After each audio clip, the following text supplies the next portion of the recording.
population and enslave us all, that would be happening. That's not happening. What is happening is that CNN is reporting on free anal sex. And it's the exact same person. And these events that he's at, I don't think are real. And most of us don't think are real. And it takes a lot more calories to set up a school shooting and fake it. It's true. If you were truly evil, you were truly psychopathic, and you were truly what everyone says that everyone's supposed to be, who's out to get us, it would be easier, it would be less calories, and it would send a stronger message to actually do that. It would insert more trauma. But to stage it,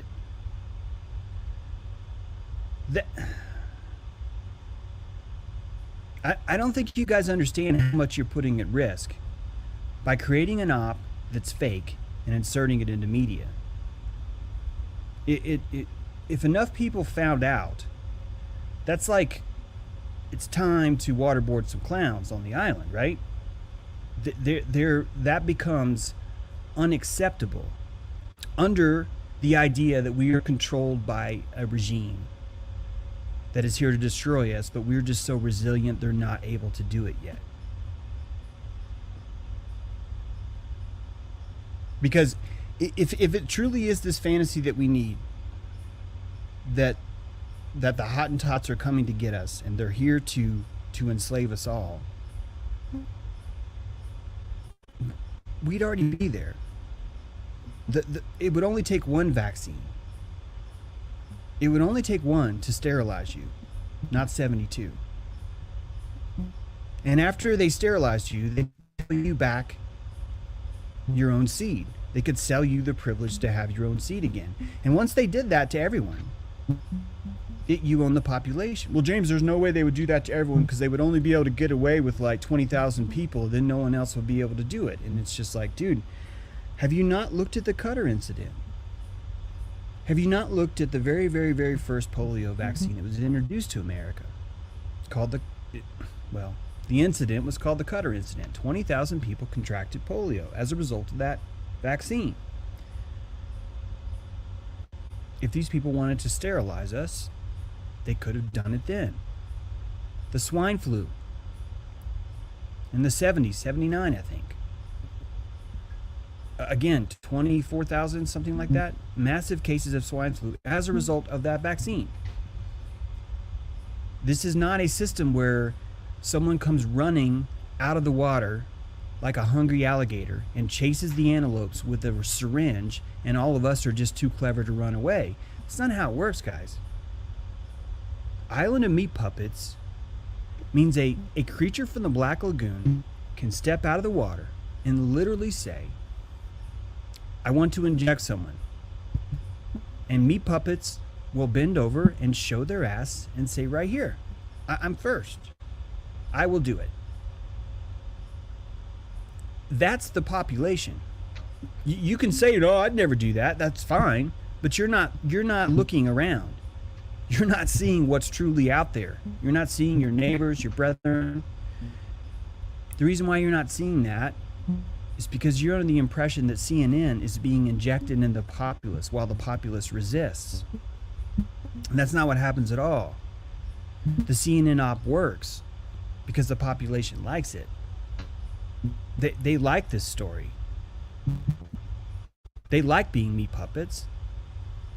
And that's why the clowns have to hit you in the face with a board. It's a necessary part of the ritual to wake you up. It has to hurt. If it doesn't hurt, you're just going to keep taking more CNN. I realize some of you are like, dude, I'm watching, it's not fair. You know what I mean. I'm talking about the overall, all of your neighbors, anyone in the city, anyone wearing a mask, anyone saying Black Lives Matter, anyone pushing for Floyd, anyone who's hoping for a national police force, anyone who believes that nurses dancing TikTok are saving lives. These people don't have to be fooled. These people will believe anything because they need that. They need a fact ice cream truck to run around and distribute facts to them. They need someone to tell them, this is the world of facts, and here's one. They want to say thank you. Now I don't have to go experience that. I don't have to discern it. I don't have to process this at all. Do you know how many calories it is for me to wonder if the people that are entertaining me are bad or good? Do you know how many calories it would be for me to entertain myself? It's a negotiation that most of us have made with this machine. And we make that negotiation not because it's forced on us. We make that negotiation because it feels good. It tastes good. And that's why, despite the Qatar incident, despite the swine flu epidemic, despite, holy shit, guys, I think it's in the millions how many people in Africa we've killed by claiming they had HIV. It's so many, and they just keep coming, and we keep saying yes, we should have more of these. We're giving a sexually transmitted disease vaccine to an infant when it's born. That's what we're doing. So can we stop with the bullshit about man is too resilient to be stopped by these clever predators who just are always on our heels, but we're just always one step ahead? Can we stop that shit today? Can we stop pretending that that's what's happening? Because it's not. And if it was happening, school shootings would be real. And if it was happening, we would not see a video of Silverstein saying, so I just said to pull it. I just said pull it. Pull it. And Building 7 fell. There would not be video of Building 7 falling. Sorry, there would not be video of Building 7 still standing on the news as the lady said it fell. Guys, that is a board in the face. Building 7 is a board in the face. Sandy is a board in the face. And boards in the face have to hurt. Bam, they have to. If they don't hurt, you're not going to fucking learn, man. You're not going to learn. You're actually going to think you can take punches. If your sensei's there just like, oh, I got you. Right? And you're just like, Ira's like, I'm learning to box. And he's like, that's not going to teach you shit. You need to be bam! And then just be like, holy fuck, this guy's really here to hit me. He's like, you're damn right I am. Bam! And what's that? You're up. You're ready to go, man. You're ready. You're ready. You are not a meat puppet anymore. And if you can see what's coming, this is a Carnival Cruise Line of NWO. And when it gets here, people are going to fucking beg for it. They're going to beg for it. They already are. And what I see when I look at the CIA is a bunch of clowns going, man, I wish these people would say no. I really wish that they would say no. I can't make them say no, but I can certainly try and teach them to stop buying into all the bullshit. Now, you can call these people clowns, you can call them Masons, you can call them Illuminati, and you can curse all those people. You can say, no, those are the very sources of the evil that's here to kill us, James. It's Trump who's here to save us. It's the Illuminati that's here to kill us. It's the Luciferians that are here to kill us, but Trump is here to save us. And I'm just like, do you have any idea of how fucking high you are right now to say that?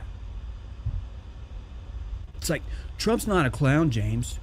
Trump wouldn't be as evil as the clowns. There's no way. And I'm like, Trump wears orange makeup every day.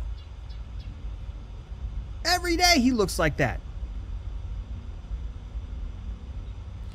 But that's what a meat puppet would say. A meat puppet would say, watch out. That clown's trying to kill you with that cream pie. Quick, let's run to that orange guy with the face who says everything's going to be okay. That's what happens every day.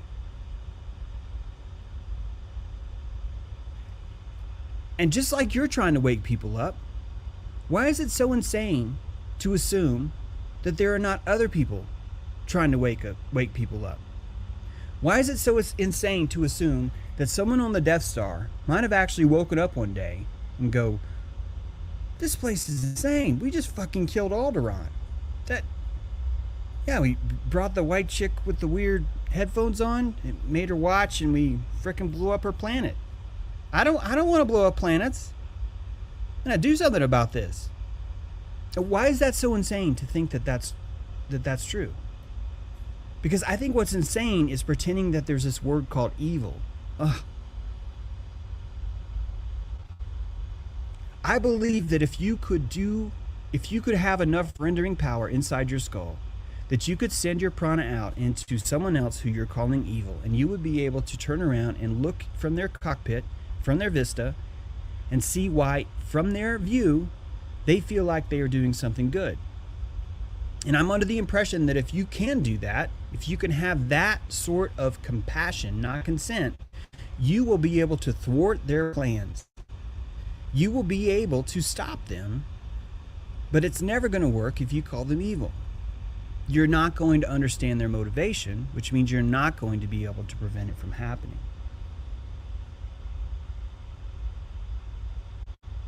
And a good way to start that, I think, is with the CDC. Now, if someone was to ask me, how does the CDC view vaccines? This is, to me, this is probably the best video I've ever seen CDC put out about what vaccines are really like. Let me see if I can find this. Here it is. Make sure you guys can see this. Let's see here. Yeah. This is what vaccines are. And I want you to imagine that there are 72 of them. This is how meat puppet we are. Come on. The beast lies somewhere in the stump. Choose a passage. No way.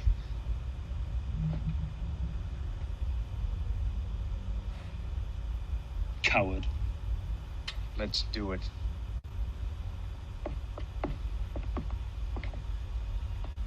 These are vaccines.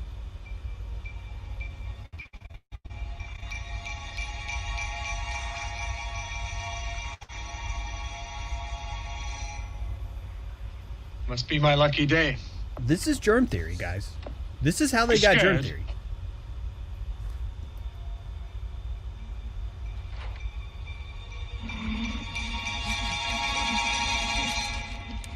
The virus. What would Aura think of you now?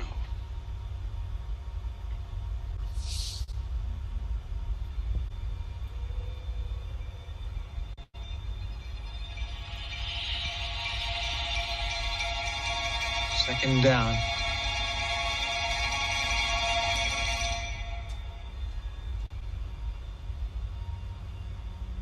Your play. No. Yours. Are you sure these are the rules? They've just been changed.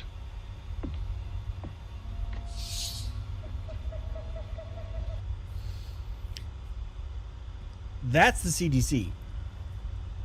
And you've agreed to play the rules because they called you a coward. And because you felt you were broken, you believed when someone calls you a coward. And so you do what anyone would do who has no ego. You stick your hand in the hole.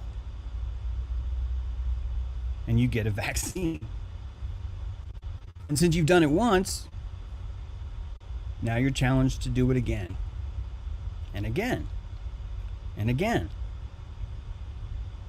And it's so weird that people don't see how vaccines are just like this scene. Because if you read the label, it tells you exactly what's going to happen to you. You already know what's involved. But the media still take it.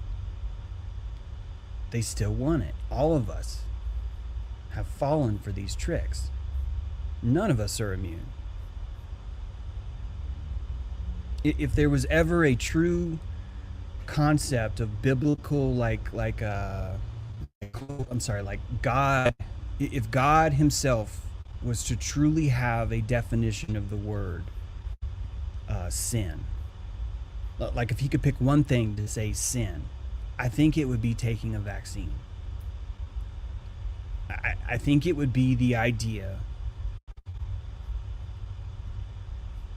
of telling a clown, I trust you more than my own body, more than my own God, more than my own discernment, more than my own judgment.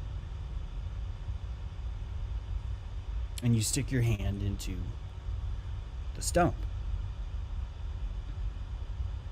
Now, Flash Gordon in this scene is the hero. But he's a fucking idiot. I mean, first of all, Green Dude knows the stump, right? So he knows which hole he can put it in. Second of all, Flash starts the scene by saying, I'm not doing that. I don't want a vaccine. And the green guy's like, coward. Coward. And what does Flash do? I'm going to show you I'm not a coward. And he does it. And then once he's done it, he's initiated in the ceremony and he feels obligated to play. And what happens? He changes the rules.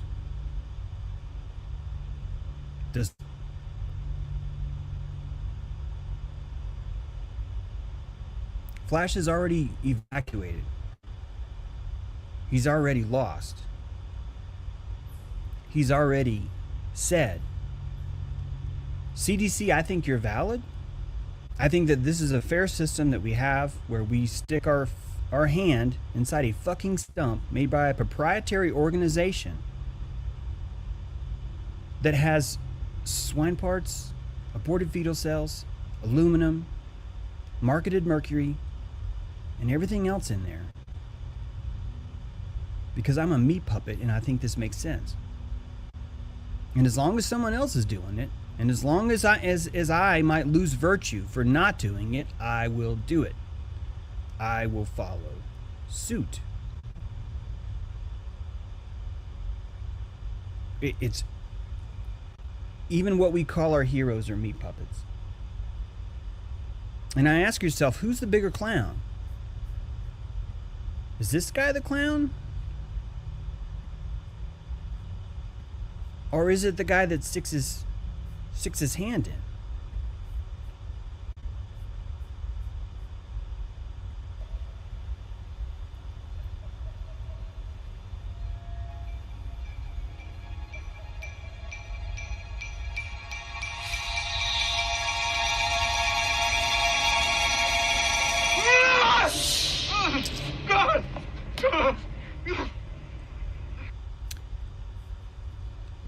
Flash got COVID-19. He got COVIDed. He got COVIDed in the trunk. There's no winning as a meat puppet. Now, I'd like for us to exercise our compassion right now. I believe that some of you have already exercised it a lot simply by trying to extend it to the clowns and the CIA. So I want to commend you for getting this far. And I'd like to push you further. I would like for you to consider how it must look to be a farmer. You are farming, you have chickens, you have goats. You are going to eat some of those chickens. You are in charge of those chickens. Those chickens look up to you. Those chickens need you. You are their rancher, you're their herder, you're their shepherd. You control the chickens by making sure that they're healthy. If one of them you control their population. And to control their population, you cull them. And the chickens that you choose to cull are going to be the chickens that do not fit the mold as well.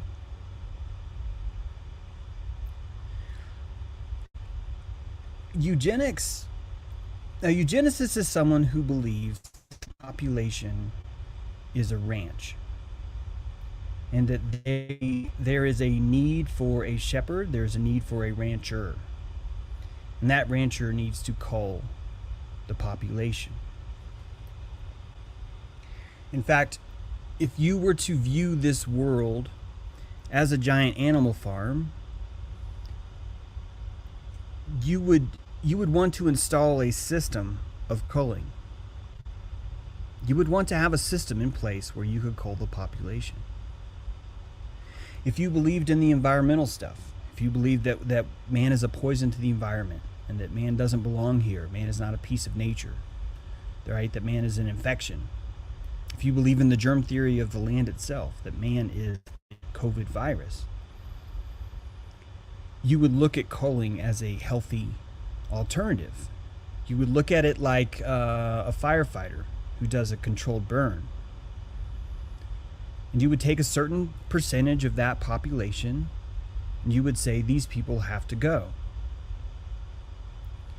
And then you would be a psychopath, right? You would be a murdering psychopath. You would be evil. You would be taking liberty, someone else's liberty, into your own hands and acting on that. And you would try and justify it, whatever. And, you know, mostly you would find that a lot of psychopaths like to hide inside of eugenics. And when you look at what Planned Parenthood is, when you look at what World War I and World War II are, when you look at the Himalayan Supervisory Organization's goal of making the world safe for environmental protection, you are entering the world of eugenics. And if you want to understand these people, you don't have to understand them. You could just say they're all evil, fuck them. And I get it, that's cool. But I want to stop this. So to stop it, I'm going to use my compassion. I'm going to try and put it into their mind. I'm going to see, how does this work?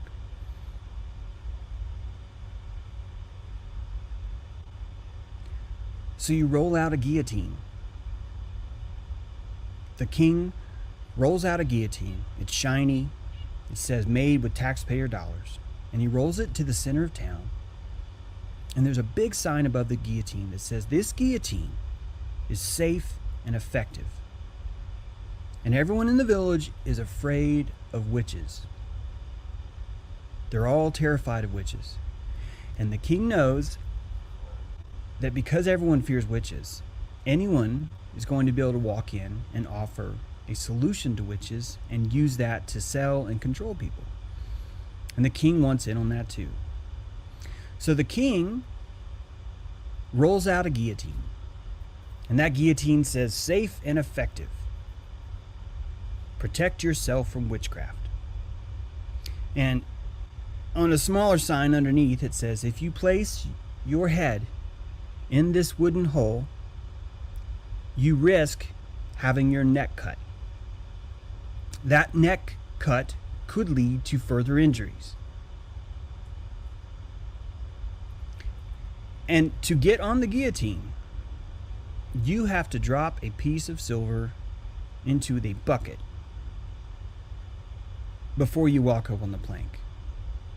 And when you walk up on the plank, you can use the guillotine. Now, I know many of you think no one would do that. But hopefully enough of you think, yeah, people would do that. Hopefully enough of you see that people do that every day. And hopefully you'd see that people want to do that. Hopefully you'll see that meat puppets, they want something that's safe and effective against witchcraft. Because they believed in it. Because they've adopted this. Because they took that fact off the shelf, took it home, and said, hey, look, witches are going to come kill us. We're fucked. What are we going to do? It's like, did you hear about the new guillotine? No one who's ever used the guillotine has ever complained about witches. Wow, that's impressive. If you were the king You were the farmer. You were the eugenicist. And you realized that all it took is for you to roll a guillotine out and charge it mission, and people would cut their own fucking head off. I need you to ask yourself, where is the morality line here?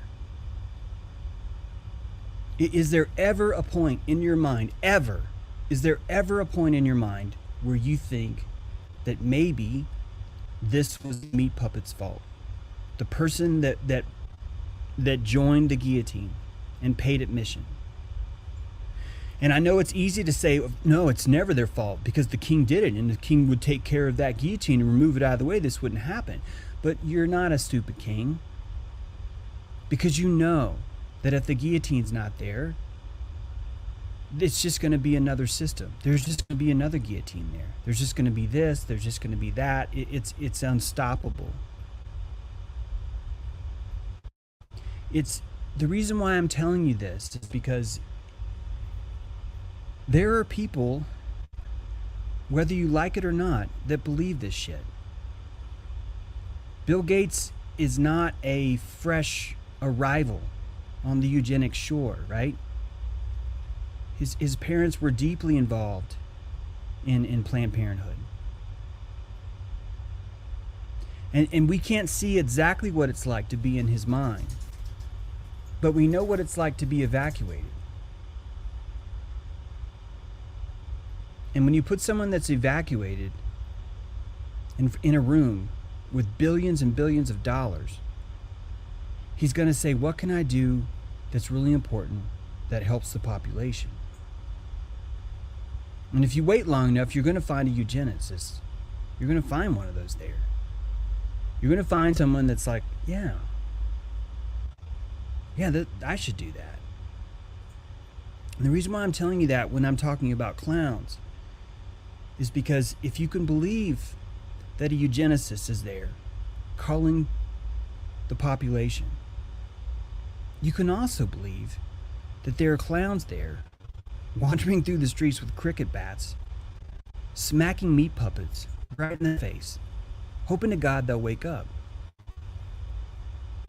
And if you want to call them cruel for doing that, I don't know if that's possible. What I'm getting at is that there's no longer a moral line. There's how can you have a moral line when you're dealing with a meat puppet? This is really the essence of what I'm saying. You'd be making the same mistake. Check this out. You'd be making the same mistake that a pedophile makes by pretending that someone who's too young to consent could consent. So we have to do other techniques. We have to find other ways to wake people up, says the clown.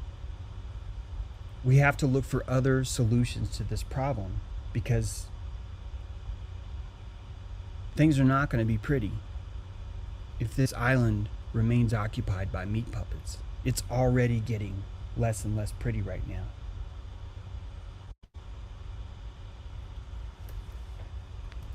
Who are our heroes right now?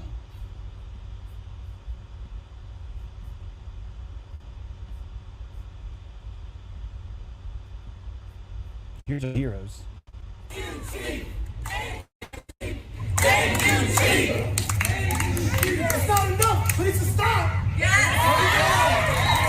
is a police chief.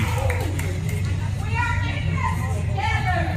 Thank you, Chief. Thank you, Chief. Thank you, Chief. Thank you, Chief. That's Police Chief Michael Shaw.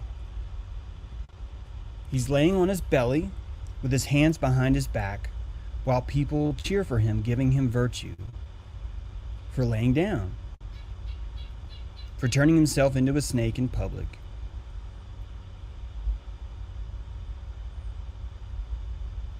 And I ask you, does that man have ego?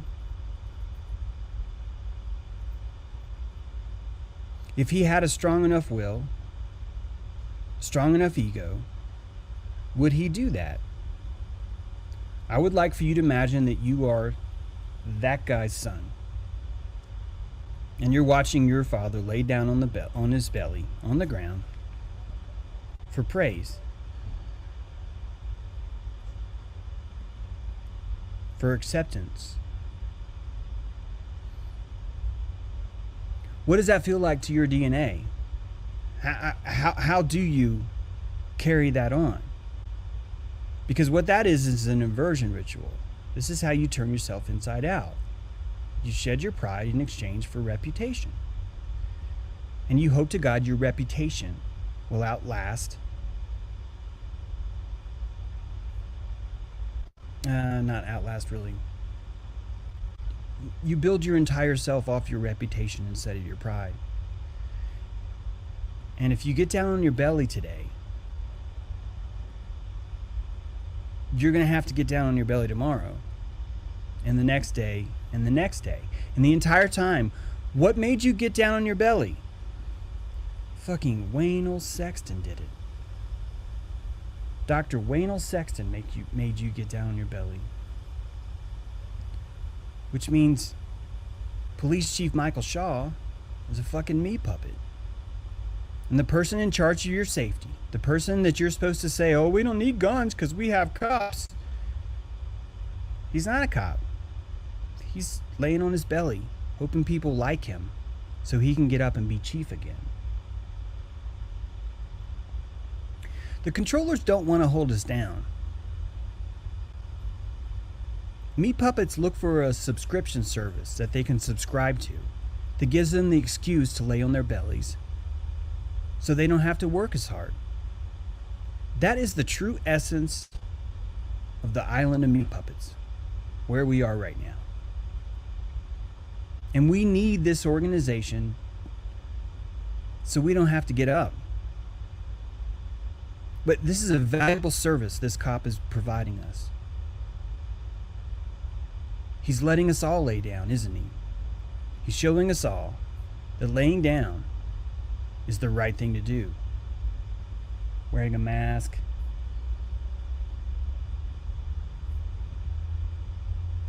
spray painting Black Lives Matter everywhere. There is a science to evacuation, and there's a science to filling yourself back up again. And the more shame rituals you go through, the more false shame rituals you fall for, the harder it is to get back. It takes a lot of ego to admit you were a fool. If you have no ego, you'll never admit you're a fool. You'll say everyone else is a fool. Or you'll say it's the controllers coming to get me. They made me into a fool. It's always been Waynell Sex. It's always been this shit. You hung on to a drawing that George Floyd, who back It's then never you not called been Perry, this shit. made along with an essay for 30. It's always been this shit. News didn't used to be realer. It's always been this way. And it is time to wake the fuck up, isn't it? It is go time.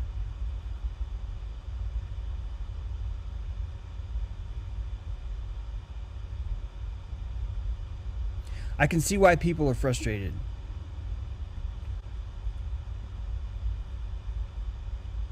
And the more compassion you have for that aperture doesn't mean that you're going to be able to tolerate it more. I mean, actually, you will be able to tolerate it more. But it actually gives you the ammunition you need to fucking cream pie that guy. Because you're no longer looking at him as, well, that guy's evil, that's why he's doing it. No. He's calorically frugal. He's energetically, calorically frugal is what he is. And that's what we have to do. That's our work. That's our work. In a way, we are all part of this militia of trying to expose people to the facade. Trying to get people to stop sticking your hand in the fucking stump. You don't have to even do that. It's after a while, some of us are going to stop stop being polite about it and start smacking people in the face. And I think that's what's happened in part of the CIA. Same within part of Freemasonry. Same as in part of Illuminati or whatever else. Same as in part of people on the Death Star. If you want to feel better, understand this. There are clowns afoot. And not all of them are here to enslave you. There's a lot that aren't. And they're doing some really, really precise techniques. Building 7 was a huge, huge event, guys. 9/11, that was a colossal psyop. And I think those buildings were empty. I do think firefighters died. I think policemen died. I think that if you wear a uniform and you serve as police force or as firefighters, that you have already sacrificed yourself to the machine. And as part of that machine, people who have controls to pull those levers consider you fodder. It's no different than a king. A king doesn't view his warriors as, oh, that's Stan, that's Doug, there's Carl. Carl just had twins, that's Leon. It doesn't work that way. It's how many men am I going to lose? 178, sir. Yeah, let's do it. That's where you're at. How many chickens am I going to lose? We're going to have to kill 5 chickens. Okay. Which chickens you want me to get, boss? Well, just pick the ones that are dumb. Yeah. Pull the chicken guillotine out, and whichever ones walk up to it, those are the ones you kill. Well, that's easy. You think they'll do that? Yeah, they'll do it. They will. There's a lot of meat puppets out there, right? Let's make it a good week. Let's see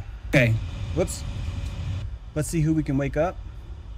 Let's see what kind of clowning we can do to help others see the truth of Free Waynell Sexton. I hope this has helped. I really do. This is the summer that we are the forefathers of our land right now. All of us are. And the only ones that are going to be able to put calories in are the ones that are awake. Thank you for being awake. Thank you for using your aperture. Thank you for bringing your compassion, your aperture, like a rifle, to this fight. Thank you. Have a great day. We'll see you tomorrow. Looking forward to it. Take care.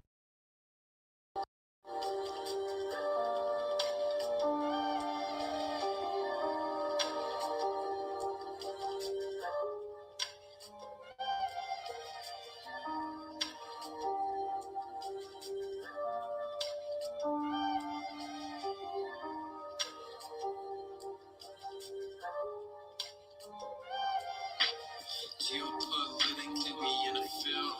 Just for Israel. Wonder is it real? Rappers act the city high, city super pills. Glorify suicide so they get the deals. Big pharma set it up, had to flip the pills. Music in the streets so the scripts get filled. Geopolitically, yeah, we in a field. Just for Israel. Wonder is it real? Took the way you saw the world, then distorted it. Now you think you wanna rock and twirl, somewhere orbited. Theories disproportionate, the truth distorted quick with a forceful grip. They force them to simple that we absorb it quick. Took the people's signature, that mean extorted it. They forging it and using good informants who informing them. There's a surplus, but they tell us there are shortages. Credit economy mortgages, dollar that's supported with empty fortresses. What support is this? We porting ships, supporting gifts, of course it is. What extortion is in accordance with an assortment list of foreign tricks we ignoring, which informant this, informant this. It looked like we were storing tricks. Pedophilia and the government endorsing it. Yeah, eugenics is exactly what abortion is. You just vilifying those as subordinate. Way to make it engineer, that's unfortunate. Geopolitically, we in a field. That's for Israel. super pills. Glorified suicide so they get the deals. Big pharma set it up just to flip the pills. Control the music industry until the scripts get filled. Geopolitically, yeah, we in the field. This for Israel. Wonder is it real?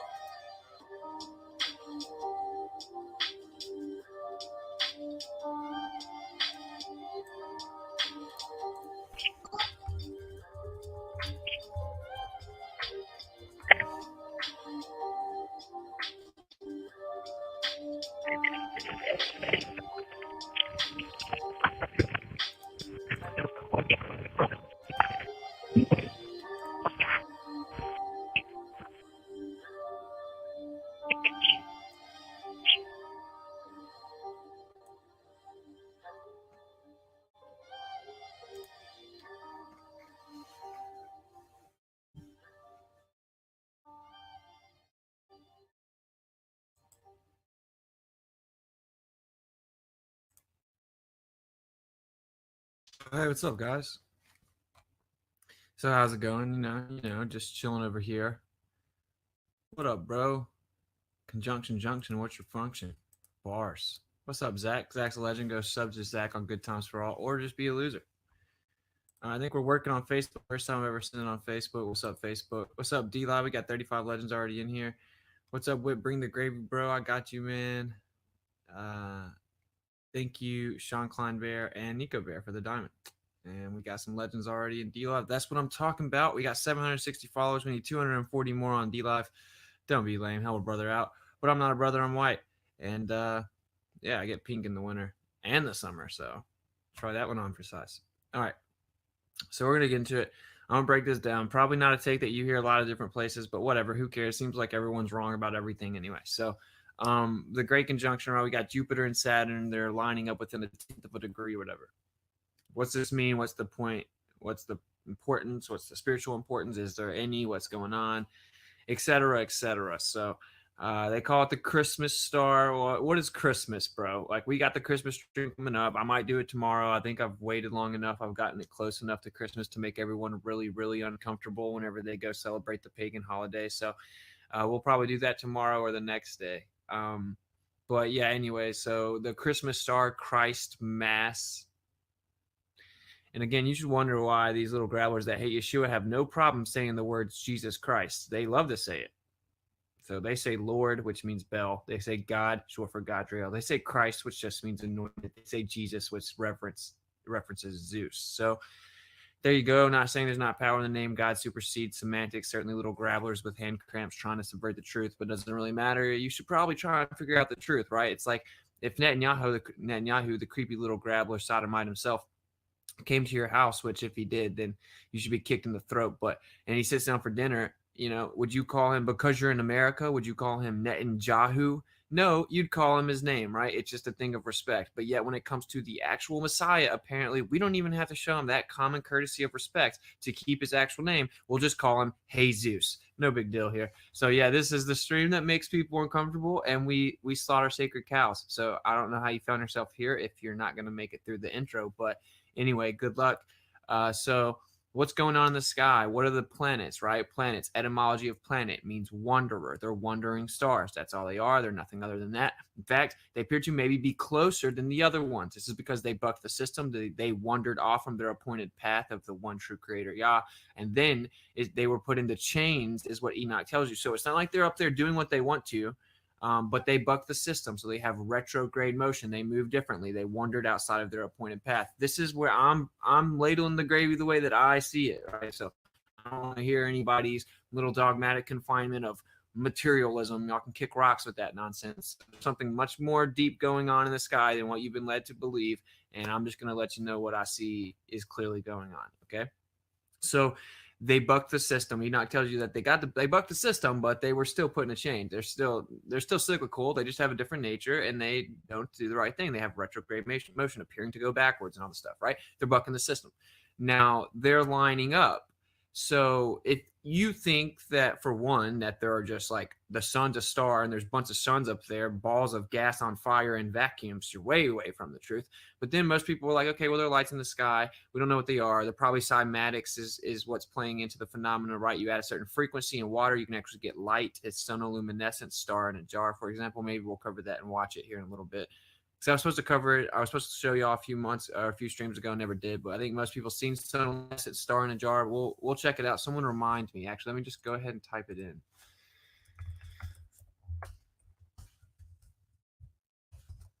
All right, whatever. We're good for ages now.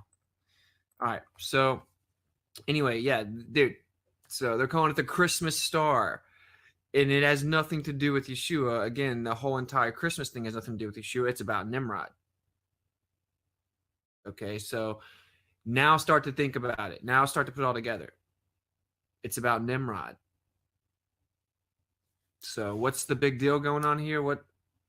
What's everyone talking about? What's everyone in the world talking about right now? The Great Conjunction. What's the Great Conjunction? It's two quote-unquote planets getting real close to each other. What are planets? They're wandering, rebellious angels. Why are they called gods? Because they bucked the system. They're the ones that helped guided the Watchers. They're the ones that helped guide the people that were revering the Watchers. Whenever they refer to the gods, they're talking about these 7 quote-unquote planets. That's why they're named after gods. This is their belief system. And they think they're the special boys. We got someone up in heaven on our side that are giving us the secrets. They really think they're the special boys. This is their religion. They don't just limit it to the earth. They think that the planets are on their side. That's who they revere. They call them different gods. They have stories of what goes on up there and then how that they were able to, integrate themselves into human society. And people think it's all fairy tale. People think it's all just made up stuff, mythology or whatever. Yeah, you think the stupidest things ever all the way in 2020, like, oh, I don't know, the Earth's a magic spinning cartoon ball that defies like a handful of literal natural laws. So, who's really the stupid one? Is it the people that were clearly way more advanced than we were told about, knew the true nature of the earth, knew more details than we know, were able to take over entire areas of the world? Or is it the people that walk around scared of air, wearing masks, prohibiting themselves from even being able to breathe oxygen, the very thing that keeps you alive? It's not food or water, it's air and then food and water. But let's just act like we're the smart boys when we go put poisonous chemicals, typically coming from aborted fetal tissue, replicated stem cells from aborted fetal tissue. We have to kill innocent, defenseless babies and then replicate their stem cells, then put them in us in the form of poisonous concoctions. Y'all are so smart, humans in 2020. So y'all can kick rocks with the whole, I'm smarter, I'm the special boy than the ancient civilizations, when the truth is you're not even in the ballpark. You're not even close to understanding what's going on. They actually knew what was going on, and they made their choices very deliberate because they saw very real things that people would classify as miraculous or supernatural. Well, you just wait. It's going to happen again. And if everyone in the world is like, oh, look at the planets, the planets, the planets, the planets, the planets, the planets, they're basically revering and worshiping the planets, the rebellious angels that have been given names of gods. There's my intro. That's what's going on right here. They're taking counsel. They're having a little Grabbler plan. Basically, just picture the lights in the sky, rubbing their hands together feverishly, trying to come up with some plan to bring about their little Moshiach, their little creepy Grabbler, which again, it appears could be Antichrist, which is Donald Trump. So we don't know, but it appears it could be. Now, I'll just give them some videos, explain some of the rudimentary aspects of the deification of these figures, and then we will move on. But yeah, what's going on is way deeper than people think it is. And it isn't the Christmas star. It isn't about Yeshua. That is just completely ridiculous. Although using the astrological evidence, you can help point out when he was born. It's not what this is. That's not what this is about. This is all a lie. Everything they're telling you about the sky is a lie, and it's way deeper than I think the average person would even want to admit, but we're just going to cover it. All right, this may be a little bit dry, but we got to cover some of the basics. Some people don't know it. The Roman god Jupiter. Of course, Rome is the one that subverted every single aspect of modern Christianity, as I'm sure you know. Jupiter is the supreme god of the Romans. He is related to the Greek god Zeus, and the two have a lot in common. Jupiter is the god of thunder and lightning. His weapon that he used was the thunderbolt, which is significant because thunder is often a terrifying event. When the thunderbolt explodes, it divides the home of the gods into equal quarters. Numerous times thunder is referenced in the end time prophecies. We'll cover this in some future streams, though. When the thunderbolt explodes, it divides the home of the gods into equal quarters. Also, the thunderbolt was used in vicious wars between gods, and the thunderbolt leaves a mark. Jupiter became famous for the thunderbolt by which he assumed celestial sovereignty.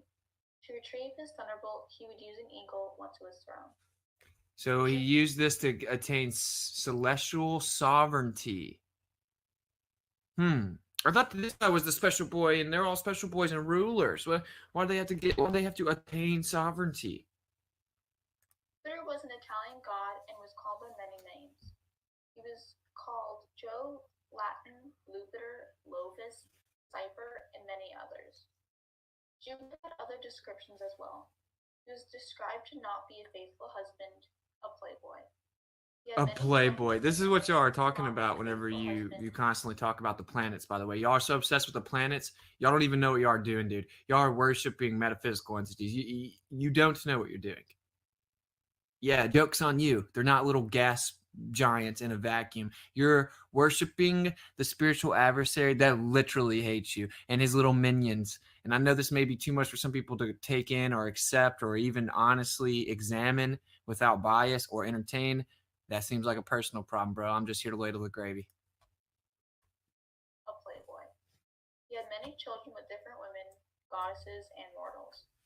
He also had a flying horse named Pegasus, who he loved.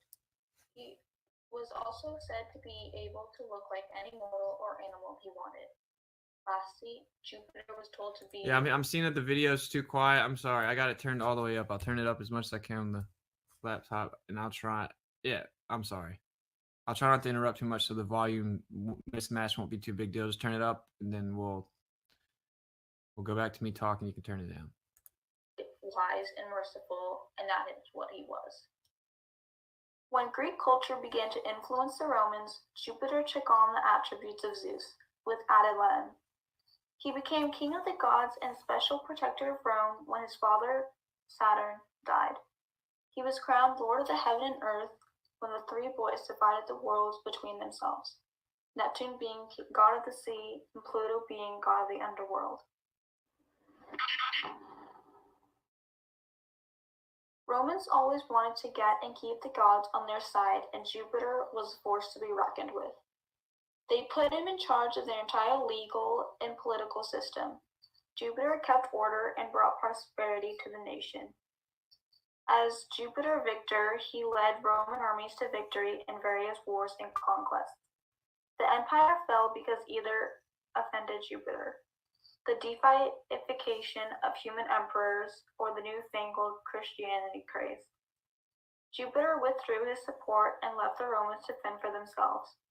From the founding of the Roman Republic in 509 BCE, Jupiter shared a temple on the Capitoline Hill with Juno and Minerva, his sisters. Like, this is the part, right? Is there some truth to these stories, right? Because I see a bunch of people talking like, why do you talk down like this to your own audience, bro? You need to grow up, LOL. Well, you are in the wrong saloon, LOL. So maybe you should just leave, LOL, because I'm just assertive and people need to hear the uncomfortable messages, and I've taken the role where I'll just deliver the uncomfortable messages. This includes to my audience. I don't really care about quantity. I want quality viewers. So if you want to just sit in the chat and complain and try to critique me, go make your own channel. You don't need Owen Benjamin's catchphrases, dude. Of course I don't need it. I think that they're funny and they help make a good point, and I relate to the group of people that are called the Bears because they're based in Logos. So I use the words because I think it's funny, and then people now know what they mean, and so I've just integrated them into the way that I speak, and no one's going to change any of this. I don't understand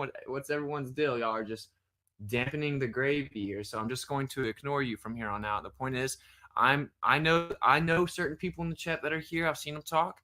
And I know some of them need to hear certain things, like we're not living in a magic spinning cartoon ball in a vacuum where there are gas giants. That's not what the planets are. Yeah, I have to be assertive and break through the spell so people know the importance of the Great Conjunction and what's really going on and how they're coinciding with all of the actions of the quote-unquote elite around the world right now. So save it. All right, we can move on now. For the Romans, the days in the middle of the month, usually the 15th, called Ides, were sacred to Jupiter. They may once have been full moons, and the festival of the dedication of the Capitoline Temple took place in the Ides of September, which became the occasion for major Roman games. If a human wanted to please Jupiter, they offered sacrifices such as rams, oxen, and lambs. Yeah, and sorry, that threw me off anyway. The point I was trying to make is think about how real that this may be. They're like, oh, Jupiter stopped protecting the city. What if there is truth to the fact that these entities that didn't leave their estates, they bucked the system, they ignored the rules. Here, let me come over here. All right, so this is what you have to understand. Like, the planets, they're all named after gods. So if you think you live in this heliocentric magic fairy tale, somehow it doesn't really matter. The point is, you've never noticed that they say Earth's a planet, but Earth's just named Earth, and every other planet is named after a god. Isn't that convenient that it's only Earth that isn't named after a god? Now, what's up with Pluto? Pluto's here, Pluto's gone. There's 7 gods, there's 7 rebellious angels, there's 7 planets. Earth isn't a planet. In fact, those are just wandering stars. They're not what you call a planet. They're not terraforming. They're not solid. They're not even spherical. But the point is, they're an orb of light. We don't know their true characteristics. I guess technically they could have some type of spherical orb to them. We don't actually know. We know they're in a fluid-like medium. It appears that they're actually emitting frequencies, which result in cymatics, sonoluminescence, or again, we'll look at star in a jar in a second. It seems that plays a role. They bucked the system. They stepped down. They went to a lower level. They're now in chains. They bucked the system, but now they kind of do their own thing. So they did not leave their estate. This is a different group than the Watchers, who left their estate in heaven and came down to the earth, literally, physically, took women as wives. Okay, so we have a difference here. We have a hierarchy within these rebellious angels. We still have some still in the celestial estate. So that's the part that you need to understand. They're guiding a lot of these creepy little grabbler interventions and actions on the ground. This is their religion. This is why they think they're special, boys. This is why they hit the calendar. They think they're special. They have the calendar. They have the true key to the sky. And they know that they have some people on their team that are up to things. And this is like a celebration for them. They've now come together and basically gotten in their huddle the final time. And that's what's going on in the conjunction. And people have no idea. People think I'm crazy for saying this. They think that I'm way out there. I have no idea what I'm talking about. And I can do nothing but just let y'all know what's going on. And certainly for a fact what they think is going on. So my point is, maybe there are truths to this story even deeper than we may not. We're like, okay, they're Nephilim, offspring of the Watchers, gods, they worship them. But maybe they really do have an ability to influence things on this estate. We know that angels do. Angels are here to intervene for us and intercede on our behalf and act on our behalf, and that they can even present themselves as humans in your life and you not know that, right? Which you should keep in mind how you treat people. But you shouldn't just do it for some personal. You should just want to treat people right always anyway, right? Like, you can't trick God. He knows your heart. So the point is, maybe they are actually like guiding them. And then they found out that a bunch of people started believing in Yeshua. And he's like, okay, I'm out. Y'all aren't worshiping me as a monolith anymore. And he just kind of let them go. I don't know. There might be some truth to that. People need to like really open up their eyes here, right? There's a lot more going on than we think. All right, moving on.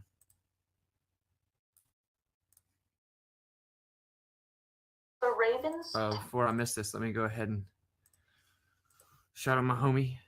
Hit me with a super chat.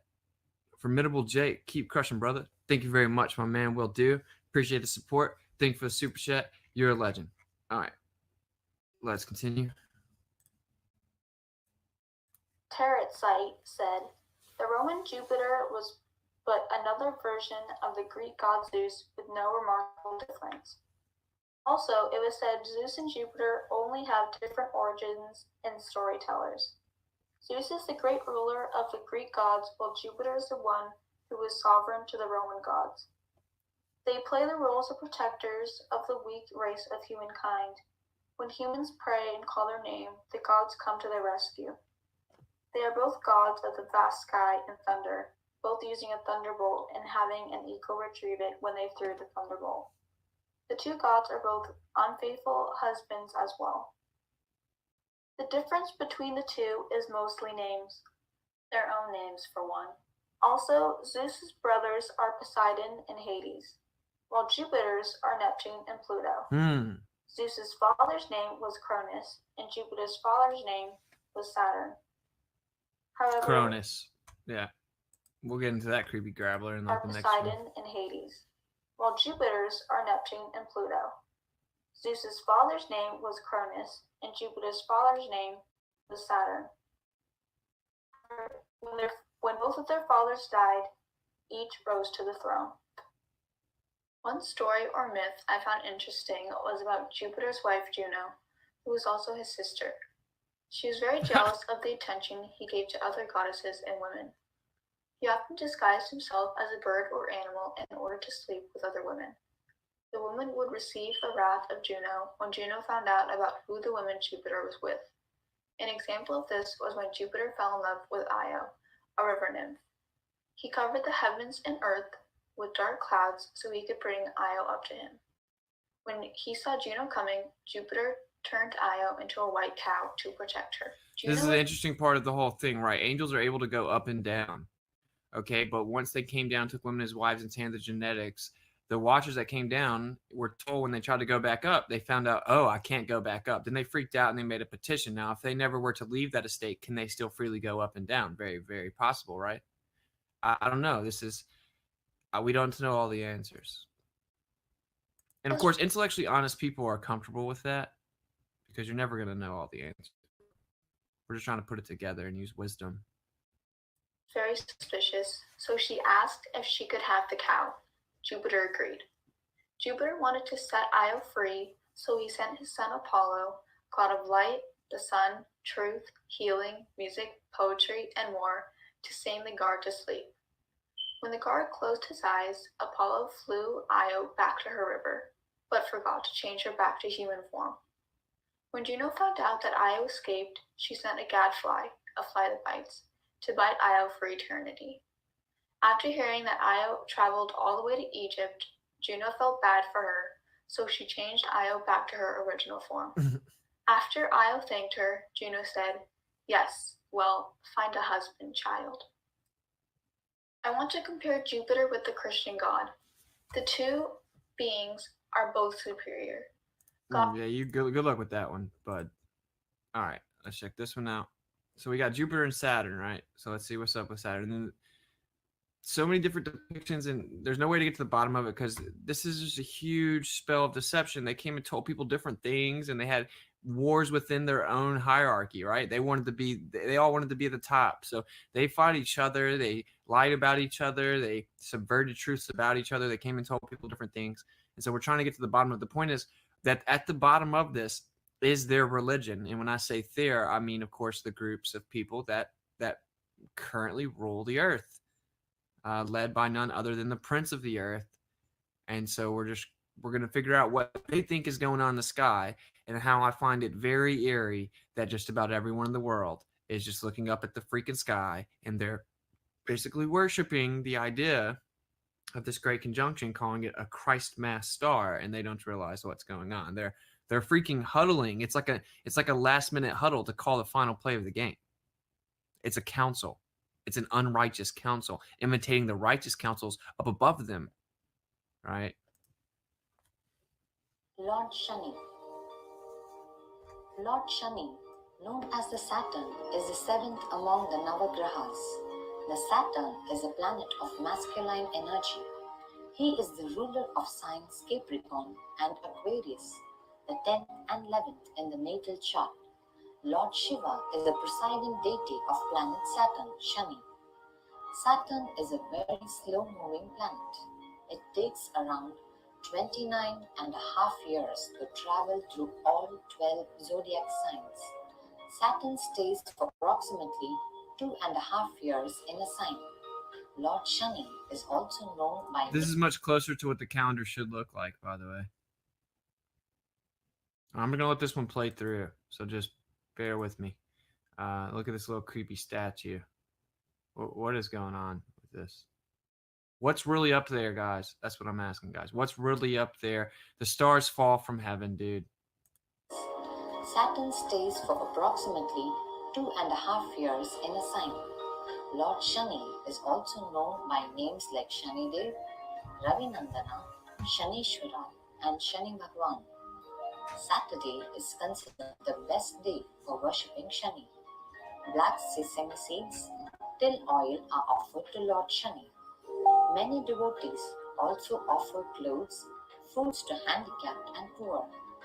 According to Vedic astrology, black and blue colors are associated with Lord Shani. Blue sapphire is the gemstone of Lord Shani. Blue sapphire helps to gain mental clarity, clears confusion, and corrects the individual in making the right decisions. The Saturn is a powerful planet that has the power to obstruct, destroy, and depress.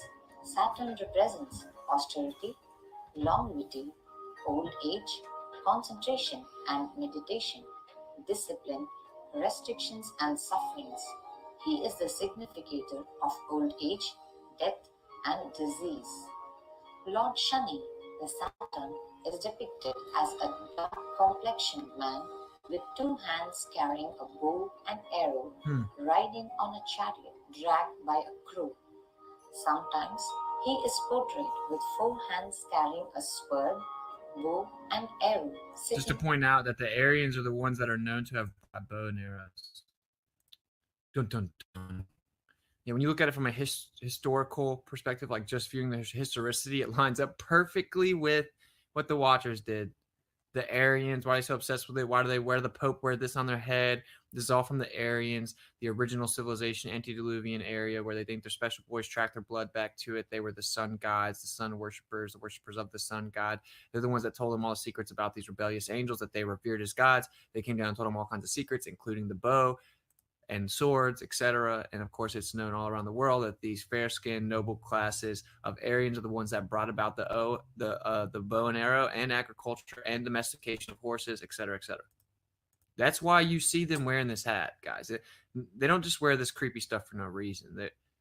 It's a religion, and it stems from something that really happened that people think's a fairy tale and think that they're smart for just saying that it's a fairy tale. They think that makes them smart.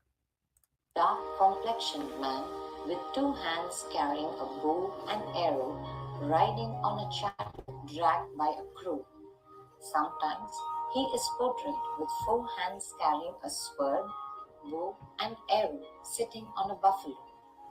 According to Vedic astrology, strong and well-located Saturn in a chart will indicate a good capacity and ability to endure the hardships of life, a strong sense of responsibility, seriousness, self-discipline, austerity. An afflicted Saturn can create difficulty in facing responsibility or trying to evade them, causing more problems and suffering. It can cause mental depression, loneliness, feelings of isolation, addictions, and chronic diseases. Yeah, because the truth here is that all of these diseases are spiritual repercussions, and they're giving you synthetic medicine that just actually is pharmakia or sorcery and it makes you sicker. The sacred mantra, Shani Dev Mantra, describes Shani as a mountain. The mantra goes on to hail Shani as the son of Lord Surya, the sun god, and brother of Lord Yaman, the god of the underworld. Devotees believe chanting of the mantra with sincerity and devotion can alleviate all the sufferings and drive the grace of Lord Shani. It is also believed that Lord Shani does not trouble the devotees of Lord Hanuman, the mountain god, and avatar of Lord Shiva. Therefore, worshipping Hanuman will also help to a great extent in averting the negative energies from planet Saturn. There are several mantras and slokas praising Lord Shani, like Shani Kavach, Shani Gayatri Mantra, Shani Mula Mantra, Shani Sloka, Shani Bija Mantra. There are various temples dedicated to the Lord Shani. The most... Okay, we get it. All right, moving on. Temple of Saturn.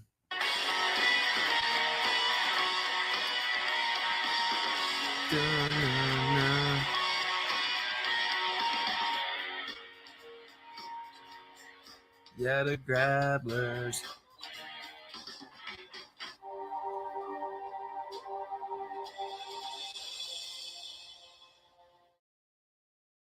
The Temple of Saturn is one of the great Republican-era temples.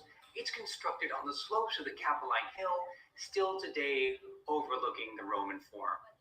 And this is a temple that's going to be rebuilt several times, the time of Augustus and all the way into late antiquity. So what you see is a temple whose god, Saturn, an agricultural divinity, is venerated over the centuries, even into the period of time in which Christianity has more than taken root. The Temple of Saturn is the last pagan temple to be rebuilt in the Roman Forum in the late 4th century.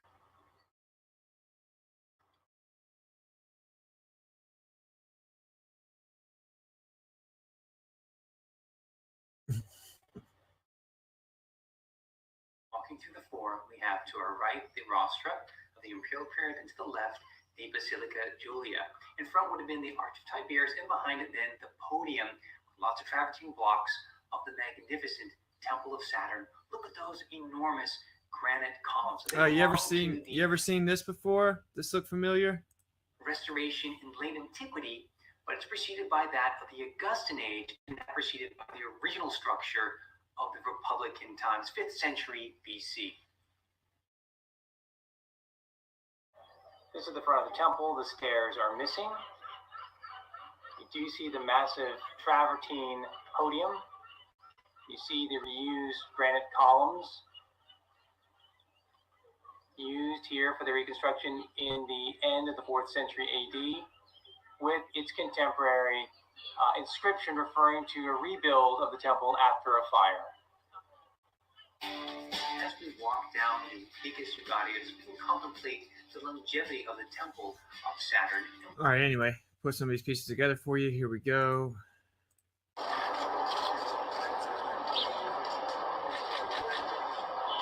Now, as you saw, we just saw a Roman temple remain.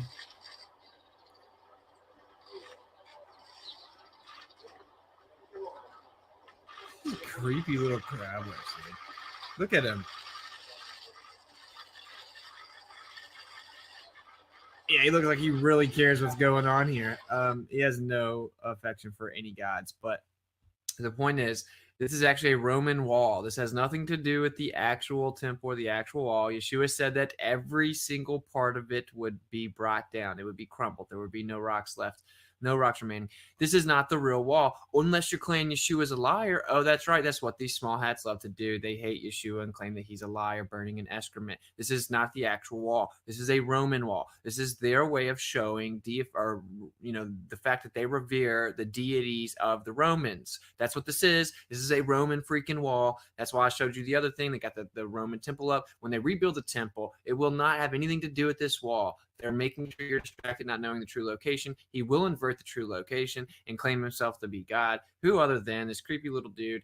But nevertheless, this is a Roman wall, and everyone needs to know that. This is the remains of a Roman wall. It has nothing to do with what everyone thinks that it does. So when all the presidents come put their hands on this, they're shouting out the Roman gods, which are long before Rome.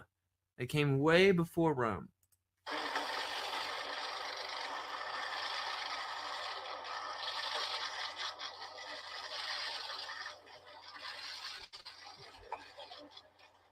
What a creepy dude, bro.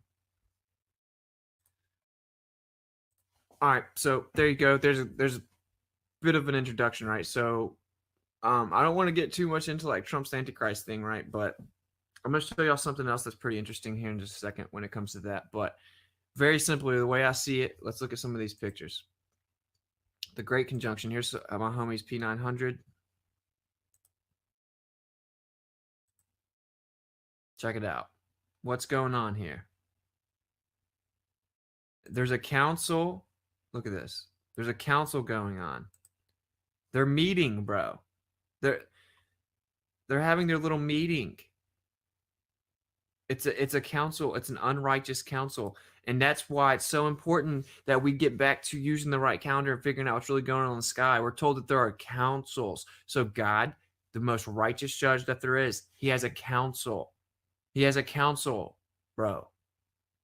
Okay, so that's what's going on. And whenever you have the right calendar, you're like, oh, these eclipses, these are about the councils. Oh, look at the blood moons. These are about the stamping and the sealing of the council meetings. They're literally meeting up there in a cyclical nature. It's a council. God's the perfect judge. Think of the perfect righteous courtroom. God's the perfect righteous judge. He has councils. They're going around and taking part in council meetings. So what do the ones that have engineered this religion of secret kings and special boys do? They think they're the secret kings. They have their councils. They're engineering events on the earth. They're engineering figures such as Antichrist, potential Trump, stuff like that, potential Antichrist Trump. They're actually engineering these events with their little councils up above you. So everyone's like, oh, look at the planets, the wandering rebellious stars. Oh, these are so awesome. Look at them. And there's nothing wrong with revering the beauty of creation, right? Because they were created also. There's nothing wrong with that. Admiration of creation is clearly different than a conflation into worshiping creation as opposed to the creator itself. That's the main trick. Worship creation will give you the secret, so now you'll get to be the special boy. You're a god. That's the whole secret, okay? So everyone in the world, great conjunction. Great conjunction. Oh, it's so great. So great. You know, the great conjunction where the rebellious angels get in their little huddle and call the final play of the game. That's what's going on. Everyone just sitting back here having no idea what's going on. Like, oh, something crazy is going to happen. Well, yeah, this is their councils. This is their councils. So, yeah, something crazy will eventually happen. I mean, it's already happened. We have potentially the mark of the beast just going around, and no one thinks it's the mark of the beast. None of the quote-unquote Christians think it's the mark of the beast. They could be the mark of the beast, and that's the problem that we have right now, because wait till they come out with a new updated little tattoo where everyone takes it because they just want to buy and sell things, and now you didn't warn people, and it's too late. And we had signs such as unrighteous councils in the sky going on, letting you know what's going on. Okay, so one thing, some gravy, take this in. When they talk about the Antichrist, you're given like a description of 8 figures. Well, how many planets do we have? We have 7. So there's one more. It's like each of the Antichrist fulfillments is represented by one of these planets, wandering stars, and we have a final one that's coming. You think, guys, you think that's just a coincidence? It's not a coincidence. None of this is a coincidence. We're watching a very meticulously crafted playbook play out right in front of us. And people think it's about humans. People think it's about, I'm the special boy. Have you heard all of the new age people coming out saying they've been meditating and astral projecting, and they figured out that on this date, whenever the great conjunction happens, everyone will increase in enlightenment. Everyone's going to come together. We're going to step into this brand new stage and era of enlightenment, self-enlightenment. We're all going to come together and leave our old forms away. This is when we all progress and evolve spiritually and all come together. Oh my gosh, I wonder what that could be leading to. You people are not the little special boys. I don't care if I offend people either. Obviously, if this must be your first time here, if you think that I do care about that, you're not a special boy. The New Age theology is what will deceive the whole world. When you think that you're woke because you say very vague, unfounded, baseless assertions like we're all gods and we're all going to come together and unify in their love, sounds like you're ready for the aliens to come. Sounds like you're ready for the New World Order. Sounds like you're ready for the Antichrist reign, because that's what it is. It's promised under peace and prosperity. It's given religious freedom. You can worship any of your pagan gods that you want to, but don't worship Yeshua. Well, what is Trump doing? Giving religious decrees internationally, saying for religious freedom, religious freedom. So you probably need to pump the brakes on the New Age theology. You're being sucked into a trick that was crafted thousands of years ago and has already happened. There's nothing new under the sun. So no, you're not going to, elevate to an enlightened state via astral projection and meditation on the fact that the planets, the wandering rebellious stars, are meeting up. No, they're not going to bring you some secret that makes you a superhuman. You guys need to chill. We're on the brink of a huge push, the Great Deception, where they try to get the whole world to come together and claim that they're enlightened. And there's some types of entities that are going to lead you into enlightenment. And now you're the special boy. And we have people running around, even within the flat earth community. The flat earth community should be the pinnacle of the truth community, talking about how we're all going to become enlightened. Dude, you need to chill. You need to know what you're doing. You're actually propagating the biggest deception ever, and it's right around the corner. And this is how, hey, bro, I tell y'all how I feel, right? So that's all I can do. Shout out to all 11 Legends of D-Live. Thank you, Nico Bear. Well, my man's already giving 500 limits. You're the man. Oh, Empress, thank you for 398. Alberta Bear, thank you for 409. Y'all are awesome. Y'all are the best. Star of the East represented. Yeshua, the star in the west, perhaps representing the Antichrist. Okay. Grabbler alert. Indeed. All right. I think we're on Facebook too. Yeah, we got a whole 7 people on Facebook. What's up, 7 people on Facebook? All right. Anyway, so let's show you this other thing. I gotta find it in my history just a second.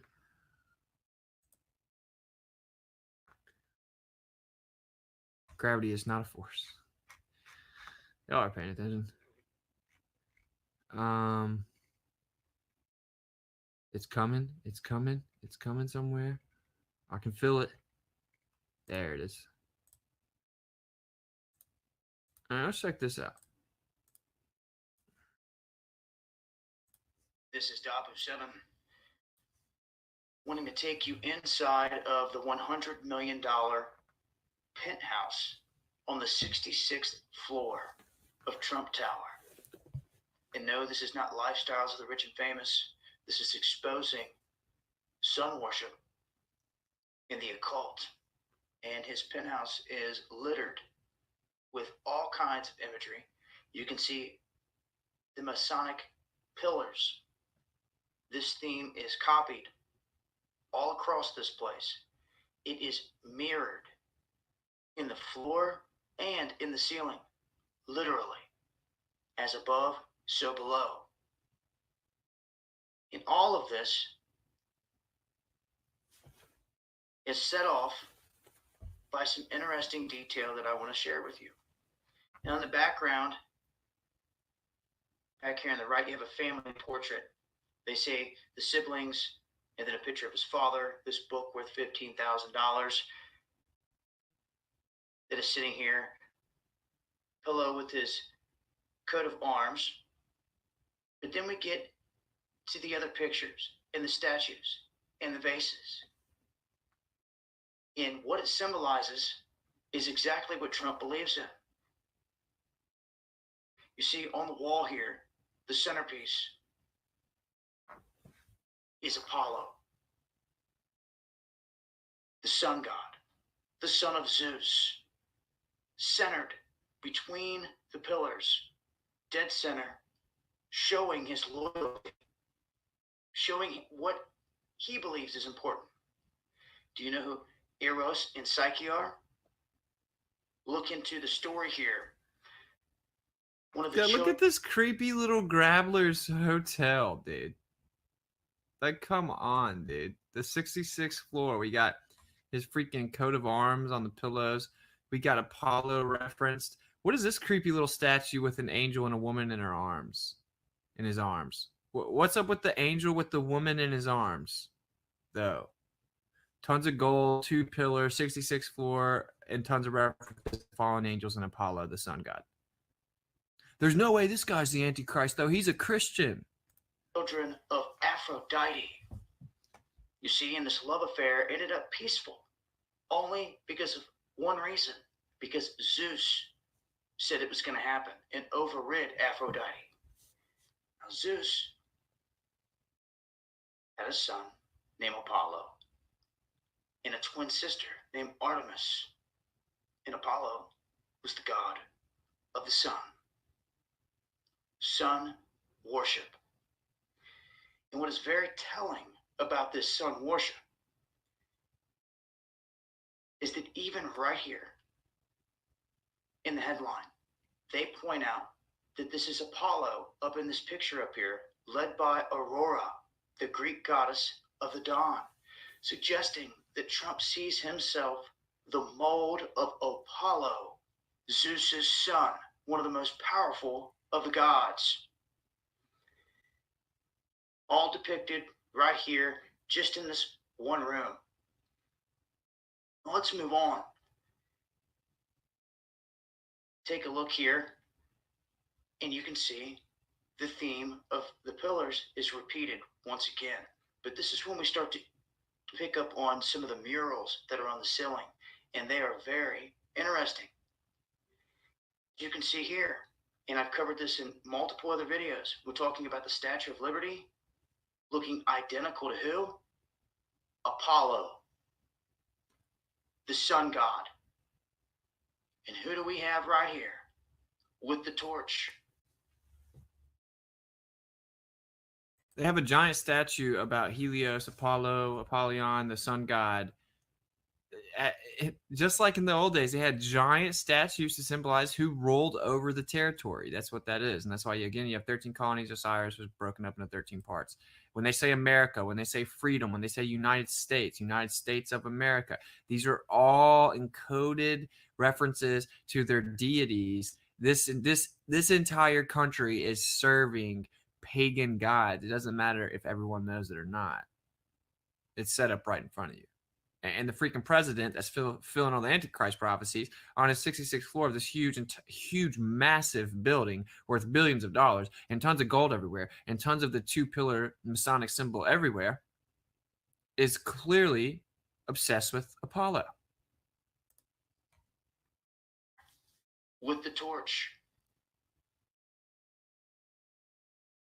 You cannot see this whole thing displayed in full, but it is pretty interesting if you ask me. Now we go down here to another view. And remember, the last painting that was on the ceiling was over here depicting this. Here we have another setting. See all the pillars. What do we have up here? Well, sure enough, and they even state it. So you know I'm not making this up. Once again, it is Apollo. Riding in his chariot across the heavens. So, this man never says it. He never speaks it. He doesn't ever say in public what he has his allegiance to. But it's pretty clear to me by looking at everything he has in his penthouse, 66th floor. It is laced with sun worship and Apollo. Goes back to the Aryans. And this goes hand in hand with the Vatican and Atlantis. Egypt, the obelisk, the huge sundial at the Vatican. No, all the way back to Atlantis. That's where it goes back to. Atlantis, the antediluvian era civilization, Atlantis. All of this, the huge sun on a stick that the Pope carries around.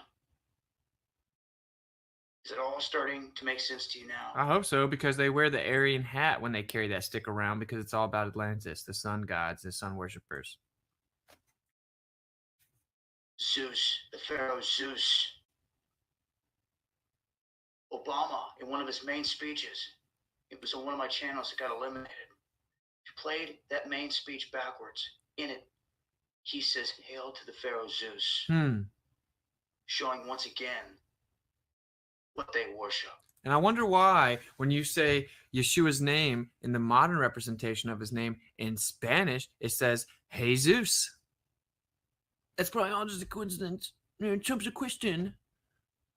Oh my gosh, I'm squirting. It must be nice to think you know everything. Trump's here to save America. America. Who's America? Who's America serve? Yeah, cool story, bro.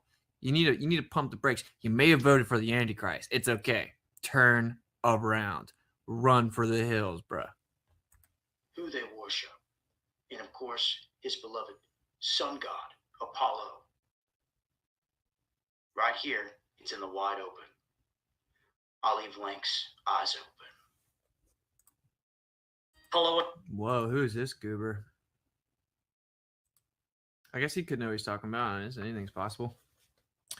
All right, guys, there's 50 minutes. There's a brief take on what I think. I don't want to, I have a whole lot of stuff I want to show you guys, but I want to put it in a coherent form, you know?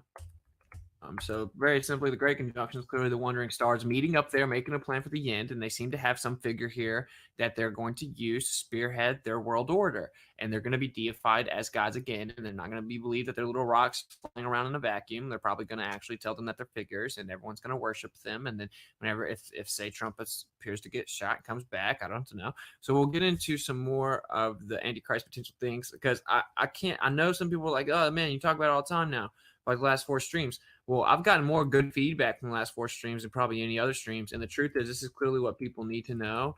And that's why I do what I do. I don't do it for any other reason, you know? So we're like, oh, you do this for money. It's like, no, I don't even really make money. I do make some money, and I shout out everyone that helps me. It helps me a ton. helps me be able to pay my bills, but I'm just going through this, just trying to do what's right, guys. And hopefully that's self-evident. Let's check this out. It's a process called sonoluminescence. The first time I saw someone was in a darkened room. I was transfixed to look at this spherical flask of fluid.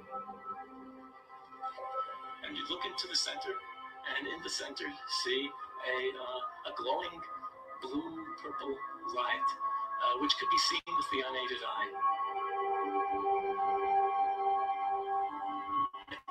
Like a star in the heavens.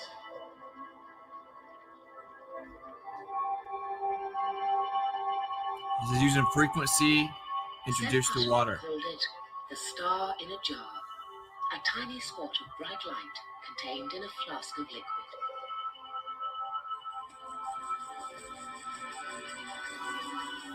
This star in a jar is made when a sound wave is passed through a small bubble inside a flask of liquid. And this sound wave makes the bubble do something remarkable. First it expands, then it collapses. And this collapse happens so violently that vapor molecules trapped inside the bubble slam together and heat up so much that the bubble gives off an incredible burst of heat and light, several thousand times a second, giving the appearance of a star. I wonder what the stars are, guys. They're freaking frequencies in a fluid medium, man. That's why we perceive the light that we perceive. It's pretty obvious. I'm not going to say I know that for a fact. Like, obviously, I've never been up there. But giving the appearance of a star. They're singing praises to the Most High.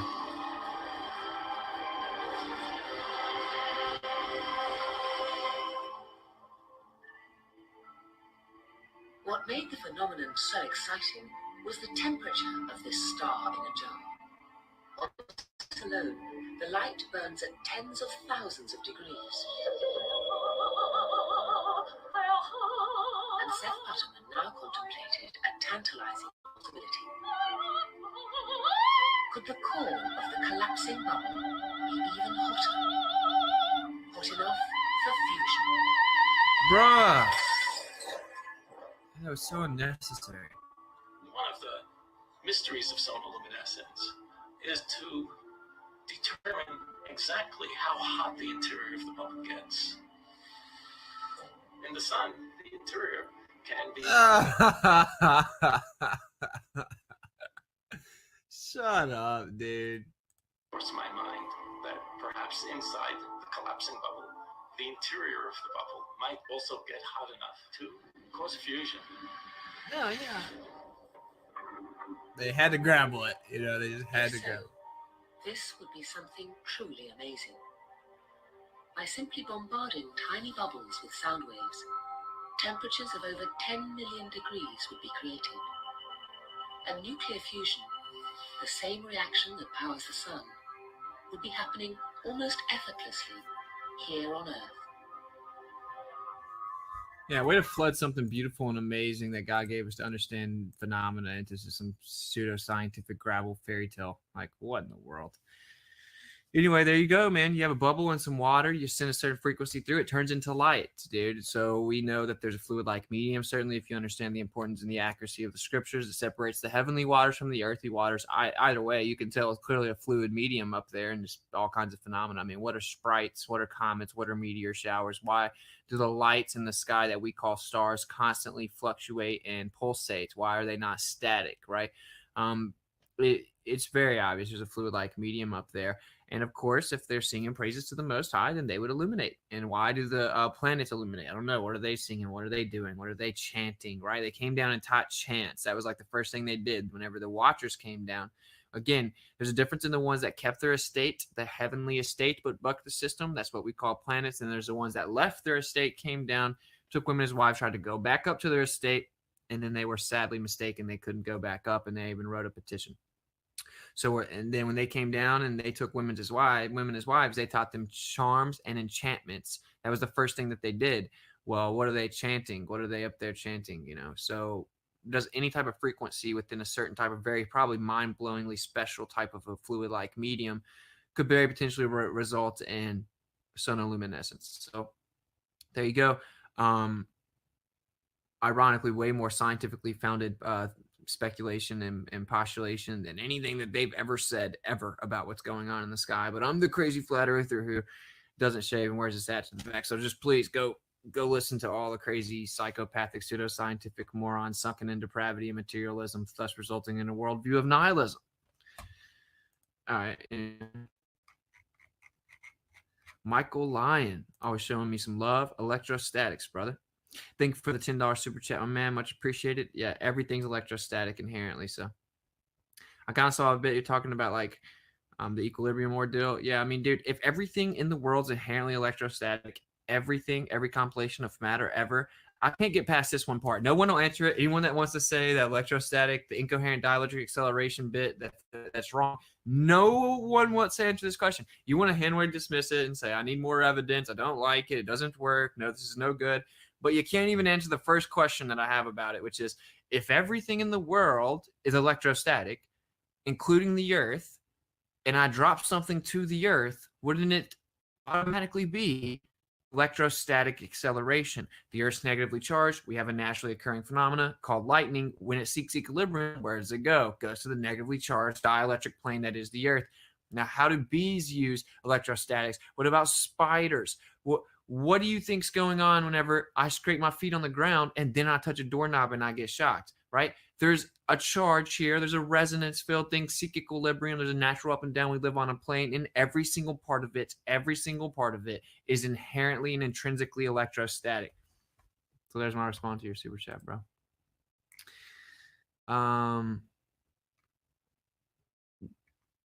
Sorry, I'm not trying to miss y'all D Live. We got 62 legends in D Live. So thank you. We got a whole bunch of unplugs in here. That's what I'm talking about. If you hit me with a sub on D Live, it's much appreciated. It's amazing. Yeah, I agree. Sonoluminescence is wild, bro. And now we have chickens. Everything's electrostatic. I agree. Thank you for all the lemons and for kicking it on D Live. We're gonna have D Live only streams coming. Please read the question I just sent you on Skype. All right. Oh, yeah. Shout out to Mary Mom for being a patron. You're awesome. She's a legend. I actually have a song that when I do a video on Stars, I'm going to play where she sings. She's got an amazing voice.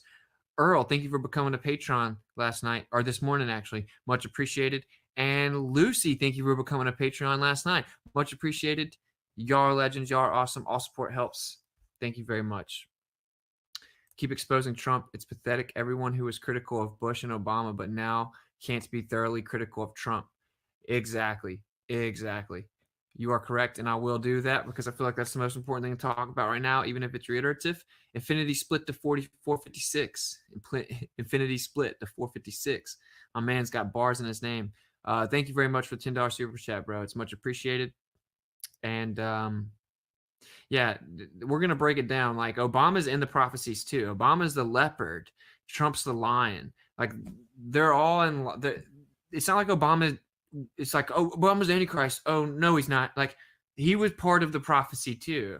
Trump is the climax of it. And there's a central figure that ends up culminating out of all of this. And it ties in with the exact number of the planets. Guys, none of this is a coincidence. None of it. And they're trying to subvert creation and mislead the very created beings. So, oh, yeah.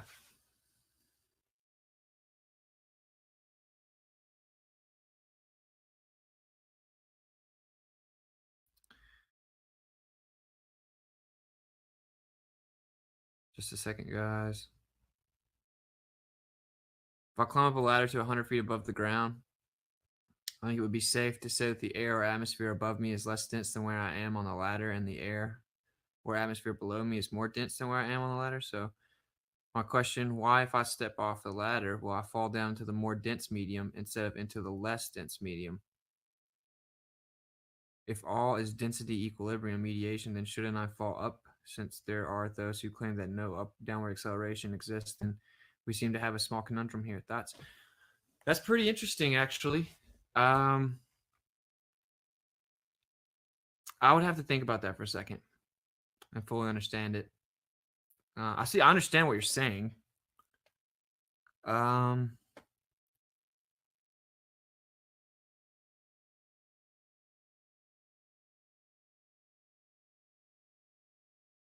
Sounds like a bit of maybe, yeah, bit of a conundrum. That's a good way to put it. I mean, it's pretty clear there's a naturally designed bias, and everything is naturally electrostatic. So I don't really feel like I even have to do much more than that, Bob. To be honest with you, I'm just waiting for people to catch up. Basically, like there is an up and down. We live on a plane, and everything is naturally electrostatic. There's naturally up and down. Everything is naturally electrostatic. What am I missing? Robert Priestley, thank you very much for the $10 super chat. Much appreciated. You're the man, and all support is greatly appreciated. Thank you, bro. Nate Cousins, isn't the Most High an Aryan reference to Aries, the ram, the father of the lamb? Also, Ram's anagram Mars, Martian, Marshall, Mary, Marshall, marital. Dang, I butchered that super chat. Yeah, you got a lot of gravy in here, bro. Isn't the Most High an Aryan reference to Aries? Sure, I guess it always depends on who it is that's making the reference. The ram, the father of the lamb. That's interesting. I'm an Aries, whatever that means. And then yeah, Ram's anagram Mars. People always tell me, "Oh, you're an Aries. You have the Mars energy and all this stuff." And I'm like, dude, do me a solid. Just go right over there and kick rocks, bro.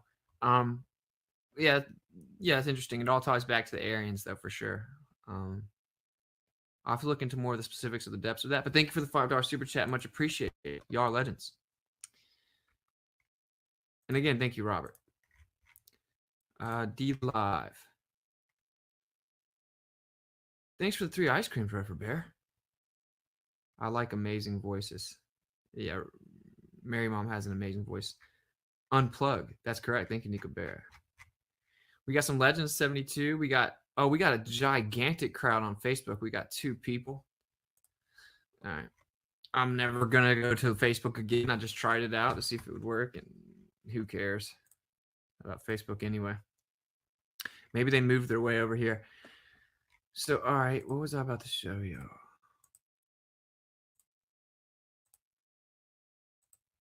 Honestly, don't remember.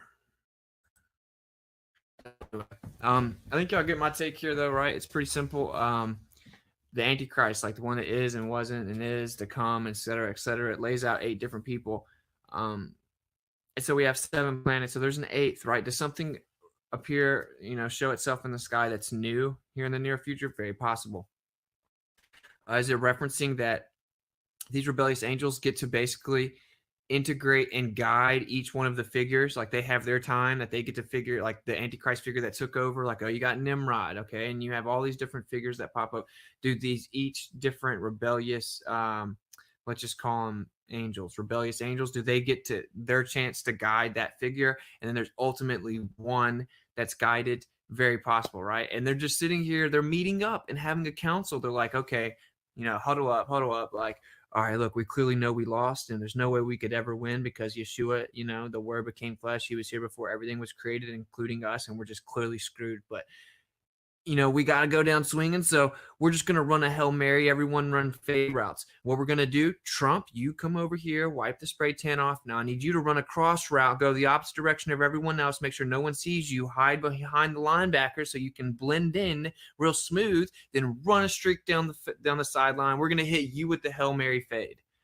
And that's what's going on. And they're in the sky right now making their little grabbler play call, their final play call of the game for their huddle in the sky, which is a council. There you go. There's my take. I bet you won't hear that take many places, will you? Commercial sound and video, Tree Fitty. Thank you for the Tree Fitty, bro. Much appreciated, much love. I see a lot of people saying like, dang, y'all get a lot of ads on my videos. I don't know. I'm sorry. Maybe I'll turn it off. I'll have to look and see. I don't even think I make much money with ads anyway. It's just instinctual. I put monetization on there. but I've heard a lot of people complaining about the ads, so I'll see. I think that I get paid like nothing from ads anyway, so I might just demonetize all the videos. I didn't ever notice it because I have YouTube Premium. Anyway, we'll figure it out. I don't want to like fudge all down with ads. I hate them too. That's why I literally pay the Grabblers just to not have to ever listen to ads. I feel like when I hear an ad, I'm basically watching the news again. That's how bad it is to me. So, did anyone else notice they had some pretty crazy dreams last night? I don't remember my dream, but it was weird. Best thing about DLive is no ads. DLive is cool in a lot of ways. It should just update its infrastructure to have like where it can house tons and tons of long videos, like unlimited, just like YouTube can. And then they'd actually be a force to reckon with. I don't see what would hold them back from doing that. I know it would cost probably a lot of money, but you get cost money to make money, whatever.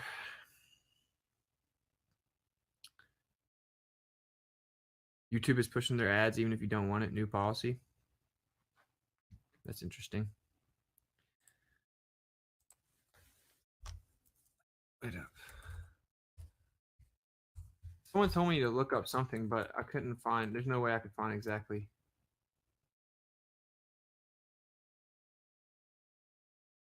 I could actually find it.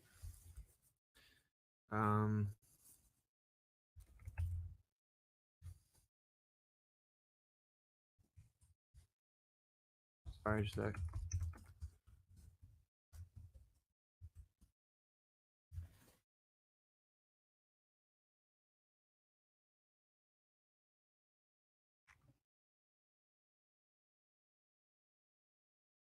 Let's check out a little bit of it. Young Kick Rocks. Is Jupiter down the bottom? Shut up, dude. What a stupid video, bro. I tried to see if there was anything that would pop up on YouTube about like a mythological backing, and clearly that's too much gravy for the algorithms. I'm sure a lot of y'all have already seen it. I just want to see a cool video of it, but I guess it's too much to ask. This dude's a Mason confirmed. He's literally wearing the eye on the freaking thing, and he's got 3303. What a weirdo.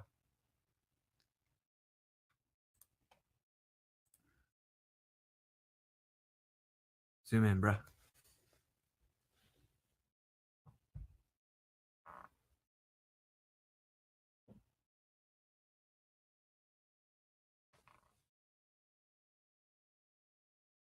What is that?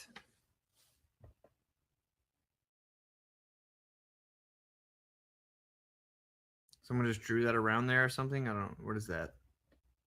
Has anyone seen that? What is that?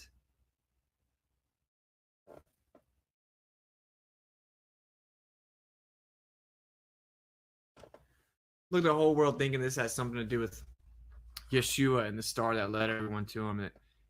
People think that Christmas has something to do with Yeshua. Like, what a clown world, dude. Oh, y'all hit me with super chats.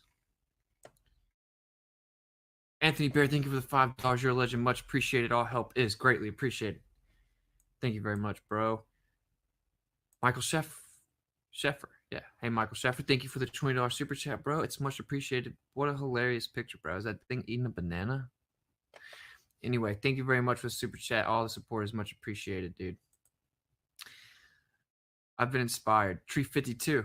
Thank you, TJ Trusty, for the 350. 350. Much appreciated. Thank you. Thank you, everybody. Thanks again, bro. All support is greatly appreciated. I know I've said that like 30 times. Looks like a star. Yeah, I don't. Was that drawn on there or something? Like, I don't know what that was, dude. Hey, what's up, 4 people on Facebook? Bunch of satanic souls that guys as truthers. Oh, that's why I don't ever go to Facebook. What is that? Looks like 2 stars. Why do they call it the Christmas star? It doesn't even look like 1 star at all. Well, from a distance, they can look like, with the naked eye, they can look like one giant star.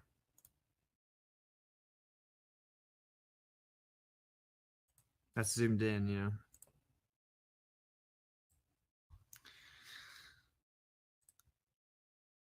Saturnalia. I think the star was added. Yeah, I mean, it had to be, surely. It's the Christmas star. It looks like a pentagram. And of course, like I told you guys in that one stream, like the pentagram's just been subverted, right? In the mark stream, which I was telling everyone, like, watch out. I don't know. Now I think the mark could be in the form of pharmakia, and it might integrate into that still. Actually, let's just get into some other gravy then. Like, why not? I mean, there's no reason not to just bring in some gravy since we're watching the Great Conjunction where the Grappler deities get together and make plans in the sky and no one knows what's going on. You know what I mean?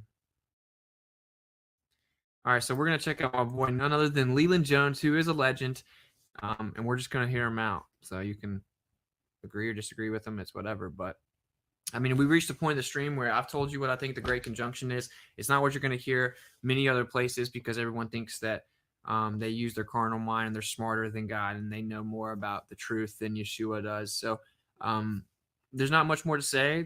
I gave you all the analogy of a football huddle, right? Like they're in the huddle. They're like, I know we're going to lose, but we got to try. So we're going to throw a Hail Mary, fade routes all around. We need you 7 to go over here and run fade routes. So the football analogy is falling apart. You got no blockers at this point.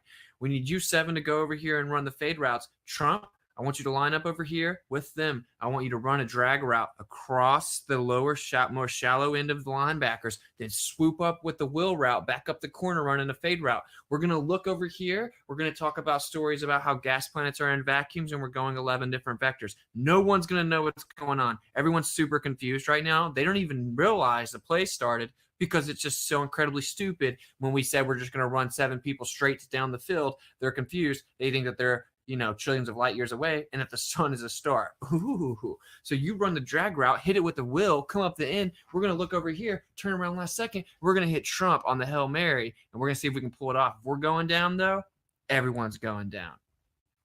No, that's what they're doing, and they're having an unrighteous council in the sky where they're calling it out. That's my take, bro. Pretty obvious that's what's happened, to be honest. The key to the universe, NT. 369. Oh, okay, I see what you're saying. Nikola Tesla, yeah. 369 is the key to the universe. It is indeed, right? In sacred geometry, there's nothing inherently wrong with that, but they've taken it and subverted it. And that's why they're so obsessed with gematria, right? Because we showed you that the Enoch calendar is actually encoded in the lifespans of 5 generations of Genesis to a T, like perfectly. That's probably just a coincidence, guys.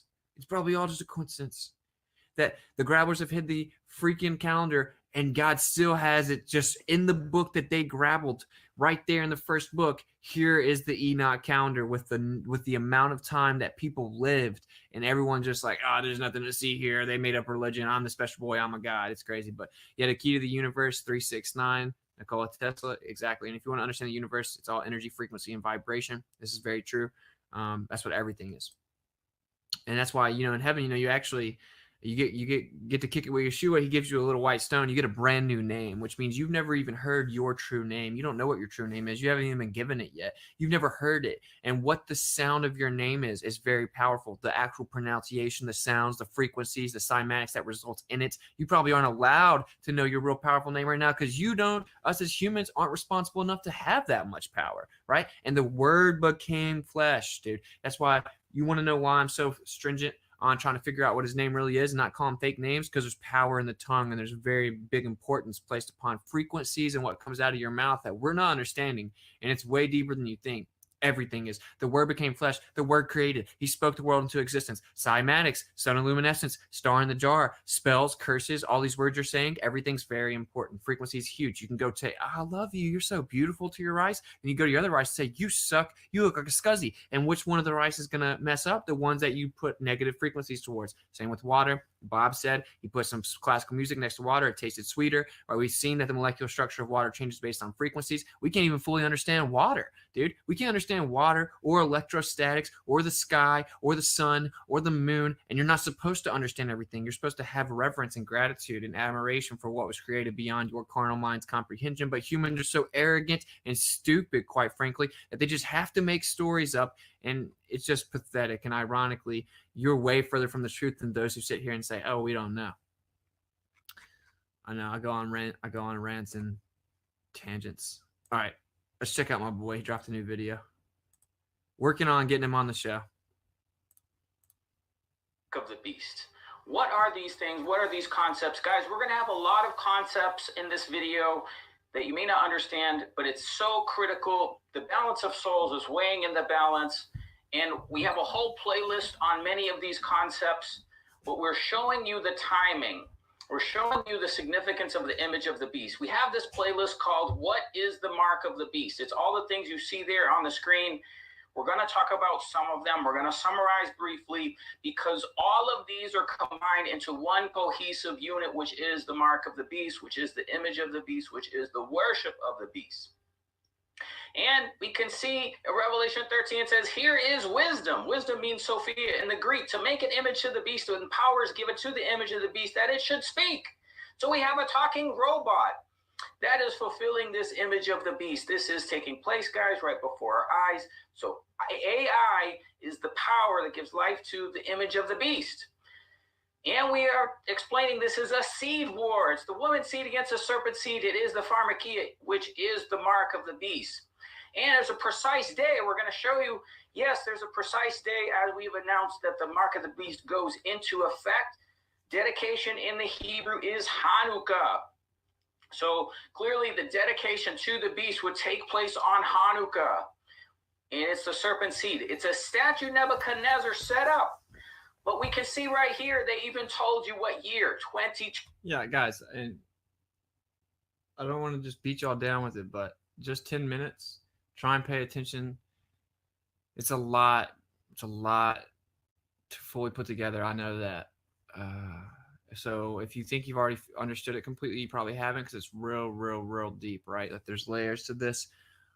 So try to follow what he's saying. The mark of the beast is encompassing numerous different variables at once, but it culminates in an actual physical decision of taking the mark. Okay, and of course, ID 2020, vaccinations, digital ID, the mark of the beast. This is, of course, going to be luciferase quantum dot technology that tracks the light in your body, including your pineal gland. They're set up, but we can see right here, they even told you what year, 2020, the year of the pharmakia, the year of the mark of the beast. And we're going to prove that. But Okay, the bot has been paused, so if anyone would like to have a conversation, go right ahead. I see Big Boy Khan is here. Would you like to say anything? I'm just chilling, to be honest. I had a long day, but I love talking anything flat Earth. Recently, I've been really interested in, I know they say to be careful about my verbiage, but I've been really interested in the ice wall or Antarctica, whatever you want to call it, the 200-foot, wall of ice that we hit when we hit south. I've been really fascinated with that. Right, yeah, the reason why we don't talk about it that much in here is because it's not exactly something we can empirically prove. We can't really, we can kind of go there, but we can't go past the 60th parallel. So we don't always talk about it, but I do agree it is an interesting topic.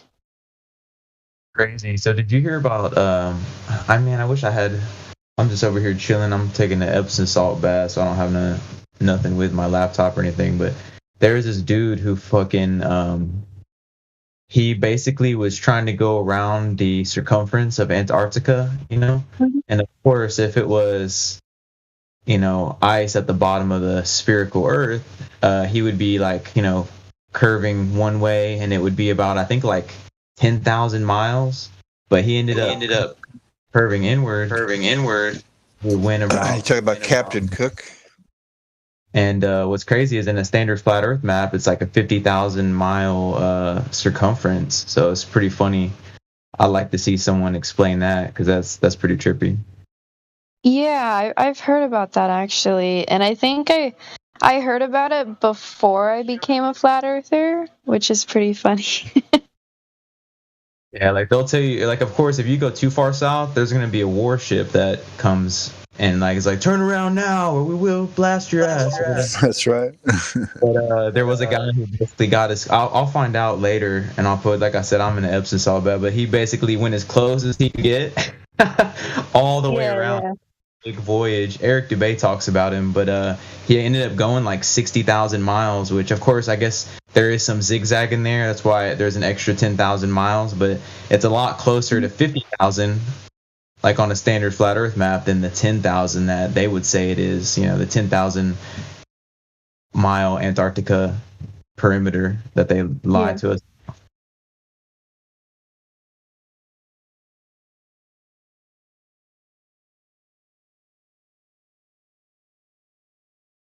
Yeah, like Captain Dan said, is that Captain Cook who did that? Or is it a different guy?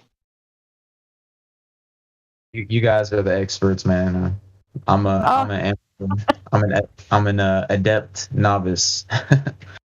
Yeah, I'm not an expert either, but I like to hang out here and listen to what other people say about it. I think he might be talking about Captain Cook.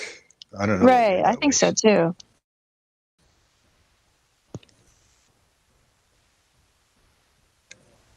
It's just crazy how people. Can anybody hear me? It's crazy how people.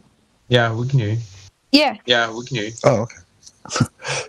It's like I'm talking to the wall over here. Well, your mic is repeating what we say, so I don't know what that is, but I hear it repeating. Sounds good to me. Oh, maybe it's just my end then.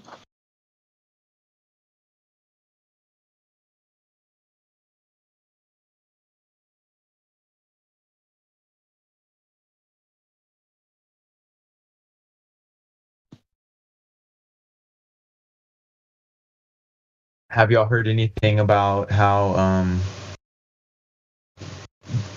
from a couple days ago, from yesterday, September 24th to like September 27th in a couple days, it's like the Jubilee or the Shemitah year. Have y'all heard about that? Yeah. Yeah. Yeah, I wouldn't worry about it. Some crazy predictions. Oh, they're always saying that stuff. The blood moons and the Shemitah, and nothing ever happens. It's supposed to be like the end of the world type thing, right?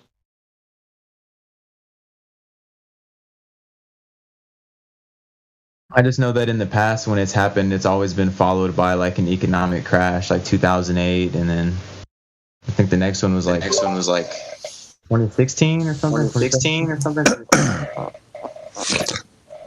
I wouldn't be surprised to see an economic crash, that's for sure. Yeah. I don't know if it's got anything to do with the Shemitah, but we'll see.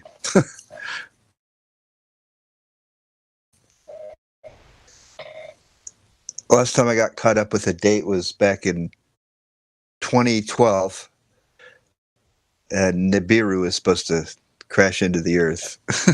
Oh yeah, I remember That's before that. I was a flat earther.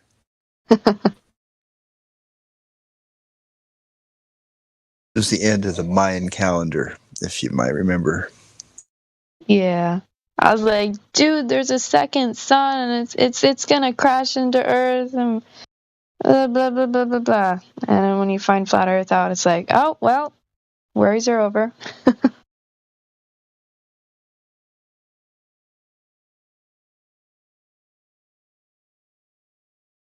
Yeah, I've been waiting for them to pull out the magic card out of their sleeve of a fake alien invasion and all the Oh yeah. freaking out. Yeah, that's what Werner von Braun said they'd do. Said the last card they'll play is the fake alien invasion.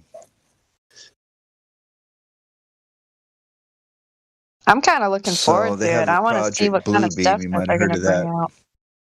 Right, that'll be exciting. They can project fake things up in the sky, like alien motherships and whatnot. Jesuses. Yeah.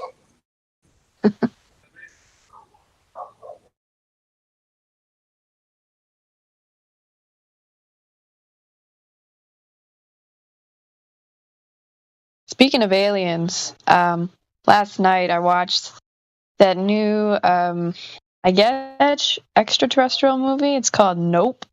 And it's pretty funny because it makes fun of that alien stuff and horror movie type stuff. It's not the best film, but it makes fun of that, which I liked.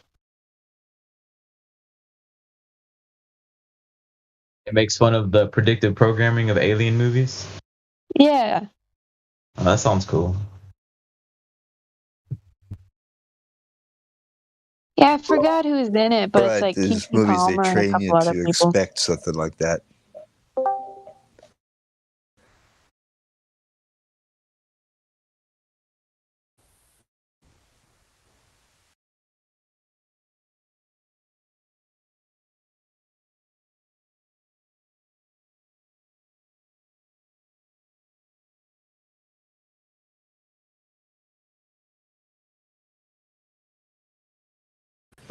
So quiet in here tonight.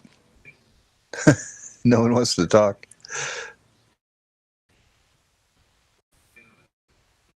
Most of the peeps are in Geo's server right now.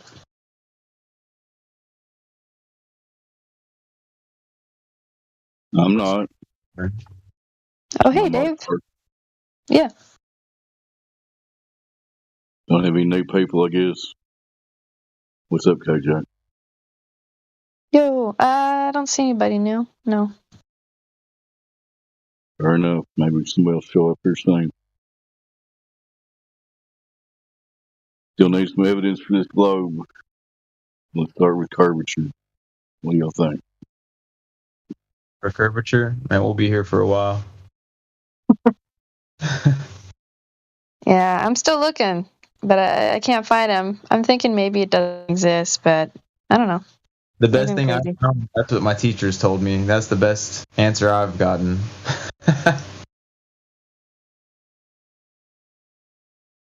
What's happening?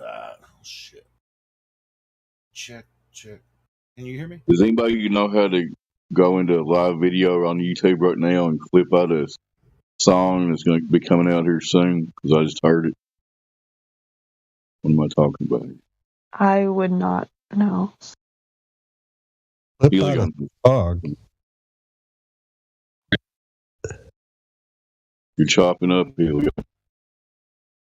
Check. Shit. I heard shit. You heard that? Yeah. Well, I mean, We can hear you now, man. All right, cool.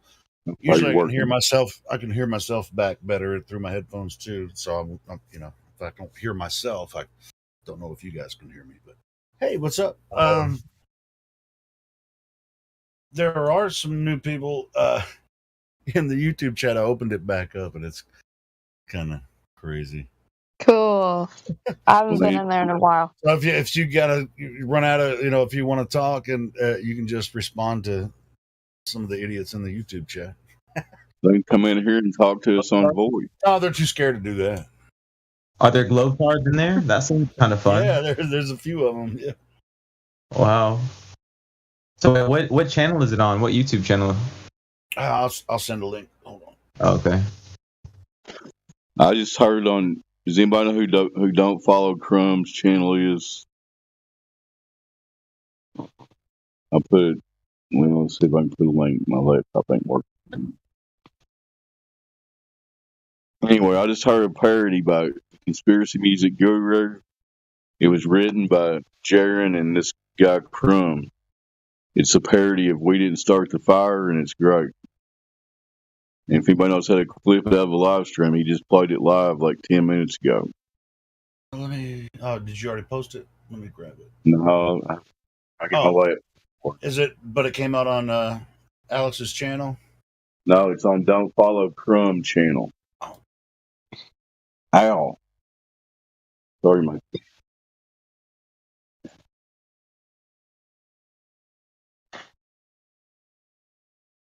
Anyway, it's a parody of "We Didn't Start the Fire," and it's awesome.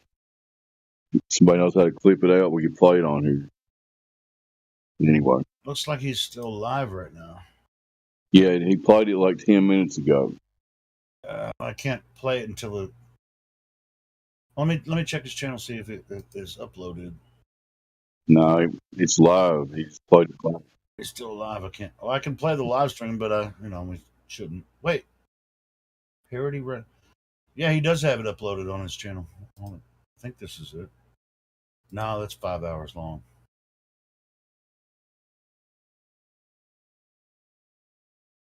He's been writing it like live on live streams with Jaron and other people, and a lot of people contribute and writing to it.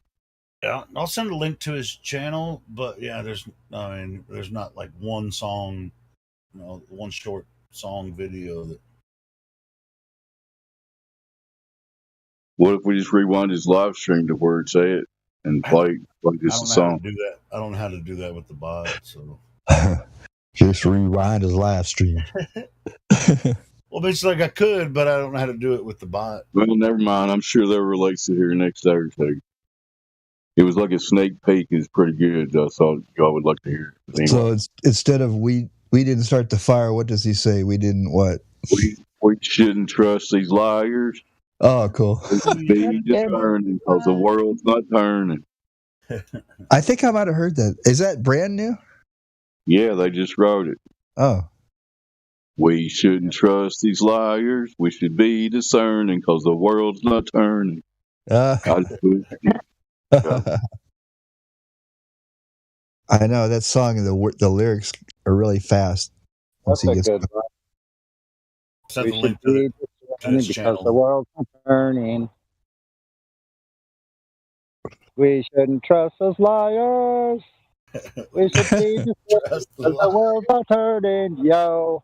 Ho, ho, ho, ho. Hey, what about that? Is it Venus? Or some planet, some wandering star to the east, like almost directly east, really low to the horizon. It's been so bright, and it looks like it follows you the entire night in the sky. It just hangs there, and it looks so close. I think it's probably Venus. Which one is that? Yeah, I've seen Venus. I've seen Venus for months now, man. It's been just hanging out. Yeah, I know. It's astounding, isn't it? Yeah, it's pretty awesome. But Google says Venus is like 30 million miles away or some shit. So how you seeing that? I'm up above the haunted. They have this haunted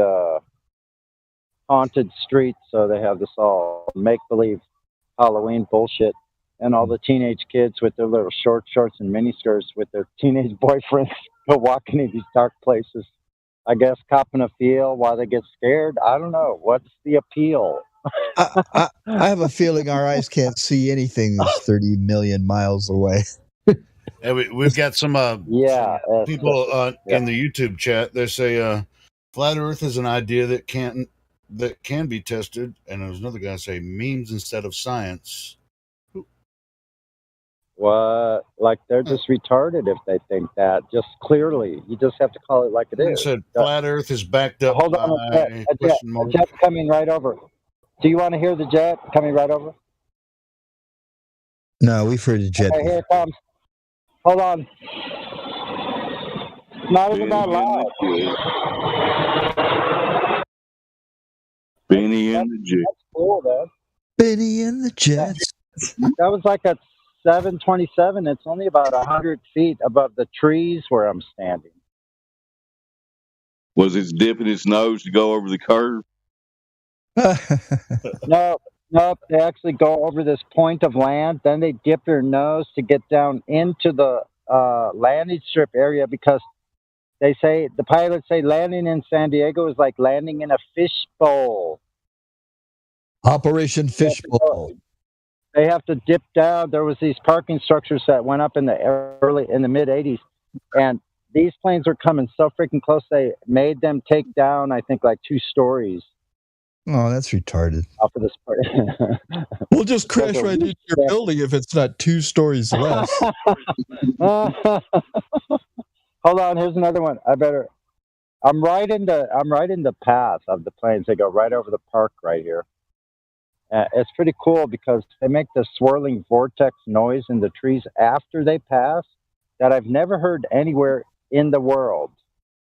Oh, here comes. I'll mute. Unless you like jet Does it sound like the space shuttle landing? Here you go. Here you go. Listen to another one. Here, just listen. It's a small plane. Yeah. This is what the space shuttle landing sounds like. Big old jet airliner. Carry me too far away. Big old jet airliner. Now listen. That wasn't very small, but it was pretty quiet. Like it just zoomed in on air pressure. Could you see that? I can't. It sounds like it, and I don't smell anything. Right over my head, I've never smelled anything coming from the plane. I've never smelled anything coming out of a plane. You would? Wouldn't you smell it if it was dropping fuel on your ass, right on your head? You'd smell that shit. It's just never happened. So I don't think that like that. I think they spew out fuel when they're taking off. They check this out. I worked at a at a facility where I built the interior of jet airplanes. Yeah.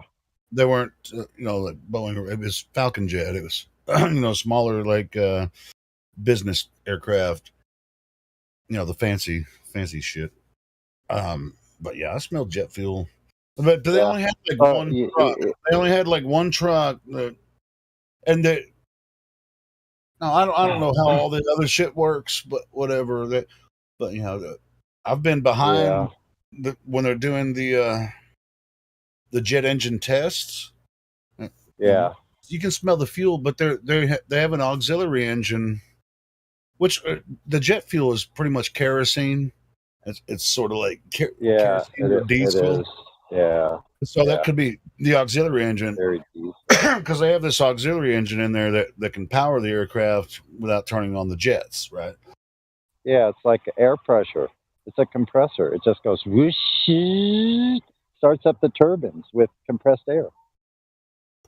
Who knows? I mean, yeah, I worked on those. Listen, hey, Helio, you might have worked on aircraft that I fueled and was on board called Butler Aviation in L.A.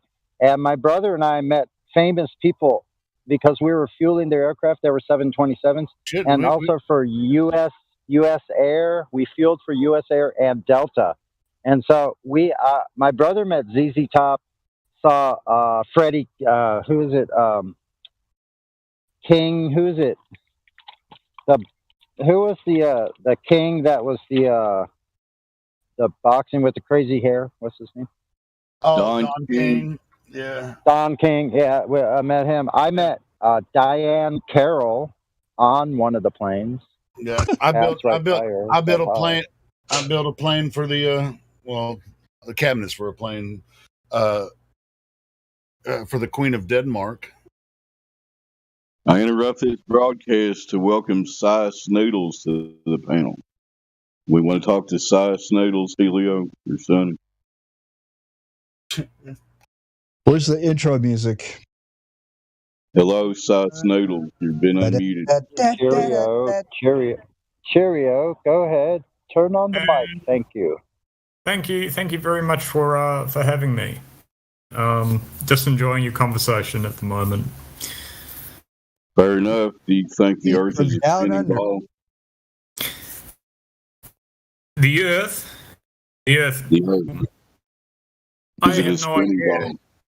I have no idea. Are you upside down? You live on the Earth. Have you ever thought about it before? I mean, obviously you have, because you found your way here. Yeah, I mean, I've thought about it before. Sure. I'm still learning. I think life is a learning experience. Yeah, absolutely. True. Yeah. If I came into a group and I wanted to see what they're all about, I would just sit back and listen to them talk for a while, see what they're saying. Yeah, and that's pretty much what I've been doing. Yeah. We appreciate you opening your mic. We're not going to force you to talk, but can you answer one question, and I'll leave you alone? Absolutely. So, do you know of any time anyone ever directly measured the curvature of the Earth verifiable and repeatable, we can go out and repeat it ourselves. I have.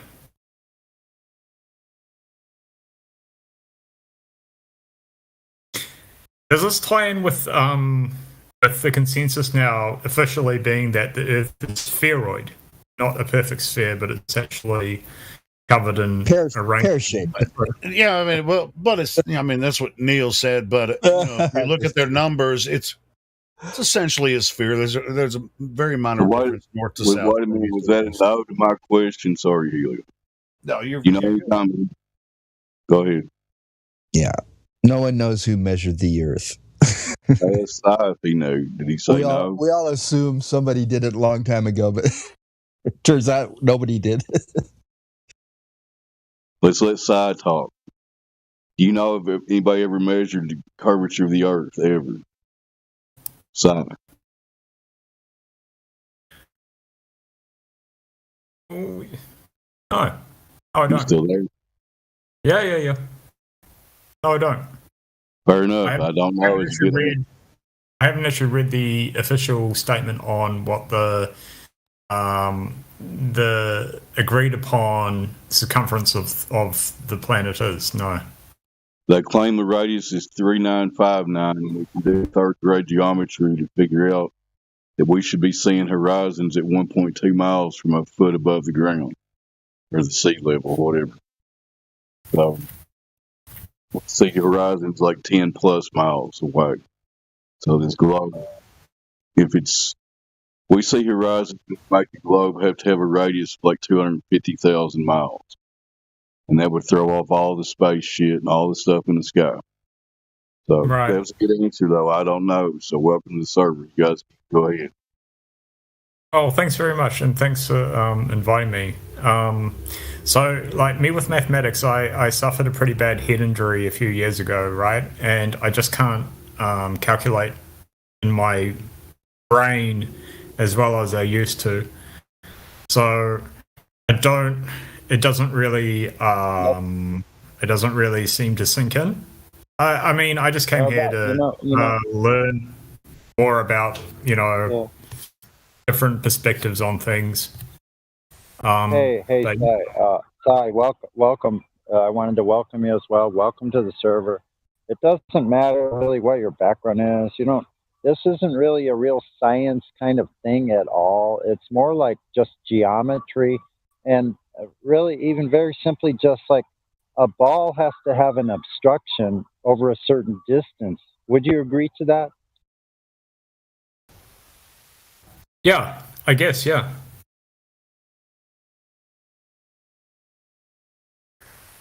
Okay, perfect. So that's all we're talking about here. So it's much more simple than people try to make it. There's very few things where science comes into play other than we have thermodynamics going on here on Earth. We have the second law of thermodynamics right in front of all of us with gas pressure here at the surface that's measurable. So therefore, there has to be a container. But speaking really simply, the Earth itself, in order to be a ball, would show curvature. Now, I think you admitted that you don't know what that implies at the surface yet. That's okay. We'll go slow. But would you agree that a ball of any size would have implications on the surface? In other words, drop over distance that would be specific, measurable, and geometric. Would you agree to that? Yeah. You mean objectively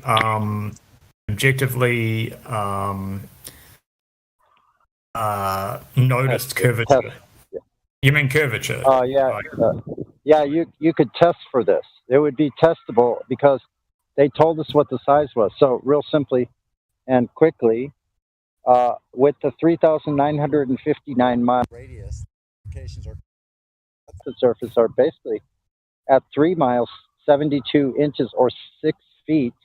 At 5 miles, 16.67 feet of vertical drop. That's elevation, lowering of elevation. Do you understand that part? Right. Yeah, I do. Okay. Okay, good.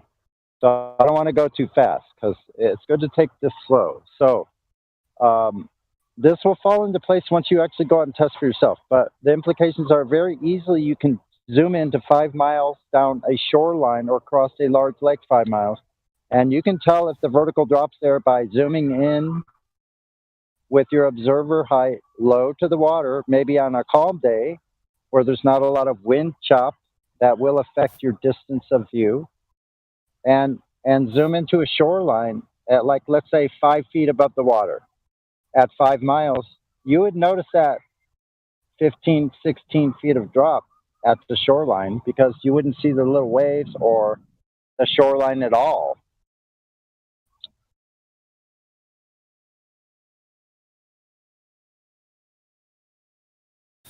Right. So now we have observations that are 10 miles. Clearly, you're seeing the oil rigs in these observations. Somebody can run through the Black Swan. It's kind of noisy where I am, I feel, because of the wind and more jets. And I have to mute right now, but somebody can Black Swan this gentleman. You're very nice talking to you. Who wants the Black Swan? I can't. Somebody else wants to. Okay. I just need to actually head off now. I just need to cook dinner, but I'll be back, and it'd be cool to keep this conversation going at some point. So thanks for explaining and having some discussions. Yeah, I enjoyed that. Thank you. Yep. Okay. Talk to you later.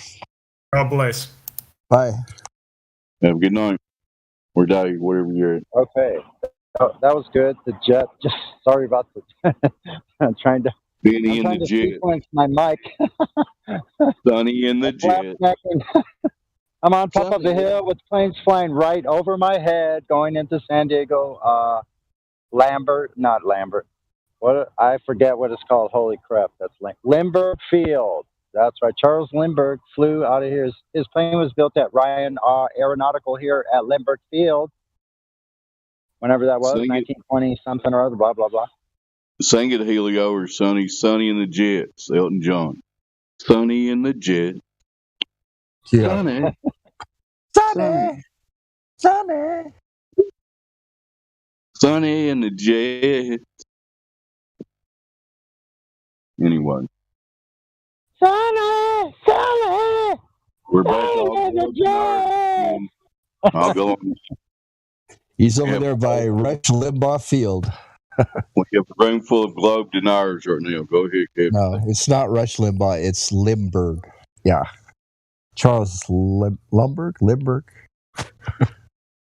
Charles Lindbergh, yeah. I always get confused. If he was the same one, another jet. Hold on, I'm preempting my mic. I'll shut it down. It's preempting. Please stand by. We are experiencing technical difficulties. Okay, this is a big one. Just go ahead here. Listen to it. No, not that big.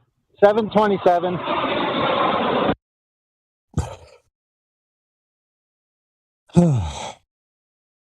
Sorry about that. It wasn't even that loud. It was like a DC-8 or DC-9. When are they going to have electric planes that don't burn fuel? But listen, guys, I'm in a place where I can literally see them. They have their headlights on. They come circling around really far away out at the desert. And I can see them from here. And they circle around. And they line up and they come in like they're on a freeway, one after another out there, way out in my view of the sky. And they just kind of line up and then they come flying in. So I'm looking right down at the opposite of their direction of flight. They're flying right over my head. Pretty close. Maybe 15. Commercial jets or military? No, they're commercial jets. They're pulling into an international airport, Lindbergh Field right here. Right. You did say that.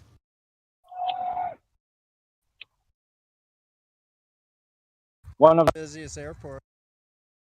Not as busy as LA or San Francisco. But yeah, after that, it's probably the next busiest.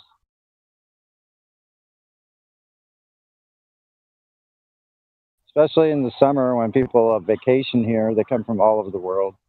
A bunch of numpties are in my town. They're kind of annoying. They're all lost and shit. I try to help them the best I can. I try to be nice about it. You live in San Diego? Yeah.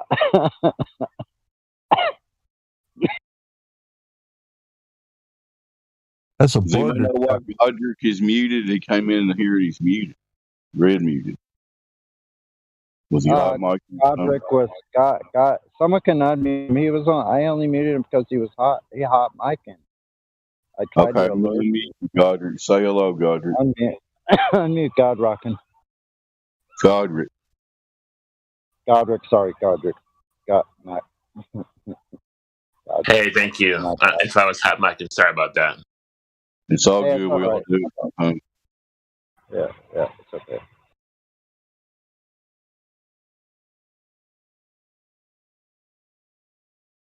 We didn't want your conversation with your girlfriend getting all out in public. You know what I'm saying? So we wanted to keep that on the confidential. Why, thank you.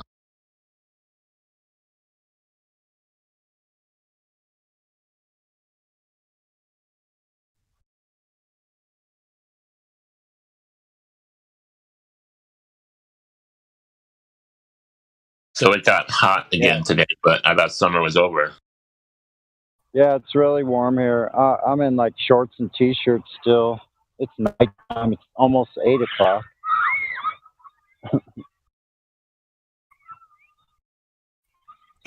Fake Halloween shit going on down below me. They have this whole little avenue. Playing or something. Yeah, they have this Halloween thing, so they're all like their boyfriends are goosing them, I think, or whatever. It's very strange. They're doing Halloween before Halloween. Halloween isn't a month. Yeah. It's just like the major event. It's as big as Christmas now.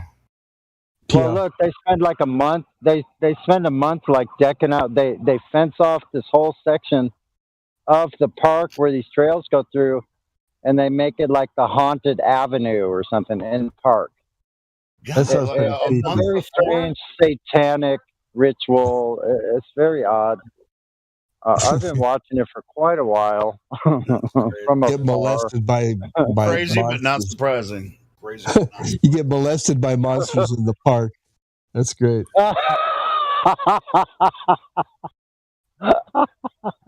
I'll show you what scary it really is.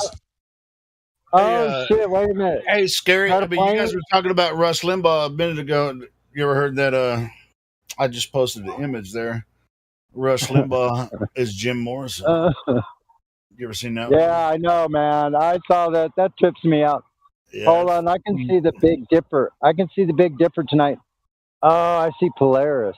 I have a see the solution Big Dipper for Polaris, every night. man. You should be able to see it every night, no matter what time. No, we couldn't see it in L.A. Listen, we couldn't see it when I was up in Orange County. You know why? Because that direction is directly at a large city. So it's blotted out by that light from the No, city. sure, yeah. Long- It's hard to see the stars. Long Beach. City, yeah. I can see it really huge right now, and I can see the handle of that big curved handle of the Big Dipper. Wait a minute, man. That is weird. What? Oh, I see. It's an even dimmer one. Wait a second. Are you on your bike? Really weird. Tony? Yeah, I'm out on my bike. I've been out for about five hours. It sounds like you're tired and stoned. I'm very stoned. Oh shit. Yeah, Okay, so I won't how talk you gonna about get it. back on your bike, man? Do you have enough power on your battery to get back home? Oh, dude, I'm not very far. Okay, cool. And guess what? I've already been about 20 miles in the last 3 or 4 days, and the battery is still on 100%. It's Sweet. badass. It's like I'm floating through the air. What kind of phone is that? No, phone. The cheap-ass phone. The Obama. You said it's still at 100% after all day long? He has a bike that's modified with electric motor, and he drives. Yeah, I'm constantly. I have a cord going from my battery from on the back where the battery is all the way up to the front where my phone is, and it's charging all the time. Oh, you can charge your phone with it too? Loses, That's cool. That is yeah, it has a USB port. It has a USB port. Sweet. No wonder you can take 5-hour bike rides. Yeah. Yeah, and I'm not worried about the battery, and I can go like cloaked mode where I turn off all my lights, and I like riding like that. Till you hit a pothole. No, I've been over these trails. Like I could close my eyes almost and go to these places. I've been so many times in the daytime that I can just go. Like I see better at night. I don't know about you guys. You're like a cat. It's harder for me to see in the daytime when it's really bright. I have really bright blue eyes, and I see better at night. Right at dusk, when it's just starting to get dark, I can hardly see it all until it gets completely dark, and then I start to see better and better as the night goes on. I see really good at nighttime. I'm a really good I could hunt at night. I see super good at night. Interesting. That's why I'm still a good sailor, because even though I can't see, I have to wear glasses. Like with my glasses, for me, even when my glasses are a little fogged up, I see way the fuck out there, man. Because I can just lower my eyesight just a little bit, and it magnifies it gradually. So my glasses act like, oh, jet warning. Does the weed help you see good at night too?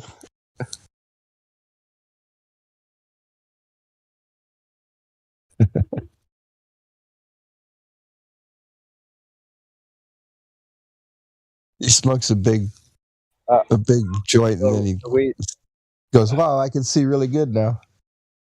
Well, the weed helps me do all kinds of things to be able to move around. So, like my afternoon, I didn't get out till like 4 o'clock. But I went to my place out in the woods where the sun shines right in there. I got about 2 hours of direct sunlight that it beams right into where I'm sitting in this freaking great little place on the leaves, surrounded by a sticker tree, but all the fruit trees that I'm always talking about. So yeah, you were telling me about that place another time. Then I was hungry, and so before I left, I was smart enough to bring my little government-issued food card. Oh, thank you, Massa, for allowing me to have a little bit of food here so I can go get some government-issued food with my government-issued card. Thank you, Massa. Thank you, Massa. I'm sorry. Yeah, I got one of those too. Hey, Jim Morrison's father was Jim Morrison's father was CIA. I believe. Yeah. No. Listen. His father was an admiral in the Navy, bro.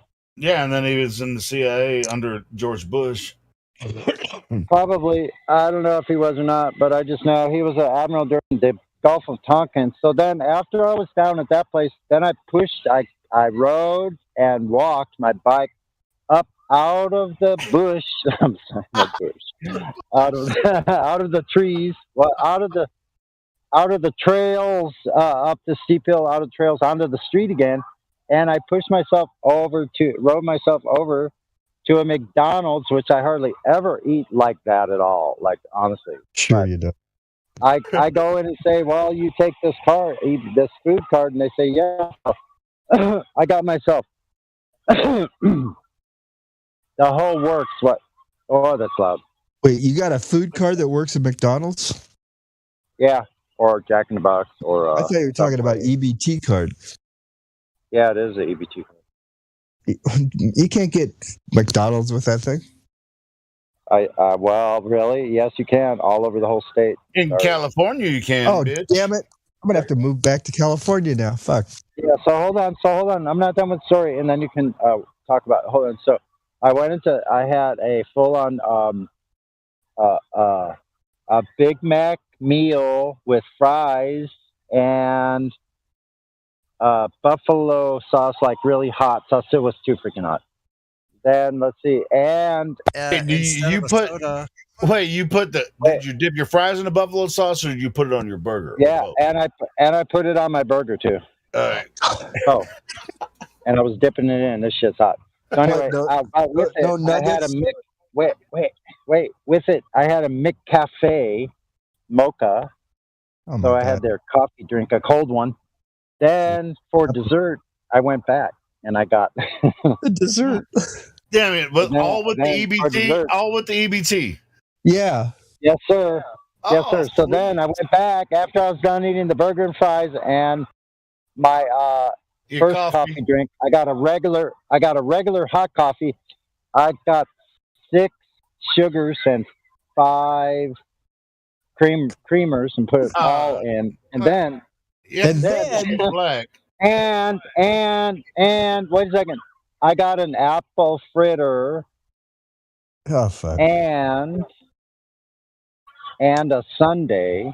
Hey, do you have the McDonald's app? Because every day, wait a not second. every day, but I do often use the McDonald's app because on my way to work. Wait a second. I wasn't done. Hold on. I wasn't done. Wait a second. Alert. I wasn't done. So I had the sundae, the coffee, and the fritter. I used the ice cream from the sundae with the chocolate on it. I put some of that in my coffee. That sucker was so fucking sweet. Oh my God, the best coffee in the world. And I felt like I was in just heaven having all of that. And ate the whole fritter. I ate every single crumb of everything I ordered. God damn, Sonny. Hopefully you'll be here tomorw. Dude spent After eating all $20 at that shit, you're McDonald's. probably gonna die. I mean, I used the McDonald's app, like I was saying. They have the $1 daily deal where you can get a $1 breakfast sandwich. Doesn't matter what it is, bacon, egg, and cheese biscuit.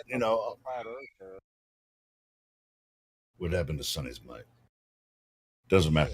But yeah, I'd get the $1 daily deal, and so I can get a freaking egg McMuffin or $1.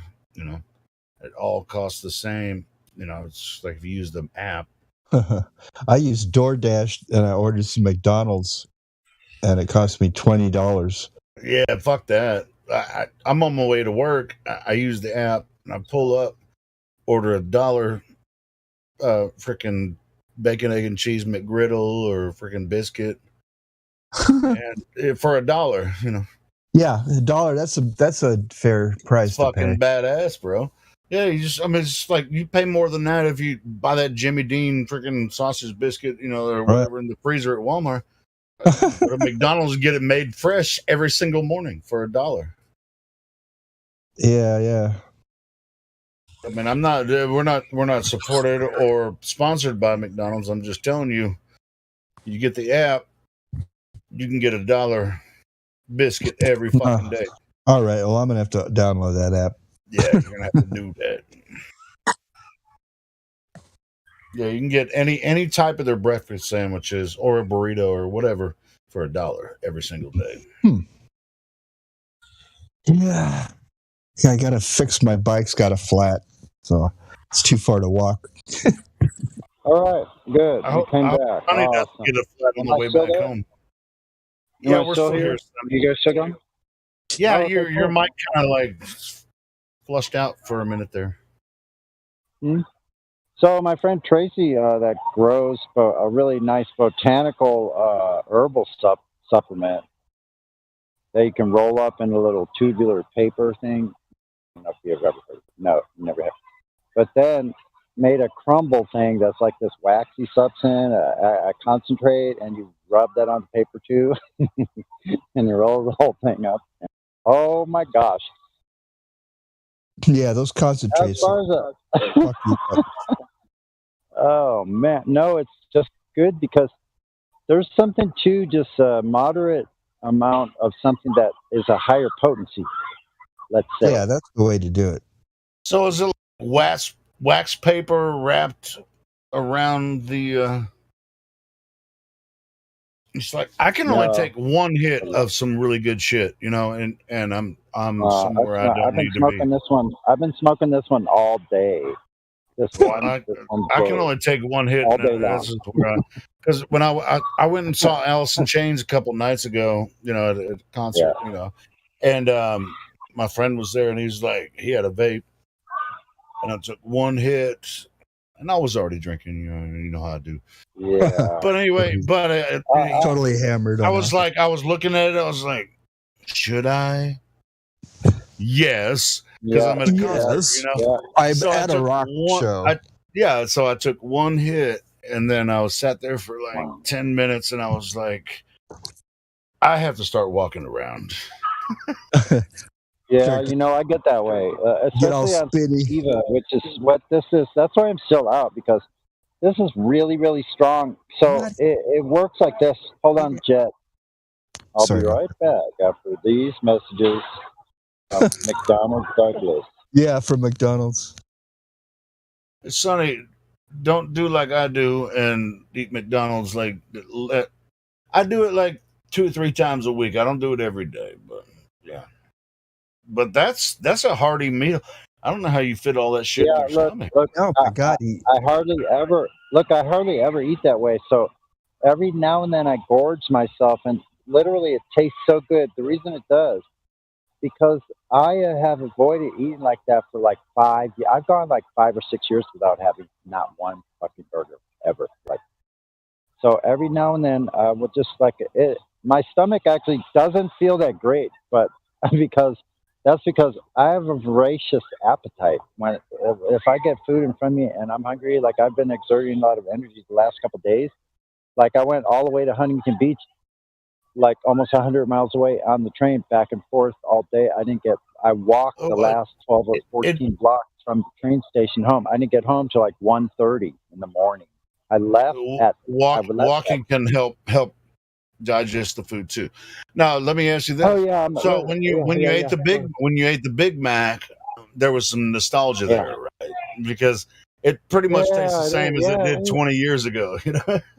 Yeah, it sure does. Like it's pretty good. It looks smaller to me. I really thought the Big Macs are bigger, but yeah, I'm pretty big. Like I'm like towering down on the food. So it's like a giraffe looking down at the food. I'm like, wow, that looks awful small from my view. It looks far away. How'd I get this high up? Oh shit! Hold on, I better duck. There's a plane coming. I'll duck my head. Wait a second. Shit. What the fuck? Sunny on Sunday.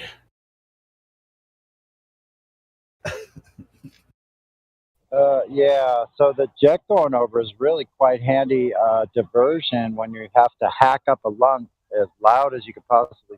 No people. You're supposed to mute if you have to cough. There's a reason there's a cough button, and you know when they do. I muted people do when I coughed. podcasts Yeah. and stuff. Yeah. And the plane came over right at the same time. I sequenced it. There you go. So I've been standing on this hill here since I've been talking with you guys. I've been standing on this hill looking at south to Mexico. And I can see probably, and this Venus is lined up. You know how all the planets, they line up. Remember the last time they lined up really well? All together. This is the same that hill. was like a couple months ago. A couple months ago, I think. Yeah, this is the same hill. I woke up at 4:30 and I went out at the behest of our lovely Jenny from the block. Jenny on the block, on the plane. And so I got out here and saw that whole thing, but it's amazing when you see how the ecliptic lines up at this angle from us. You go, oh, that's how the clock is lined up. You see it, then you see it visually. You're like, oh, holy shit. That's our really bizarre. calendar, and that's the ancient gods as well. You know, it's our calendar, and it's the ancient gods. The months are named after those gods. Yeah. Yeah, the sun was Horus was the sun god, and he took 12 steps. Listen, we're in September now, but what month is this? The 9th month. Sept is 7. Mm-hmm. Yeah, it's off. October it should be 8, and it's 10. Right. December is 10. That should be. Deck is 10. Yeah, December deck is 10. The ancient Hebrew calendar had 11 months, and then every 7 years they had another month. And it was based on a moon cycle, the cycles of the moon. Oh my God, that's even louder over there. It sounds like a chainsaw action. I better walk Sonny's the other so way. fucking high. Get ready. Here comes a jet, everybody. WSB, there will be a jet, no doubt. Great place. Underneath these 100-foot tall eucalyptus trees. These things are probably 80 years old at least. Yeah, I come from Standing Southern in front of it, California. I like the eucalyptus. This one's a small one. Listen, I go in front of this one. It's about 12 feet in diameter, this one eucalyptus. It's about 110 years old. And I have proof because I've seen the hill at the groundbreaking of this haunted mansion I'm always going to. And when they first built it, or at least unless they photoshopped the 1905 image of the groundbreaking, I guess that's possible. Those trees are old. Wow, someone going the wrong way. They use eucalyptus trees. They put them around the perimeter of like an orange grove to block the wind. Yeah, they do a good job, and it's really cool. It's nice and warm down there. It's amazing. It's September, and it's still. Oh, I think I'm getting bit up. They come from Australia. Eucalyptus. Yeah, something's trying to bite up. I put like eucalyptus in my coconut oil. Put that on. And some of it. I'm gonna have to find something stronger because I know this mosquito's still trying to hit like little tacks, man. I used to buy eucalyptus oil, take it to the gym with me, and when I went in the sauna, put a couple. Yeah, that's really good. You can put it in a hot bath, a hot steaming bath. That's a good do. Shoot, that might be a good idea. Oh, what's trying to get me? Holy. Okay, I better move on. Attack insects right now. You had to sneak into the haunted forest down there. Scare the kids. No, but I could actually. That's a good idea. But I don't have my headlight, but I do have my tail light with. Oh yeah, I could go on the street right by it and then back up. Oh, jet.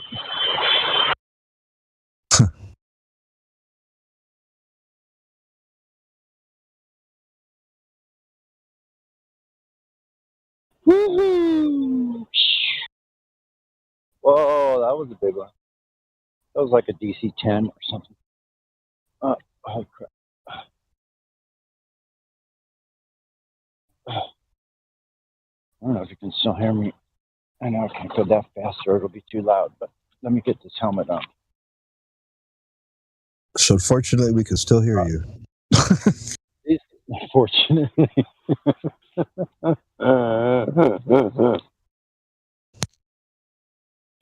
Anyway, wow, a bunch of stars, pretty clear up above, like in the sky. Like it's pretty clear. I can see good. Well, out in the park here, anyway. Okay, wait a minute. Why are people going the wrong freaking way on the street right here? They're loaded. What is wrong with these people? It's a one way.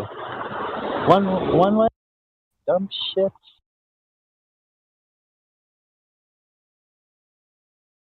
Two of them.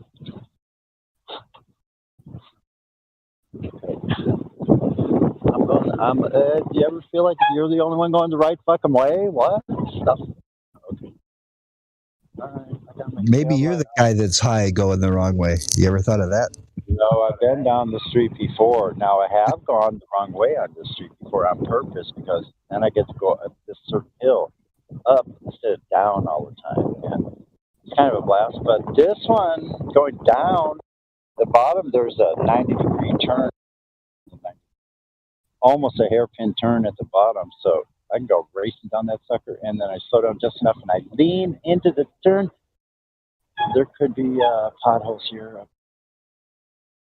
Lean into this turn over here. You just like hit a rock and you'll be on your face. I can hit rock.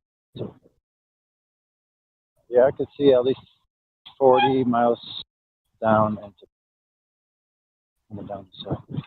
40 miles. Up on the top, way back there. Oh shit, someone's coming. I'm gonna pull over. I don't trust the rest. Okay, I better put it on blinking light. There we go. I can't miss that. Yeah, man. Okay, they're going the right way. Good. They'll see me quite well. I'm gonna go around the outside of the turn. I could cut through there, go through the lawn, and then down these steep stairs. Well, here I'm talking about seeing in the dark. It is very well. Oh, there's some bumps. I haven't had anything drastic. Keep going like I told you. I could do this at night on the trails. I know where all the rocks are, except one night I forgot. I was a little lackadaisical. Forgot where this fucking huge rock was. Past the bridge and a little bit around the corner near the sage bushes and a big fucking rock on the left fucking trail. Big, huge rock. Takes up 2/3 of the trail. If you're not on the right side, so I hit that. Thank God my equipment holds up. Like my bearings don't lock up in the. Yeah. Whoa, excuse me, sorry. Didn't mean to alarm. Okay, I'm just faster than all y'all. Slow as hell. But all you Satanists dropping off your kids to this Halloween nonsense. All right, we're going right by it. Hold on, do you still hear me? Oh, Halloween! Oh God, Halloween! It's the satanic rituals. I love it. Oh yes, Halloween! Hey everybody, make sure you goose your girlfriends in the dark places down there. Halloween, the satanic rituals. All right, good job.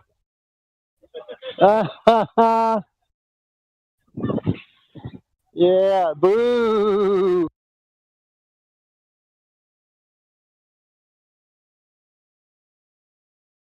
Oh, did I say all that with the mic open?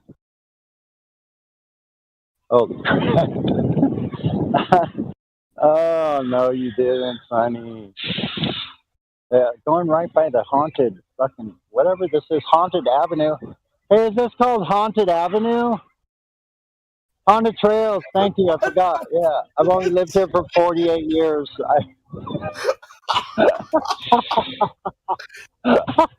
You're killing me, son. Haunted Trails, everybody. Trails are on the plane. A plane is horizontal. No one builds a fucking highway on a curving fucking road. You dumpy dipshit. Halloweeny. Happy Halloweeny. Hi, girls. Looking all scary tonight. Wow. The satanic rituals. Nice.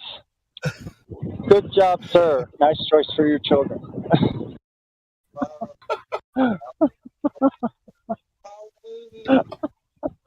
See, this is how you do flat smacking on wheels. Hey, do you guys know the earth is flat? This shit's flat, bro. Look at that. See all the way over there? Hell no. They told you it was a globe. They lied. They lied about the globe. Put your mind in a freaking prison cell for your mind. I digress. It's a beautiful night here in San Diego. It's so flat. This is fun as fuck, man. Hey, look, there's an interracial couple. Hey, guys, man, what you think about B.O.B. saying the earth is flat? Did he just say there's Did you an hear that? interracial couple?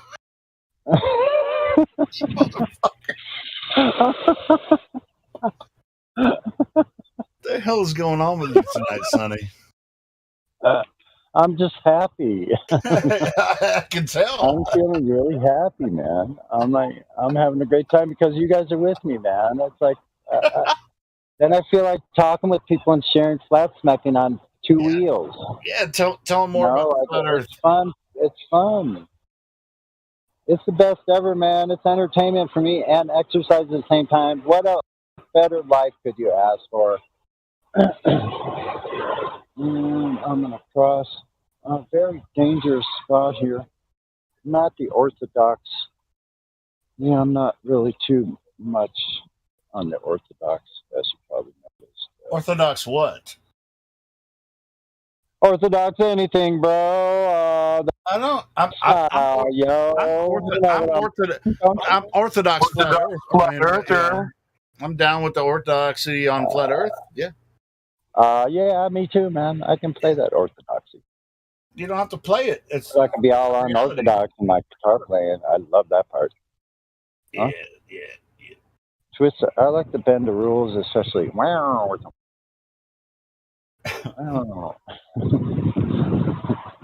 Here's Sonny in San Diego. I'm gonna put a. Did you hear my wah-wah pet? Did you hear my jam? Yeah, I heard you wow. But I just posted a meme there. This is Sunday riding his bike in San Diego. No, did you hear earlier? Oh, it's live.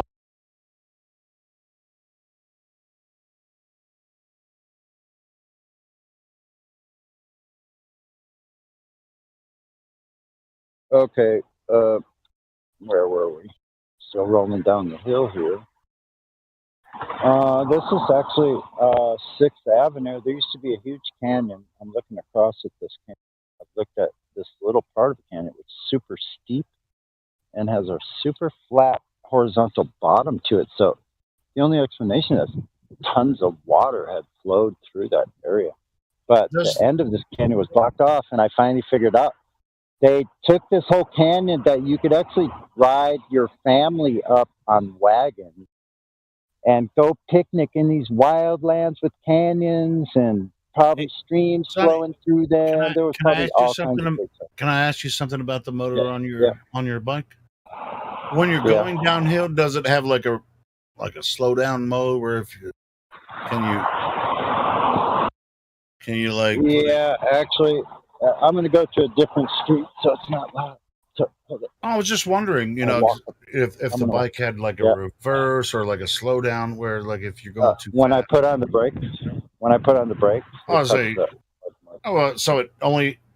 That's what I was wondering. If the electric motor only moves forward, or does it assist in decreasing? It goes forward. It goes forward when I'm pedaling. It's got a sensor on my crankshaft on what they call the bottom bracket. So you only have brakes. Brakes are the things that help you slow down when you're going too fast. It. Yep. It just cuts the motor off. The brakes stop it.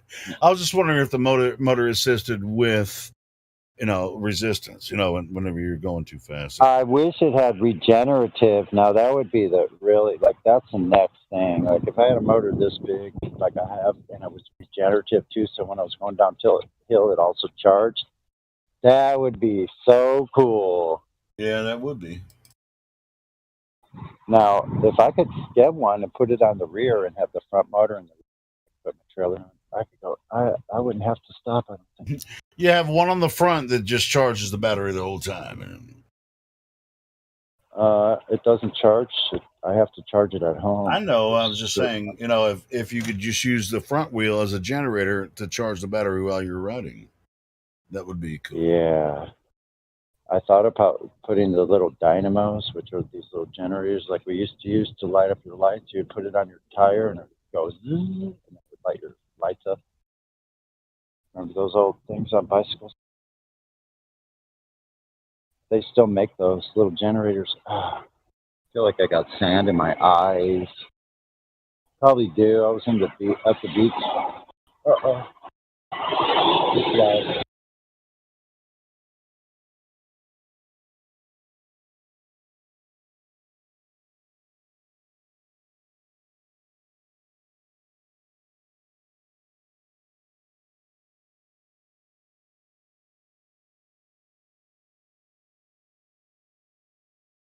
Yeah, quite busy traffic-wise. Planes going up. Now it's quiet. Virtually no wind at all. And when there's no wind at all, you can feel the earth rocking like a ship. So that's my supposition. The earth is rocking. The earth is rocking. Yeah, it explains the tides, bro. Don't laugh at me. It explains the tides. I think I feel it. I think I've actually felt it. I also feel earthquakes before they come and have been correct that it was an earthquake the next morning, verifying my suspicion that it was actually one versus just a tremor, which I feel all the time, all night long. So it might be time to get out of California then. If you can fucking feel the earth moving, you know. No, it's actually no. Here's what I'm saying. I think all of the land that is the earth, the ground that is above sea level, everywhere, all that land, and including that land is connected by seashores to continental shelves, and the continental shelves are connected to the abyssal plains under the sea floor, right? Yeah. Yeah. I'm talking that all that land and all those continental shelves and all the seafloors all connected, and they're all in a big pond, and it's floating like a ship. I better mute. Floating on top of water. Talking about the abyssal plains are floating on top of. Well, wait, this plane's going right over. Holy. Oh, shit. You about to get to a crash landing. Hey, who was that yelling? It was me. Yeah, that the whole thing's rocking. I think it's rocking. I think the whole thing's rocking. Like Well, I think the earth is alive just like we are. And now no, listen. We know it has a frequency, right? Earth has a frequency, correct? Well, and we know Earth vibration itself? is Earth has a frequency. Yeah, it's measured. It's measurable. It's like what is it? 6 point. I think it's a combination 3 of or 4 hertz. 4 hertz or something. It's like the same as the human heart rate, I think. Some kind of hertz level, but they've measured that frequency. So frequencies cause vibrations, right? That one. And frequencies cause vibrations, like the quartz crystal in your freaking watches. I hope a disaster's not coming, and it's just late. It's on the 25th instead of the 24th. All of a sudden, drastic weather changes here in San Diego. Oh my God! So anyway, yeah, I think the Earth might be rocking, and it explains the tides. And it also, because if it's rocking, if it's frequency related, that means it's electrical. The salt water is charged with electricity differently than fresh water. And also, my supposition also explains the motion of Polaris, which I just got turned on to amazing information from Flat Earth Dude that dropped a bomb on me about this, that the motion they discovered of Polaris is the Eye of Ra. Yeah, they call it the precession of the equinoxes. Yeah, what is the Eye? Yeah, it moves in a half circle. I bet I could beat that car right there. There's It's a about highlight. 26,000 years, what they claim, and I'm not sure if the shit, Earth there's is some kind of 26,000. Lamborghini or... What the fuck?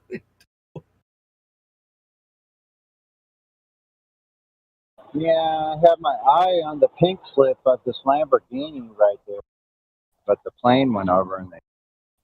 Everybody start praying for I Sonny could to beat get the home car. safely. What's that? I said everybody What's start that? praying for Sonny to get home safely. No, I always get home safely. If there is such thing as home. But anyway, going back to the rocking, it looks like the Eye of Ra looks like it's going laterally more than it is up and down, right?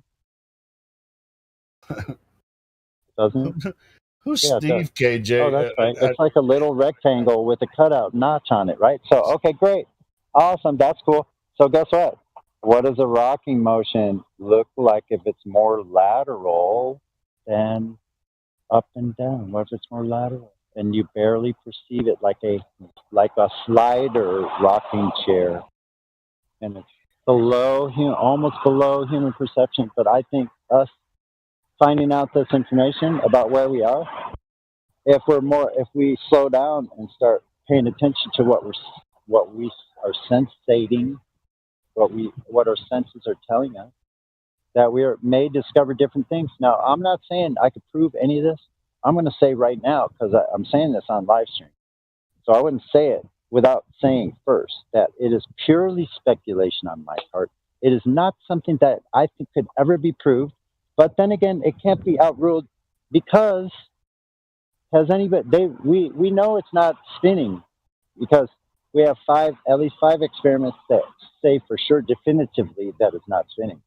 But has anybody checked for rocking motion? Like, I don't think so. I'm just saying. Let's set that. Stand firm on my speculation. Stand firm on that speculation. All right, cool. Yeah. So the Earth has a rocking motion, and that's what causes the tides. Is that what you're standing firm on? Hold on.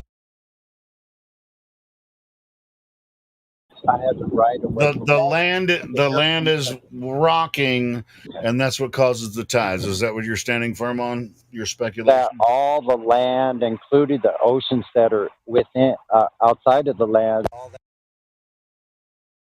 are in. That whole thing is in a puddle of water, along with the lands that are above sea level. That's a whole structure, like from Japan to California, is all connected via the seafloor. Then all of North America is all connected because it's one place. Then the ocean, then this continental shelf on the east coast, then that goes across down to an Atlantic seafloor. That goes across to those islands called Britain and Iceland, Greenland, across that way, Ireland, and all of Europe, Eastern Europe, into Asia and the Middle East are all connected.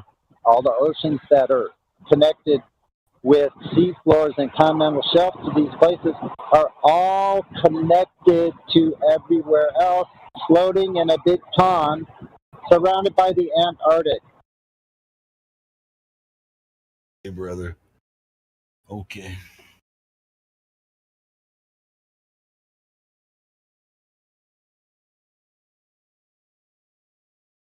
My brain goes all kinds of places, but I don't often talk about it on the live stream. But I've never heard that before.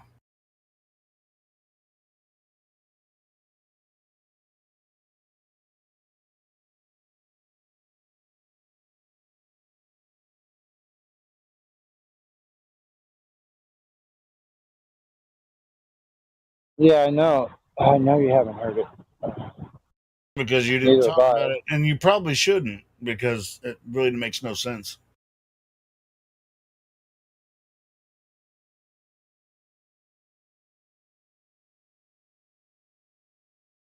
I'm just saying. Okay, listen, Helio. If it makes no sense, then tell me how you intend on ruling it out. Thank you very much. I'll wait for your reply. I don't have to rule it out. You just made it up. No, I didn't. I didn't make it really? No. So everything you just said, you didn't make up, based on your own. Well, if you want to say that I'm making it up based on my own bodily sensations, that I have sensed these motions and have verified them in different places, including on the 8th floor of a building and down on the ground with my butt on the ground and bare feet on the ground connected to the earth. So if you want to tell me that, and both of those cool. places, So I'm not making definitive claims. Once again, hold on. You're missing the point, Helio. You're missing the point once again. Don't do this. I am speculating. I'm not claiming anything definitively, like I could prove this and say I know this is happening or that I've measured it in any way, because I definitely, obviously, haven't measured it. I'm just speculating that it could be rocking. Sure, because you've had experience, you've had personal experiences, and then you've come to conclusions, or at least a speculation about what you've experienced. Yeah, that's cool. That's all. I'm down with that. It could be fallacious. That's what I'm saying. It could be wrong. Yeah, that's what I'm saying. That's like a lot of stuff that I think about. I don't freaking talk about much. There's It a lot could of be shit that I something. It think. could be something that now listen. Now listen, because it gets more deep than that. Because if I am able to, like, if my mind somehow is creating this emotion, and I actually am feeling it, and I felt it again tonight up in my apartment, and go, holy shit, the whole fucking building feels like it's rocking like a ship. And now I was just on a boat for 3 days, but look, this when I sensed it was weeks, like a month before I went sailing, and I hadn't been sailing since 1988. Before that weekend, a couple of weekends ago, Yeah. I hadn't been sailing since 1988, and I felt this rocking motion. I thought about this idea about it rocking because I thought I felt it. So I went out and I checked it in a couple places. I keep feeling it. You usually don't feel rocking of a boat for 2 weeks, 3 weeks, a month later from a 3-day journey on a sailboat. If you haven't been on a boat for a long time, you got to get your sea legs, right? That's what they say. Yeah, but they came right back. But that's not really the point. Yeah, but you're kind of a veteran when it comes to sailing, so it wouldn't take that long. Yeah, somebody else was trying. Jets are still a little close. Well, look, it wouldn't even take, even if it was 10 years before you stepped foot on a boat, you would get your sea legs a lot faster than somebody. Because I lived in a boat for 9 years. And I sailed like thousands of miles in between that. But that would be a mad trick, though, if my mind was able to make it actually feel like this rocking thing. Like, am I just making that up? So that's a possibility too. I can't outrule that I'm just creating this sensation myself. But if that's true, how weird is that, man? Like, that's bizarre. Listen, Like, Sonny, happening to me. the Earth is not moving. Of course, there's tides. Well, yeah. I'm having a problem as soon as you say tides. Okay. Because the tides could be caused from rocking, vibrationally cause movement from frequency. Well, causing that's your speculation, but that's vibrations can cause you're motion. the first person I've heard that said that. You might as well be on the the globe side of the reason, but they say that the Earth is moving, but it feels like it's stationary. I'm not saying it's gravity, moving that way. and then the moon is causing the tides, and so See, which I disagree with that. I still believe that the foundations are solid and unmoving and unmovable. The foundations are still not moving. I also believe, but the whole thing is sitting in God's footstool. It's all in water above, water below. We know there's water below us, like that. There's Sheol. What is it called? Sheol. That's hell. That's hell. Sheol. Yeah, well, we know it's the holding place for souls before they. There's ocean. Listen, there's ocean-sized aquifers under the ground. You know this. There's water everywhere underground.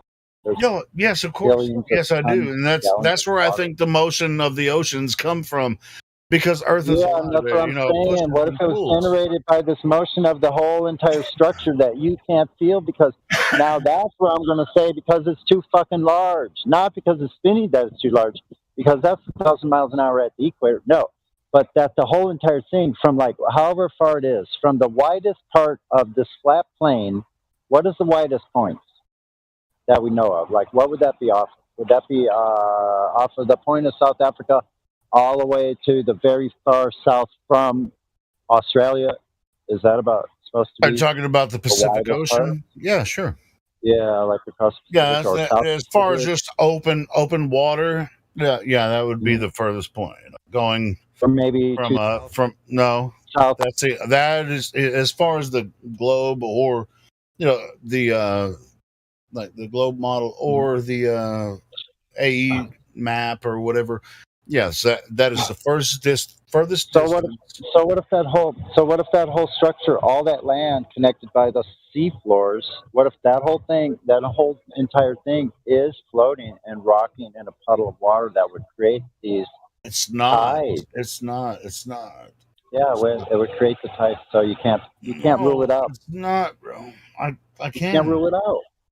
Well, I Okay, can't, so how you but gonna I'm rule- how okay. would you rule it You out? can just make your theory up and until No, you no, have that's some not evidence good. I'm for just it. saying, Then how would you? No, listen. Very simply, how would you rule it out? You just tell me how you'd rule it out because you disagree. So now back up why you disagree, why it couldn't happen. How are with you the- saying? wait, How are you going to disprove it? So I'm gonna have to disagree. I'm gonna have to agree with you on the rocking Earth because of Okay, but how would you just allow it? Okay, I think there's possibly another fucking. I think there's another continent in the Pacific, in the South Pacific, but What if nobody's it's ever. Rocky What? Oh, shit. What if the one you talked about that isn't discovered? That's rocking too, with the whole rest of it, the whole plane. It's all Oh rocking. God, no! Fuck the rocking shit. It's in the Come on, Antarctic man. basin. Come on, man. Sonny. Why is this important to you? It's not. Well, you're saying it's causing the tides. I don't. Yeah, I don't couldn't think be it is. ruled out. No, I don't think it is what I either, think but it is can't be causing ruled the out. what I think is causing the tides is the electromagnetism and everything. Earth ain't moving. All the land is not moving. The Earth is a solid object. We have the oceans. The Earth isn't moving itself, but we have this electromagnetic field. That's with all the interactions. That's what's causing the tides. Okay, so Earth is not not the Earth vibrating. moving. So Earth isn't vibrating then. No vibrations on the ground. It's not vibrating at all. Okay. Vibrating. I don't know. Earth doesn't have a vibration. A frequency is a vibration, so Earth doesn't vibrate. A frequency. Okay, I got you. No. In certain. I mean, without going in too deep into it, yeah, certainly, Okay, good. Okay, good. Hold on, you didn't even fucking let me say anything. God damn it! I'm kidding, man. Shit. All right, so yes, frequency vibrations can happen, but in chemistry, I mean, which part of this? I mean, this is all in your mind. I don't even know where. It's like if you start with, so there's no vibrations, there's no frequencies happening.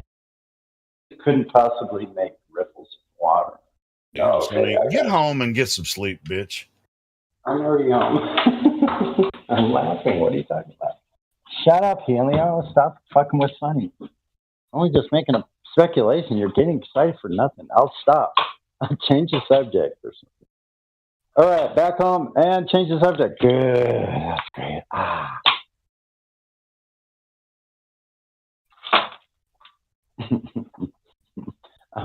I'm not here to give you a hard time.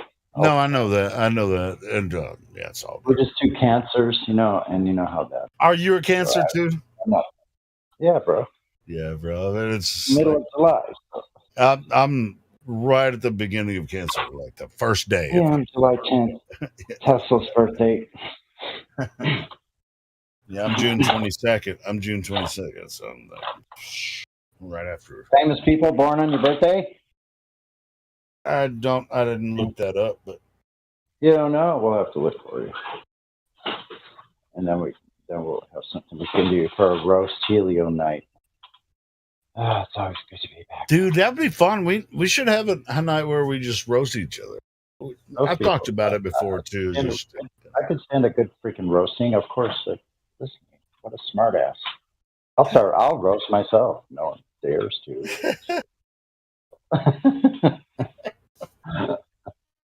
I get roasted a lot, so that's already happening for me. So it's just like on a daily or a weekly basis, I get roasted all the time. So yeah, but at the same time, people still love me, whatever.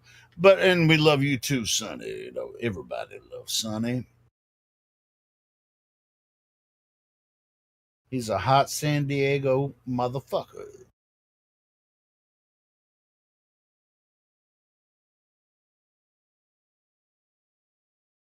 It's like we've been doing this for so long. We should roast each other. Like, you know what? But I can't. There's certain people that I don't think I.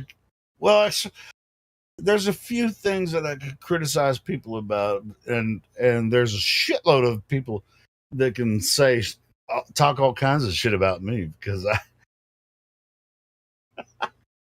I'm the asshole. It's all right though. I love it.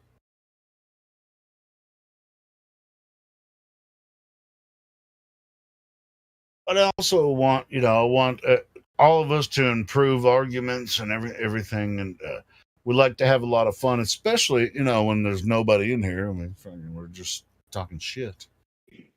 Check. Am I on? Chickity check, son. Check. All right, I'm back at home again. Oh, you already. You made it home? Good. Yeah, I'm back home. Guess how many miles I have on my bicycle? How many miles did you go today? Today, let me see. Just today, I went 7.3 miles, and I'll tell you how long I was out. Said something like 5 or 6 hours earlier. 4 hours 11 minutes. No, that's not bad. I have 2,905 miles on my bike. And you flat smacked a few people and told them they were Satanists for thinking Halloween is something you should do. I think that's a pretty good day. Holy crap. Like, that was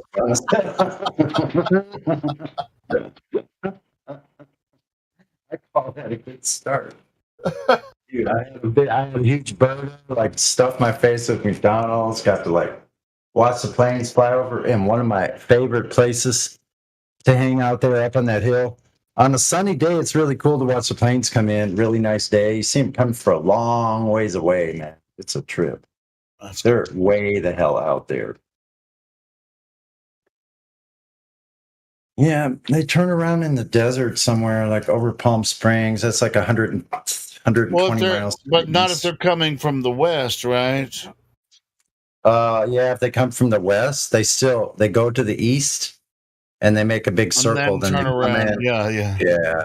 They land going to the west because that's where the prevailing winds are. Well, it's also because they're trying to counteract the spin of the Earth. Yeah, I sat on the hill in 2017 and filmed them, and I'm going, "What the hell? These planes are landing right here." And literally, where I was talking to you is the same place. And those planes are flying right overhead. And when I started questioning the plane part of it, after looking at water for a week. It's really strange. I mean, what about the planes that are coming from Mexico City to LA or to San Diego? Do they? They fly along known air routes. They fly right up along the land, basically. A lot of times they're flying up along known highways and stuff, the straightest routes. They just fly straight, and then when they get to LA, they just come in from the east and they just land towards the west. And the airport in LA is right near the coast. Like the beach is not much further. So let's say bless you for saying so, because if they had ever had to consider the spin of Earth from like Mexico City to fucking LA or San Diego, they would be in big trouble. You could never reach. You talk about big trouble, Little China. We're talking about big trouble in San Diego. Big trouble with a capital S. Yeah, and try to adjust for the curvature when you're coming from Mexico City to San Diego, bro. You got big trouble if you have to think about the curvature and the spin of Earth. Because you'd be off into the freaking Kansas City before like a couple of minutes. Exactly. It'd be like, oh shit, we gotta turn left, bitch. Oh crap! You have to wait till it comes around again. Hold on. That'd be like Glover pilot. Glover's pilot. And all the Globers are like, no, you just don't understand how the globe works. And I was like, I was brought up with the globe. I understand exactly, and I learned more about the globe since I came across this discussion And so I actually probably know more about the globe than you do. Oh no, that's so sad. I know it's really sad. I'm yawning now as I'm talking. Wait a minute. I'll put Yeah, that in the weed up. you sounded tired. I'm glad you made it home, Sonny. Yeah, get you some sleep. Yeah, I'm tired. I was gonna say, yeah, like my friend the flat earther. We share some really good herb yesterday, man. All of them are a bunch of stoners, so it's really delightful. And playing music for the crowd, it's so much fun, man. And you just want to like stay longer at get-togethers, don't you? You played live. Yeah, I play. Yeah, I didn't play as long as I played the last time. The last time I did a full-on like hour-and-a-half concert. I played like 20 songs. Oh, did you have this time I played amplification or was just like raw acoustic? Acoustic. This time I plugged it in. There was a guy that had a little Vox tube amp, and I plugged it in. Oh, maybe it wasn't tube amp, but it sounded like a gritty little amp, and I could get some clean sound still with my acoustic, so it sounded really, really good because I have brand new bronze strings on the top, so they're like light gauge bronze strings on the the four top ones. So E, A, D, and G are all wound, except the third string is a lighter, slinky wound string, so I could get it lighter. And then I put the rest is the. Did you ever put elixir strings on your acoustic? I don't think I ever have. I usually they're like $25. They're like $25 a set. But yeah, I had to make a custom set. Dude, I promise you, man. Well, I made a custom set. So all right, cool. Or custom. I made a custom gauge, so I have like a Diodario. Yeah, they're all good strings, but the elixirs really makes a difference. You know, and they last longer too. I don't know, man. Listen, I don't even care. I enjoy the what happens, the changes with strings when they get old and dead. Like I find interesting tones I get even from those. So I enjoy the uniqueness of it.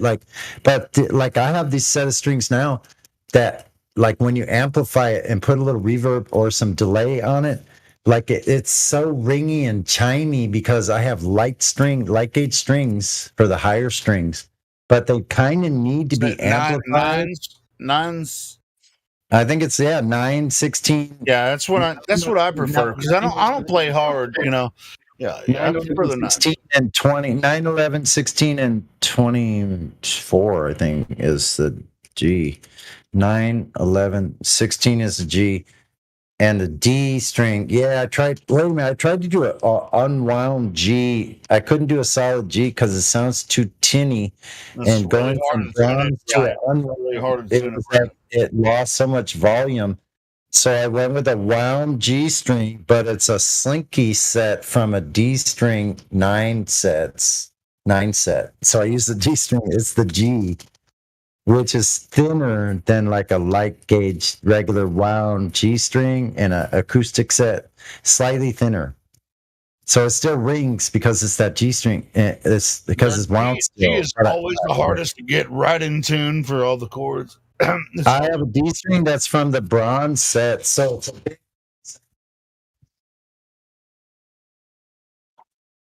Stop taking things around. Oh, wait a minute. Hey.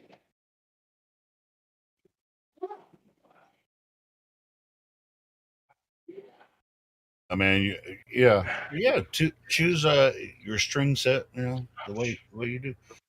I've had some. I mean, when you put a brand new set of elixir strings, you know how you put new strings on, you have to freaking play for a while. This isn't plugged in, of course, but let's see. I'm glad I didn't break anything. But wait a minute, why isn't this tuner?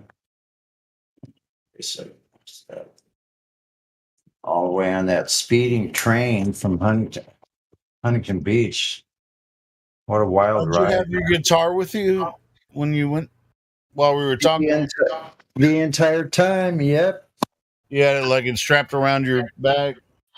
No, I have a badass case that Flat Earth dude gave me. But it wasn't strapped around. Was it connected to your bike or? I didn't have that just now. No, I'm at home now. I know you're home now. I was just wondering if you had your guitar with you when you were talking to us earlier. No, I was on my bike. No. Okay, but do you carry your guitar with you when you ride your bike sometimes? I could. It's like a backpack. I could. I haven't tried it yet. Though. Yeah, that's what I was asking. I have a similar like travel pack. Matter of fact, I hardly even pick up my guitar anymore, and it's kind of sad. I think about it every day, but I just don't. What'd you say? So I hardly ever pick up my guitar anymore, and I think about it all the time, but I just don't. I have like 4 guitars. I haven't. See, my guitar rattles. I need 5 dude to set up my guitar. It's been a long time since I had any work done. I have a black. It's 2001 Gibson Les Paul. Nice. And I haven't even opened it up. And a Les Paul you haven't even opened up? Yeah, I haven't even touched it in 6 months. Which really, yeah, I need to fucking take care of it. I'm gonna do that. She broke down and finally let me in. Took me in and talked flat again.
Digress.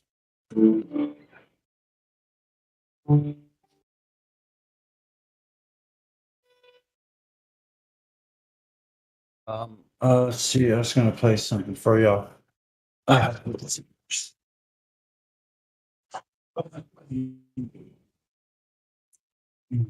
a drink of water.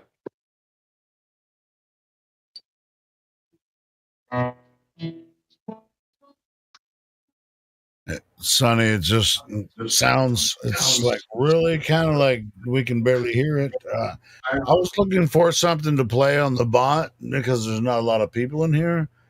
Do you feel like just? I was away from the mic on purpose. I know, but I'm just like, how long do you think? Because I have to go to work in the morning. Other than that, I don't know if anybody else is going to be here to. Hey, you can, yeah, you can play, and then if you want to fill up live stream, with some other video or whatever. I was looking for something to play, but go ahead. Are you gonna sing and play?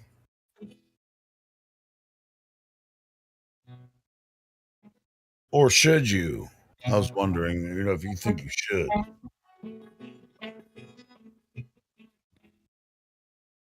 I don't think you should, to be honest.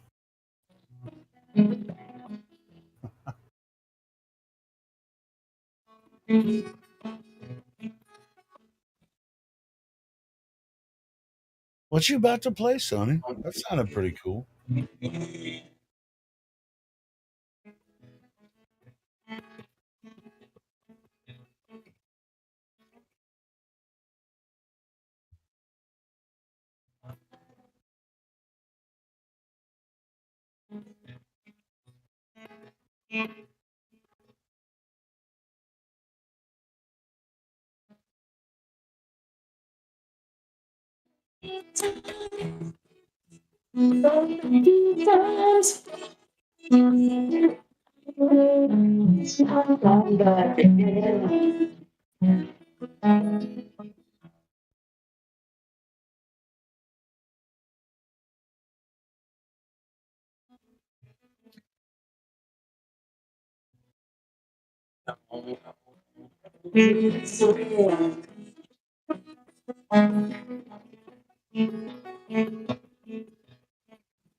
Are you testing, or is it because it's barely audible?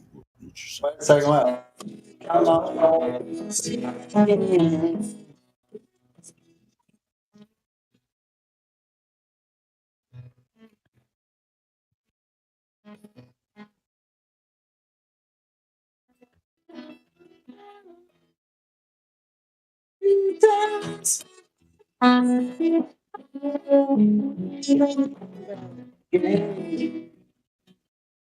We can't hear that, Sonny.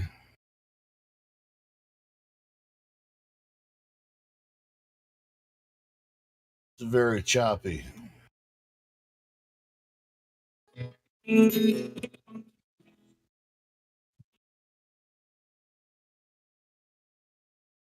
Thanks. Just letting you know. I mean, I don't want you to waste your time when nobody can hear it. Really? No one can hear it? Because my mic was lighting up all the way in the green and blue. That's where it's supposed I'm to just be. telling you, I go back and listen to it on live stream. Nobody, it's just like Really? Oh shit. Okay. Let me listen to it myself.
trying to find a video player.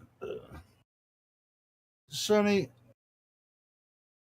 let me play a video instead of you trying to picture. Let's play that. We played it yesterday, that Friday night debate with Witsit. If you don't mind. Listen, jump in if you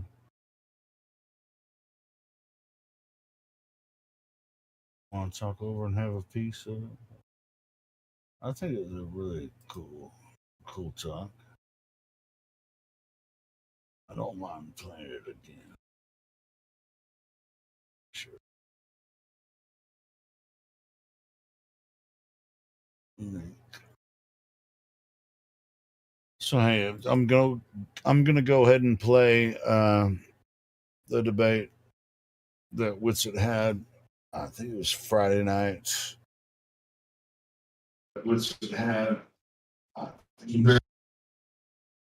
Come on, Sonny, man. Let me do this because.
Hey everybody, today we're debating Flat Earth versus Globe Earth, and we're starting right now with the Globe side. In particular, Amy, thanks so much for being with us. The floor is all yours. Thank you so very much, James. Flat versus globe. After all, when we look outside our window, when we talk and walk to the store, or even take a cross-country train, the land around us feels flat. Though there are numerous reasons why the Earth is an elliptical sphere. That is to say, a sphere that is not perfectly round by about 21 kilometers. However, the Earth is most certainly a globe, because this is what gravity does to large astral bodies with gas stars and rocky planets like our own. And science has been learning about gravity for a long time, with Galileo, who in 1654 began to perform experiments at the Leaning Tower of Pisa, noting that it didn't matter how much mass an object had, both small or large round balls he held fell to the ground at the same time. Or Isaac Newton, who made note that every object with a mass attracts other objects with mass. This is indeed what keeps us bound to the Earth, as the Earth's gravity vastly outpowers our own. The same with our moon, but not with the sun, who has an even larger gravitational pull.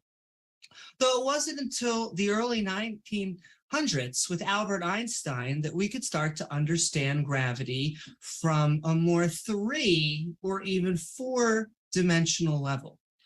From a top-down perspective, it looks like objects with massive gravity are attracting their object, which is true.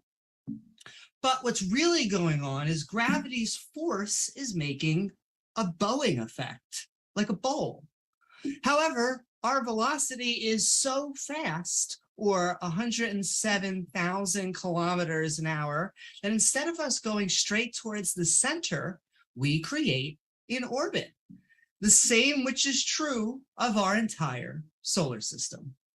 Though we've known the world is round for thousands of years, ever since Eratosthenes began measuring shadows in different cities. He began to notice that directly overhead at noon, There was no shadow in Cyan, but a very long shadow at Alexandria, showing the first empirical evidence for a round Earth, which was then followed up with Aristotle observing ships under the horizon as they left.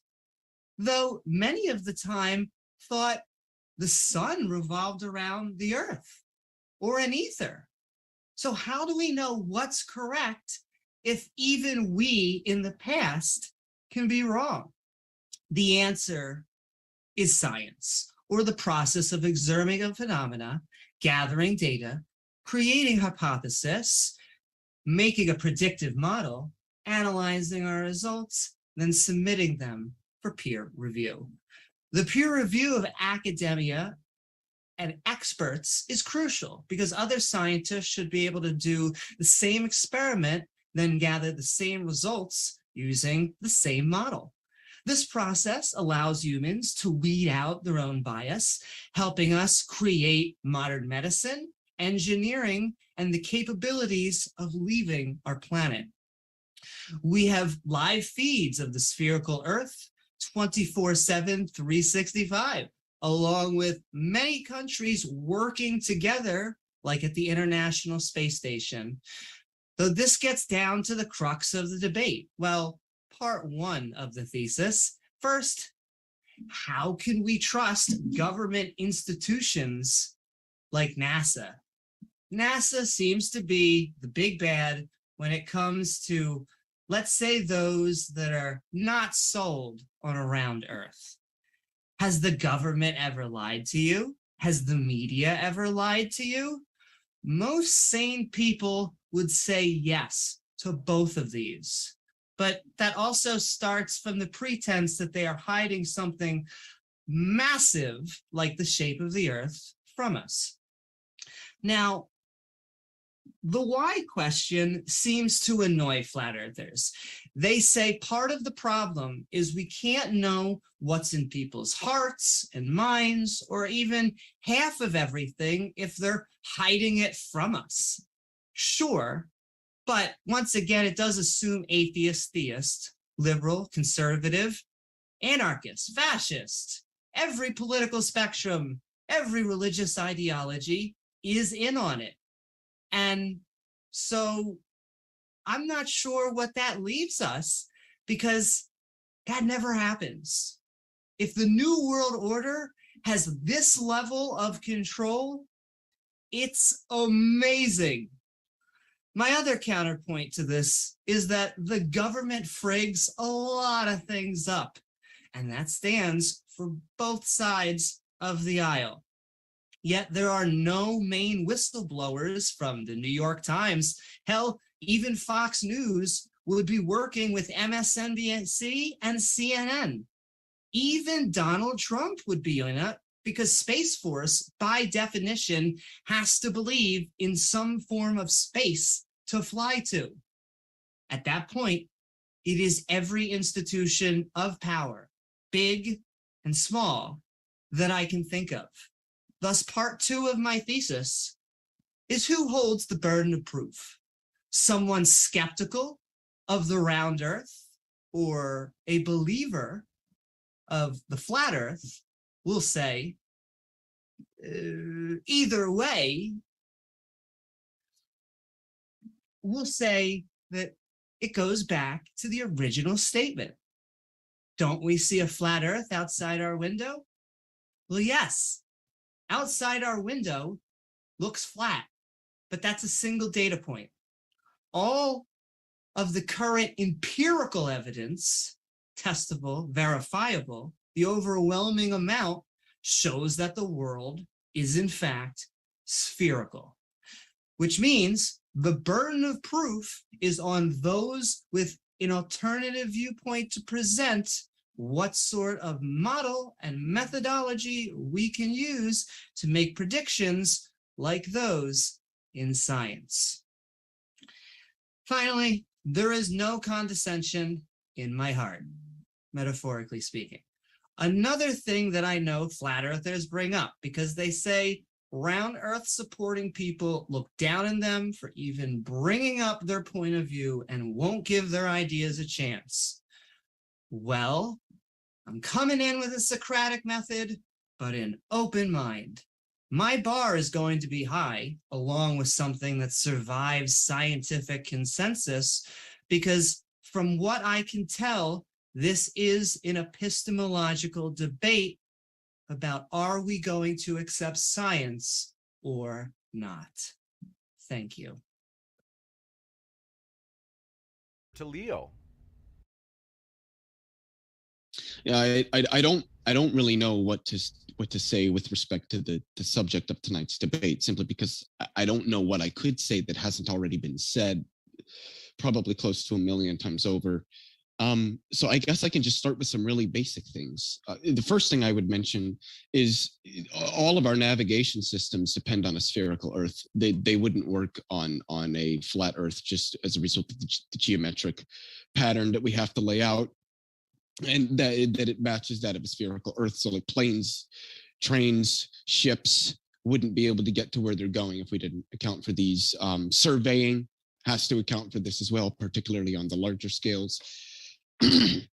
Not only that, but we've got a number of humans orbiting about, 8,000, 6,000, 5,000 something odd miles above the Earth, something like that, in the International Space Station, who've taken pictures of the Earth.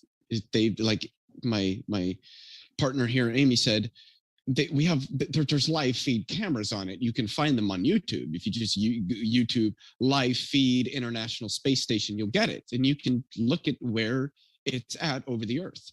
We'll hear the same things. Well, that's just CGI. Okay, show me how. And then they can't. And another thing that Amy mentioned that I think is just a nail in the coffin is gravity. One of the most accurate and well-confirmed models that humans have ever developed. There isn't a single prediction it's made that hasn't come true. So when we look at it, and again, this is something my partner said already, going back to there's just not much to really say on this that hasn't already been said 1 million times over. When we look at the preponderance of the evidence, when we look at what we can detect to the most accurate degrees, it seems that what we find is we live on a planet, and this planet is spheroidal in its shape, and it orbits a star.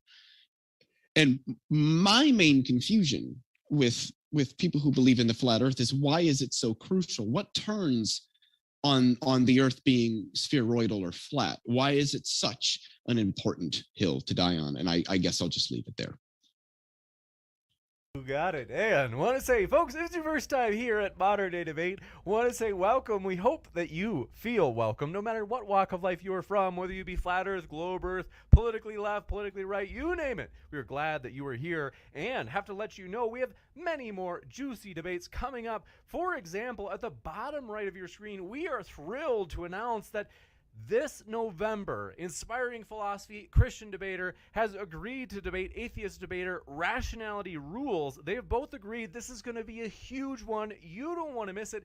Hit that subscribe button so you don't miss that upcoming debate, as well as many others, as there are many more to come. And with that, we're going to kick it over to our Flat Earth side. Want to say huge thanks to all of our guests for being here. Want to remind you folks, attack the arguments instead of the person, as always, whether it be in the live chat or in the comments. And a special thank you, as Iron Horse had filled in last minute while in his hot tub. He said, yes, I can fill in for Davey. I will be there even though I am in my hot tub. He pulled an amaranth on us tonight, and so we on Twitch are switching it over to the pools and hot tubs streaming category, as Iron Horse has taken Modern Day Debate there for the first time. But with that, we're going to kick it over to our Flat Earth side. Thanks so much for being with us. Witsit Gets It and Iron Horse, thanks for jumping in for Davey. We appreciate it. Even being willing that you said, yep, I'll be there right now. So thank you very much, gentlemen. The floor is all yours. You want to go first, Iron? You got it. I'm quite happy for you to go, Witsit. As I say, last minute stand-in, so obviously you've got something prepared, I don't, so I'm quite happy for you to go, mate. Okay. Cheers. Yeah, I don't have anything prepared, but I'll address everything that they just said. So First thing that I thought stood out was the claim that gravity is like the most well-known, proven idea ever, and it's a nail in the coffin, etc. And it's never made a prediction that was inaccurate. That is just patently false, of course. On the cosmological scale, relativity's predictions are drastically wrong, like to an egregious degree. For example, as early as the 30s, applying relativity to the sky, we saw that the galaxy distribution of mass was off by 97%, that the galaxies only had 3% of the mass needed based on what relativity predicted.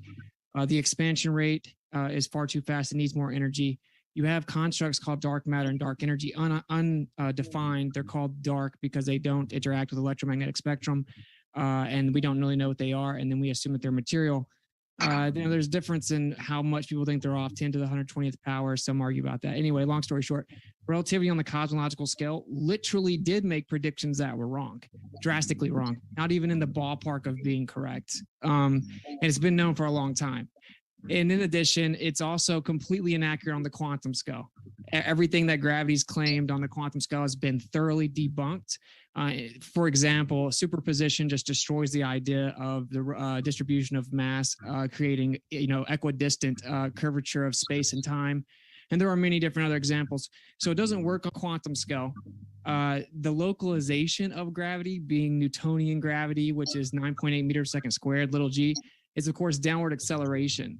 And it's agreed upon average in which things fall. Amy mentioned that somebody was dropping balls from a tower and they were dropping at the same rate. Well, it's an agreed upon average. Things don't actually always drop at exactly 9.8 meters per second squared. It's just an average and it fluctuates. And that doesn't really matter. Once something goes down, it goes down on a regularly similar rates. And that's Newtonian gravity. So long story short, that's not in any way what is claimed anymore. And I can quote to you Walter Lewin from MIT explaining to you that every phenomenon we see on the earth, everything that we experience, everything that's held together on the earth is all because of electricity and the electric nature of all things, and that it's 10 to the 36 power stronger than gravity even claims to be. So there is no evidence on the earth at all that's exclusive to the idea of gravity. And that's ironically the only place that the math for gravity even works. And so obviously what we're being told from this other side is drastically misrepresenting what the truth is. There is no evidence at all for gravity. That's just one example. You can beg the question, reify it, but the truth is everyone knows that the modern version of relativity is best case scenario, drastically incomplete, and has to be updated and does not account for any of the phenomena observed on the cosmological or quantum scales. So there's the first thing. Secondly, he said something to the effect of long distance measurements have to account for the curvature of the earth. Well, what actually happens is we take plane surveying data, right, where we assume a flat earth. We get a vertical line that we drop horizontal or perpendicular to the horizontal plane to get our level. And then we make measurements in small increments. And then we stitch those together over long distances. And then there's something called geodetic surveying. And what they do is they take the stitched together data from the plane survey data, right? And then they look out over distances take azimuth readings and different things like this. And they go into the observations with a predetermined window, meaning anything that they see that falls outside of it, they just throw it out. I actually debated main surveyor on here. He's a geodetic surveyor. He openly admits this. So they throw out every single observation that doesn't fit within their presupposed little window. He actually explains that if he hadn't have done that, he would have got a radius value way too big consistently. He has to throw them out. So this is basically cooking the books, or Texas sharpshooting fallacy, right? Where you just kind of like the idea that they shoot the gun and then they go draw the circle after they shoot the gun. They throw out all the data that doesn't work within their presupposition. They then take a weighted mean average within that predetermined window, and they try to get within 90% accuracy of the NDSA model or the presupposition of the globe. So if we actually look at the evidence, it doesn't work at all with the radius. So that's what's ironic. And the whole fundamental part here where she's saying, basically, the idea is that we have the burden of proof because we're challenging it or whatever. Well, she actually alluded to it, right? So all empirical evidence actually shows us that the Earth is a stationary topographical plane and that it's geocentric. That's what all evidence ever shows us. So that's our default position, okay? I mean, based on all evidence. He brought up planes. Planes assume a flat stationary Earth. I just talked to pilots the other day. I have them on video admitting, yeah, you have to fly the plane like it's flat and stationary.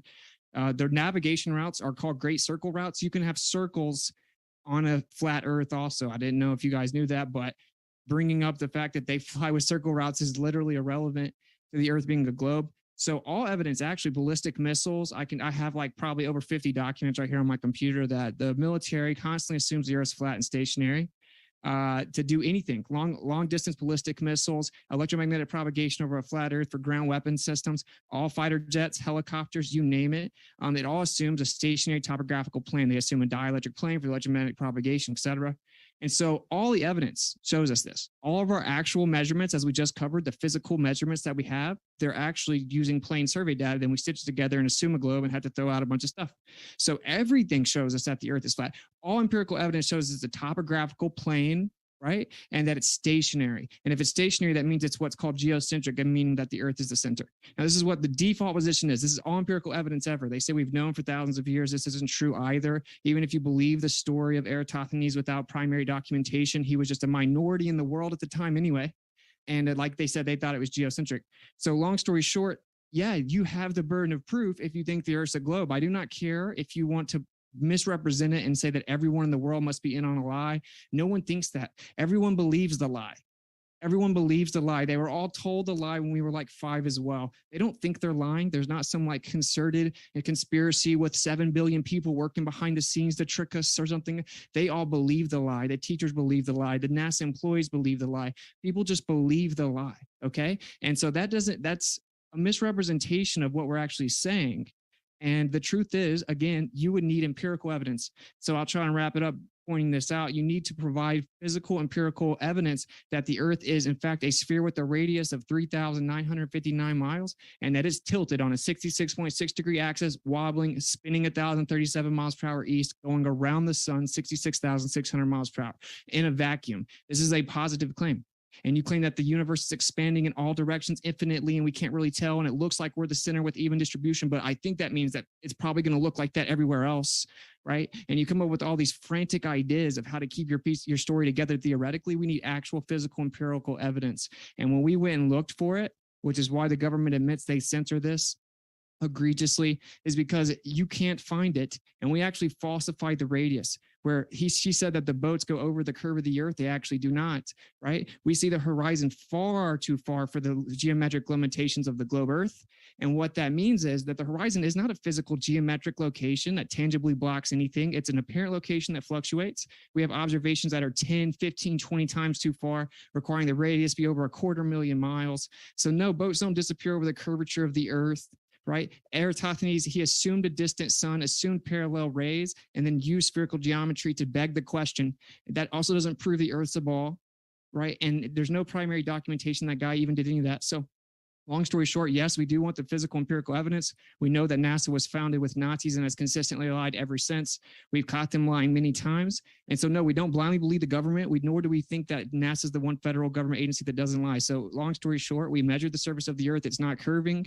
And if the radius value is not 3959, and that's been falsified, the entire model is wrong because every single aspect of the model requires that. And I'll also let you know ahead of time, there is no motion ever been proven that the Earth is spinning. There's no evidence for it whatsoever. And even Einstein himself will tell you that centrifugal and Coriolis effects would happen if the sky is moving around the Earth, in a letter he wrote to Ernst Mach. And there's no physical empirical evidence that the Earth is spinning or curving. And so, yeah, that's why we're here. And you make claims that are violative of natural law. So we want empirical physical evidence, and then we'll just tear it apart if you think you've got it. And I'm just keep saying I'm going to wrap it up, but I want to really soak this in for the audience.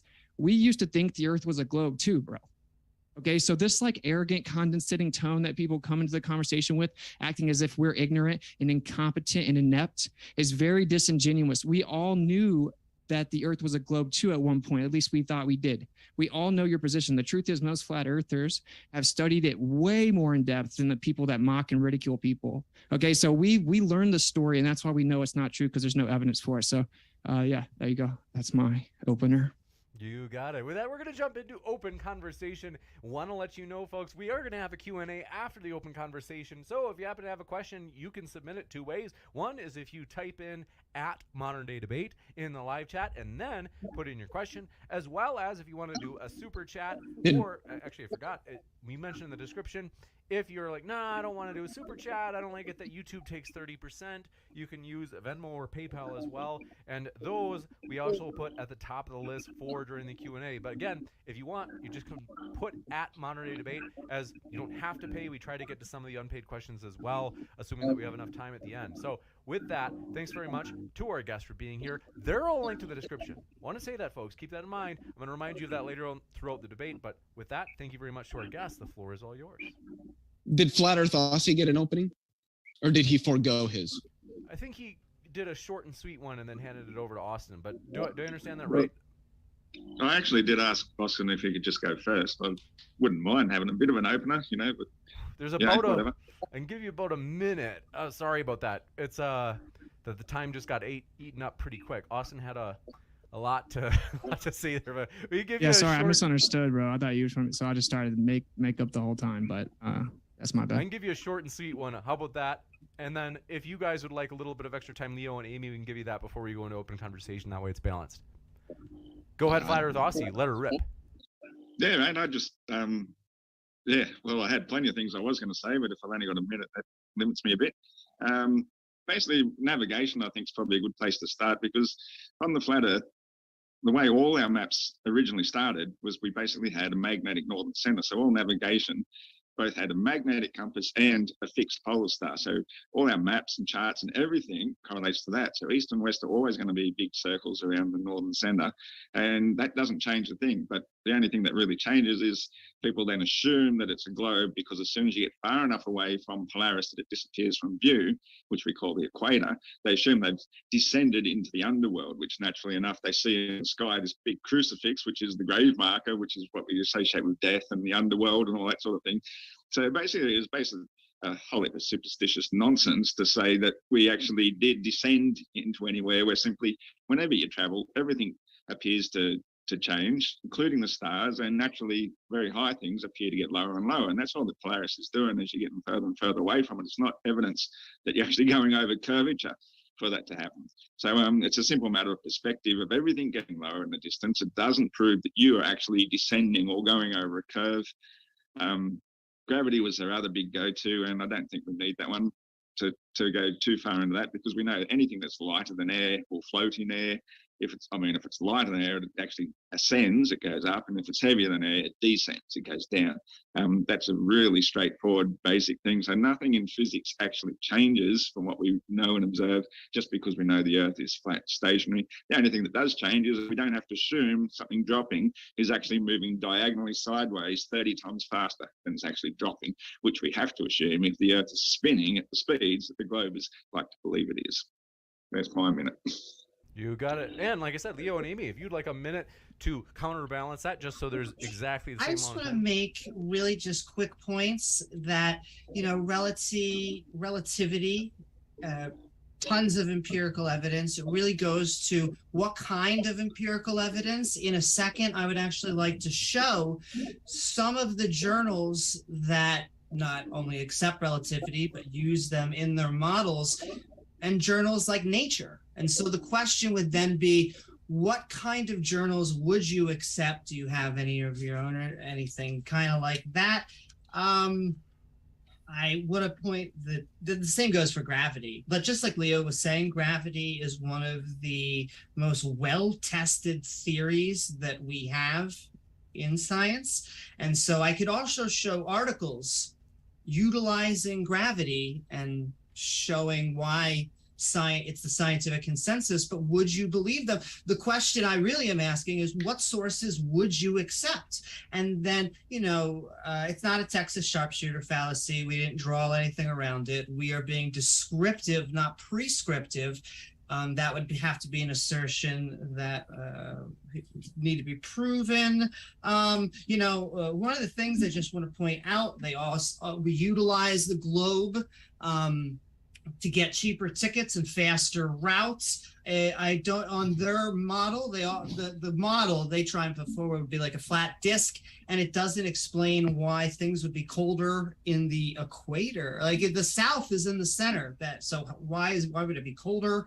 No burden of proof. That is obviously not true. In fact, that's going to be the majority, I think, of the debate tonight, because I don't think that they can fulfill it. And everyone's total lie in 5th grade. They mean scientist and your teacher. They mean the teachers are lying to you. And I just wanted to know things like what are under the flat earth. And the last point would just be, there's a common meme in flat earth circles, NASA funded by Nazis, Godwin's law, all this stuff. This is, not only that, but these are still the same people that are in control of us, is these type of National Socialist type of people. And so, there's just no evidence for that, but it is a common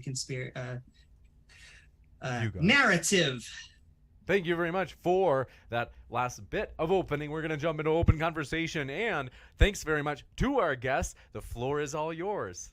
Okay, objectively, NASA, when it was founded, put SS officer of the Nazi regime in charge of space exploration. This is just a fact. So, yeah, but what turns on this with respect to the flat Earth? Like, NASA could have been founded by like aliens from a 3rd, 4th, 5th, 6th dimension. It still wouldn't matter. Like, yeah. Well, that's NASA a good thing I says didn't claim that it flat proved the flat Earth, then, huh, Leo?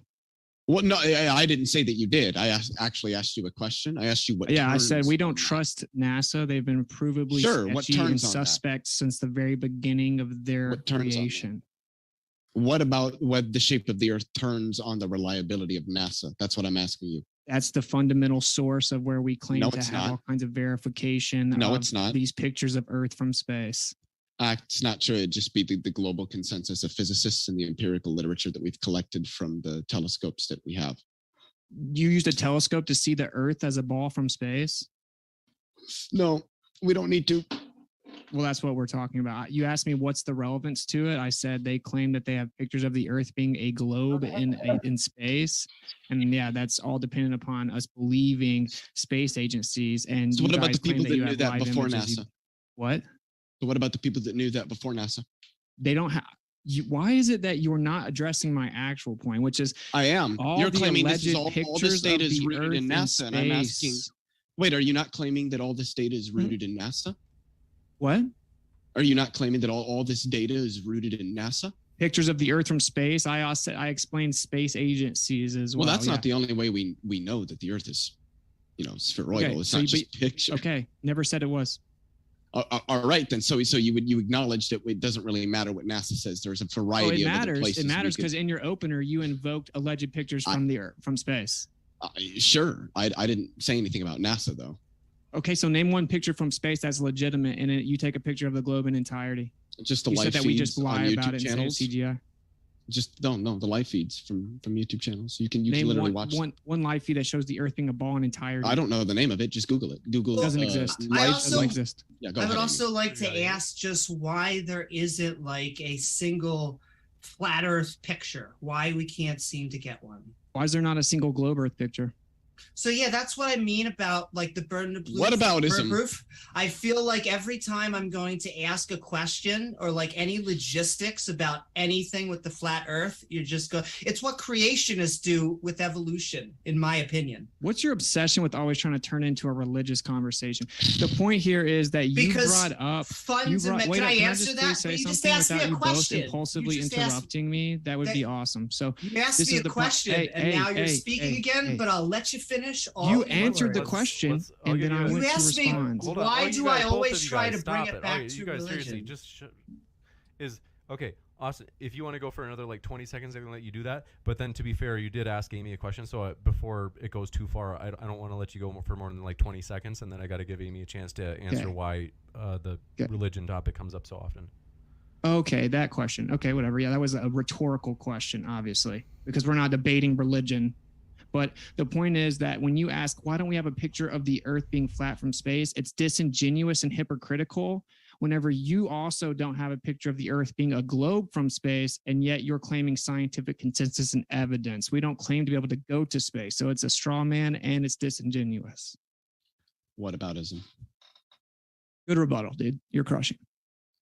Wait, so I'm just going to assume you don't know what whataboutism is. I know that you're not addressing the actual substantive. Yeah, so remark. let me just tell you then what whataboutism is. It's when somebody says, "Hey, so how do you explain X?" And you need to go, "Well, but what about Y or this or that? How do you explain?" That's literally what you did. She asked you, "Why don't you have a picture of this?" And you said, "Well, why don't you?" Well, how come you're asking me? Like, yeah, you just what about it? To No, something I you did- explained that we don't think you can go to space, Leo. Do you need a note? So you're saying so then you're affirming that you don't have pictures of the I flat Earth. already said that we don't Okay. think you can go to. I just wanted space. clarification. That's fine. Are you If I confirming might you don't butt have in and pictures say also?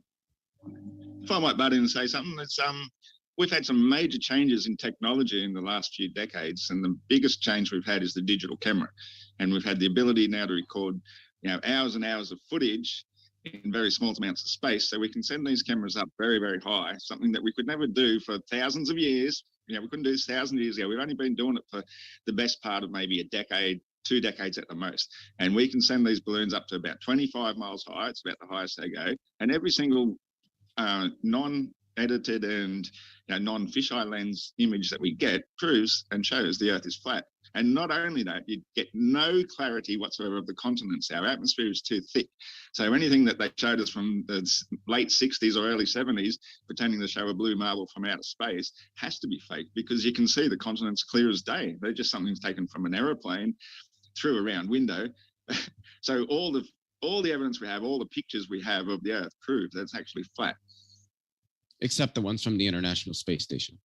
And I just It's want my to lens. make a comment that the reason that it often goes to religion, although I think this is more about epistemological debate, because we are arguing about what kind of tools we use. We're arguing about what kind of data I think Leo and myself extract mainstream science. And the reason I bring up creationists, or specifically to paint with a thin brush, the young Earth creationists, is because what they do is they don't try to prove creationism. They know they can't. The flat earthers, in my opinion, know that they have a much harder uphill battle to try and prove that. And so what they try and do is they try and shutter the burden of proof. And that's why it is similar. Okay, you're self-projecting because you don't have any actual physical. Did you guys not even listen to the opener that all physical measurements of the Earth are using plane survey data? When you do geodetic surveying, you have to presuppose the sphere and combine the plane survey data. Every time that we use any military technology, it assumes a flat stationary plane. Earth, which means every single time that you have successful use case, that's physical empirical evidence of a stationary plane. So I would like to clear for the audience, because you guys aren't seeming to be particularly honest right now. There is no real picture of the Earth as a ball from space in entirety, and the only one even claimed is 1972. Anyone that tells you anything different is lying. Himawari 8 is not. ISS is not the whole Earth, nor is it actually what the Earth looks like. You can easily fake that with convexity lenses. There is no real picture of the Earth being a ball from space, and it's 2022, and they claimed they got one in 1972, but we still can't get one. All we get is CGI. That's not sketchy at all. So I wouldn't invoke anything to do with pictures of the Earth. Sure. Why do people in the northern hemisphere and people in the southern hemisphere see completely different stars? Yeah, there's all kinds of reasons for that. So for one, you can easily replicate it. Well, are you going to listen to the answer? Or you just think? Yeah, you know I all the was answers? saying, like, go on, give me. Well, some- listen. I was saying Yeah, it you can quietly. easily replicate it with a type of container that would alter your perspective. You can do it with concentric circles on a piece of paper and literally What? move a container. I don't understand. I asked if you were that. going to listen. Yeah, but I'm not understanding what you're saying. What do concentric circles have to do with this? I'm so Well, listen carefully, Like, okay? why do people in two different hemispheres see? So first off, where is the dividing line between the hemispheres on your model? Okay, maybe. Is there you're anything gonna you can pull up listen. and give me where you would divide the two hemispheres, or Yikes. do you just deny the concept of hemispheres? I mean, these are serious questions I'm asking. Well, they're stupid questions, and you keep interrupting. I don't the care. answers. Are you going to answer them? If Or you are stop gonna, interrupting, are you going to probably. run from them?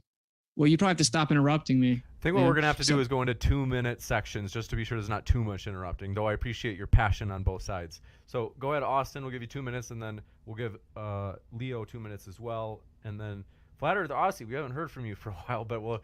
By the way, Flat Earth Aussie, a.k.a. Iron Horse, the only reason I keep muting you is there's just a little bit of feedback bouncing off. because I think it's because of the mobile. So that's nothing personal that I keep muting you in particular. But go ahead, Austin, for 2 minutes. Yeah, so I was trying to explain it. There are many different observations that would explain it. You can use a solenoid or bar magnet. You will see this very thing, the way that the toroidal manifestation of magnetic fields. You can use a ferrocell or supercell. You see this literally exactly the same thing being two different sets. But in addition to that, it could also be demonstrated and replicated with perspective alone. If you have some type of containment, we can literally use a little like dome-like container, and we put it over concentric circles, and then based on where you're looking south, it will look like it has convergence around a central point, and it will look like it's going the opposite direction. I showed it on the last debate on here. So you can literally replicate it. Now, actually, the stars debunk the globe, though, because we can see Polaris many degrees below the equator, and we can see the Southern Cross many degrees above it. So the stars don't help you at all, as well as I take time lapse of the star trails, and they never intercept with the marine horizons, and the Earth's curvature is supposed to be physically blocking the sky, but the time lapse doesn't actually intercept with the marine horizon ever. I've taken it dozens of times, and in addition to that, you never see shooting stars or meteors coming up from the horizon, which you also would have to on the globe. So stars debunk the globe. I explained two explanations. I explained it on a flat Earth. So there you go. It seems pretty simple. The claim exclusivity is disingenuous. Give you 2 minutes. I'm sorry, but that doesn't answer my question. Where do you draw the line between the northern and the southern hemispheres on your model? Like, if you could show me a map, maybe share your screen, show me a map, and draw the line where, or the circle rather, where you divide the northern and southern hemisphere. That's what I was asking you. Nothing that you said answered that question. You asked about stars. The alleged. No, I asked you about what I just clarified that I asked you about. Did you have an answer to that question, or are you going to keep running to something else? There's an arbitrary line called the equator. We don't even claim definitive maps. What's wrong with the equator on the flat Earth? I didn't say there was anything wrong with it. I asked you a question. Well, you got your answer. Where would you define it? Where would same you define place? The equator? The same place. Okay, so you assume a sphere. Got it. Awesome. Amy, anything you want to say? Sure. I want to do one actually final leaf branch. Another reason that I shouldn't harp on religion is because not only was Aristotle pagan, but it was medieval Christian theologians, the scholars of the time, who kept the knowledge that the world was round for the past few thousand years. So this actually should bring atheists and theists together, because it would have to include all of them in the massive conspiracy. I will say pilots will go out of their way to tell you they need the world to be round so that they don't hit into bodies like mountains. And so the other thing, they often will bring up containments, the gas in the container and things like that, without, well, ignoring that gravity is the force that is pushing down. And so, sure, if you don't have gravity, it would be very mysterious, or but it would be, we wouldn't know what was going on. But because of that, we do. 2 minutes is up, so 2 minutes to either Flat Earth Aussie or Witsit, or you can split it. You got it, bro. Yeah, I wouldn't mind having to say. Leo is very concerned about hemispheres, and like that basically means half a sphere. And you can also have a sphere of influence. A sphere doesn't necessarily mean a three-dimensional circular object. Something can still be a sphere or a realm without necessarily being a circle.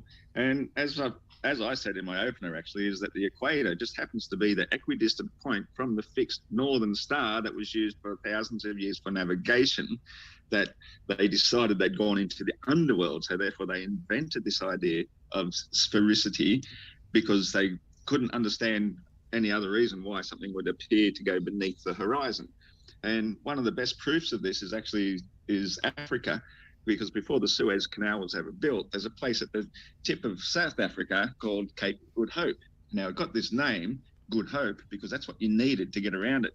And if you look at the AE map, the azimuthal equidistant map, you can clearly see that if you head south to go around West Africa, you're clearly going way, way, way out of reckoning.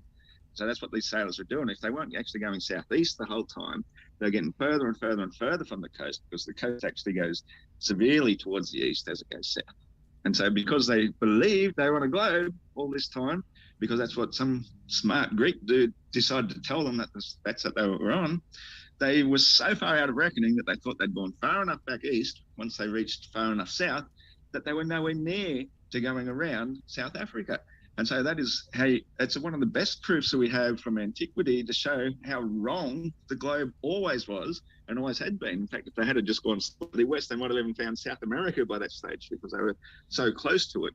But all they were really interested in at the time was getting to India, where, rather than going the Silk Road full of all the bandits and whatnot, that it was considered safer to sail around Africa and go back up again to India. So many ships ran aground. That was 2 minutes. And that's why it was named Cape of Good Hope, because that's what you need. Leo or Amy, or both?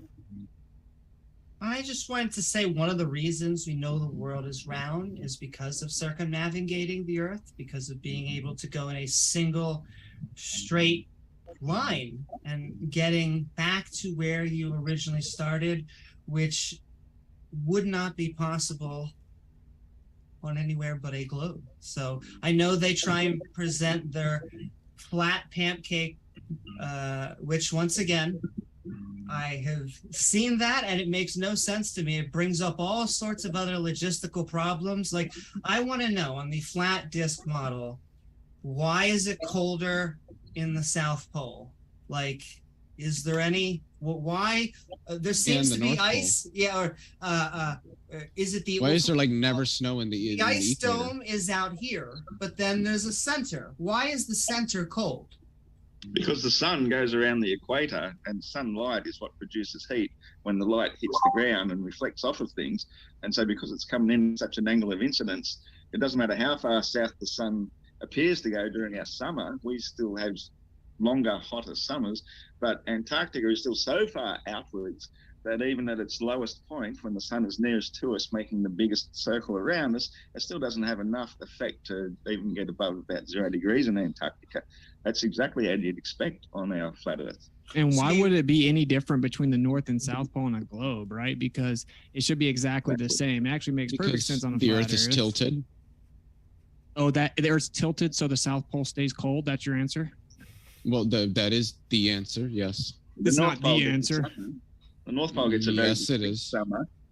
And I didn't say they don't have summers. I said it doesn't get warm as a result And of West- and them the Earth not is receiving allegedly nearly an as extra intense 20 million sunlight. miles further away from the sun And at that's the a time. result of the tilt and the rotation of the Earth. Yes, but I had a more interesting question. For Wait, both real of fast. Why would flat the earthers, equator not if be? I Wait, may. why would that equator be the One hottest? sec. I think if I remember right, I might be wrong about this. Was it the 2 minutes for Leo and Amy yet? Because I can give you a chance to ask the question, Austin, but only after this. Well, I also want to know. Well, this is what's going to, they're just not follow-up. answering any of the questions, James. So this isn't a debate anymore. This is one person says something and then they just literally intentionally breeze past it and talk for 2 minutes with sophistry. So I don't know. In about 10 seconds, didn't I do can that. give you a chance to ask that question, Austin, but I just want to get that last roughly 10 seconds that was left there to Amy and Leo. Well, I just want to point out, I don't think when they say that, it sounds like projection. I know they say that we are doing sophistry and not answering questions, but when we present empirical evidence, when I ask for integrity of things like the dome, which we should get to in a second, or no one answered what was under it, why there can't be a 2D picture on a large scale. I would also like to know, now that you're saying that both poles are both cold, how far away is it? But all yours. What a... Austin? Okay. So what happens is they don't answer any of the points we make, and then they spam us with like 50 questions and then claim we don't answer. No one claims you there's anything beneath a flat Earth. You can only go 7.8 miles down. So no one makes any claims. You claim something 3,959 miles down, but you also can't go any further than 8 miles. So why don't you tell me what's beneath 7.8 miles since you think you know? How'd you prove it? We don't claim to have pictures of the Earth. In fact, the fact that the equator is the hottest place on the Earth debunks the globe, because according to the globe, it's tilted at 66.6 degrees. So the direct ray of 9 degrees doesn't hit the equator exactly. So that actually debunks the globe. It doesn't debunk the flat Earth. And I actually have a picture, a video. Can I share my screen? It's 13 seconds long. When someone claims that pilots have to assume the Earth is curving and spinning to fly planes so they don't hit mountains, right? Which is it's just a lie. So, I mean, I'm going to play this 13-second No, clip it's not. as the end of my time here, because it's just, I don't understand why we have to be disingenuous. So, Hopefully keep in this can be mind, heard of. if you're sharing video, they won't be able to hear it unless when you do click screen share, you'd have to click share audio also. So if you click Okay, I share, see it. and then once you select, I think we're good. So basically, it's like the Earth spins and curves, but you fly the plane like it's flat and stationary. Yeah. So it could be flat and stationary. Okay, one more time. Right. Yeah. So basically, it's like the Earth spins and curves, but you fly the plane like it's flat and stationary. Yeah. So it could. Yeah. Okay. So sorry. It's frustrating to me when people act like you have to act like the Earth's a ball to fly a plane. That's patently false and absurd. You would die if you did that. we'll kick it over to Leo and Amy for 2 minutes. Yeah, so I don't care what a couple pilots say. I care about like the actual systems of navigation that are utilized. Also, I wanted to get back to the question that I wanted to ask before. What is the diameter of this flat plane that is the Earth? We don't make claims about that. So you don't know. You don't know what the diameter of the flat plane that is the Earth is. We don't even assume that there's like a circular diameter. It's illegal to. So you're fly saying those it could be for. infinite. It could be infinite. I didn't claim that. Well, so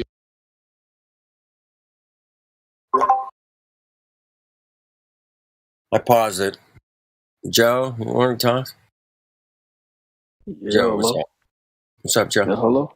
Good. Hey, Joe. Hello? Hello? Hello. Hello. Hello? Hello. Can you hear me? I can hear you. Can you hear me? Yeah. Cool, man. Cool. Welcome. A couple people were saying in the chat you wanted to talk, so I paused the. We were just playing an old conversation a while back. So, what's it about? I don't know, just the Earth. Flying airplanes on the Earth. Ice on the caps. Ice caps. I don't know. I just got here, man. I don't know. I didn't listen to the whole thing, but it was entertaining. You're more entertaining, Joe. Talk to me, man. So, do you think we live on a round object shooting through space at millions of miles an hour around the sun? no, it's all lies. Oh, there we go. Well, it's built off of a lot of misdirection, to say the least. But I've never seen curvature. Well, I've been out here 8 years trying to find that curve, man. I went sailing last weekend, went to the beach this weekend. Oh, Flat Earth dude. Oh, good to hear you, man. I saw you say cheers. I didn't want to interrupt your conversation with Joe, but I just wanted to say something about the meetup that I just recalled, that I just remembered happened. We had Matthew. We have Matthew Learns with us, right? Yeah. Guess what Matthew Learn helped us do, everybody? Well, you want to tell him? We did an observation of the distance to the sun using a shadow and a plumb bob, and we measured and did the math. And the sun angle was at 34.7 degrees, which is about right. And then we did the trigonometry for that, and it turned out the sun is like 3,477 miles. 3,077 miles. Thanks, Matthew. Yeah, it was great, and we did it on the globe too. Yeah, and it was fun, man. It took about an hour to do, and there was three of us, kind of really in deep, and I was helping. We found this.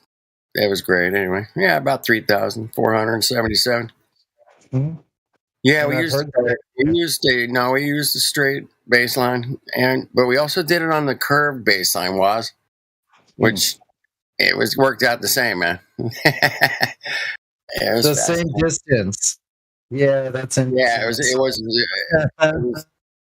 was relatively the same distance. I was like, was fun. Dude, too bad you left. You left early, man. I know. I had to Tracy- go, man. Sucked. That sucks. But homie. Anyway, so Tracy was there, and Tracy had some gifts there to give people. she's a giver, man. She's a giver. Oh my God. She gave me this shatter, this wax stuff. You put that on your paper, roll that up with something, and gave me a bunch of herbal remedy from that she grows herself, you know. She's the best, man. She's the best. Tracy's great, man. I got to say hi to her. I got to hug her. Yeah. Hopefully she'll come back on here on some nights. And She doesn't come on that much, just personality thing. I understand. she's like super high energy, and yeah, she's absolutely great. and just as friendly and as cute as could be. You just want to. She's like someone you do. Right? You just want to hug her. You know, you want to hug her and kiss her in the forehead. Like she's just like so cute. She's great. Yeah, what a great fucking hangout, huh? Shit, what a great meetup.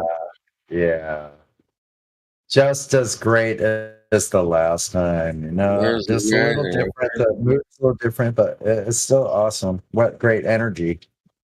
Wow, it was a great. Man, it was like 50 people coming and going, showing up. It was great. It was huge. I'm still tired from yesterday. That was quite a journey for me back and forth in the. I bet, man.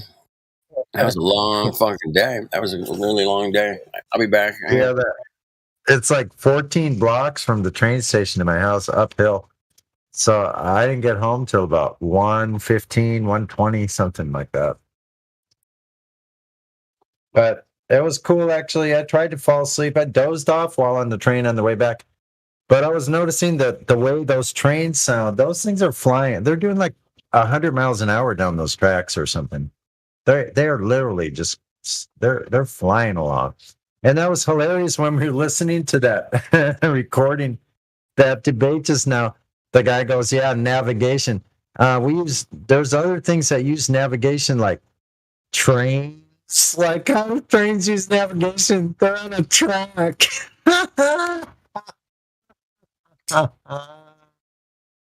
Okay, I'll just back off. I'll yield the floor. Thanks.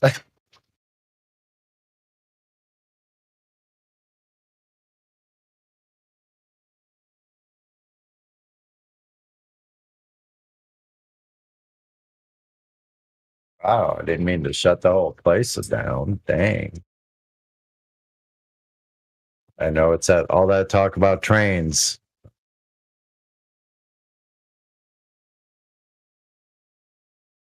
Did it rock everybody to sleep or something? I don't know what happened. Well, one question.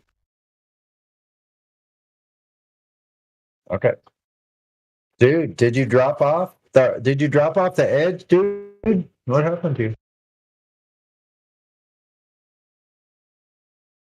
Wow, okay, not there. All right. Well, we'll wait for the doctor's return. The good Dr. Flat Earth Dude. I'm sure the doctor will be in shortly here. Tell us about the meetup. I'm interested to hear about it.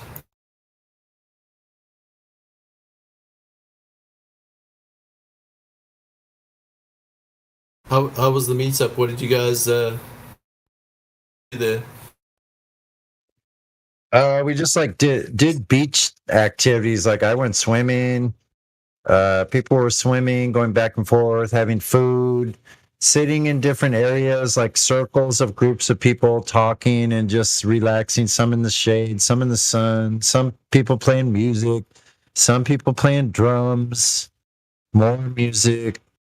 Making sounds with these bowls and things. Like they make this humming sound like you do with the rim. So like it vibrates the whole freaking house, man. This little bowl, it's about 8-inch diameter, 7-inch, 8-inch diameter, something like that. And you rub this like rod, the stick around the edge of it. The rod, the stick has a like emery cloth or something, and the bowl is like bronze or brass or something. So when you rub it around, you can actually get that hum to like come out, and it just starts reverberating everything around, and it sounds much louder than you would ever think. The people that really do it well, yeah. I've seen Yeah, baskets also- doing that. Yeah, it's pretty cool. Yeah, this guy's got a Tesla coil. He made it himself. He's got a Tesla coil there. And he touched me when he had it on, and I actually felt it trying to come out my other fingertip when I put it near some wood, which is one of the giant beams of this house. It felt like it was trying to draw out of my opposite finger. That felt really weird. And my calves started tingling when he was touching me with this Tesla coil on. He was touching the coil, and he was touching me. It was kind of weird. Because you can see the freaking spark, you know. I couldn't see it like from my hand, but from his hand to the machine, definitely a spark was hitting him. Is that like pretty good for you or what? I don't know. It didn't feel bad. It didn't hurt me. I didn't feel like pulling away from it. Like it just felt like I felt this slight pressure, like an outward pressure on my opposite finger. Like it felt like I was trying to come out there. It probably was coming out there, but I couldn't see it. But I could feel it. So pretty wild.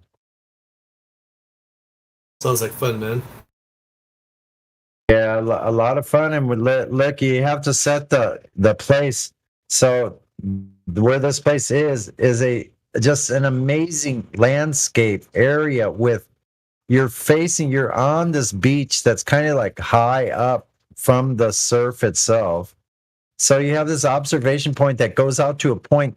You have almost 180 degree of water view. Then on the right side, it goes out along this point out to the west. And the point and the land in Long Beach, the city, are actually directly west. So you're at the beach, but you're looking almost directly sideways to the right. And that's the west, which is really strange. Because usually when you're looking out at the beach here, you're looking straight out at the water from the beach, you're looking straight west. But on this one, you're looking south. You're looking directly south. Yeah, it's south facing beach. Yeah, it's crazy. Yeah. It's a great beach. We got an echo. Somebody's got a little echo or something. Is that me? Echo? Feedback, echo? I turned my mic off to check it. No one else's mic was on either. Okay, we're good. Might have been Joe. Or might have been JoJo.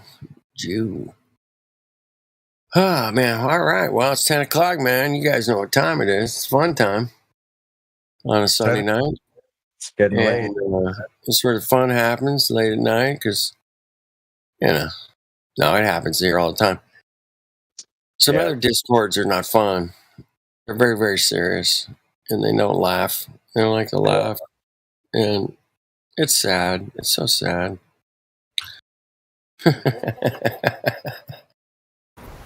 So sad. Anyway. Yeah, so it's too bad you left. So I could have shared some of this wax with you, this shatter stuff that she made herself. That's all right, man. I got plenty of shit over here. Lightweight. Lightweight. Just kidding.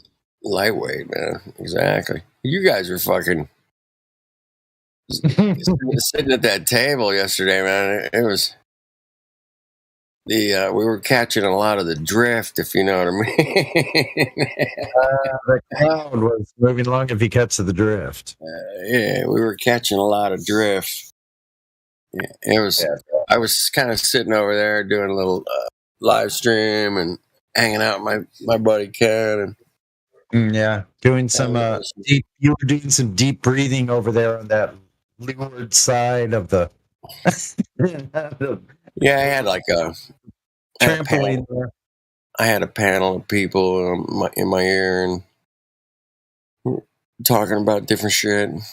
Looking at they could see my camera and the sunset, and the ocean view. And what about that guy Mike? He wrote that book. What's the title of his book?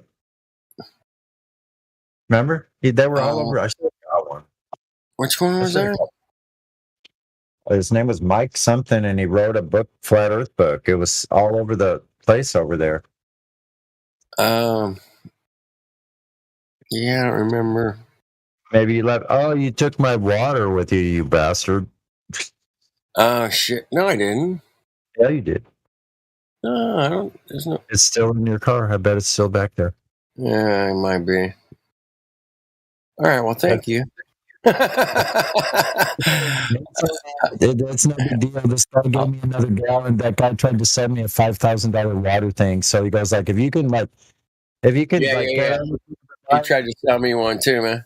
I was like, yeah, I don't know.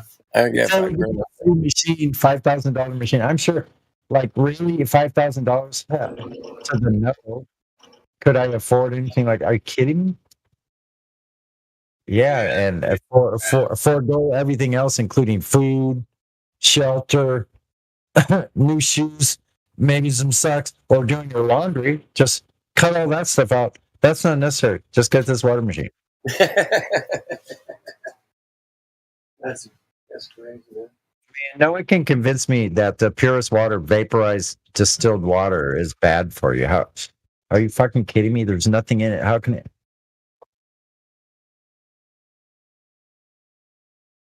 Hang on. I'm back. Yeah, I don't. Yeah, so you know what I do? I just put a little Himalayan salt, and he goes, "No, distilled water is so acidic, so fucking what." Have you read the studies about? Yeah, it's acidic, but what it does to the body is not. Turns it alkaline. But anyway, I digress. But you can make it less acidic. You know how? Just like gardeners have been doing for centuries. Sodium carbonate, which is what? Yeah, put a little baking soda in there. Baking soda will alkalinize your water. I don't care what they say. That's You can put diatomaceous earth. I think that works too. But I have some of that too. I think it works. I don't know. Sodium bicarbonate. Yeah. Yeah. Oh, that's really good for a lot of things. Yeah, great for the garden. It's actually insecticide and an air freshener. And, you can bake with it too. Yeah, bake with it. But what does it do to make like the dough more fluffy or something? That makes it rise a little bit. Yeah, probably adds a little preservative to it as well. Yeah, so you can bake with it, make it bread, cookies. I used to hang out with a guy. He swears by that shit, man. Yeah. So I was thinking about the idea. What's that? What'd you say? Anyway, this guy named Howard, man. You guys probably seen him in the chat going back years and years. Howard, Miss Scott, something like that. Anyway, mascot, kind of like him. Anyway, he's a really interesting guy. But he would swear by it. Baking soda, man. He's like, fix everything. All right. Helio checked out, man. Good night, Helio. Thanks for running the stream. You could start playing. You could just play what was going on earlier. You want? I could, man. If you're tired, go to bed. Yeah, I'm gonna go to bed. Apple cider vinegar. Yeah, I heard apple cider vinegar is really good too. I have a little kombucha around. I think just a little bit of that. Like, actually, I'm having one beer right now, but it's almost too much for me. I'll probably try to finish it though. So I ate an all-American favorite food. That's a tuna mac. That's a all-American food, tuna mac, macaroni cheese, and you put a can of tuna in there with it. Mm-hmm. Okay. Sounds great, don't it? So it's not bad, actually. Wow. I'm not complaining. It's nice and salty. I like that. Yeah. All right, shout out to the chat. We got Planet Dweller, Spiritual Vapor. Nice. Got the smuggler out there. All right. Where are you looking? You're not looking in the live stream voice text, are you? YouTube. Oh, you're looking at the YouTube. Storm's out there. What's up? I see. All right. That's right. He opened it up again. Yeah, he opened it up again. There we go. There we go. Good to see you there in the live stream, in the YouTube live stream chat. Anybody that has anything to discuss about a globe? Are we all flat earthers now? I suspect that's coming. Well, fine. Never even. You guys want to jump in, man? Jump on in. I'm just gonna hang out here for a little while. And I don't know. I'll just talk shit. Yeah, that's always a good go-to. So yeah, we had a flat earth meetup here yesterday. It was cool. We had I went back out to the beach today. It was beautiful, flat and level and stationary. And I was way high up on the hills. A really good view, man. It was a little hazy again. It was more clear than it was yesterday, but it was still nice. Sorry. Oh, you're good, man. And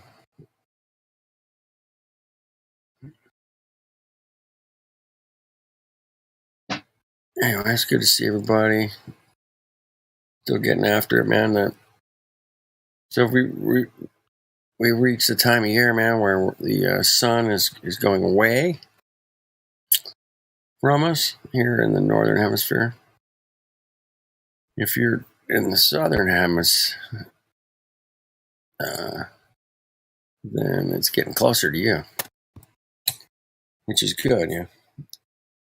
I always wanted to do the endless summer thing. I don't know about you guys. Wherever it was warm, I just wanted to go there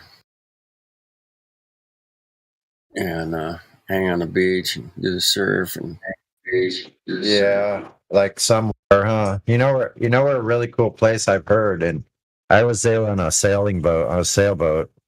It's Costa Rica. Mm-hmm. It's freaking beautiful, man. And also, Costa Rica just got wiped out with fucking rain and a typhoon and shit. Yeah, Costa Rica, they get hard. They get hurricanes there. You've got some kind of weird like mic thing going, Sonny. I don't know. There were some big waves in the summer. Wow. Sorry, it's probably the YouTube. Where's the big wave? In the summer was some big waves. Yeah. That's pretty big. Yeah. Where in Costa Rica? I don't remember the movie, all the details, but I remember there was some big surfing spots.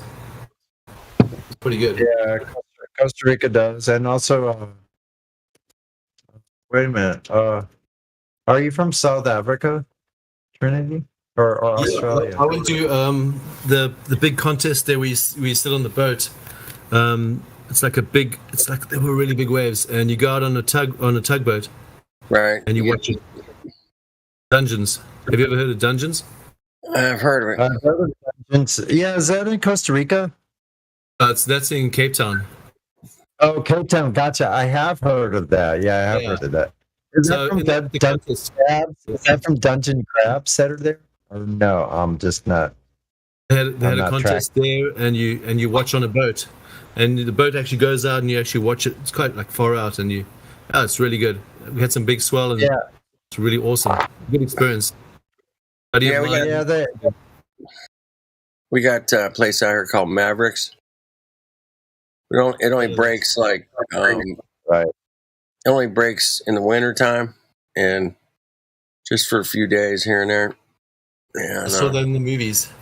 Oh yeah, it's a All those nice surfing spot. is- That's the biggest spot we got here in California. Yeah, it's good. It's cold. Water's freezing. It's cold. Yeah, and I was telling a little bit of history, San Diego surfing history. Down by the border, where the estuary is, where the Tijuana River comes out to the sea, was a huge sandbar. But not only that, points of like rocks sticking up, reefs out offshore that break only very seldomly, but they used to break more often, and they would have these maverick-sized waves on their 30 to 50-foot Yeah. waves right off the shore, off the border.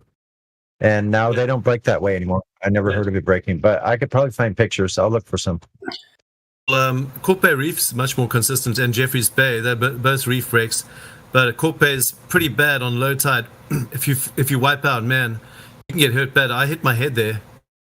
I cut my head open. I didn't even care. I was just carried on surfing. It was such good waves. I didn't even like hit my head. I was like, who cares? I'm just going back in the water, man. It's so good. It was like Salt 6 water. foot. I had to get more What are you barrels. gonna I was like, who cares if I'm bleeding? I didn't even think of sharks or nothing. I was just like, whoa, who cares? I'm just going to go get some waves, man. This is fun. I love that. Yeah. When it's Barrels good. are so yeah. good there. And when it breaks good. I mean, when you have a perfect offshore and you Yeah. get perfect 6 foot, but it's the low tide is so gnarly because you basically just, if you do a bottom turn, you're basically just hitting your skates basically in the rocks. You got to be so careful. Like it's like the barrels are awesome though. It's just like so good, like perfect You gotta crystal be barrels. careful. You don't want to wipe out.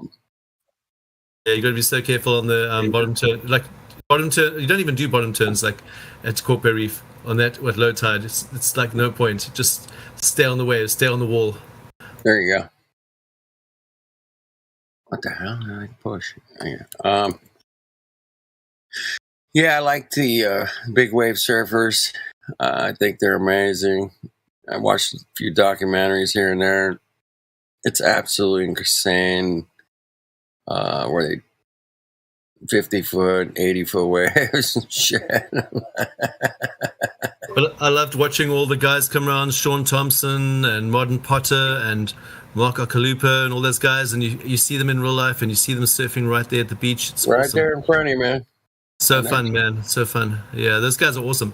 Get their autographs and you just surf there and you just like, wow, you're just inspired by these guys. It's That's so good. a Toledo kid just won the championship. The World Surf League. Yeah, I'm a bit behind. I only know the like Mark Akalupa guys. I've known of him since he was like a teenager. I watched him surf. He was the first guy that was doing 360s on top of the waves. Oh. And like a skateboarder. Rad. And then getting back in and and keep surfing and do another 360 off the lip, Oh. And when I was watching him do it, I go, fuck, that guy's next level, man. Nobody's doing that. He kind of started it. And now everybody's doing it. But he just won the World Surf League Championship. And that's what Kelly Slater won, right? 11 times. Yeah, I'm used to Tom Curran and all those Sean Curran, all those guys are old guys, I don't know. A little bit older, yeah.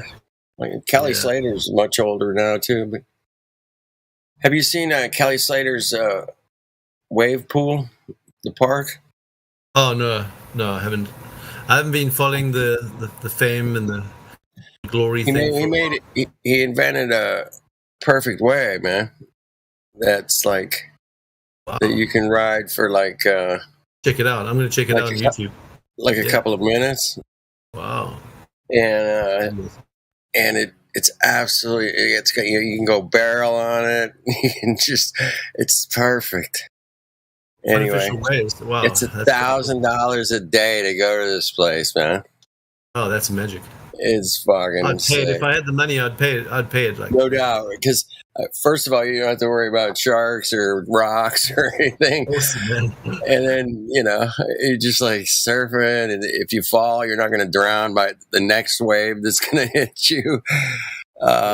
So many advantages that would open up surfing to so many people if that was done on a more like Disneyland scale, all over the place. We could all have no seaweed wrapping around your legs and pulling you down and sucking you down and like jellyfish, stinging seaweed off you, suffocating, and you like you can't get up because the seaweed's right in your leg, and oh man, I thought, man, this is too cool, man. When I first saw it, it was all my surfing buddies and I were looking at this going, fuck yeah, finally. But all the natural surfer guys are like, no, man, it's not right, bro, man. That's just cheating, man. It's not. Yeah, exactly. And I'm like, whatever, dude. I want to go surfing. Cheating. Yeah, who cares about cheating? I don't care. Yeah. We're gonna go ahead and surf today, man, for like 4 hours, and every wave's gonna be perfect. Sign me up. I'll take one of those. I'll take one in my backyard. Yeah, look it up. It's called Kelly Slater's Surf Ranch, I think is what it's called. And I don't know if they've had a contest there yet. If they have, man, I haven't been paying attention, but I just love to see those guys doing all those tricks on these perfect waves. Sign me up. One after another, just all day long.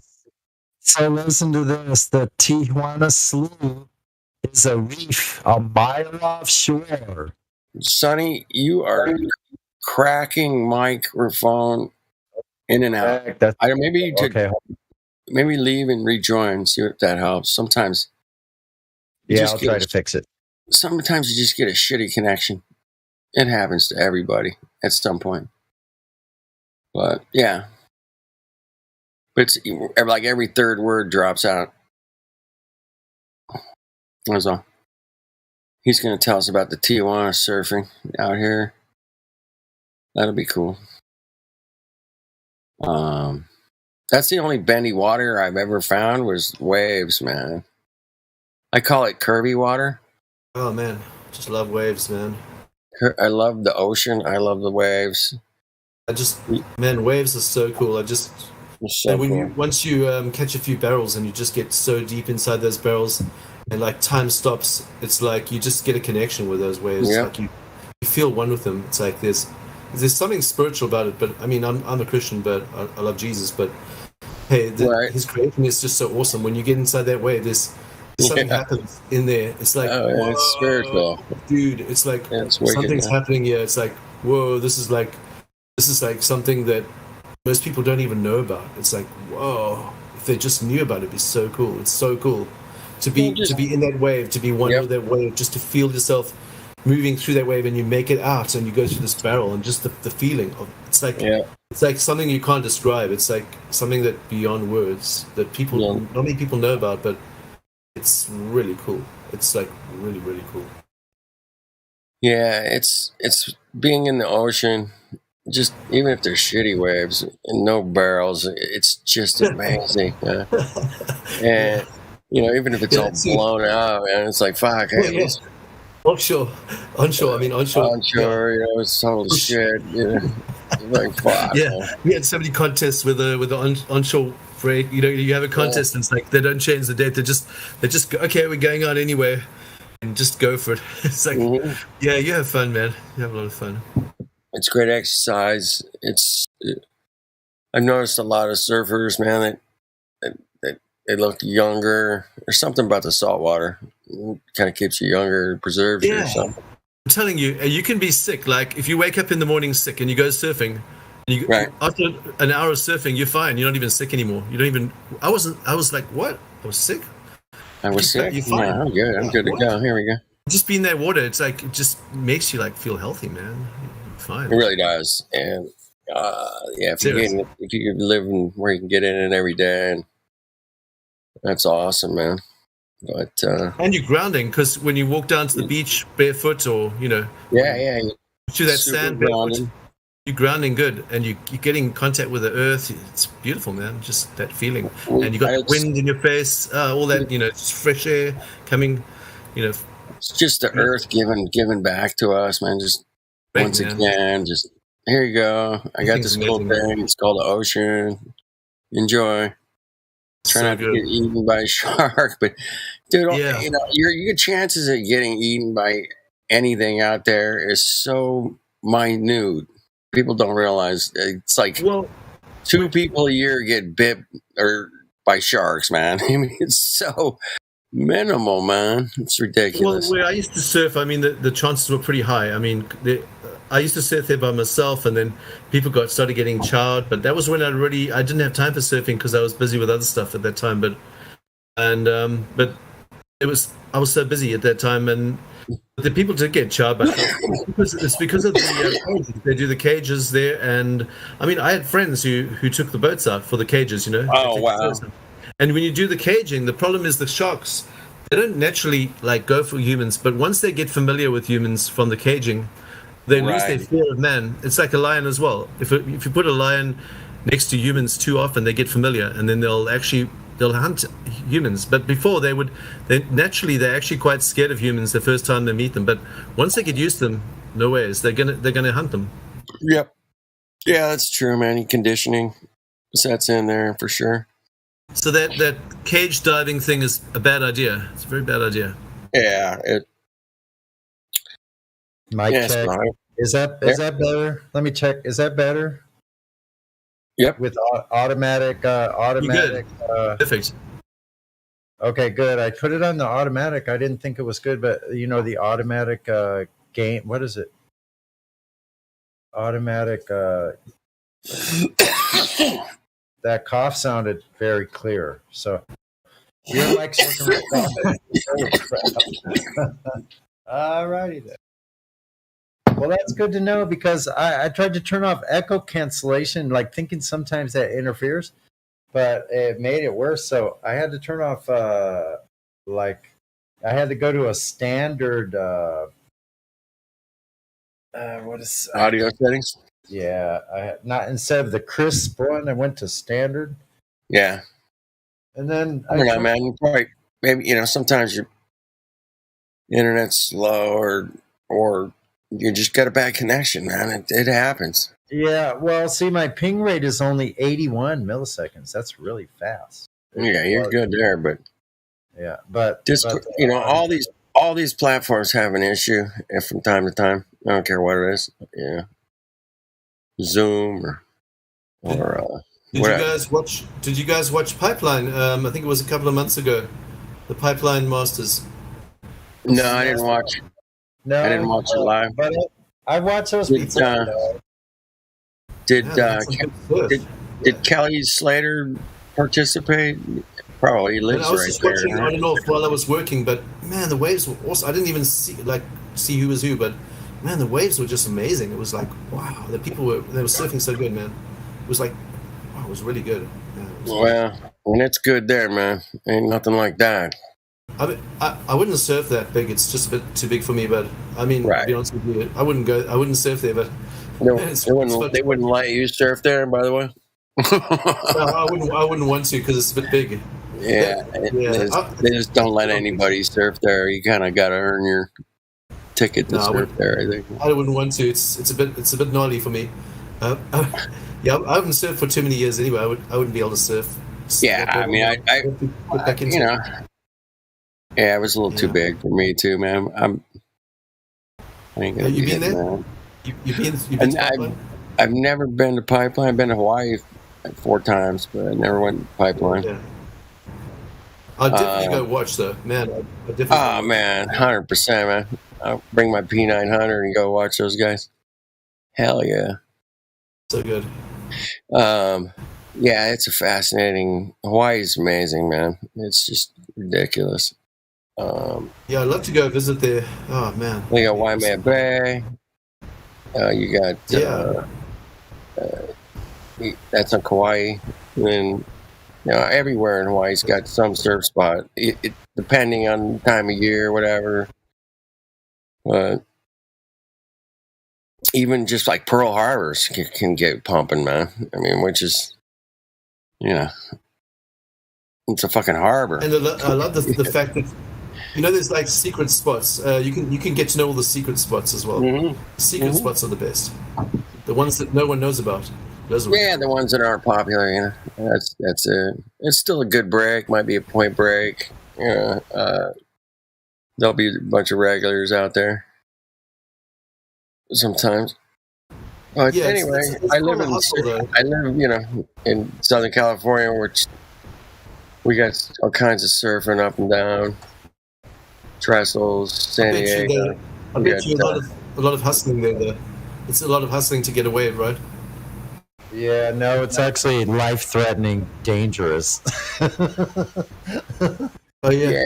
If you're gonna go hit like the main spots that all the pros use, yeah, you're not gonna. You're gonna get hassled if you're just risking regular. They're gonna just drop in on you, like full on you. They're gonna, I think be like, get the fuck out of here. Ruthless. No, it was worse in Venice, man. But listen, Yeah, I've seen guys, it's going worth- out of the water, fighting, fucking. Yeah, it was just too ruthless. much, Here. It was ruthless here in San Diego. I surfed a jetty almost every day for 6 years, and so it does line drives, like it does these pipeline sized waves coming along this side of this jetty. It gets freaking totally gnarly. Like sometimes the waves are too heavy and too close to shore. Like it fucking slammed my board. I surf a 7. Yeah. I was surfing a 7.6. With wings, a tri-fin, and with wings, and a badass board made by John Holly. John Holly, you know that guy, John Holly, the Seagull boards, the Ocean Beach. So, yeah. Anyway, OB. OB, the Seagull thing. Anyway, so John Holly shaped my board, but anyway, it nosedived into the sand. I had to repair the crack in my board, but I've got nosedived my body down to the sand and got a freaking $0.25 $half size rash nookie on my forehead, man. Slam me down. The ground. I put it down to the bottom, but I've also been held down like 15 feet. We got this place down here by me, man, called the Wedge. Yeah, that's I body surfed there before. It's the gnarliest. Okay, so about 7 years ago, man, we had this day, man, where these 30-foot waves were breaking on the Wedge. So I got up at 5 a.m. and drove my ass down there. Right, took me like 40 minutes to find a parking spot. There were so many people on the beach wanting to see this shit. And there were guys out there, man, going over the falls and board. Some of them were on surfboards. Some guys are on boogie boards. It's a shore break, man. This is tight, man. But there was 30-foot shore breaks, and it was the whole beach was lined like 6 deep, man. But I'll post some things about the Wedge. Just this year, they had epic waves just earlier this year. Epic waves. Well, I doubt they had that shit I saw, but it was probably close. Man, it's so big, man. I couldn't believe it, man. 30-footers. Like, biggest waves I've ever seen up close like that. A couple of years ago, 2017, Black's Beach, they had 25-foot that looked just like Pipeline, man. I'm serious. Just like Pipeline. Anyway, man. The ocean is crazy, man.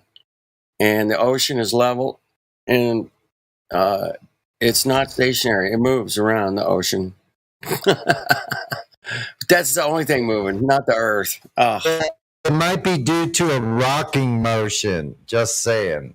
It could. I haven't, dude. I need some ayahuasca or something to find your fucking rocking motion or something. I don't know. I haven't heard anybody that could rule it out. I'm just kidding. If like someone was making a bold claim, like I'm not making a bold claim to defend. No, you're not. I just got to check it out for myself. I'm not throwing it out, man. Maybe you should take some ayahuasca. I don't know. I don't think I need it.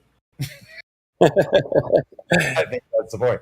Let me find this information on a couple of wave places. Let's see. YouTube. Let's search for the Wedge. Oh, that. I was always told the wind causes the waves, right? No. Well, there's tides and currents. And currents. Wind, tides, and currents. There's more than just one variable. There's heat too, heat and cold. That causes things to swirl around different directions. So that there we go. I'm back. Here we go. The biggest, best wipeouts in spring 22. These were huge. Yeah. The black. Wait. No, the wedge. Biggest and gnarliest day of the summer this summer, 2022. Watch. How big was it? Let's see. I'll find out. I'm going to put a link first. Hold on. One thing. Dude, I saw it. Anyway, the day I saw it, man, I never seen anything like it. And what was the coolest part is there was guys willing to go out there. Look at just that wave. Just that wave that I just posted. Look at that wave. I'm looking at it. I think it's. Hold on. That's pretty big. Oh, look, that's insane. Hold on, man. Oh, there's some footage right inside there. Okay. Beautiful. Man. Oh, that buggy border fucking got it ripped. Dude, it was twice that easy, man, when I was there. Big, man. Whoa. Twice that minimum. Yeah. But see how it's a shore break, man? It's right on the shore, man. Like, look how close they are. Oh, yeah. Right. Oh, dude. Well, and he pulled it off. That was awesome.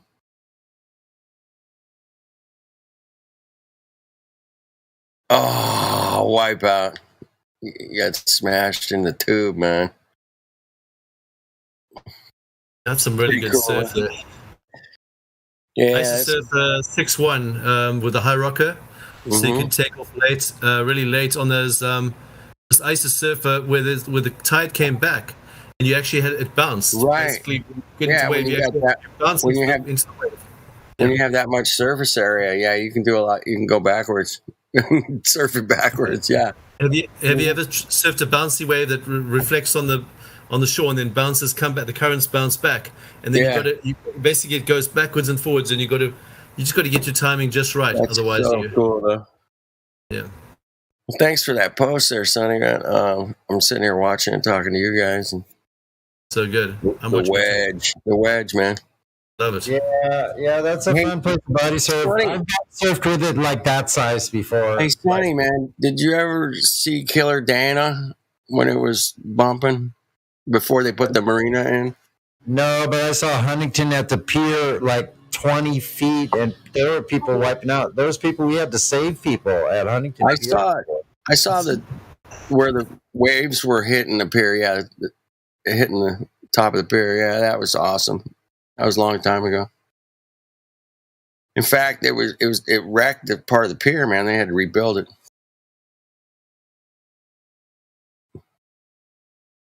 But the wedge is crazy, man. Just any day of the week, it's crazy over there, man. You see, it's fun, man. So yeah, it's pretty consistent wave, but it's right on the shore. A lot of boogie boarders because surfing the wave's pretty quick. See how it just goes? It's over pretty quick, man. How many boards have broken in at wedge there? Thousands. Look at that boogie boarder just cutting. Oh man, I'd say several hundred every year at least. Yeah, thousands at the wedge, even just on a regular day. It's a 3-foot shore break. They're breaking at the wedge. Yeah. What makes surfboards so cool, man, is that they're light, they're strong, but they're also really weak, man. When you gotta. Has to float. Wait till you get hit by one when you in the wind and hits you in the head, or the skig hits you in the head. Oh man! Oh, yeah, I've been hit in the head. I got a tooth knocked out once. Yeah, it's fun, man. Ocean's fun. Oh yeah, I just rode. Got on my bicycle, rode to the dentist, got my tooth filled. It was fine. That was fun. I went straight home after I got my tooth knocked out or cut in half, basically broken in half. I just jumped on my bicycle, cycled about 9 miles down the road, and got my tooth fixed, and back in the surf. There you go. He's like, I'll be back. I'll be back. Gotta get something to eat. I'll join you guys. Yeah, the wedge is cool, man. I should go there more often, but I don't know. I'm too busy, man. Damn it. Anytime there's like big giant waves, man, I just stop whatever I'm doing. I'm not going to work. I'm calling it, canceling, whatever, man. I'm going to go watch giant waves. Yes. As long as they're not hurricane waves, I'm fine with those, you know. Yeah. So the day that I was at the Wedge, man, they had 30-foot waves. I went back up the coast about 2-3 miles, and there was a couple of spots that were really big too that day. I went out on my boogie board, and the rip currents were so bad. I got in the water at like near the pier, and I ended up like 20 blocks down the road, man. Oh, like, yeah. In like 15 minutes, man. I was way fucking down the beach, you know? That's like, where I used to surf too. Yeah. And I'm just like, oh, shit, man. It's too much, you know? I got to get the hell out of here. Where I used to surf, it was like basically you don't even have to paddle out. The rip current's so strong, it pulls you right out. Right. You just like let it pull you out, and then you go, and you surf in, and then you don't hardly have to paddle. You're out. Yeah, isn't that cool? That's what, you know, you just paddle along the shore and you're going out. Yeah, it's so cool. Crazy, man. But it's fun, you know, people freak out and rip currents. Whoa. And you have to relax, man. Just go along with the shore, because as long as you eventually you'll work your way back in, you know. If you know how to use it, you can just maneuver yourself to your advantage, right? Yeah. It's but if you I think it's Newton. Get yourself in the right lane. Yeah. It's Newton's third law, I think, last time I checked. The equal and opposite actions, right? Something. Just stay in the right lane and you're fine. As long as you're in the right lane, you're going to have a good time. Yeah, I wasn't the best surfer, man, but I could kick ass on a boogie board, man. I used to boogie board first of all, and that was how I got into it. Like, it was fun, man. But then, man, I saw my friends doing the surfing thing, and I was like, man, I got to start that. That's way better. Yeah, it's twice the speed, man. You can get haul ass. So, have you seen? I was just out at the beach yesterday and today. There's wind sails on a surfboard with a hydrofoil underneath. So there's the hydrofoil right there. I've seen it. I've seen it. I haven't tried it. That's the electric hydrofoil surfboard. You've seen those? Yeah, I've seen them, but I haven't tried them. Yeah, no. Well, they're $12,000. Yeah. I've seen people using them. Yeah, I've seen all kinds of people using them now, but when I first saw it, man, I was like, "What the hell is that?" But I saw a windsurfer doing it with a hydrofoil, and man, he was hauling ass, doing like 15 to 20 knots, dude.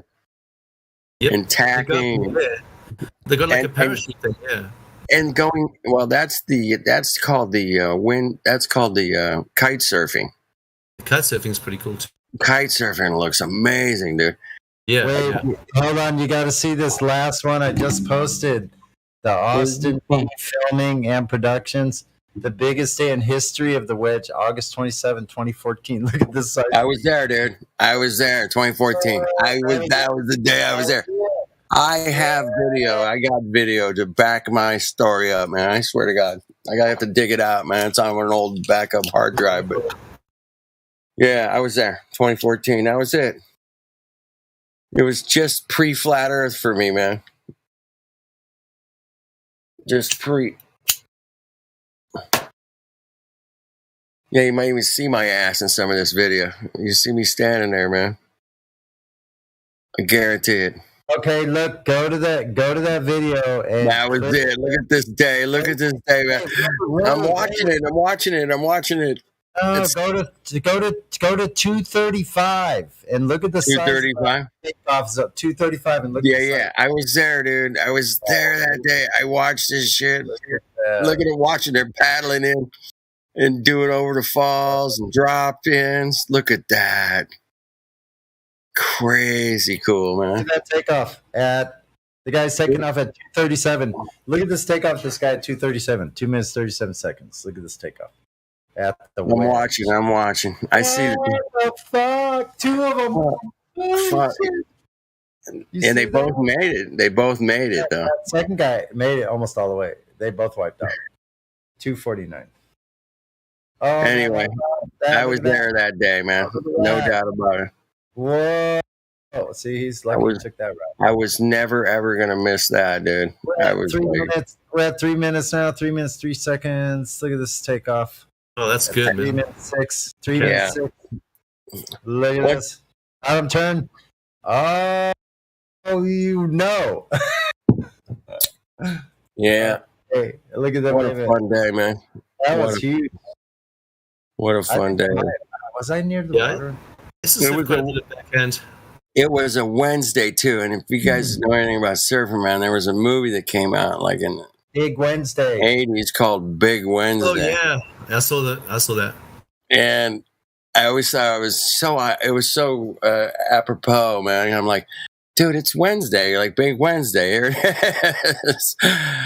And Wednesday's like hump day. I have so much No. respect for these guys that ride these waves, and I also have huge respect for guys who want to mount themselves on a bull and try to ride it for 8 seconds. That's pretty crazy. That is even there. I don't know which one's crazier, the big waves or the bull guys, but they're both insanely fucking respect, man. Huge respect, man, for me.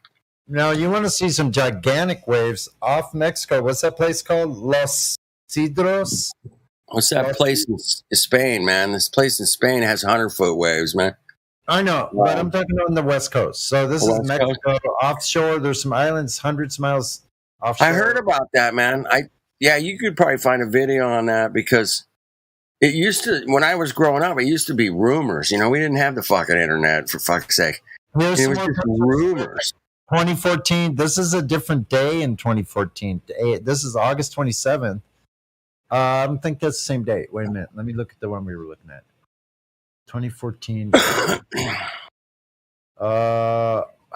biggest. Here's the freakiest thing about that. August.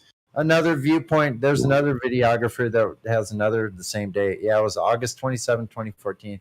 But I think there was some bigger days though, for sure. Mm. Yeah, that's just Yeah, recent. It's somebody's interpretation of the biggest day, but there might have been bigger days in the '60s. We don't know. Nobody had any cameras or anything. Fucking, it might have been a picture or something. But today, with today's technology and the video and the high definition video and the cameras that can go right in the water, and these photographers, man, these photographers that get out there in the water and really get some amazing footage, man. Stunning. And then you got all the guys with the GoPro cameras. They're wearing the fucking camera while they're on the fucking 60-foot wave or whatever, and that's like, whoa, so cool. And they added them together, and it's way, way, way advanced with photography for surfing now. It's insanely cool. Fourth Dimension, you have no roles, man. Do you want to talk, hang out, man? He's muted. Let me see. Hold on a second. He has no roles at all, so he can't even undo his mic. You have to do it. I can do it. We can unmute him. You can talk to him. I'll unmute him right now. Okay. There you go. You have. Yo, what's good, y'all? Well, we're talking surfing, man. What's up, bro? Talking bendy, curvy water, bro. Yeah, bro. I believe like the Earth is flat too, for real. But like not exactly flat, obviously. But like, yeah, I believe like similar stuff to y'all. So does the water lays flat if contained? Do you think that's true? It's a true statement? Yeah, the water is flat, Yeah. like the oceans are flat, but I'm saying like there's mountains and hills and shit. So like, Oh, yeah. It's called topography, man. Yeah. We're down with topography. Yeah, that's good. Totally facts. Hell yeah. And I love mountains, man. You guys ever go up in the mountains, go snow skiing? Oh, I've been skiing once, but I want to go again, man. I want to go again. dude. Trinity, you're gonna love snowboarding, dude. Fuck off. It's like riding a wave for 3 miles, bro. You gotta, dude, you have to go snowboarding, bro. Everybody that surfs goes snowboarding, period, man. I mean, if you live near snow, but you don't live near snow, so I get it, man. I'm kind of teasing you a little bit, man. Don't take me too. But yeah, you would love it. I know you would. You'd be like, fuck yeah, snowboarding. It's so cool, man. I love watching those guys go down those mountains and just like vertical drops down like a whole mountain, like from the top. Yep, it's crazy. It's like, what's wrong with them? I was like, what? How do they do that, man? They like take off from the top of the mountain. They just go straight down. Straight down, man.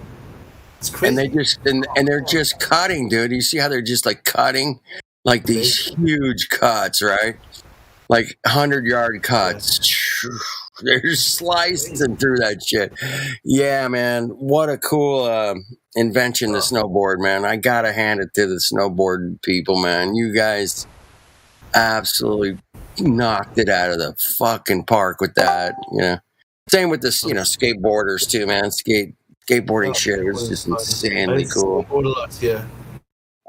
So yeah, anytime you're like in a motion and you're traveling and you're, you know, trying to negotiate these, you know, very athletic kind of maneuvers, it's incredibly, you lose track of time.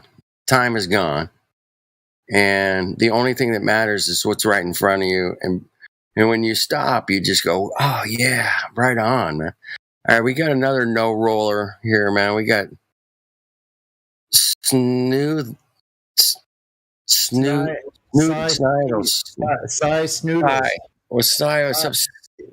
Sai was in here before, I think. What happened? No rolls, man. Sai's got no rolls. I thought we had given him. Let me unmute him too. I thought we talked. I just Hey, Sai Snoodles. Didn't we talk with you earlier, Sai?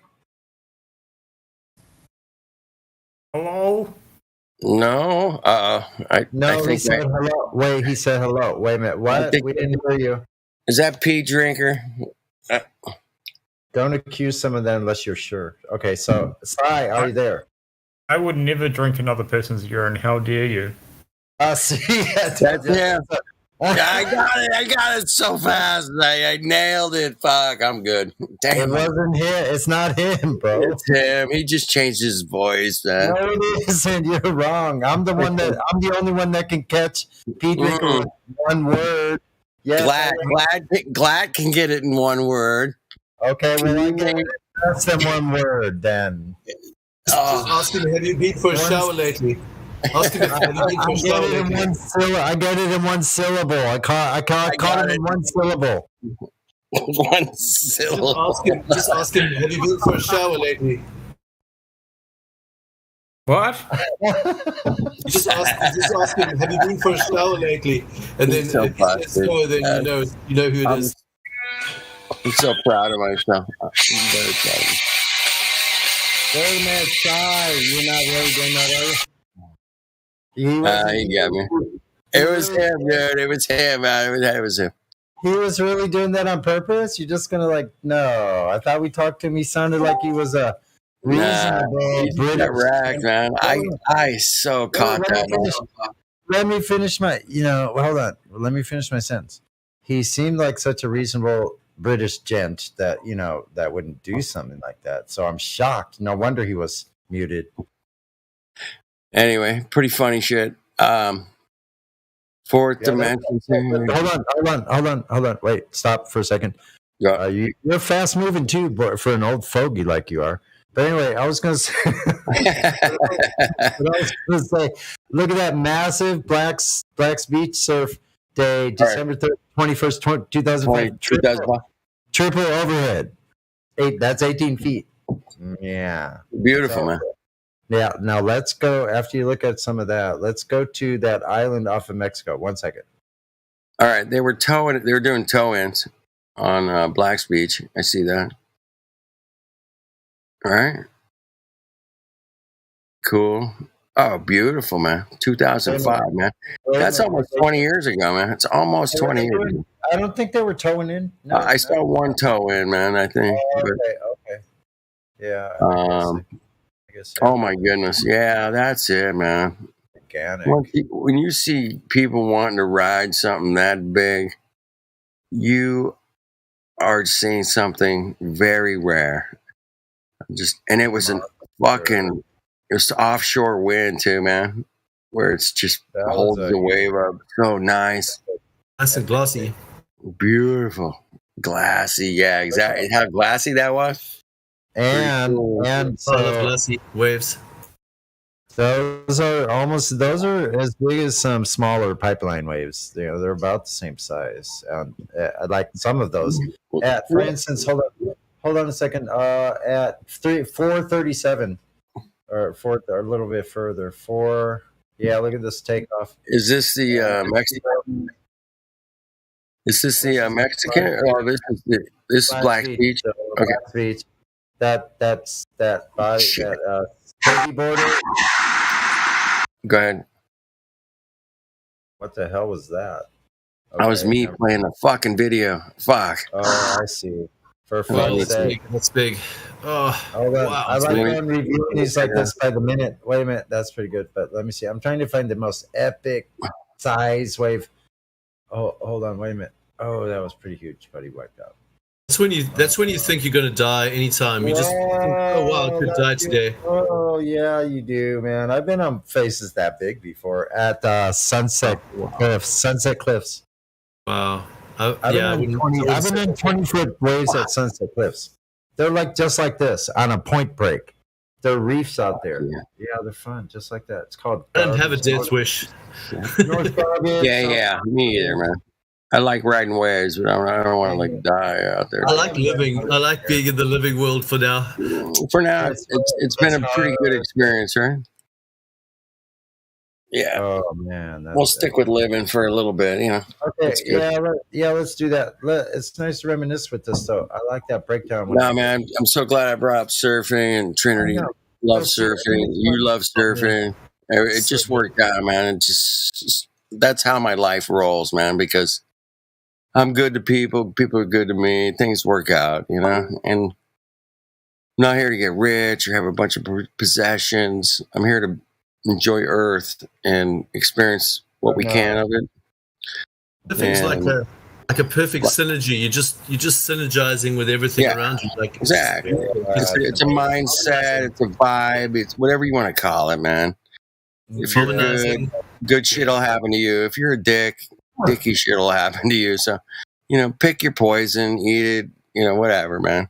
I'm not here to judge you or anything. Okay, so 1 second. I'm pulling up some information on Todos Santos. Wait till you see this place. One moment, please. Is this the 100-footers that I oh, there it is. That's. Oh yeah, I saw this. That's good. This is really good. I watched.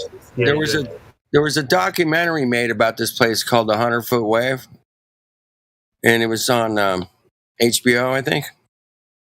And it was all about this wave, trying to ride the 100-foot wave out there at Nazaré in Portugal. Yes, Portugal. Southern France also has a 100-foot wave beach as well. Southern France. Yeah, but this documentary I saw was just focused on this one place because before any of the big wave surfers, there was a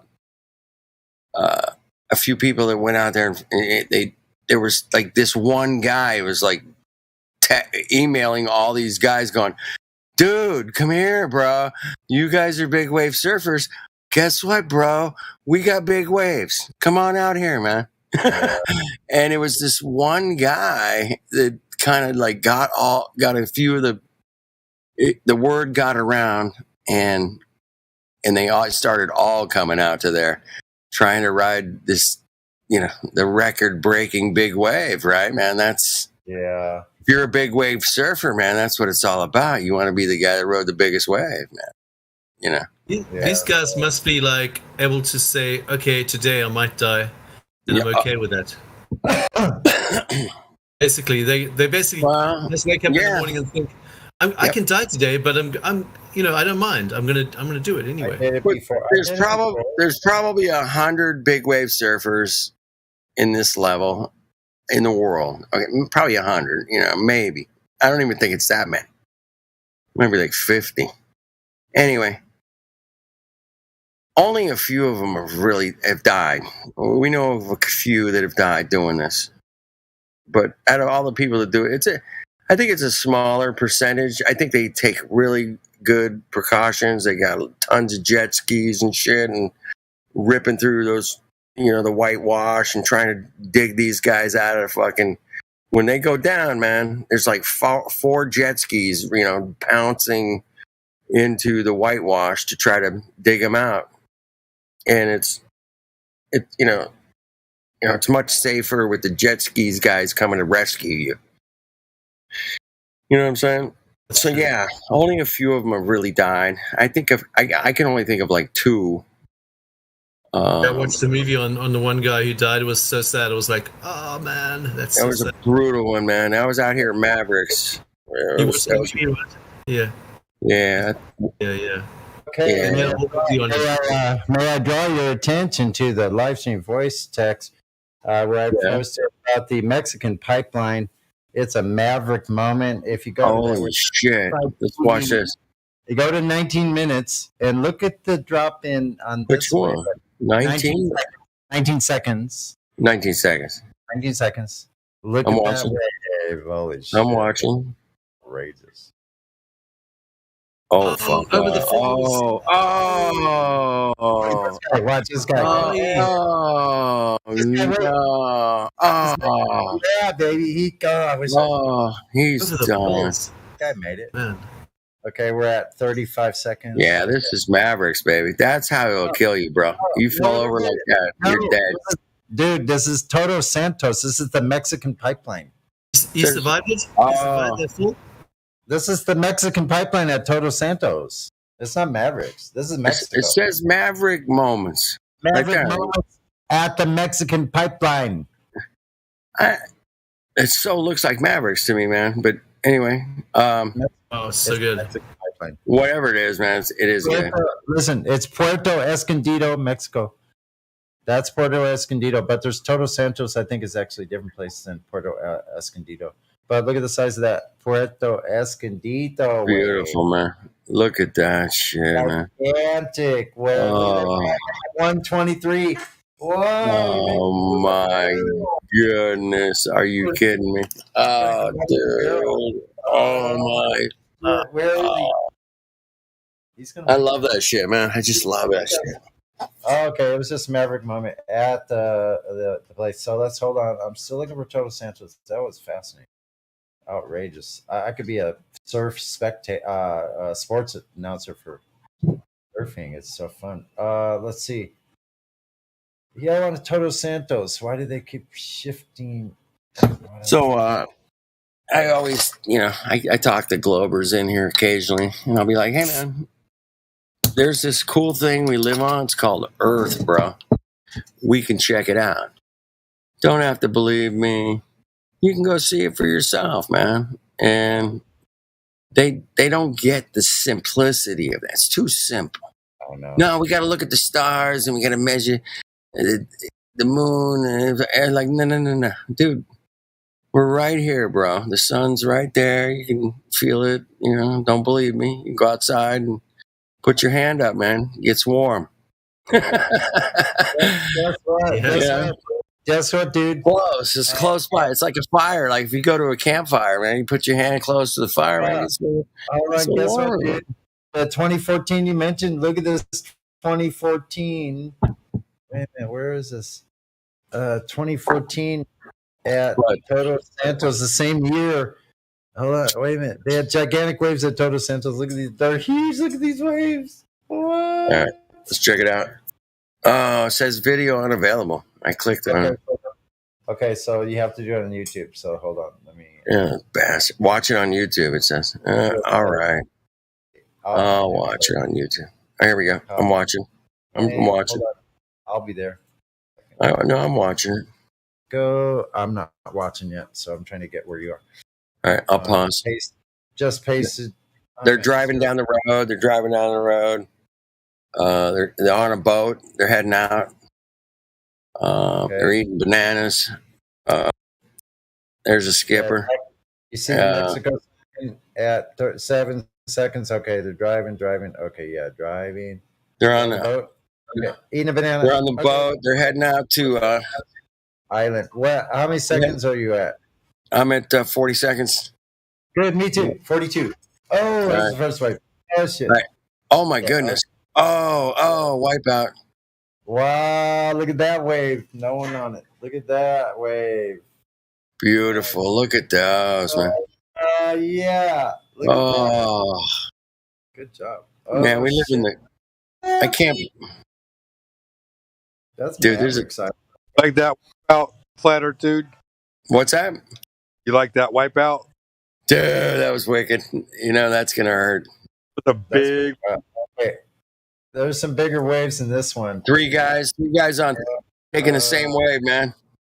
One pulled out, one went in a whitewash. 3 guys going down again. I'm at 1:27. Oh, one guy, he bounced his board, he jumped. What? Yeah, that's a cool. I heard about this place back in the 80s, man, and people were talking about it. Man. There's this break out near Mexico down there, and I'm like, what? It's on a little island. It's like 20 miles offshore, like Catalina is. Yeah. It's out there, but back then, man, it was just a rumor, man. We didn't have fucking Super 8 cameras and fucking digital iPhones and fucking shit, you know? Exactly. I heard the TJ Slough used to break like this, that the slough at the Tijuana River Slough used to break like this. I'm so glad we're talking about waves and bendy, curvy water. Curvy water. You know, the waves are curving the water. That's the only time we see it curve. Unfortunately, the Glovers are trying to use waves and saying it's. Oh. Wow, look at this.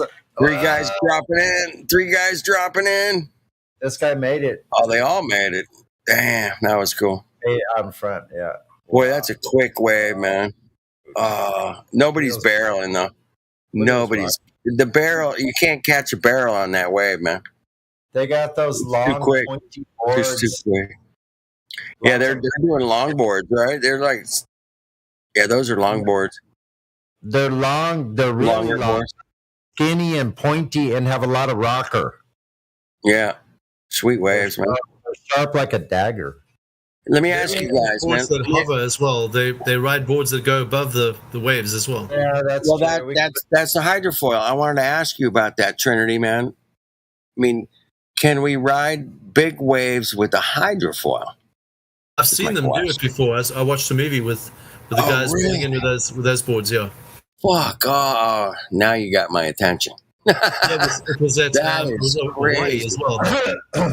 20 biggest waves ever caught on camera. Hold on a second. Hydrofoils blow my mind, man. Hydrofoils are the coolest water invention I've ever seen. It's the wing of the water. It's the wing of the water. You got to have a jet ski to pull you into the wave. Right. Yeah. You definitely have to have some speed. Yeah. Because with the thermal effect, they call it. We'll switch to hydrofoils then, since you got to have some speed in order to achieve the. Let's go to hydrofoil surfing. Get you out of the water. Yeah. Here's some dudes doing it. What I always thought was really cool is the windsurfer guys back in the day that actually rode the waves and windsurfing. Yeah, I like those. That is because they use it like a. Yeah, that was awesome. They go flying. They get super air, man. Right? They get way up there. But now with these new ones, man, it's so refined, man. You could get some serious height. if you're surfing and then catch a lip and launch yourself up like 30 feet or something. Yeah, you can get pretty Parachuting windy. guys go right up in there. Yeah. Yeah, I love the fact that these technologies come along. I build shit for a living, Like, so look at that one. Look at that one. That's from Australia, JP Hydrofoil. Look at that guy. It's a windsurfer. I like the regular wind board like that, where you have the board. Well, we and the saw the next level of that, Sonny. We saw the next level of that. He was holding a wing. It was really bizarre. Let's Just hold the wing. There is no contraption connected to your board other than your feet. And with the hydrofoil, the new ones. No, this Look one how- actually has a wing. Hold on. Wait a minute. I found one that guy actually has a real wing. Hold on. It's just like a wing. It doesn't have like a little swivel point. It's not connected to the board. Okay, well, here's their different versions. Oh, there you go. The Red Bull wing. Get out of here. Get the fuck out. That's even different than the one we saw. So wait a minute. Mm-hmm. Wing foil. Here it is. Wing foil. Yeah. Here's a dude doing this. Hold on. I'll find it. How would you? I mean, what a life, man! What a life if you were just sitting around and inventing shit for surfing and. I mean, it's too cool. But yeah, there's the wing foil, dude. There we go. Now you got it. You're crushing it, Sonny. This is 16 minutes long, but zip along here, man. Yeah. See it does have a chain connected to your wrist. Or something. Yeah, it has a little leash connected to your wrist. To your waist. I think it's to your waist. You lean back. No, it's on his wrist. We're talking about the wing. It's called the wing foil. That's what we were seeing out there, man. See how he's flipping it around. He's just standing in the parking lot using it. All right, I can't wait. Here's a German wing foiling. Wait a minute. What is Wing foiling, dude. This is the next level with the hydrofoil wing foil, man. Yeah, look at this guy. Wait a minute. Next level. Here's a German. This is a German company. Look at these guys. Look at that guy, man. That thing looks like a bat. Oh, crap, look how fast they're going, dude. Look how fast he is cruising, dude. Look at him just like cruising, dude. Cruising at like 20 miles an hour, dude. I mean, you're fuck off, man. Even faster, actually, probably, really. Yeah, with the right wind, but look at that, man. That's like something James Bond would be using. Mm-hmm. Now look at this hydrofoil. James Brown. Wait a minute. Look at these sailboats. Holy shit. Look at these hydrofoil sailboats. Oh, dude, I seen that in the America's Cup shit, man. No, nothing like this, bro. This is freaking. Yeah, that's like America's Cup shit, dude. That's America Cup, dude. Fuck off. You and I gotta do it. Look at all these people are above the water about 10 feet, 15 feet. Yeah, they're only water. Dude, the sailing thing, man, is absolutely just ridiculous. Look at them going around. Look at that. 37 seconds, 36 seconds. I'm at 20 seconds. Hold on, man. Yeah, I like the wing foil. I think that's more hip for me, Watch man. them go around this corner. That green one. Watch this green thing go around the corner. Or there. I'm watching.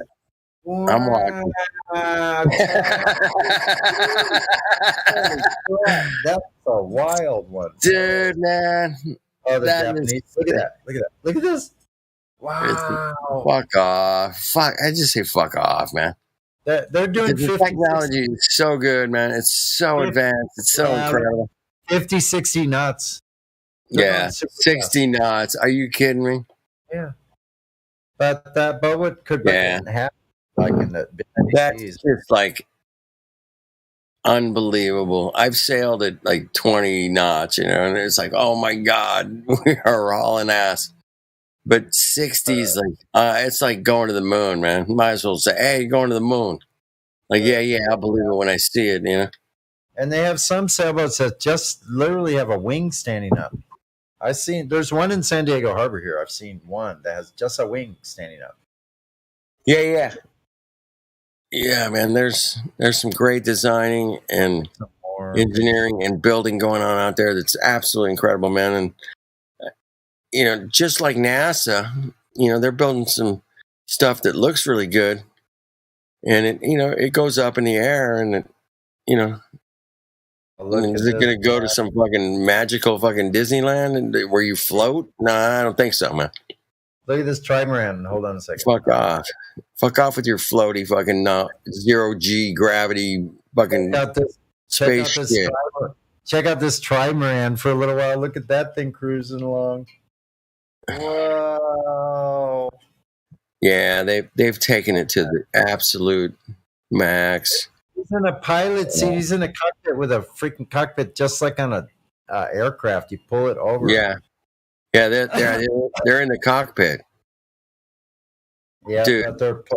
They have a glass. That dude has some fucking killer hair, man. Look at that thing go, man. Dude, they're inside of it, man, working the sails. That's a hydrofoil too. Look, it's lifting off. Wow. Fuck off. I can't believe they built this shit, man. It's so good. That's incredible. But I actually do believe they built this shit. Look at that helmsman back there. Look at him steering that thing back there. Holy crap. Hold on, man. I'm getting there. 622. With the cockpit? No, he's in the aft section of this blue thing. Oh, I see him. Oh, my goodness. I see him, man. Yeah, he's just sitting back there going, yep, I got it. Okay, just like, I got this. Okay, where'd he go? They went down below. I don't know what happened. He left the cockpit, and look at that. Look at those dashboards. Yeah, he's walking along the towards the bow there. Holy crap, man. Look how fast that is. Dude, that sail cost more than I made last year, for fuck's sake. He doesn't have a harness on. He doesn't even have a harness on. That's ridiculous. He's got 3. There's a point where he set the helm and ran up forward. I see that, man. He's up there by the roller furling. Yeah. Yep. He's just standing up there, hanging on to the. That's crazy. Yeah. Oh my God. Mm-hmm. Whoa. Where'd he go? He's not even in sight. I don't even. All right. Trinity, Sonny, anybody else that likes sailing or surfing or water or oceans? Or Dream on. I want to ask you guys. Okay. I've been harping on it, man, for a long time now that there is a Trans-Pacific sail race. It's been doing it for 150 years, and there's a Trans-Pacific sail race they've been doing it about 60 years. But the Trans-Pacific sail race is only from California to Hawaii. It doesn't go all the way to Japan. It doesn't actually cross the Pacific Ocean completely. And I find it very, very suspicious that there's not been an official Trans-Pacific sail race because of 2 things. One, the weather. And the Pacific is very warm and friendly. And 2 is that the distance between California and Japan, which would be the stretch of the Pacific, right? Polynesian Islands, all that cool shit out there. You could do a couple of legs. You wouldn't have to do it all in one shot. You could do, California, Hawaii to Japan. And there would be some kind of official race for this, but there isn't. And I think it's a big, big clue that they're lying to us about where the maps actually are. Because on a globe, man, Japan's like west of San Francisco, right? But to really sail there, man, you got to go way, super far north, man. It's really way north of us. But it's the same time zone in Japan as it is in Australia. So if they had a Trans-Pacific sail race, it would give away the fact that the maps are full of shit. And things aren't where they tell us they are. And that's my point of the whole Trans-Pacific Sail Race. There really hasn't been one. You guys can look it up. Trans-Pacific Sail Race. It's been around for 60 years, but there's no official race that goes completely across the Pacific Ocean. And it's absolutely mind-boggling to me that, I mean, if I'm a sailor and I like racing, I mean, yeah, let's go all the way, motherfuckers. Let's do this, man. Let's fucking fire up that mainsail, man. Let's tighten up the fucking jib, baby. Let's go. It's going to be done. And, you know, there's different classes. There's hydrofoils and there's, you know, cruiser ships and, you know, it would be a thing, man, but it's not a thing, man. That's my point. It's not a real race. It doesn't exist. It's a bullshit race. It's a fucking NASA trick. It's out of control. Fucking, are you kidding me? Why don't we have this kind of thing, man?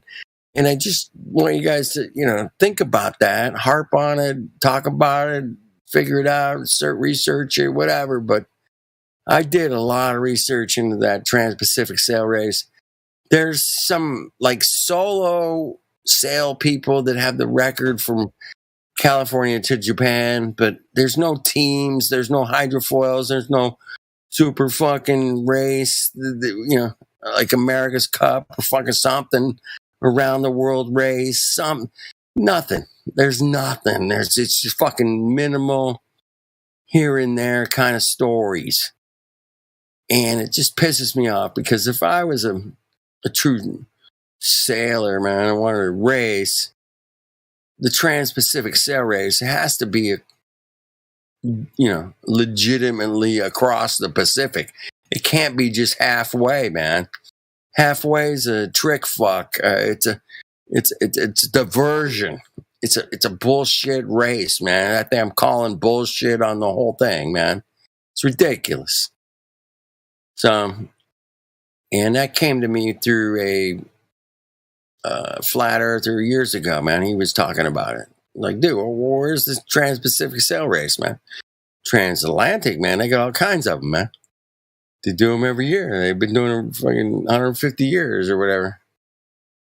Ever since they started sailing across the Atlantic, man, from England to New York, they're like, yeah, well, let's do a race. You know, like, okay, that sounds good. There's all kinds of records of that thing, but you know, Pacific Ocean, no, zero, zip, nada, fucking nothing. It's a total trick fuck sail race, and it's bullshit. And I'm calling it out. And any sailor, anybody out there that knows anything about sailing or racing or around the world races or whatever, man, bring it to me. Let me know what's up, because my research says Trans-Pacific Sail Race is a complete, absolute, just trick fuck, just like NASA. And good point. Good point. Yeah. Yeah, it's something that just bugs me, and something gets under your skin a little bit, right? And you're like, why? Well, it's like, well, why wouldn't NASA do a night of, hey, we got the ISS going over your house tonight. Why don't you guys light up the city really cool and pink and yellow and orange, and we'll fly over it tonight, man. Do it up. Have a good time. Yeah, Whatever. The Transpac is only to Hawaii. What the hell? Mm-hmm. That's right. It's a dead giveaway, man. Dead giveaway. Dead giveaway. Yeah. They all know. They all know the Earth's flat. I mean, a lot of people know it's flat and they're just hiding it. A lot of people know and they just keep it a secret. It's an inside joke. It's an inside secret. And they're just having a good laugh at us, but we know. We know they're laughing. Well, we know. And then, you know, so that was my rant. I just, because, you know, Sonny and I went sailing last weekend, and it just is fresh in my mind that sail race should be a legitimate Pacific sail race, you know, and it's not. It's a total joke, and it's just like NASA. It's a total joke, man. I mean, it's a Hollywood joke played on the masses, man. And, dude, every day, man, even today, man, they're like, well, the new rocket Aramis is going to well, we're not going to be able to launch it. Again, they put it off, and they were supposed to launch it today. Yeah, the hurricane came, so now the hurricane's coming, so we can't launch it anymore. We can't launch, and they're going to keep kicking the can down the road. I think I said that last night a couple of times, last week a couple of times. I said it the week before. I mean, They can't launch it again and again. They're not going to launch shit. We've got to keep people distracted from anything important, anything relevant. Oh, they're gonna launch a rocket into a asteroid from some satellite. I don't know, man. There's other bullshit going on out there. The guys look like total idiots. The guys on TV doing that. I mean, I wouldn't even believe one of those guys' words ever. I mean, they don't even look like there's an ounce of honesty in them. They look like total weird, kind of creepy guys. I mean, I wouldn't trust. Oh, dude. Hey, Giz, man. Yeah, man. Remember that back in like 2016, 2017? The guy was trying to burn some shit in a vacuum. No, hold on a second. Sorry to throw that out. Point Furman, wait a minute. Point Furman is the point we're looking at Pals. Hold on 1 second. News coming up. Transpac Tahiti 2022 is the race from Furman to Point Furman, California, which is right there at San Pedro Harbor, to Papeete, Tahiti. It's called the Trans-Pacific Yacht Club, TPYC. They sail from Point Furman all the way to Papeete. How long they been doing that? How many years? Let me see here. The race began. Wait a minute. Racism. Blah, blah, blah, blah, blah. Tahiti's not Japan, but yeah. No, it isn't. You're right, but it's probably just as far. About the race. Hold on. We're talking about a almost a five. It's like 5,000 mile race, somewhere in like it was a 5,900 miles, I think, from San Francisco to Japan, somewhere around there. Close to 6,000 miles, really close. Yeah, I remember that back. Well, man, I remember that video, man. That guy was not a flat earther. I love that, man. I remember those days, man. I know, and it just made complete sense. Like, yeah. You can talk about all of that. Oh well, sunset this and physics that, and it's like, let's talk about physics. Let's talk about fire burning in a vacuum and how it doesn't exist at all. I remember that. Yeah, man, the guy was not a flat earther. He was just trying to combust. They started that one. They started that race in 1925 from Point Furman to Tahiti. Really? It's 100 years. I bet they used a flat Earth map too. 1925. Because they weren't using a globe back then. Yeah, they weren't using a globe because you would never find. How far? Tahiti. Sonny, how far is Tahiti from Japan? From Japan or from Japan? I mean, how far is from where? I mean, I'm going off my memory of the map, but yeah. Wait a minute. This isn't even that far from Los Angeles to Tahiti. Requires traveling a straight line distance of 3,575 miles. So yeah, we're a couple thousand miles short to Japan, man. How far is it from Tahiti to Japan? I mean, I'm curious. I mean, I'll look it up, man. If you don't want to, that's cool. No, I'm right here. From all right. Tahiti to Japan, straight line. And they say straight line. There's no straight line on a ball. Thank you, ladies and gentlemen. From one you gotta throw that in, man. Yeah. Okay, Japan is just as far away from Tahiti as Tahiti is. Wait a minute. As Tahiti from Tokyo is to Chicago. So from Japan to Tahiti is 9,519 miles. See, yeah, this is where it's fucked up. And that's why I think they don't have the Trans-Pacific sail That race. shouldn't be right. That shouldn't be right because It's not right, dude. It's not even close, man. That's way too short. And here's the problem. I mean, 3,000 miles is way too short for Tahiti, folks. That's crazy, huh? Right, dude? If they On would Google Earth, 5,900 miles 59 from Tahiti to Japan? from Tahiti to Tokyo. It's 5,900 Holy miles. shit. See, now. It's supposed to be 5,900 miles from San Francisco to Japan. No, it says in my source right here, it says it's 9,000. Oh, kilometers. I'm sorry. It is. Yeah. My bad.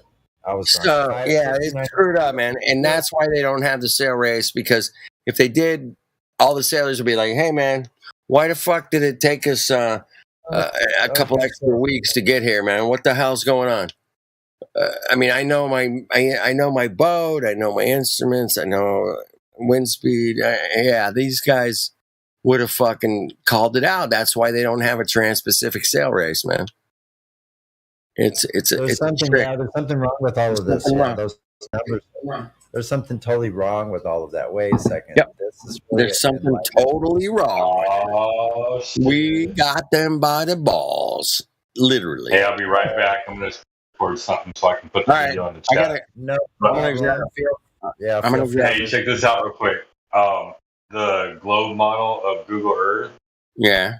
When I draw a straight line from Japan to San Francisco, it goes over the northern hemisphere, like towards the North Pole. It won't let me go around the circumference of the Earth. I know, isn't that they changed that? It didn't used to be like that, Giz. It was you could draw straight lines on fucking Google Earth, man, back in the day, and it was great. But they changed it, man. They all curve now, right? Listen to this. Fucked up, man. It's so fucked up. This is it, folks. Wait a minute. This blows their globe to all the pieces. Blows the globe, dude. Blowing. Hey, we're blowing globes. Wait a minute. Hold on. We got your globe blown. Globe blowners. Globe blower. Distance from Los Angeles to Tokyo is 5,900. 5487. 54. Okay. 87. So 5,500 miles, and what did we determine to Tahiti to Japan is like what 11,000? No, they're the same, which is just it's 3,500 to Tahiti, which is wrong. They had to do that because it's south of the equator. Their fake equator. It's actually probably much further than Japan in the south. Oh, so it's probably twice as far. In the south, it has to be twice as far. It's flat, right? So it has to be twice as far, right? Like, that's Japan. Busted, motherfuckers! They're busted again. That's how they're busted. Again, they're busted, man. They said Tahiti was 35. Sonny, I thought we had these motherfuckers at gas pressure without a container. I swear to God, man. That was my oh, fuck off. I'm here. I got thousands of dollars to spend. Show me gas pressure without a container. And I go, I got welders. I got plastic, wood. Tell me, what do we need? Anyway. None of those motherfucking globers took me up, man. I said, I'm here. Oh, yeah. You got gas pressure without a container, man. I'm there, bro. I got to see this. How do you do this? And they, obviously it cannot be done because it's just completely ridiculous. It can't be done. See this picture of us. Hey, we got young.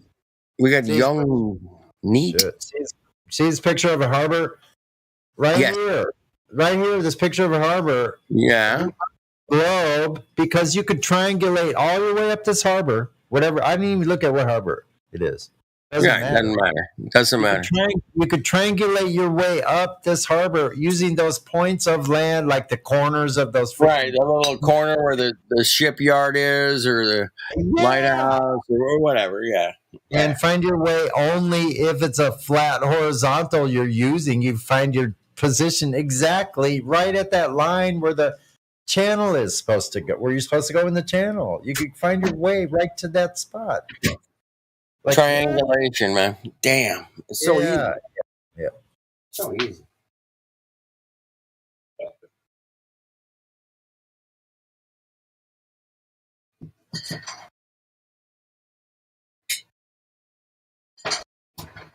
Yeah. Hey, we got a new guy in here called new guy. Young neat. Young neat is Young neat. He has no roles. Young neat. No roles and all on mute. Young neat. Hey, young neat, are you there? Welcome. You have control of your mic.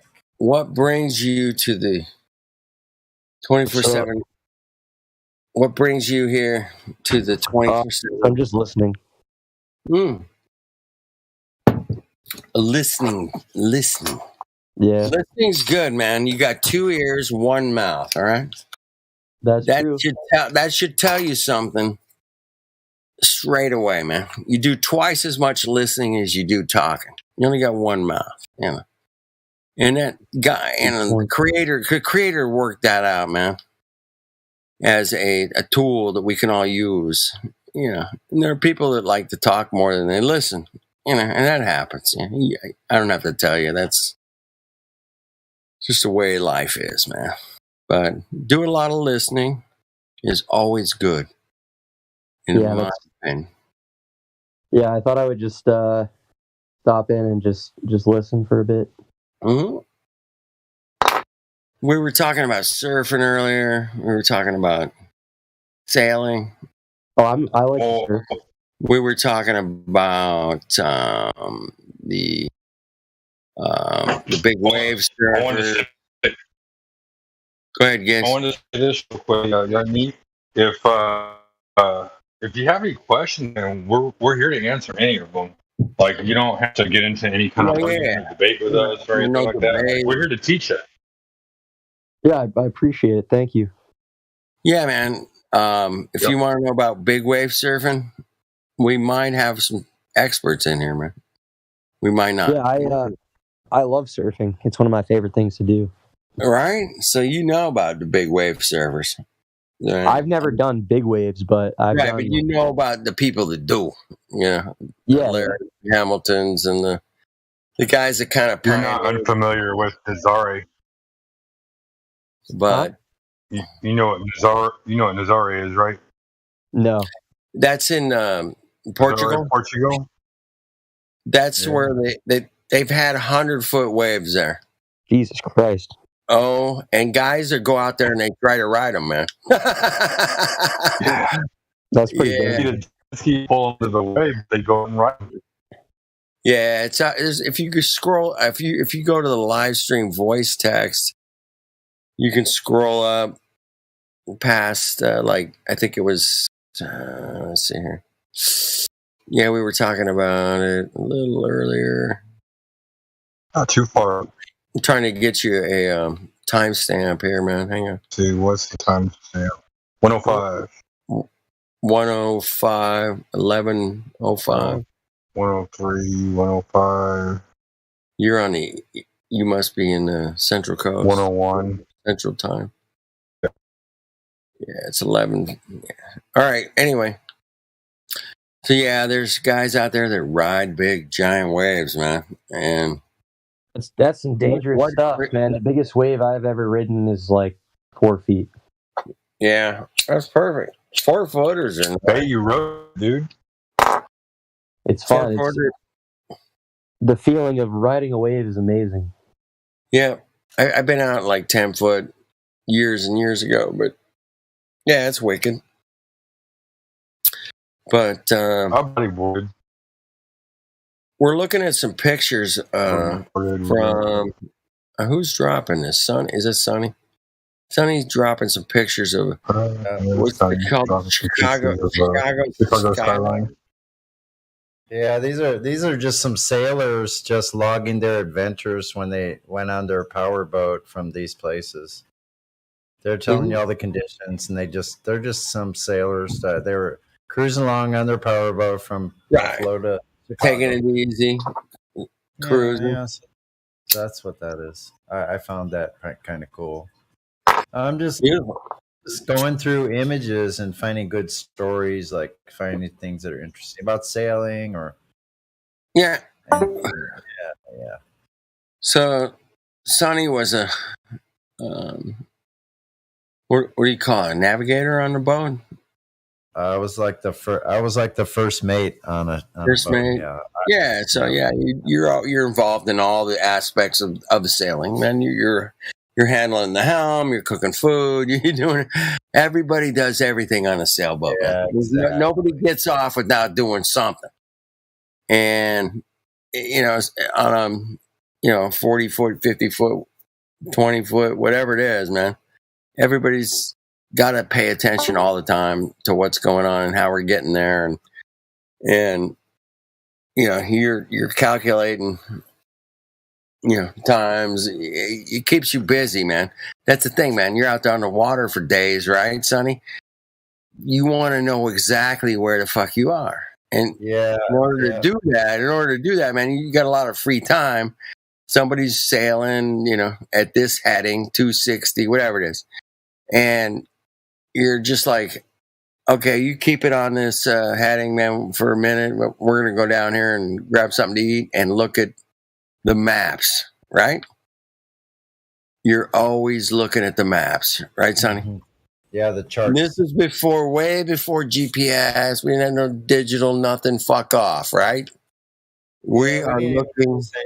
That when I was sailing, we didn't even use any of that. We had a radio, and we could tune in the radio to the correct time from Colorado, whatever that something Springs, Colorado. So you would tune your marine radio to a station that would give you the time of day.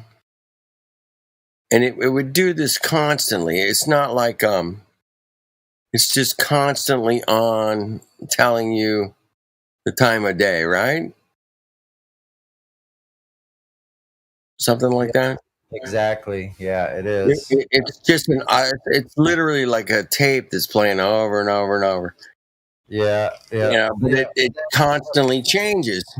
It's like, I don't know if you guys ever grew up where you would on a telephone, you could call a number and it would tell you what time it is. Do you remember that? Yeah, I do. Time and temp. At the tone, the time will be 11:45 and 50 seconds. At the tone, AT&T time will be. At the tone, the time will be 11:45 and 20 seconds. It would be, that's, I'm talking antiquated, technology now, but that's what we had. And when Sonny was sailing, 11,000 fucking miles, they didn't have GPS or digital displays or any of that shit, right? They didn't have any of that shit. You had a fucking radio that told you what time it was, basically, right?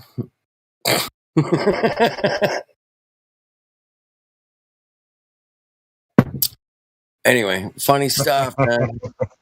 And that, you could figure out where you were from a radio broadcast that told you what time it was in Denver, Colorado. Yeah, and then you have a weather band that has the weather going all the time, and there's a U.S. one, and then there's an international one. Then there's also the winds at 27 miles an hour and waves at 3 feet, and it's like this robot voice too, man. It wasn't like something from the Lost Lost in Space, right? The Lost series. Yeah, okay. The Lost series. There you go. Something like that. So anyway, and then so you had the weather band, the marine band. You had the different marine bands that, like, the Coast Guard would use a certain band.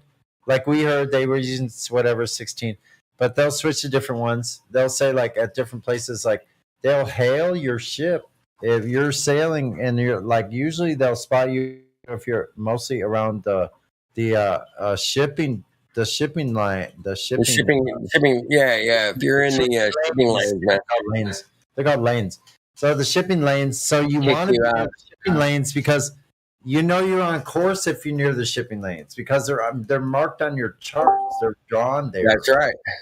They're big red lines. They're big red lines, right, Sonny? Yeah, they You just can't miss them, man. They're big and fat red lines. Those are shipping lanes. blue lines or blue lines. They could be black lines. They could be different lines, but they're just marked Anyway, delineated that there are the shipping lanes, and so that's why people sleep in the daytime and turn their alarms on for radar. Some people have radar that would, like, if something blips within 5 miles of you, then you'll wake up. So then at night you want to be awake because you are near the shipping lanes most of the time. If you're going to Hawaii, you want to be pretty close to the shipping lanes.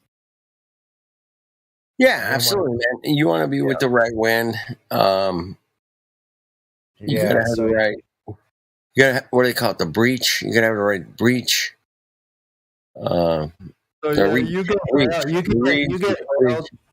you get hailed by warships if you're out in certain areas. Like they'll hail you, or the Coast Guard will.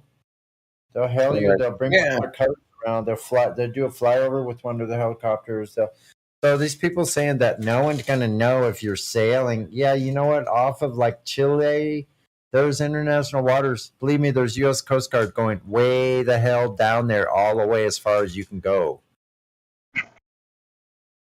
They're not just stopping like at the U.S. border. There's U.S. Coast Guard all the way down to the very end.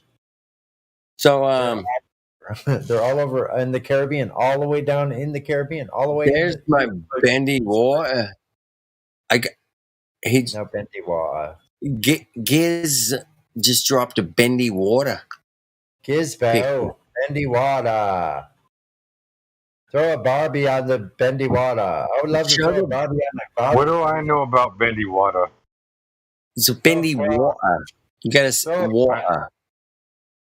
I know that the object appears to refract once it hits water. It refracts and curves and it bends and it dilates. And it moves down and to the right. Down and to the right. It's amazing. It lifts up, squishing. It lifts up. It lifts up. It lifts up buildings. It's the hovercraft. Mountains. It lifts up mountains. Hey, have you guys ever heard of moving mountains or lifting up mountains? Yeah, the curvature lifts up mountains. Don't you guys know that? It lifts them up, and you can see them from like 250 miles away. It's amazing. Mountains of water too, and then the mountain is just lifted up above the mountain of water. Mountains. There you go. Exactly. It lifts it up so you can see it. It doesn't want you to be disappointed, so it lifts it up so you can see it around the curve. And it's a very thoughtful and kind curve. It doesn't want you to miss out on the excitement, the exhilaration of the exhilaration. It's kind of like. Hey, you want to know something, Dr. Dude? I'm sorry. Go ahead, Jizz. Go ahead. So I decided to look up sunrises on Mount Everest summit. Yeah. And I'm getting a bunch of gold nuggets, dude. Slap them down, man. Yeah, I'm screenshotting them so that way you can see that, like, I didn't just fake a picture. Fuck off. No way. That's Photoshop, man. How is that possible? Get the fuck out of here. That's a CGI shot. That is somebody wicketed that, man. That's my initial response is like somebody tweak that, man, a little bit. I mean, it's cool looking, man. It is fucking cool looking. I'll give you that. It looks too pyramidal. It looks too. Yeah. Of a pyramid. No, they're showing you from the other side. So that shadow is the sun behind shining on the mountain. That's the shadow from the mountaintop. Right. I get it, man. Shadow from the mountaintop. Yeah. That, but it looks like we're looking at a sunset here, man. Is this? I know. This one's cool. That one was with the moon in it. That one's wicked, man. I'm gonna hold a little. I like the moon one. First of all, same thing. I think it looks a little CGI to me, a little bit, but yeah, shadows are weird, man. Shadows are weird, man. I'm not gonna put my cement shoes in any shadows, but it is fascinating to look at shadows. I love to tell people, hey, man, if I'm like on a street corner or liquor store, I'm like, hey, man, I got a problem, dude. I watched the sun shadow move from here to here, man. It moved. Shadows, dude, standing on the corner. Like, dude, the shadow moved from here to here, man. And I'm like, check it out, man. And they always say, well, the sun moved over from here to here. That's why the shadow moved. And I was like, and I'm like, what, man? Are you a flat earther or something? It boggles their mind. Like, no way. That was fun. When was that? They'll always say the sun moved, man. The sun moved. Now you didn't move, and the sun moved. Hey, dude, you missed it. No, man. No shit. The fucking sun moved, man. No shit, Sherlock. Can you hear me?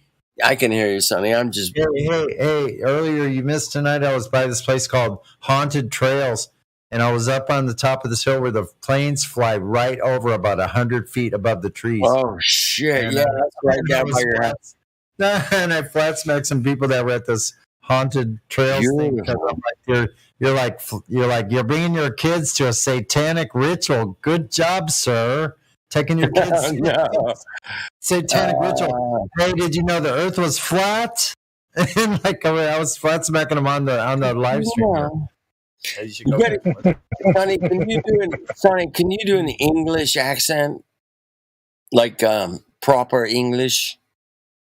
Proper. Give it a try, man. I'm just asking if you can try it, maybe. Give it a go. Just give it a fucking go, my friend. I'm coughing my lung out. He's coughing. I made him fucking cough. No, I took a big hit. So I don't know. I guess I shall try. I don't really think I speak very good English at all. I'm just not really sure. I'm not really sure. I don't speak good English, but that's a party foul. Don't laugh. Wait a minute. I shall try, even though I don't know. Yeah, what you don't have it, man. Shut up. We gotta watch our trolling. You don't. I don't think you have it, Sonny. I love you. You're too Californian for that. I mean, you can't do it. Well, I think Sonny was doing a great. Was it Sonny doing a Indian accent? Hey, no, that wasn't Sonny. Welcome to 7-Eleven. Welcome. No, it wasn't Sonny. It was somebody else. It was another server, and it was the funniest thing ever. Welcome. They were trolling. They were trolling Flat Earth, and then they got trolled because they didn't listen. Yeah, that our best person that was doing that was what's his name? It's terrible when people leave, you forget their names. Yeah, man. A lot of people come and go, man. We get it, man. I get it, man. I've been on, 10 different, Discord type platforms where people are great for 2-3 years. And they just drop out, man. They just go away, man. So it's all right. Yeah, that's cool, man. Drop out, man. Drop out. Tune in, man. I had to go find myself. And then this place is gonna get crashed at some point too, man. It'll happen. I'm happy it lasted as long as it did. No doubt, man. If it ended today, I'd be like, oh shit, what a great run. Exactly. Kick-ass run, man. We introduced so many people to objective reality, I love to call it. Me and Dal, imaginary curve. It'd be like objective reality is what it is, and you can deny it all you want. It's okay. You know, we're not going to take it personally, but if you want to join the objective reality crowd, you know, we're here. We're hanging out, man. Join the party. Yeah. Don't be shy. Or you can just go on with your little fantasy world, man. It's cool. I don't judge. But if you're interested in learning, we want you to learn because we didn't get here by being like blind idiots to what goes on with science. Yeah, man. We live here. Observation. We can check out where we live through objective reality and figure out if you want to deny that you when you stand on the street corner that you feel like no motion. If you want to deny that, that's cool, man. I'm not gonna. Yeah. No, definitely. I'm spinning through space, man. I feel it totally. I'm so spin up, man, bro, man. I'm like tripping in space. I'm a spinner, bro. And you know, I like being a spinner, bro, man. It's cool because everybody else is a spinner, and that's what makes it cool. And we're not spinning. I got a question. If there's any Glovers in here, how high up do we have to be before we see the curvature? It's past 129,000 feet. It's past that because Neil deGrasse Tyson said, "Man, nah, you're not gonna see a curvature up there, man. No. That shit is flat. Like how anyway, flat? that's, you know, pancake flat. He's just the physicist of Hollywood physicist. Hey, did you see the Bill Nye video where he said we never made it into space? Well, of course, I've seen that, man. He goes, that boggled my mind. There's truth in plain sight, man. I'm sure you've heard the term. And that's where the magic comes in, man. They show you the truth right in your face, but and then tell you it's an optical illusion. Right. And you shouldn't feel like you're spinning because you're not spinning, but you know, we're shooting around the sun at incredibly fast speeds, man. I mean, I don't know about you Mongos, but I've driven across 3,000 miles of Earth. And it's taken me a couple of weeks, you know, each time. And the fact that we can travel 66,000 miles an hour around the sun is unfathomable. It's beyond, in a vacuum. Wow, that's a whole other fucking. We didn't even get to the vacuum part. We didn't even get to that. Well, we got to it earlier. You and I got to it earlier because you were playing those videos from that guy that had the vacuum. Two questions. Number one, how do you have a container next to a vacuum that's gaseous? And number two, how do you have, like, if we've been to space, how do you have fire in a vacuum? Dude, it's the two greatest pinpoints of the reality of which we can all experience. It's we're not hiding it from you. No. We're out here in the wide open spaces of flat Earth and saying, hey, man, gas pressure without a container, what do you got? Talk to me. Show me. We're here, man. Show me. I want to see proof. We're here with love. We're here with, we got equipment. I can tell you right now, if you show it to me, I might start second guessing this whole flat Earth thing. If you can show me a legitimate, evidential observation. Exactly. It was something we can all do. Something we can all do in our garage, kitchen table, whatever. Even if it costs like $5,000, it's something that we can all do. You know. Show me Dude, the $5,000 setup, $10,000 setup. I've asked, and I've mentioned to many Globers. I'm like, dude, man, I got 10 grand right here. Let's go. Where's the curvature? Where's the gas pressure without a container, man? I'll show up. We'll buy whatever equipment we need, gauges, tanks. Well, with a tank, man, you have to have that's a container. Oh shit! You can't, no Pressure tank in a container. I'm not buying any tanks. No tanks are on the purchase list here, man, on the PO. And I mean, if you want to do it with a magnet, show me with the magnet too. But make sure that magnet's spinning. I want it to be spinning. I want it to be just like Earth. I need the gas pressure, man, without the container, man. Caveat. Hold on. You should make a caveat, dude, that they could use the tank up to the point when it has to be released from the tank. Then they need to provide the pressure without the container after.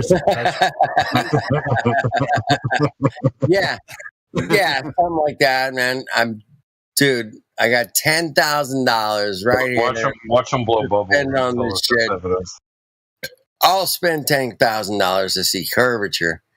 I want to see a gas, a liquid, and a solid. I'll spend $10,000 to see gas pressure without a container, man. And believe me or don't believe me, hear me now and believe me later, or don't.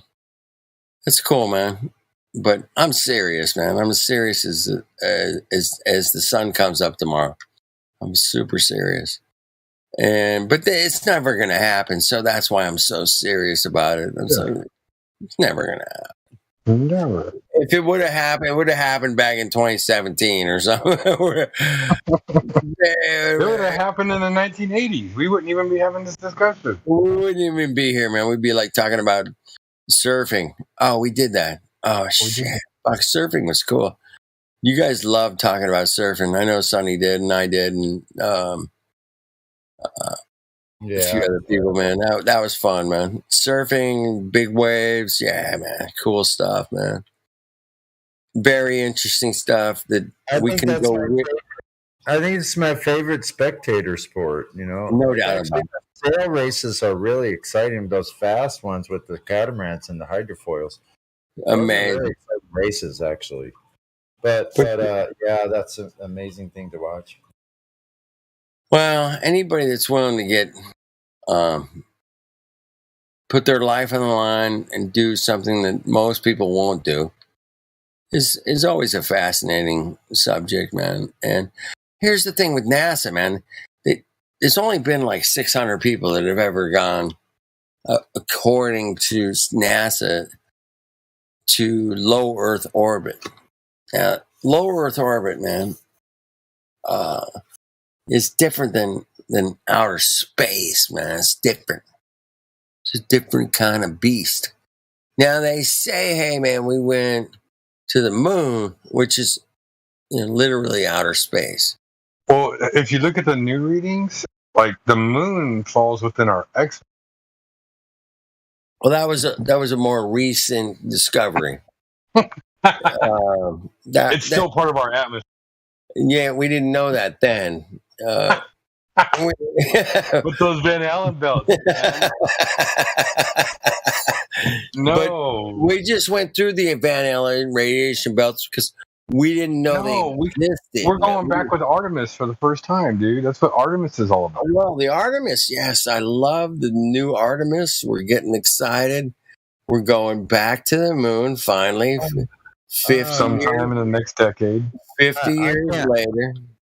I can't wait until we see the next Artemis after all the ones before it haven't been able to go anywhere.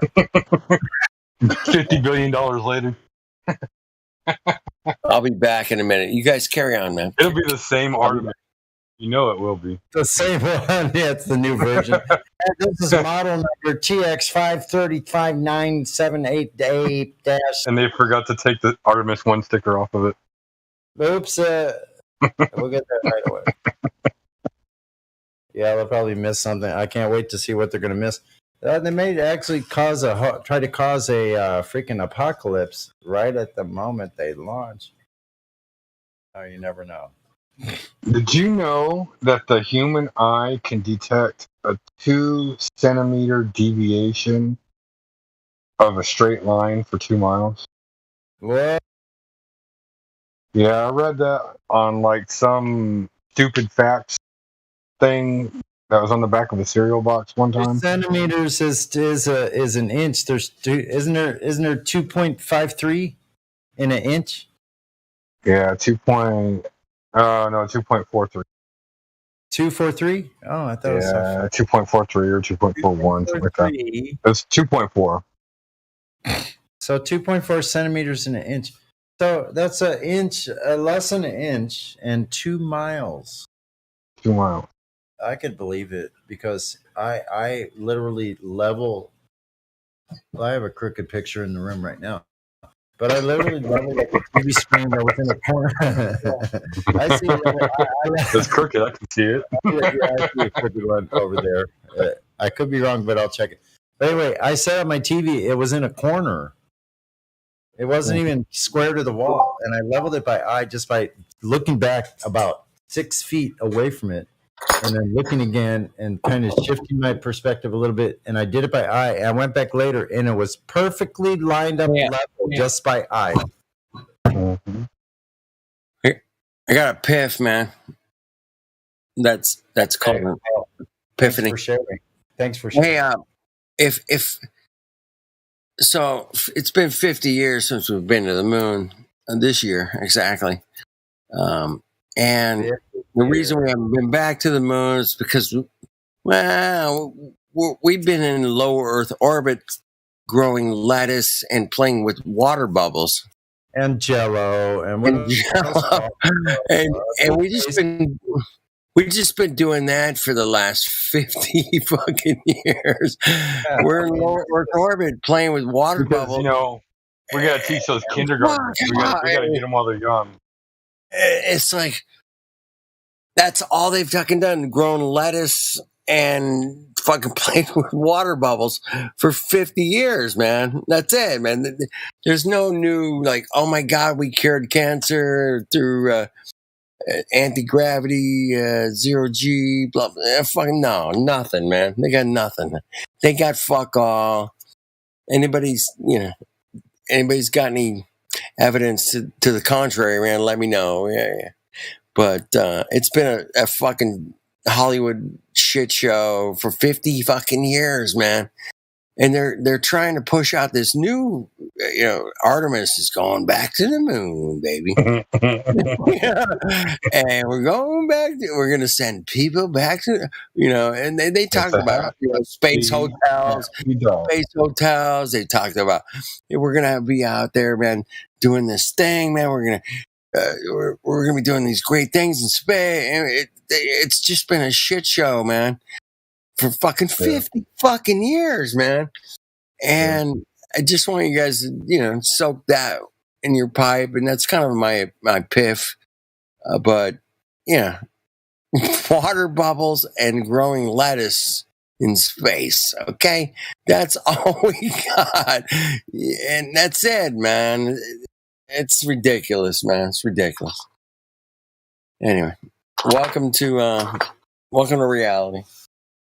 Yeah. Hey, have you seen what I've been dropping in the chat? Yeah, man. I'm looking at the nine best beaches in Southern California, man. Yeah, man. Yeah, I'm looking at those, man. Beautiful, bro. Yeah, we live in a great place, man. I live in a great place. Sonny lives in a great place. There's nowhere else to go either. There's nowhere else to go. We're not. It's a closed system. Well, there might be somewhere else to go past Antarctica, but I mean, we're not allowed to go there. So we can go in there. That's for sure. Hey, man, I heard that this November on the east coast of America, there's going to be a Selenian eclipse, which is you can see both the moon and the sun at the same time above the horizon. If you're in the right location, and that would negate the. Well, that has to do with the shadow. You're right. Exactly. It would negate the lunar eclipse. But their explanation for that is so ridiculous. I know. It goes all the way around Earth. It goes all the way around the other side. I mean, like my fucking brain bends around your swimming pool, bro. Can you prove me wrong? No. I mean, where does the ridiculousness come from? I mean, that's what I mean. I'm hanging with Del from the, imaginary curve. Is like, dude, objective reality is objective reality, man.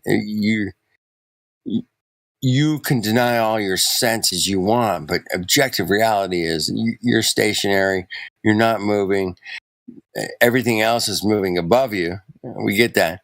And that's objective reality. Water's level. We can go, the list goes on and on and on. And people will continue to deny that for whatever reason, man. I don't know, but because they've been brainwashed. That's my absolute, without a doubt, that's what's happened. Explanation for that. But yeah, we got brainwashed into believing all this fucking Hollywood spinny fucking NASA bullshit, man. And it's like, woo, we're all in the party together. Yeah, man, crank it up, man. Shoot the rockets, bro, out in space, man, far out. That's cool, man. Yeah, we can do that. We're going to space, man. We're going to 600 people have been to space, man.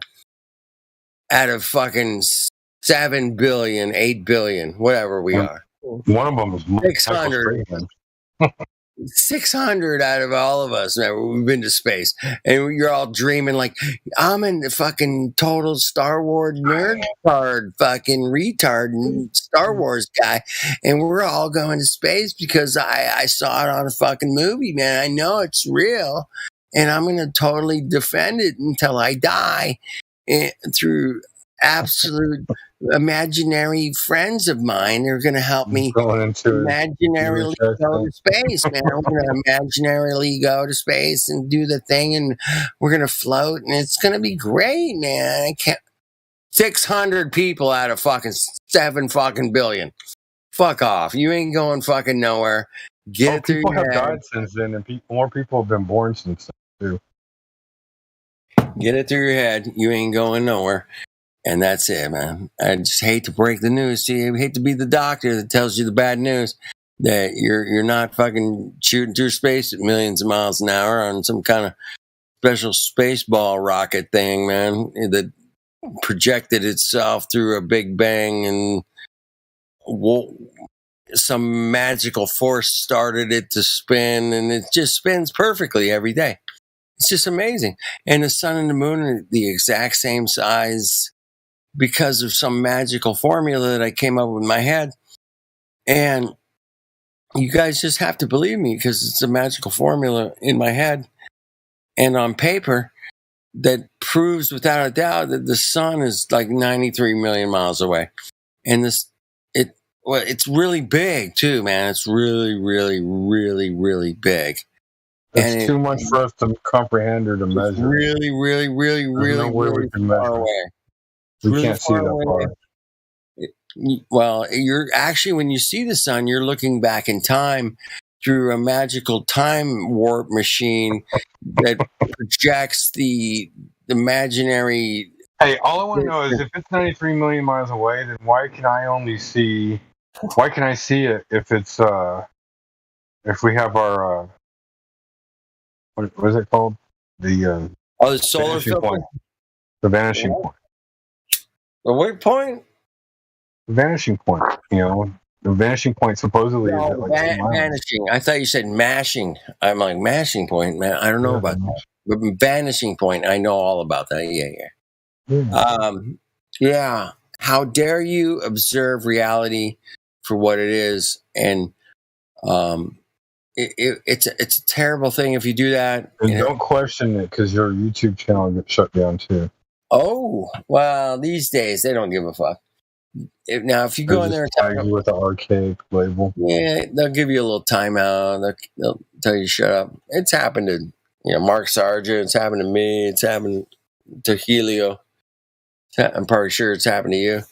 Yeah, you gotta decode or code things certain ways. You can get away with saying a whole lot without saying a whole lot in their algorithms.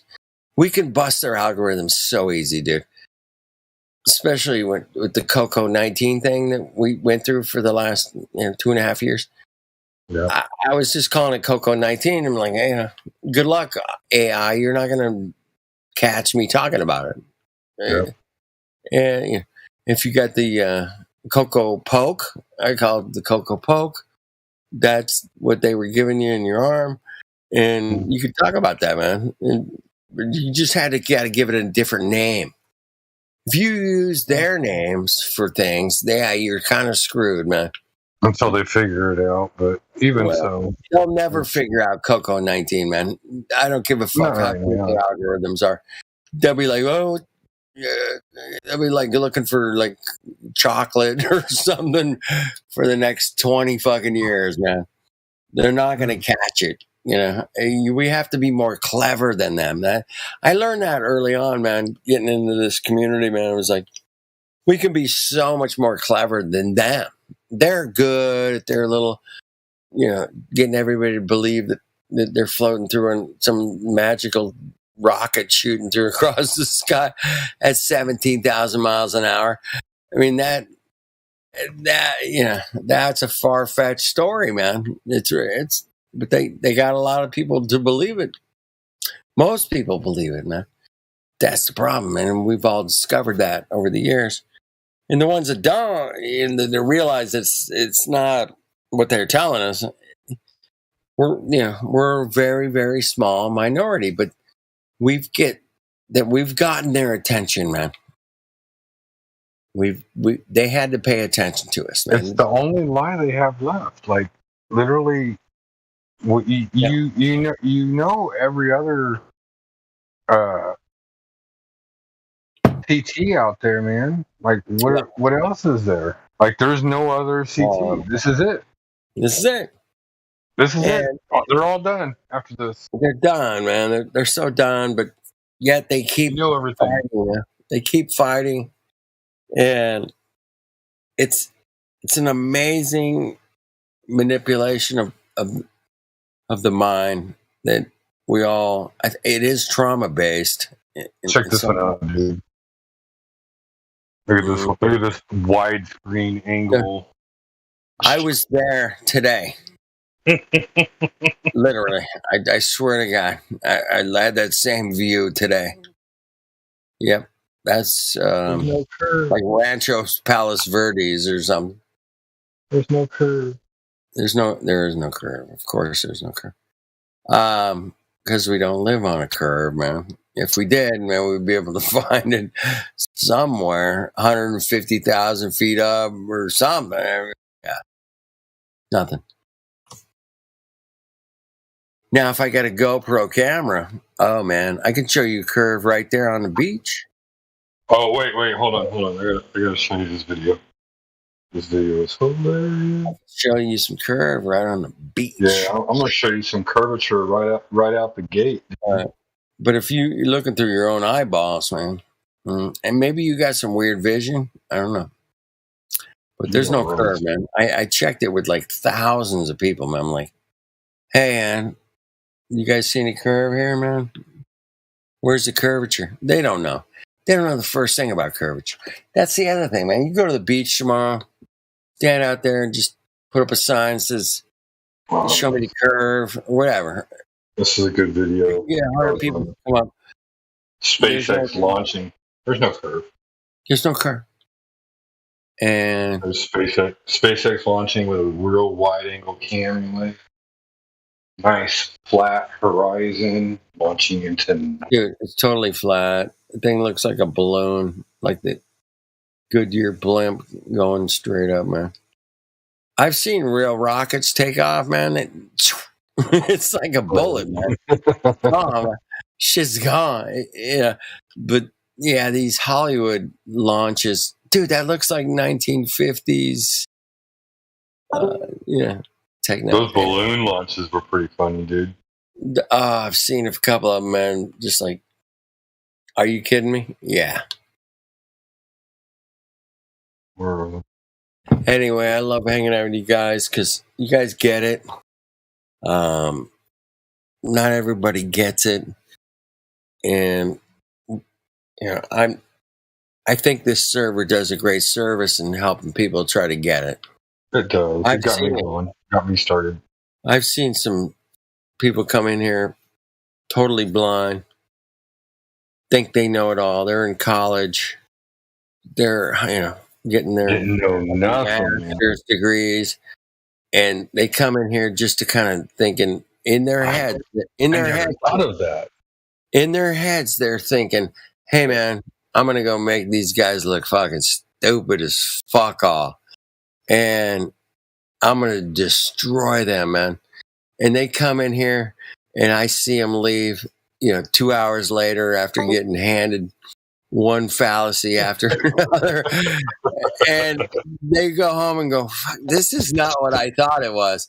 I've heard that at least half a dozen times where people are just like, "This is not anything like I thought it was. This was amazing. Thank you." Yeah. And I never thought to ask that question. yeah, and they got no, I don't want to say the word destroyed, but they just got handed their own belief system so many times. The whole belief. And it's like, oh, dude, how many times do I got to hand you your belief system?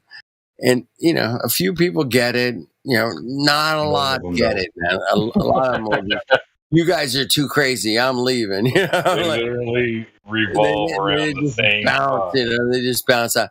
But there are a few really highly educated people that come in here and go, "Damn, you guys this is not anything like I thought it was." And, some of them come back. Most of them don't come back, by the way. They don't come back. I've talked to doctors, dentists, lawyers, engineers, pilots. I've ran into a bunch of them, man. And even after like 2 hours in here, they'll be like, "Oh my God, you made, this is amazing." But I have to go back and look at it again. They don't I've never seen it that way. Yeah, I've seen it, man. Over the last couple of years, I've seen so many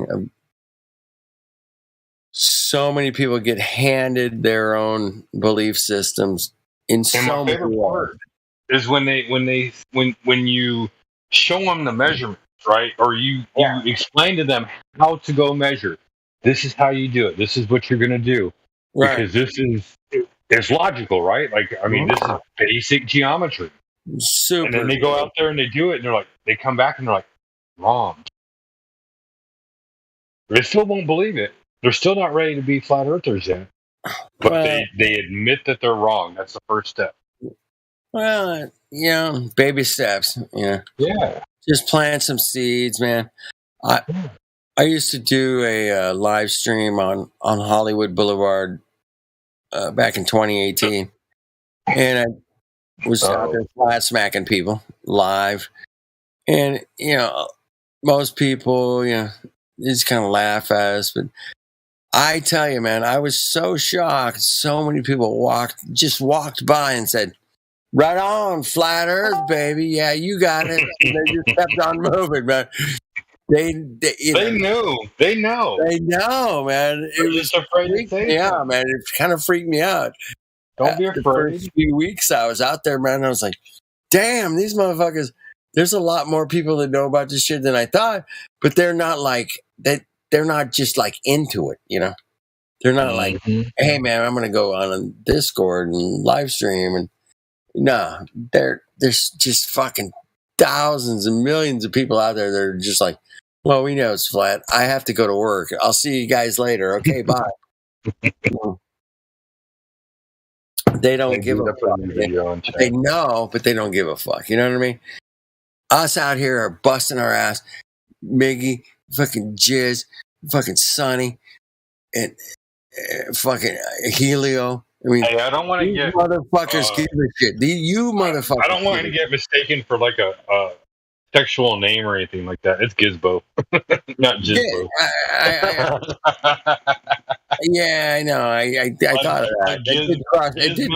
Was Rambo? Remember when he was Rambo and Gremlins 2? That's the Gizbo, dude. Gizbo. Oh, yeah. He was Rambo. Remember? Oh, yeah. Okay, got it. Dude, I'm slow, man. I'm a retard. But yeah, they only give me Still funny, though. Restraints only like 3 days a week. Anyway. Yeah, I get it, man. But I'm gonna leave it there. Yeah, you're right. I was just trying to help out. I didn't want to get no, man, it's good, man. Sexual stuff. Dude, I make up names for everybody, man. I always shorten somebody's name. It's like Rambo of the 24th century of the Galactic, whatever. I'm like, I'll just call you Galactic. Is that cool? Yeah, I'll take part of the really long name and I'll just shrink it down. I'm going to give you a name for me. That way I try to remember you. But Gizmo, man, I like Gizmodo. Have you heard of that website? I have. But there's Gizmo. Yeah, it could be. It's close. Close enough. It's close. But I'll call you by your proper name, Gizmo. Anyway, it's the ridiculousness of what they. Oh yeah, you're on this, and there was never that Earth class where let's measure the distance to the sun today, boys and girls. Right. No, we didn't have that. Hey, let's go out and see the equinox or the. Although, based off of triangulation, it could have been a math experiment to go out and figure out the measurement to the sun. Yeah, well, we did it yesterday with Matthew Learns, man. I did this experiment. Yeah. And our calculations, our measurements equaled 3,477 miles to the sun yesterday. Cool. Yeah. And that's how it worked out. And we did it both on the globe and flat Earth. And it worked out the same. And it was just fascinating to do it. I saw how he did it. I probably couldn't teach it at this point. But I could teach you how to set up a guitar. I could teach you how to tune a piano. Teach you a lot of things, but I'm not. But it was fascinating to see how it works on both. 100%. And that's what I said to Matthew. I'm like, hey, man, Copernicus took him 27 years to figure out what we just did. And he was like, yeah. And he goes, yeah. So, yeah, it takes a while for them to reverse engineer where you live. It took a while, 27 years to be exact. And we're just picking it apart, man. We're just like, dude, that's not really what's happening, bro. I mean, it might be what's really happening, but yeah, but that whole solar system thing, Copernicus, man, I mean, that was, let's assume this and that and everything else from here to the moon. And they did, man. They assumed all this shit. But when it came down to reality, man, stepping outside, seeing a level ocean, a level lake, yeah, there's no curve, dude. I mean, you're telling us all this curve. Where's this curve, bro? And that's what we've been doing out here for a bit of time, man. Saying, where's the curve? Where can we measure it? And they just come back with the most ridiculous Disneyland ideas. Well, it was the Magic Bunny ears from Minnie Mouse that totally distracted the vision of your refracted light through the lens of the potential energy of the roundness of the current. Yeah, fuck. And they just come up with shit that's just so fuck off. I call it just fuck off, man. Come on, really? You're gonna go there? I mean, it's like, dude, that's not what we're observing, bro. We don't observe this. Yeah, but you're just like, oh no, the buildings are being pushed up by the magical refraction of your lens in your eye doesn't have the proper depth perception. Where does it end? These guys will come up with an excuse for everything we're seeing, man. And our government can't define the difference between a man and a woman, but can define space. Yes, exactly. Refraction. I'm thinking refraction is a transgender kind of term at this point. What do you think? You like that? Hey, I took this picture of that NASA. I took this picture off of the NASA Twitter account. Yeah. That I'm about to post right here. Dude, I got that one on my phone. Yeah. I got side by side on my phone. If you zoom all the way in, you can see the green shadow around the moon. Dude, this one, the green Photoshop. I show this to as many people as I can, man. I'm like, hey, man, this was when they put out. But if you look at the Apollo shit when they're on the moon, right, the Earth is really small. It's like a little crescent moon. It's a little teeny little crescent moon kind of thing. Yeah. And you put those side by side, and I swear I've had friends that I showed this to, and they're like, well, that doesn't make any sense. But yet it doesn't click, you know what I mean? They're just like, wow, that's interesting. But they don't get excited. They probably faked all this shit. They don't get interested. They don't get enthused. They don't get motivated. That's what we did, man. We all got motivated. We all got pissed off enough. Say, hey, man, I'm going to do something about this. I want to go out and tell people, hey, man, you're definitely not living on what they tell you, bro. That's it. That's all I'm trying to do. It's like, and I'll show them that, and I'll show them the reality, and I'll show them the imagination. But most people, man, for whatever reason, man, they will not even think you're sane or whatever. They won't even take a look at it. They won't even look at it. You give them the website and they're like, they immediately have a rebuttal for it. It's like, you didn't even look at it, dude. Yeah. Like, look at it for 15 minutes and then come back and talk. Right. Hey guys, how are we? Hey, what's up, Timbo? Hey, Timbo. Hey, Tim, man, I know that you're on the underneath side of reality. Are you upside down? He's down under reality. Okay. Hey, man, do we call it the down under anymore? What are we going to call it? Down across. Down across. Hey, the sun is getting closer to you today, bro. Were you feeling it? It is, man. It's getting warmer. We had a nice weekend. Man. So started spring. It started to get nice and a bit warmer. So good. It's been cold and wet.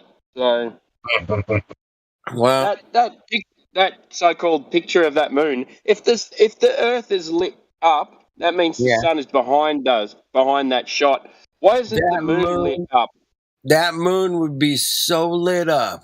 It would be so bright.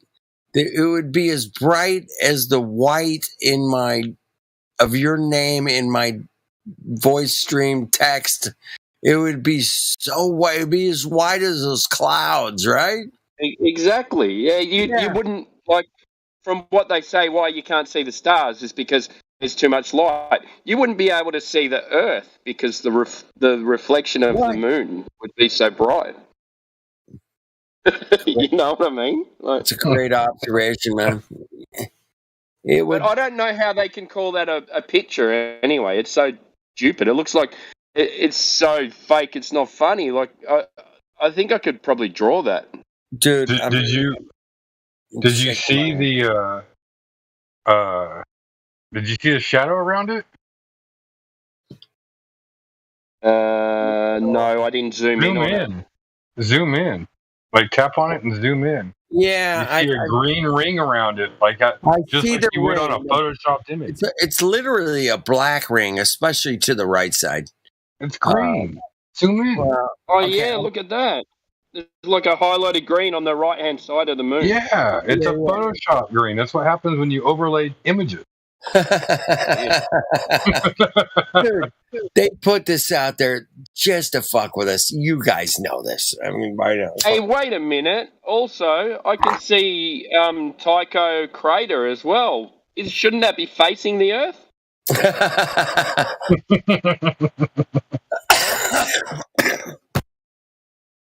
You're It's right. landlocked. Dude, what a cuck job that shit picture is, man. What a cuck. Anyway, so I just want that sun to come closer to you, Timbo.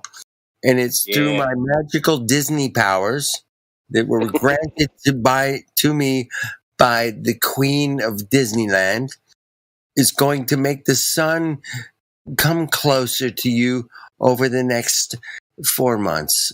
I promise. I'll let you know if it happens, and then, oh my God, if it happens, then Here we go. You're a magician. Here's my video. It was a British Special Forces magician. This is my video of curvature of the Earth. Here's curvature coming at you. You got it, Eric. Oh, we got so happy I curvature. found it. Oh, you're so good.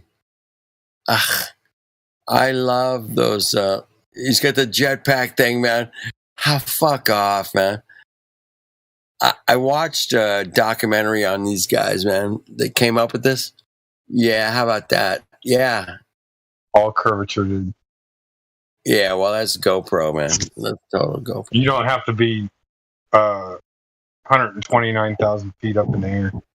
I got the curvature. All I gotta do is get my GoPro, and I got curvature. Yeah, I love that. It's just through my digital lens and my camera. Yeah, it's curvy lens. I think they call it wide angle. Sometimes it's big. Anyway. It's small. It's small lens. It curves. Anyway, I hope you guys enjoy the show. You're in it. We're laughing about it. And I love this. It's a fun show, man. Check this out. This one's reality is just fun. And I really would love a lot of the Mongos to come in and go, hey man, that's the view I had for the last 2 days, man. Look just like that. And last weekend. That's Getty Images, dude. Getty Dude, doesn't lie. You can't use that, man. You got to pay copyrights on that picture. Come on. Do I need to delete it? No, I'm kidding. I'm promoting Getty Images. If anything, you're getting a free promotion out of this. YouTube's not going to give a shit. It's a flat picture of water. Wow, man. With the sun glistening over the flat water. Oh, yeah. That's impossible, man, because we live on a globe, man. And this is a really beautiful picture. We should see some right to left curve, here and there. No. Actually, it looks like it's convex a little bit. I think it's going up a little bit on the left. What do you think? I think it's going up a little. I think you're going up a little bit on the left. Well, hey, man, I do live in California. But I'm not.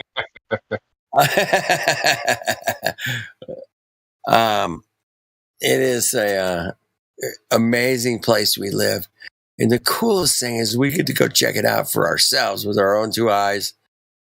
And we can bring cameras or whatever. That's cool too, man. But when you see it with your own 2 eyes, man, there's no denying it. I sat there yesterday with some Glovers and it's like, dude, man, look left to right. 20 miles left to right. There should be some kind of hump in the middle, right? No, there's nothing. There's not. It's flat, man. It's fucking water's flat, level. Prove me wrong, man. Bring your fucking cucky fucking refraction, whatever the fuck you got. It doesn't prove fuck off. Bring your eyeballs. Never mind. Bring your eyeballs. Bring your eyeballs. Bring your eyeballs to my experiment. Let's go to the beach. You ready? Let's go to the beach. That's my position, man. Let's go to the beach. We'll check it out, man. If you think it's curving, man, I'm just gonna check your eyeballs, man. I have a really good optometrist, man. Might want to check with her. You can do some sun eating at sunset. Learn how to do some sun eating. You know what sun eating is, right? Yeah, well, I've done a little bit of gazing here and there, man, over the years, but not my thing. Never done sun eating though. What's sun eating? Yeah, what the hell is that? I know sun gazing, but I don't know. I've never heard of sun eating. Supposedly, you get nutrients from gazing into the sun at sunrise and sunset. What if you just close your eyes and open your mouth? Does the sun go down your throat? You might get something else in there. Does the sun go down your throat? And He'll get some jizbo. What about your tongue? Have you ever done tongue gazing? Your tongue? You just stick your tongue out into the sun. I don't know, man. I'm throwing ideas. Are you French kissing the sun? Yeah, there you go. You stick your tongue at, dude. I've heard of anal. All right, we gotta stop. We're gonna get in trouble. No, I'm serious. No. Don't cut me off on this, man. We gotta be polite. Dude, every day that we're on is a record. Every day that we're on is a record. Well, I've heard of it. I'm just saying I've heard of it. I didn't. Yeah. I'm not saying it's real. I'm sure there's another Discord channel for that. But you're not promoting it. I'm not promoting it. I just heard of it. I mean, that's all I know.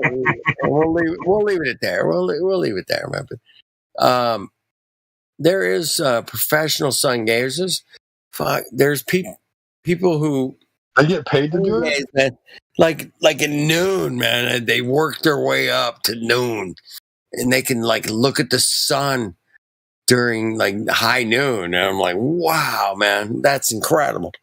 That's the videos I've seen. I've never met anybody that actually could do it at high noon, man. But I've done it at like sunset, where you're just like looking into it. You start seeing these little like flutters in your eye, and you start to see these beautiful like colors, and you just you're in a different zone when you're looking into like a sunset like that, and you're staring just directly at it. The theory behind it makes it makes a lot of sense, because when you get in the sun, your body produces a lot of vitamins. So and endorphins and all this good stuff that gets released by UV light. It's really good for your body. That's why there's a lot of people around saying that. I'm not giving medical advice, by the way. That sunscreen's doing people damage. Well, yes, of course it is. You got to get a little bit for like the first 2 or 3 times, and after that, I'm done using sunscreen. But that's my personal opinion. I get every time I use it, I get because we have to use it here. Like, you can't go to the beach for a day in Australia and not use sunscreen. You'd be fucked, mate. So You know, wait a minute. I use that 30 SPF. Dude. I try to knock it down whenever I do it. we've got 50 here, mate. SPF 50. No, Timbo, man. Dude, the Aboriginals, man. Where you live, man? These Mongos walking the desert for fucking days. They got a lot more melanin they got than I fucking do. fucking screen all, man. Yeah, they got a lot more melanin than I do. So there's that. Yeah, but I mean, once you get, you very quickly get a, color on your skin here. So after I get brown, I don't really need sunscreen that much. It's just that start of summer. You use it a bit so you don't get burned. Like that. Yeah, on your ears and stuff like that. But we'll try and wear, most people here wear wide brim hats. So, 'cause it is really bad. Like the sun burns you. Oh yeah.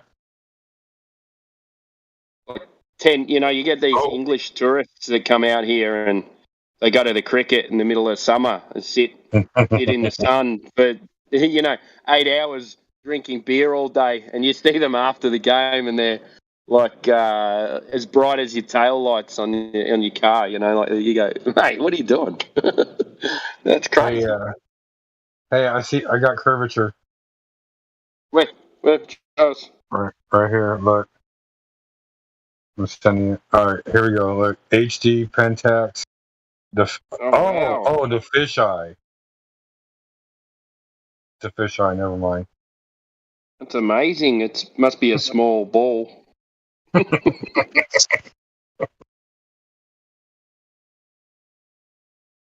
That was interesting.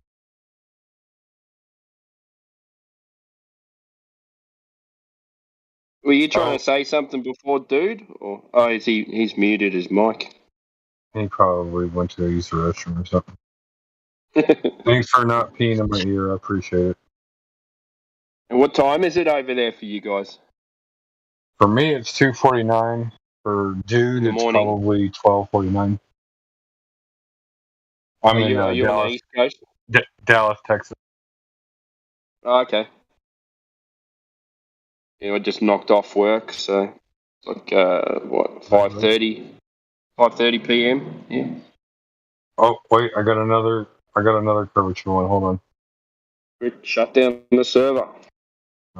This one has curvature. Oh damn! Oh, fisheye. that ball would be like 10 miles. Living on 10-mile Earth.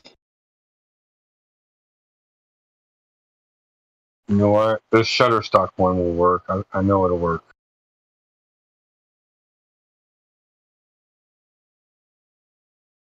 Here we go. Screenshotted it.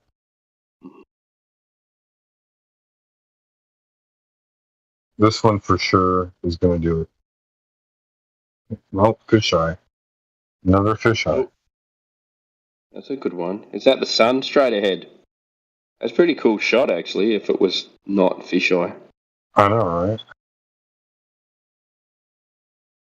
And they reckon this is the reality that they see, Right. You just look at it and you go, that looks weird. Surely they look at it and go, that looks weird too.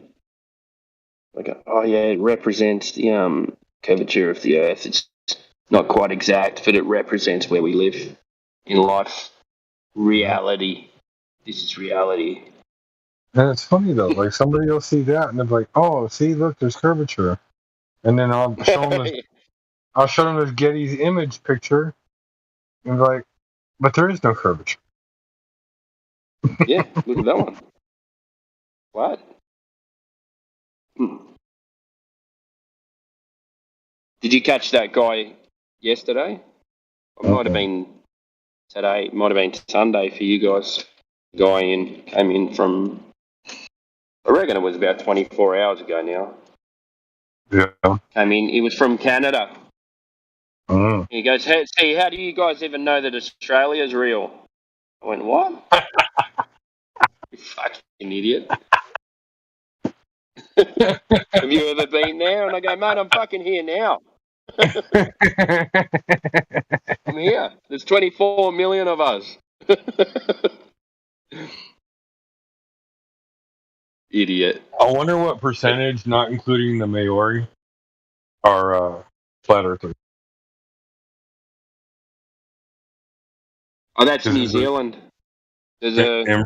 Oh, that's right. That's New Zealand. Yeah. Not Australia. I wonder how many Australians though are flat earthers. I don't know, man. I don't know enough about the Aboriginal culture and their myths and stuff like that. I should look into it. It would be interesting, actually.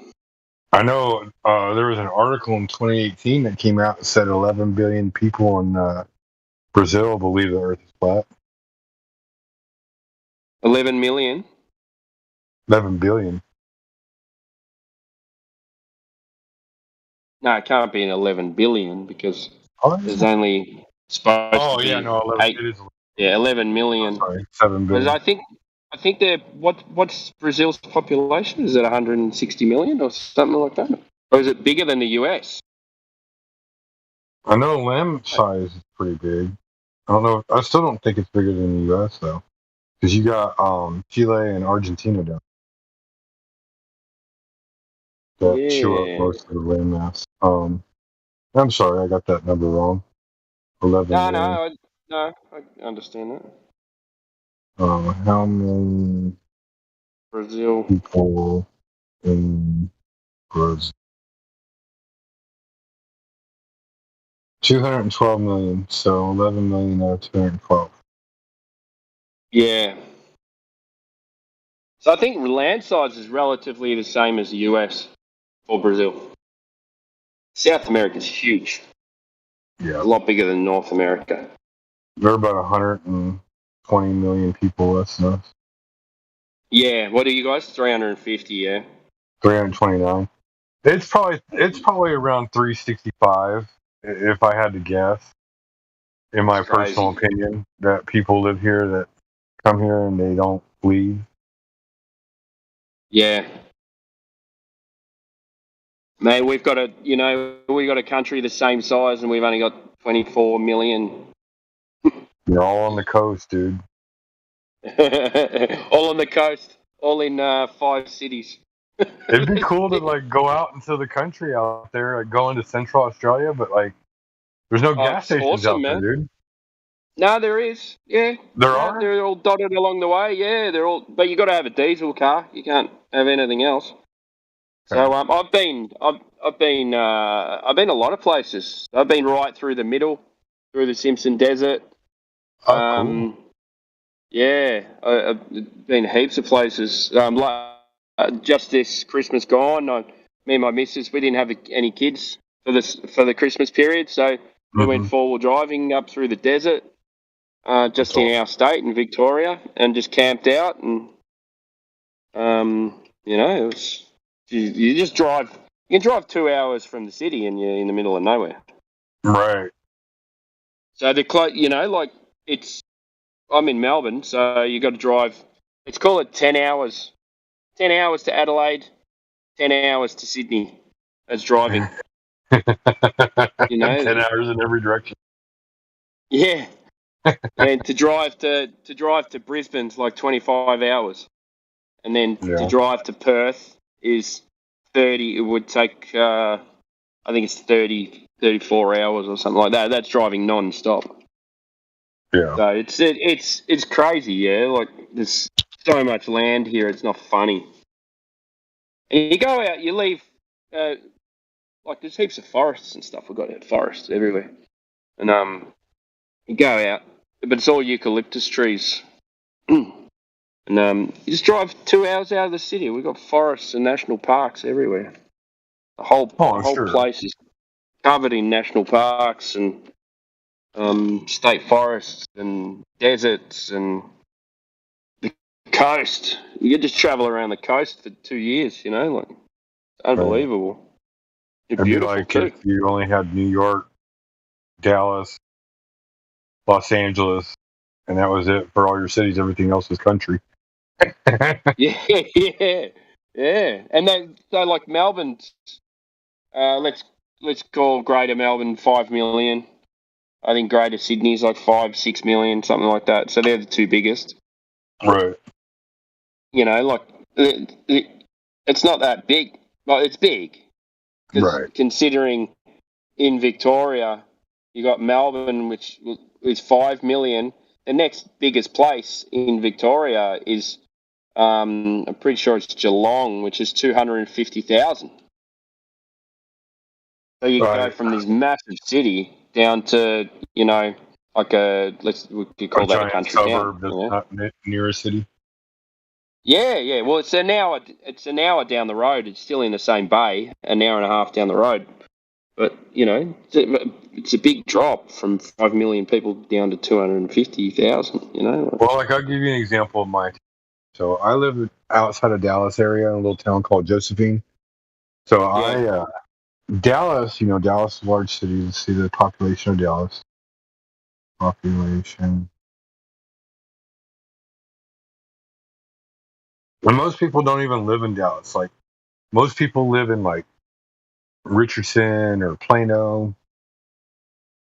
1.3 million in Dallas. Okay, so it's pretty small. I thought it was bigger than that. Well, then you got like the surrounding cities, right? Like I said, Plano. Right? Let's see what Plano check population. Well, like, are they like satellite towns or something like that? Like they're connected to Dallas, but not actually part of it. Right, like literally 10 minutes from Dallas. Okay, all right, yeah. 15 minutes from Dallas. 288,000 people live in Plano. Oh, okay, yeah. So it's like a city that's been spread out over a big area. Right. 118,000 live in Richardson, Texas, which is even closer than Plano. Yeah. Oh, excuse me. So, you got that, and you keep bumping up. So, you go from Dallas to Garland to Rockwall to Royce City, which is a little smaller town than Rockwall. And then from Rockwall, you hit Otto Mills, which is a bunch of farms. And then just on the other side of that is Josephine, which was farmland, but like the farmers are all selling off their land and they're building housing communities out there. So, like, my town right now has a population of like 2,700. But I'm like 35 minutes from Dallas.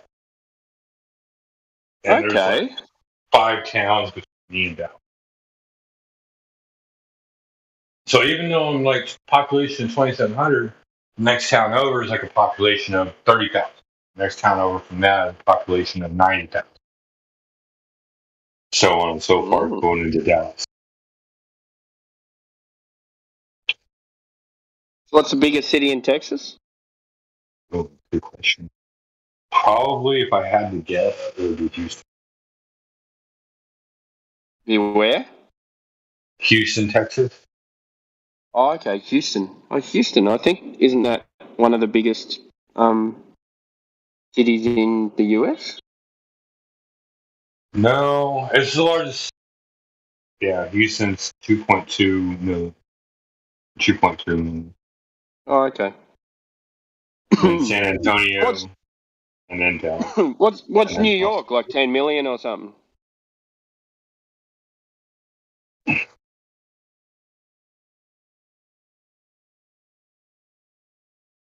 $8.9. And then you got all those places that are really close as well. Yeah, it's like New York kind of spread out a bit, like California, like LA area. Yeah, like you got all those areas down the coast and then inland, and then a lot connecting. Los Angeles, largest population in Los Angeles. So Los Angeles City, 3.9 million. And then there's Los Angeles County. County has all these other got Long Beach, Santa Clarita, Glendale, Lancaster, Palmdale, Pomona, Torrance. So all of that adds up. And that gets into like 5 million. Yeah, so you're looking at 8-9 million anyway there, you know? Yeah. So, and then, so you do that, you're looking at like just between LA County and New York City, you're looking between, what, 16 million people? Just in 2 cities? Yeah, sorry, man, I've got to jump. I've got to go and do a few things. All right, buddy. Have fun. I'll chat with you next time. 3 largest cities are New York City, Los Angeles, and Chicago, just so you know. Oh, okay, yeah. I'll have a look. All right, man. Good talking to you. Catch you, mate. Later, bro.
But so you don't know. You don't know what it is. I just said that it's illegal to privately go Okay, past. yeah. 60 Okay, south okay. latitude. Also, the tilt of the Earth is 23.4 degrees north on its axis. What's that off at 90 degrees? I don't know where you're getting 66.6 degrees. 90 minus 23. You don't measure off of 90 degrees. Do you know anything about trigonometry? You don't measure. That's not how you measure angles. Really? Yeah. Wow, you're just crushing today, dude. You measure them off of 0 degrees. Oh yeah. So you would measure the x-axis angle of tilt in either direction based off of where the x-axis is, which is the 0 point. So it's perpendicular to the plane. Hold on, there's a little bit of if both sides are talking, they can't hear either of you. So just to be sure that we have it, or it's. I want to give you a chance to respond to the questions, Austin, but I also want to, Leo, if you wrap up that point, and then I just want to make sure that Austin had enough time to respond to the actual question. Yes, so you go off of an axis, and the axis from which you're measuring is 0, and then you go from there, and then orthogonal to that axis in some defined direction, assuming you're in a space where you can do that, gives you your 90 degrees, and also another dimension. Awesome. Yeah. So you can take it from 90 degrees either way. It's objective that it's running perpendicular or something. So that was just a grasp at straws, non sequitur to anything being talked about. You said you don't care about what two pilots say. It's not what two pilots say. It's what every single documentation of any plane ever flown ever says. It's designed to fly over a flat, stationary Earth objectively. And you claimed about the navigation. I just explained it to both you guys. So there's something called a Great Circle route. She claimed circumnavigation is impossible on a flat Earth. Was this also just patently wrong? You can go east to west, updating relative to north, and come back to where you started doing a circle on a flat Earth. But you cannot fly a Great Circle on the meridian north to south on a globe Earth, because it's, first of all, legal to circumnavigate and no one's ever done it. And secondly, you would actually have to be updating for the Earth moving underneath you east the entire way. So over 5.5 hours going 550 kilometers an hour, you'd have to adjust 3,171 kilometers to the left or to the east. And you never do that. So literally great meridian routes, flying planes debunk the Earth also. Everything you're saying is actually backwards. In a second, may I, and in fact, can I share my screen? Sure. No one's going to address the point again.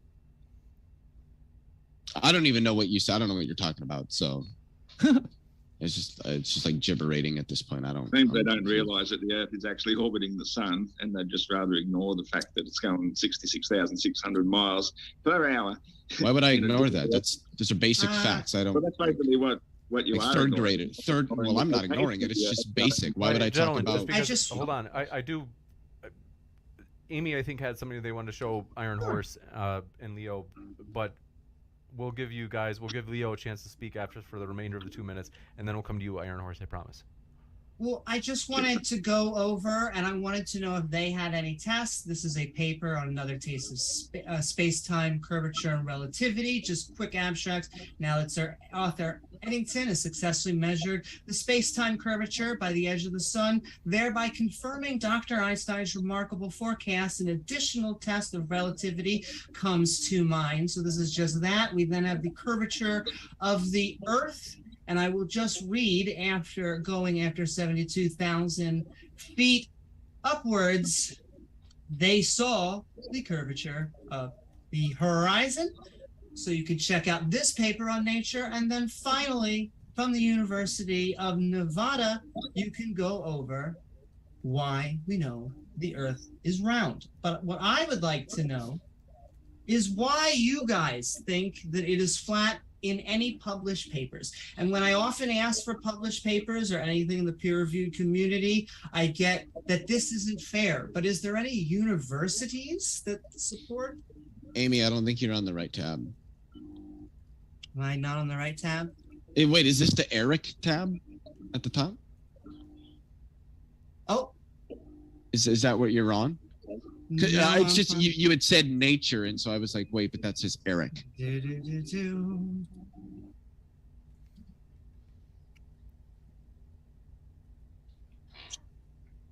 While Amy's pulling that up, I want to remind you a couple of things, folks. If you enjoy these debates and want to see more, hit that like button, as that boosts us in the algorithm, and we appreciate your support. The floor is yours, Amy.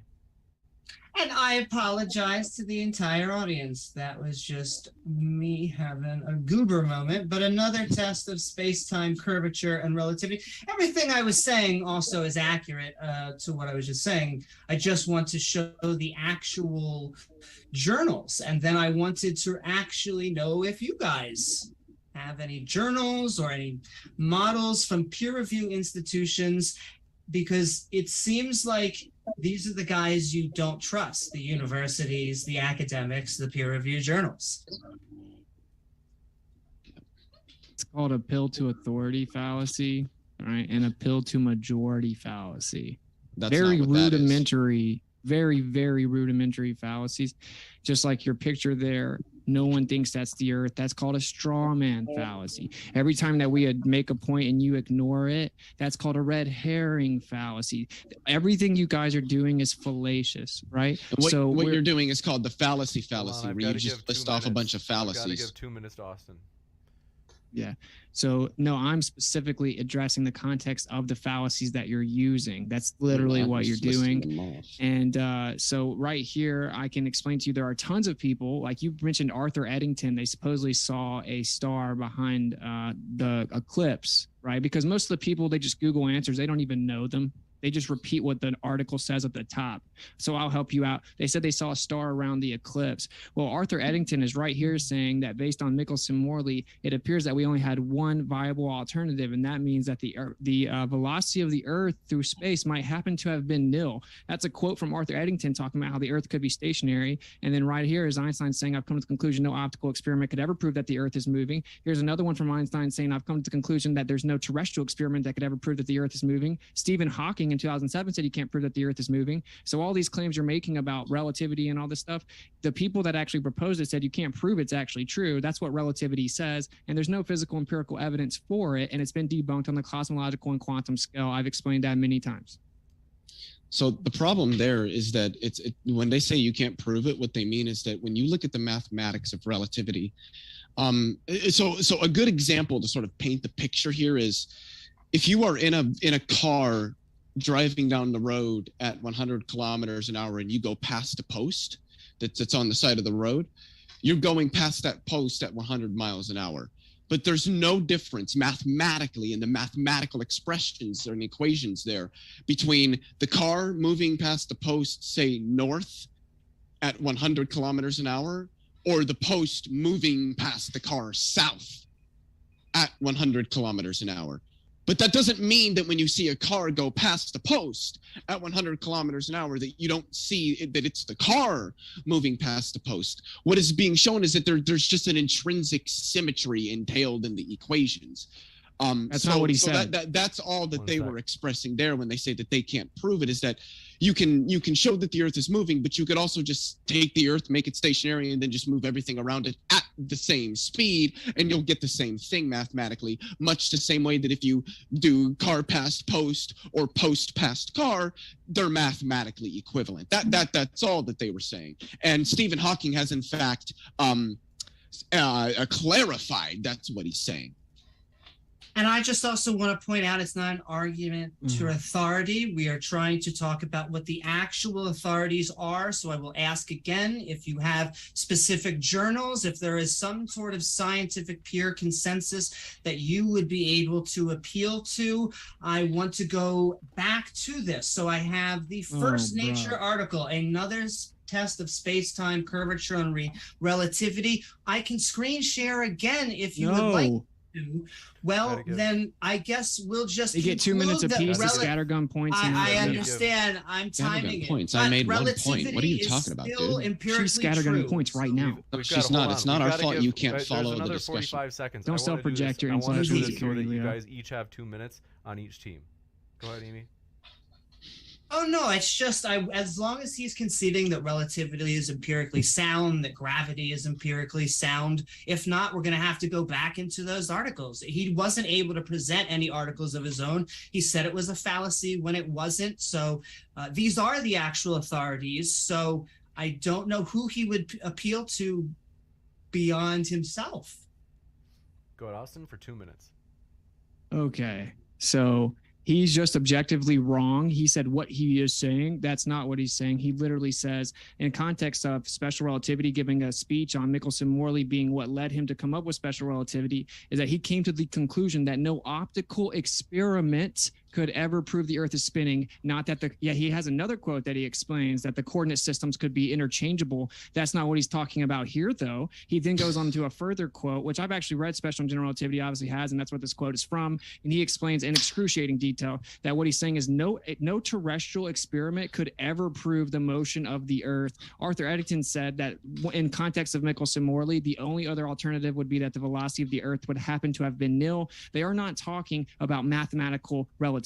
They are talking about how they actually can't prove it because of relativity. And he makes it very clear. He's saying that no optical or terrestrial experiment could ever prove the motion of the Earth. And this is cited in stubbornly elusive illusion, or whatever that is called, by Stephen Hawking in 2007, where he explains you can never use any terrestrial experiment to prove that the Earth is in motion.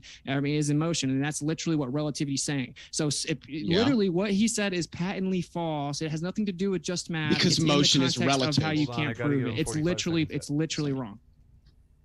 Because motion is relative. Go ahead.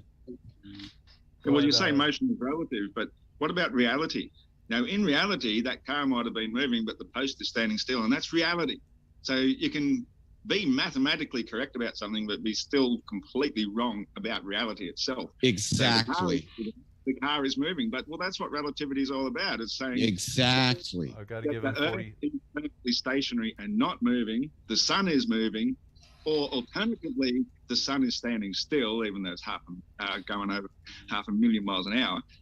But alternatively, you can say it's still and the Earth is moving.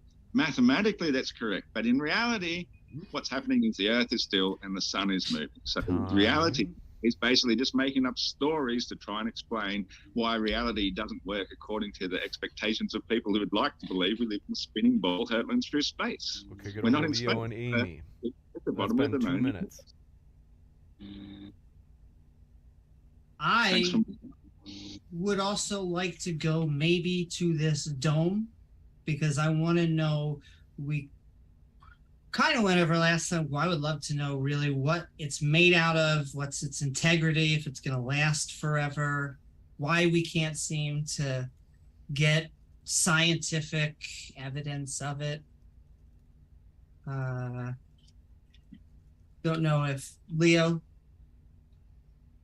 I don't know anything about a dome. I mean, our GPS satellites sit 14,500 miles above the surface of the Earth, so I don't understand that. No, I don't even really know what to say, because I would have to give a $3,800 community college lecture on relativity, and I don't really want to do that. So there's really not a lot to say. I mean, everything they said was correct. It just accords with what I'm saying, that the mathematics, there are symmetries in the mathematics in which you can you can sort of transform the coordinates of systems and get the same results. So using fancy terminology that you yourself don't really understand to try to make a point that you don't really understand is just not going to be good for you. You can't measure the motion of the Earth from the Earth, because motion is relative. You see, in special relativity, when you actually go watch lectures on it, you learn about something called inertial frames of reference. And so the Earth is contained in an inertial frame of reference. You couldn't show that it's moving from its own frame of reference, because its motion in its frame of reference is relative to transformations or boosts to other frames of reference.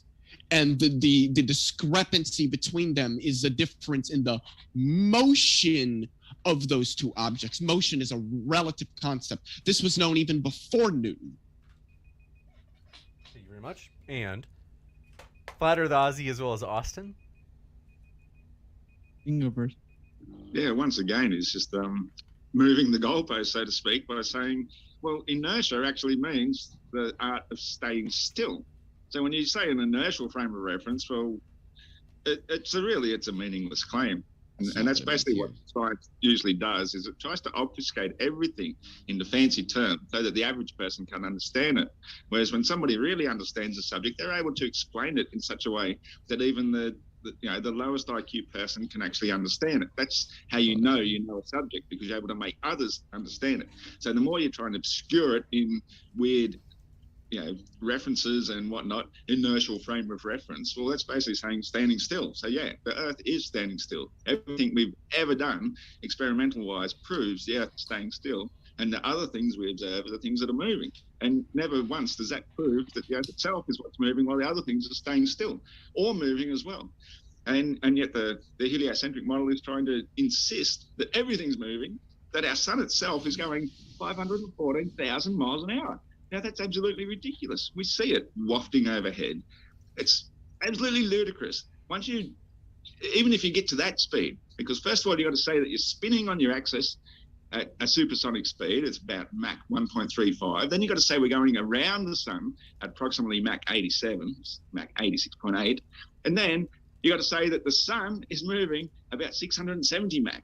And all the globe ever has to argue against that is saying, but sound doesn't exist in space, so therefore you're wrong. It's got nothing to do with the sound itself. It's just to do with the fact that we're talking about speeds, and we're talking about incredibly huge speeds, none of which have ever been detected, apart from watching the sun itself moving 15 degrees per hour. And we watch it coming towards us, it seems to get higher, and as we watch it go away, it seems to get lower. And that's exactly how perspective works, something I've proven by watching chemtrails. I've watched a plane come towards me, spraying a chemtrail, and the plane seems to be flying straight up. And then I've filmed it, and as it goes over, I've filmed it going away. It seems to be going straight down. 10 minutes later, that chemtrail has drifted across the sky, and you can see it is absolutely perfectly parallel and flat to the ground, which is in itself a flat stationary Earth. Can I just address that? I would first of all like to know how they can think an atmosphere can survive, and if it's the dome, then I would like to know. I know it was your turn, Amy. I thought it was your turn to not talk right now. 2 minutes? I thought we were doing minutes. 2 and Those 2. Iron Horse just finished on behalf of the flat side, so now. Okay, so they just get 2 minutes total, then also, right? Correct. So they don't get to both talk forever, then. Yeah, I've been timing it. It's been 2 minutes each side. Okay. Been a very fair amount. So. But I just want to know how an atmosphere would stay on there. I would like to. I have a saying that is the creationists, to go to it, or the flat earthers, seem to be their job is to sound technical, while the scientist's job is to convey information. I don't know how much more time is left, but I do want to screen share one more time. I just would like to get this addressed. The fact that I want to know that the National Geographic magazine of January, which contains a long account of flight by Captain A.W. Stevens, contains an earlier photograph taken by him in the Andes from a height of 21,000 feet, which also shows the curvature of the horizon from nature. So I just want to know, what journals they're getting, why they disagree with the people that are submitting these, or... How much time do we have, James? 56 seconds left. 50 seconds. Okay, that's perfect. I shouldn't take all of it, but maybe I will. So I find it interesting that our opponents are sitting here talking about, well, you guys don't seem to understand relativity. No. See, Einstein and all these, and Hawking, they were saying this. And I mean, Whitsitt himself said, well, you obviously haven't read, his book, Relativity, the Special and General Theory. Well, I have, and this, that, and the other. But then I start using just slightly more complex terminology, and then, you need to dumb this down, you're just throwing out all this fancy term. I just that there seems to be a disequivalence there. I find that funny. They just reiterated that. Iron Horse just reiterated the same thing. Well, there's symmetries in the mathematics between it being the Earth moving and everything else stationary, or everything else moving and the Earth stationary. And I already explained how you have that in specifically the equations of relativity with the posts in the card. Austin and Iron Horse. Okay, so I obviously never said anything about complicating you being overcomplicated or over my head at all. I haven't talked since you went on your nonsense, non sequitur rant. But the point is that if you have an inertial and accelerative frame, which is what you claimed is Coriolis, so you need an inertial and accelerative frame for Coriolis. That means that whenever you're flying a plane on a great circle route on the Great Meridian, north to south, that you would have the Earth spin underneath the plane east, and you would have to account for it, right? So I pointed out to you that you've been wrong every time you talked about relativity. You said that they were just saying about the math being interchangeable, which is objectively wrong. It's not about the math. It's saying we can't prove it with optical experiments, meaning using lasers or any types of light. We can't use terrestrial experiments. That's literally what it means in the context he was talking about. Michelson-Morley was interferometry, which failed to measure the 30 kilometers per second around the sun's orbit, but then Michelson-Gale-Pearson matched it perfectly within 98% of the prediction fringe shift. So you're just hand wave dismissing everything with sophistry, and that's why this is really frustrating, and I can't call you out live. So this is also Edwin Hubble explaining that if our misinterpretation of the redshift is inaccurate, if our interpretation of it's inaccurate, then we would actually have a limitation of spatial dimensions with no more redshifts or not primarily velocity shifts. Then it's very simple that the Earth is actually the center. It's a much more dense, much more local medium. Well, even within your own paradigm, they're now talking about their misinterpretation of redshifts and the lack of distribution into the sky. So long story short, the truth of the matter is Edwin Hubble and all these people, including Einstein, Arthur Eddington, and Stephen Hawking and many others, they will tell you that there's no actual empirical evidence that the Earth is in fact revolving around the sun. It is a philosophical criteria of the Copernican principle in which we think it is illogical that the Earth would be in a special, unique position, and that would be too arrogant of us. So we just interpret the data presupposing that the Earth is moving philosophically, because we could never actually empirically prove it. Yet then you have Globers run around talking about how they prove that the Earth is moving and we're ignorant and stupid. But the truth is that she keeps on asking for consensus of scientists. I'm giving it to you. They all tell you that there is no scientific empirical evidence that the Earth is moving. It's a philosophical decision, objectively. Can I just make the notion that we are not saying that flat earthers are dumb or stupid or anything like this? I know that is a common thing to be looked down upon just for holding your views. I really am trying to come in here with an open mind, but if our bar as skeptics, as far as Leo and I are concerned, I think we're both naturalists, and so we want some sort of empirical prediction. Like, models in science are actually able to make predictions that when put up to other scientists, they are forced to concede that point, often against their own models, because the data is driven there. And that's what I want to know. I mean, is there something, can I also ask in this, is there something wrong with the paper? Is National Geographic, was that what I just presented? Are they in on it? I would love to know. I think we still have a few, all you, Leo. Oh, 40 seconds or 49 seconds. 49. Okay. Yeah. I just keep hearing the same things I've already explained over. Yeah, many people who helped develop relativity and used it talked about the principle of relativity. I don't know why we keep reiterating the same point that's been answered three or four times now. I just, it blows my mind. I'm hearing a lot of words and not a lot of content, and it's making it really hard to like respond because there isn't anything to respond to. It's just gibberating to me at this point. I don't know what to do. Wow. So yeah, I pointed out that it's not actually proven. It's a philosophy. Now you misspoke and said that he was talking about the math. He's not talking about math. I didn't misspeak. He's not talking about just the math. He's talking about the fact that there's no experimental way that can ever be done to validate that the Earth is in motion. And now you don't want to address the point, which is you guys hate the idea of religion. You hate the idea of philosophy. No, I don't. You hate your worldview is all, oh, I'm a naturalist. I probably know much more about philosophy. So hold on, I got to why are you interrupting every time? To speak. Okay, this is the point. It's ironic. Is I'm elucidating the ironic nature of that position. Is the globe Earth, the heliocentric model, is literally a philosophy. built upon the philosophical worldview of the Copernican principle. And whenever you guys ask for, oh, you don't have consensus, like her National Geographic, which says that you can see the curvature at 21,000 feet, antithetical to the actual geometric claims, and Neil deGrasse Tyson himself will tell you that's ridiculous.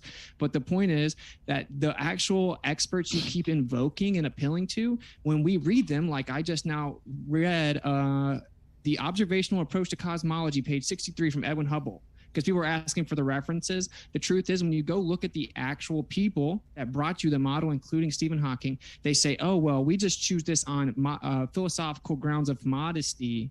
We must believe that the earth is spinning around the sun, because if not, that would mean we have a special position in the earth, and that seems unfathomable to us. So you guys have been tricked into a philosophical worldview, and you've conflated it into science, and you don't have any exclusive scientific or empirical evidence for any of the claims, and yet you promote it as if you've somehow definitively proven something. And since a bunch of people believe it, we should just give way to you. But no, all empirical evidence shows the default position is the Earth is a stationary plane. So you need to fulfill the burden of proof without philosophy. And I just want to say, philosophy. Oh no, go Leo. I've been talking a lot. Philosophy is very important in many ways. I don't think that what you mean by philosophy is what anybody with a PhD in philosophy means by philosophy. You have no empirical evidence. You didn't explain why two people in two different hemispheres see different skies. You can't explain. You couldn't.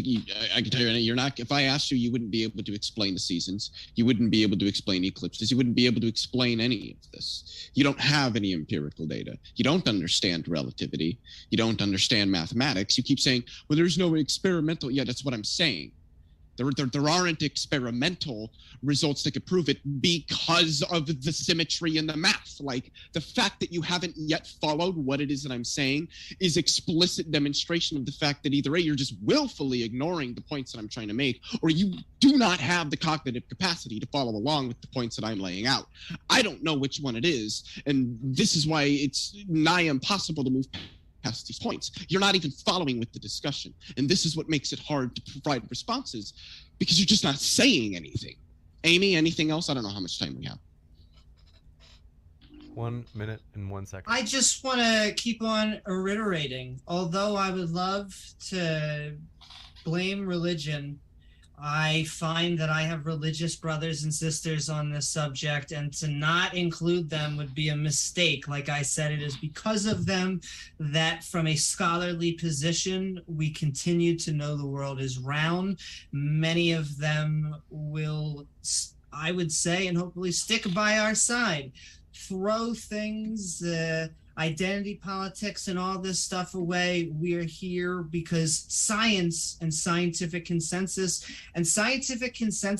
it's not a democracy in that not just anyone can throw, but anyone actually with expertise in the field can go out and submit things, or at least go out and get your results and get them published in actual journals. I don't understand why that would be such a hard thing. And like I said, maybe this, yes, sure. All you guys. Mwah. All right, Iron Horse, I've been talking a lot, so I'm going to let you go. I just want to read one quote, and then you got the rest of the time, bro.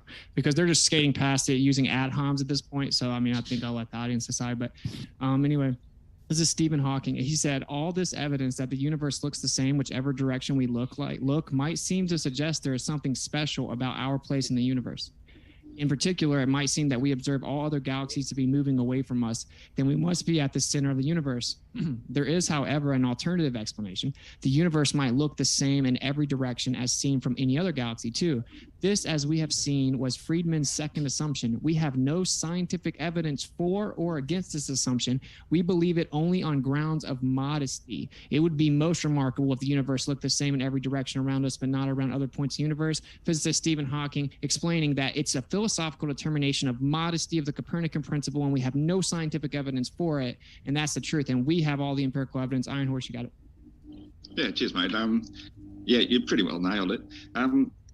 Being philosophical, as where Leo's trying to say that you have to have a PhD in philosophy in order to understand philosophy, and I think that's the most erroneous thing, and that's the typical standpoint from nearly everybody in the scientific field, is if you don't have credentials, then you're not being scientific, or you're not equipped to deal with these things. Whereas there's a great saying where they said that the greatest candle maker in the world would never have been the one to have invented the electrical light bulb.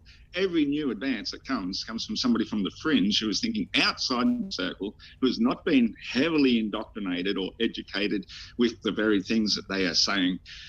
That if you're not, if you haven't studied all the other philosophers of the world, then obviously you're not a philosopher. Well, we're all philosophers, we're all scientists. We all have a valid point of view, and everybody who questions things, that's being a scientist. So, Amy only had evidence to show things of where they're educating children in schools, and nearly everything you see in these science things, all these things that they show, it's just about teaching children. It's about putting it into their minds before they've even had a chance to learn how to think for themselves.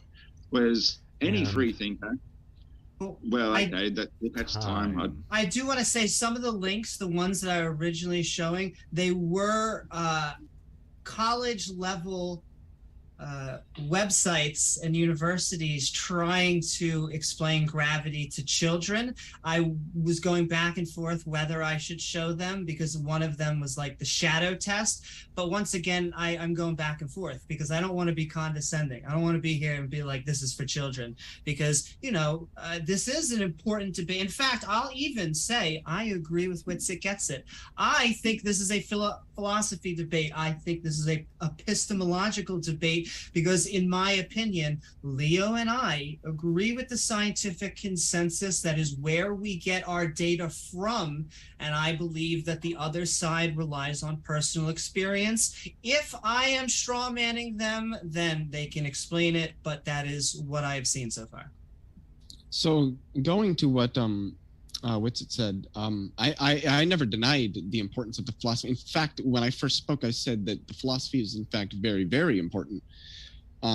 So in fact, you could say I affirmed what you said. So I don't know why you think you can attack me on that point, because it seemed that that's what you were trying to do there. I don't think you could tell me what Einstein, or rather Stephen Hawking, was trying to explain there when he was speaking. But perhaps you can give it a go next time you have the chance to speak. To Flat Earth Aussie, what was it that you said that I wanted to respond to?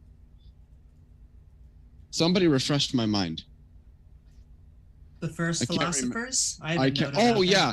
I never made the statement that you needed a PhD to understand philosophy. The statement that I made was that I don't think people with a PhD would understand the word philosophy the way that Witsit was using it, because I don't think that he was using it the way that it seemed that he was using it in a different way that a philosopher would use the term philosophy. So I did not make the statement that you have to have a PhD in philosophy to understand philosophy.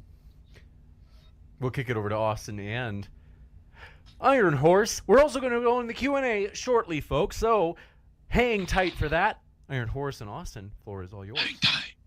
I want to read another quote because the reason it's important is obvious that it's just philosophical preference pushed onto children as if it's scientific facts. You guys come say scientific consensus over and over, and you want to breeze past the meat of the point, but that's not my problem. The audience will hear it. This is Edwin Hubble. He said, such a condition would imply that we occupy a unique position in the universe, analogous in a sense to the ancient conception of a central Earth.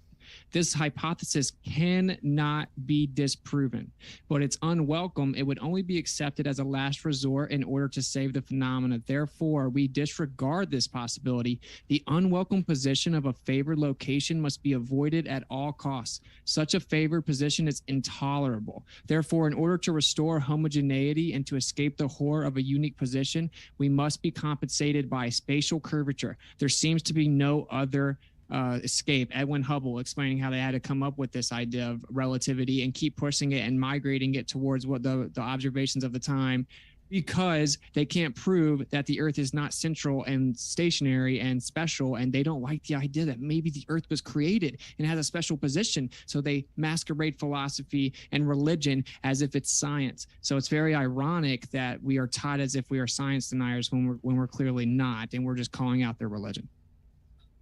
Iron Horse, anything? Otherwise, we'll kick it over. We've got about 38 seconds. No, I'll just say amen to that. Like he's basically nailed it. There is this philosophical standpoint that they don't want the Earth to appear to be special. Like it's not like we want it to be special. We didn't ask for it to be special. We don't expect it to be special. We don't think we're special just because we're on it. But it turns out that if the Earth does stand in this unique position in the universe, that basically at the floor of it, then it kind of does make it special. And so we should embrace that. We should be thankful for it. And, you know, let's not just treat ourselves like we're insignificant little bits of random space dust. Time. We'll kick it over. So I'd like to jump in here if I may, Amy. I'll be quick because I only have a couple of points. We keep going back to this philosophical thing, but neither me nor my partner here in this debate have denied the importance of that. I also noticed that Whitsitt didn't actually explain. I was expecting him to. He didn't explain what Stephen Hawking meant by what he said, and what Edwin Hubble was talking about what he said, which reminds me that he keeps going, well, here, let me give you this quote, and let me give you that quote, and let me give you this quote. This is what would be called a quote mine, where one relies on snippets of quotes from people that they think support their position, when in reality, these people wouldn't support their position. Like, all the people he's quoting wouldn't agree with the things that he's saying. Like, anybody that actually understands physics knows that they wouldn't agree with that. But what was being described was this idea that at any point in the universe, it's going to look like you're in the center of it because of its expansion and that being metric. But you can't prove that because we can't go to every point in the universe. So that's all they were expressing there. That's all I'd like to say. Go ahead, Amy.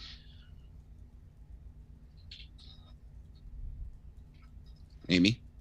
Yep, my unmute button went the other way. Okay, I wanted to bring out that special.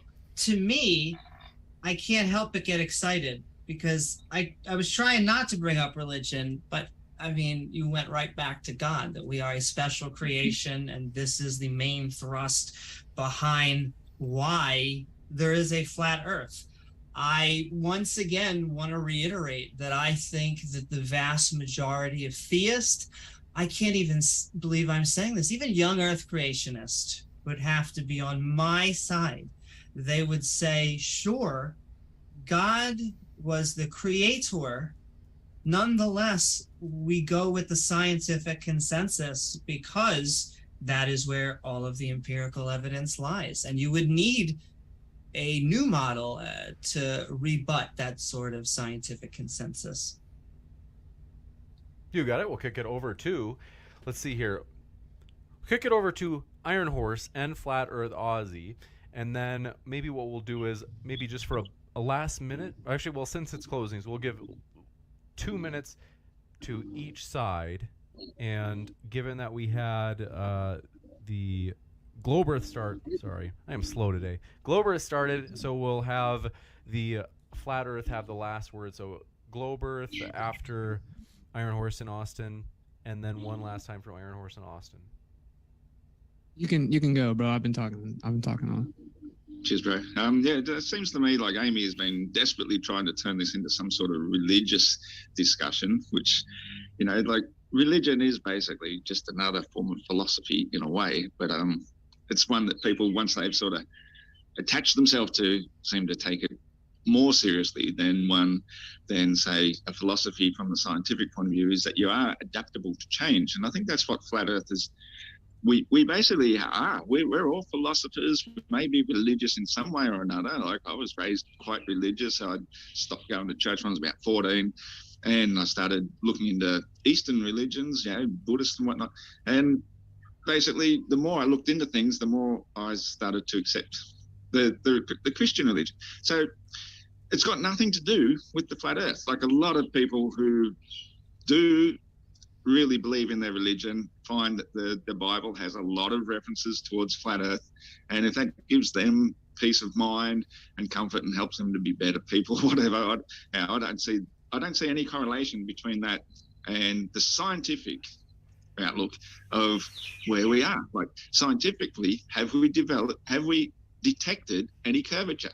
Scientifically, have we detected any motion? Or is it all just philosophical? It's all a mathematical equation sort of thing. And that, to me, is not reality. Reality is what we can and do observe, what we can and do actually detect. And so basically, philosophy should be about understanding reality and not about making things up and then making formulas to fit that so that it suits your argument. You know, stationary planar Earth fixed at the bottom of the of the known universe is the reality we all live with, we all experience from day to day. We know water seeks and finds us stable. I don't think that there's any greater philosophy than the truth, and that's the truth. And then Leo and Amy. Woo-hoo! I just want to, first of all, thank all of our interlocutors. It has been great, and if you are out there in the chatosphere, don't forget to like and subscribe. And yeah, I mean, I wish it could be religion, but Kent Hovind, C.S. Lewis, Lee Strobel, William Lane Craig, Stephen Meyer, these aren't people I would normally put in my camp, and yet they are. And that is because it is not just an atheist worldview. It is that we are willing to go where the science leads us. It is not an IQ thing. It is not a trying to look down or even win an argument. It is, if you are open to the truth, if you are skeptical, you will go where the evidence lies. And that seems to be overwhelmingly for a round spherical Earth. You got it, Leo. The only thing I wanted to say is I haven't really heard any good defenses of the idea of a flat Earth. We didn't hear any meaningful explanation of why people in two different hemispheres observed essentially completely different skies. We didn't hear explanations for, the seasons. We didn't hear explanations for eclipses. We didn't hear explanations for gravity's ability to perfectly explain pretty much everything that it's been applied to.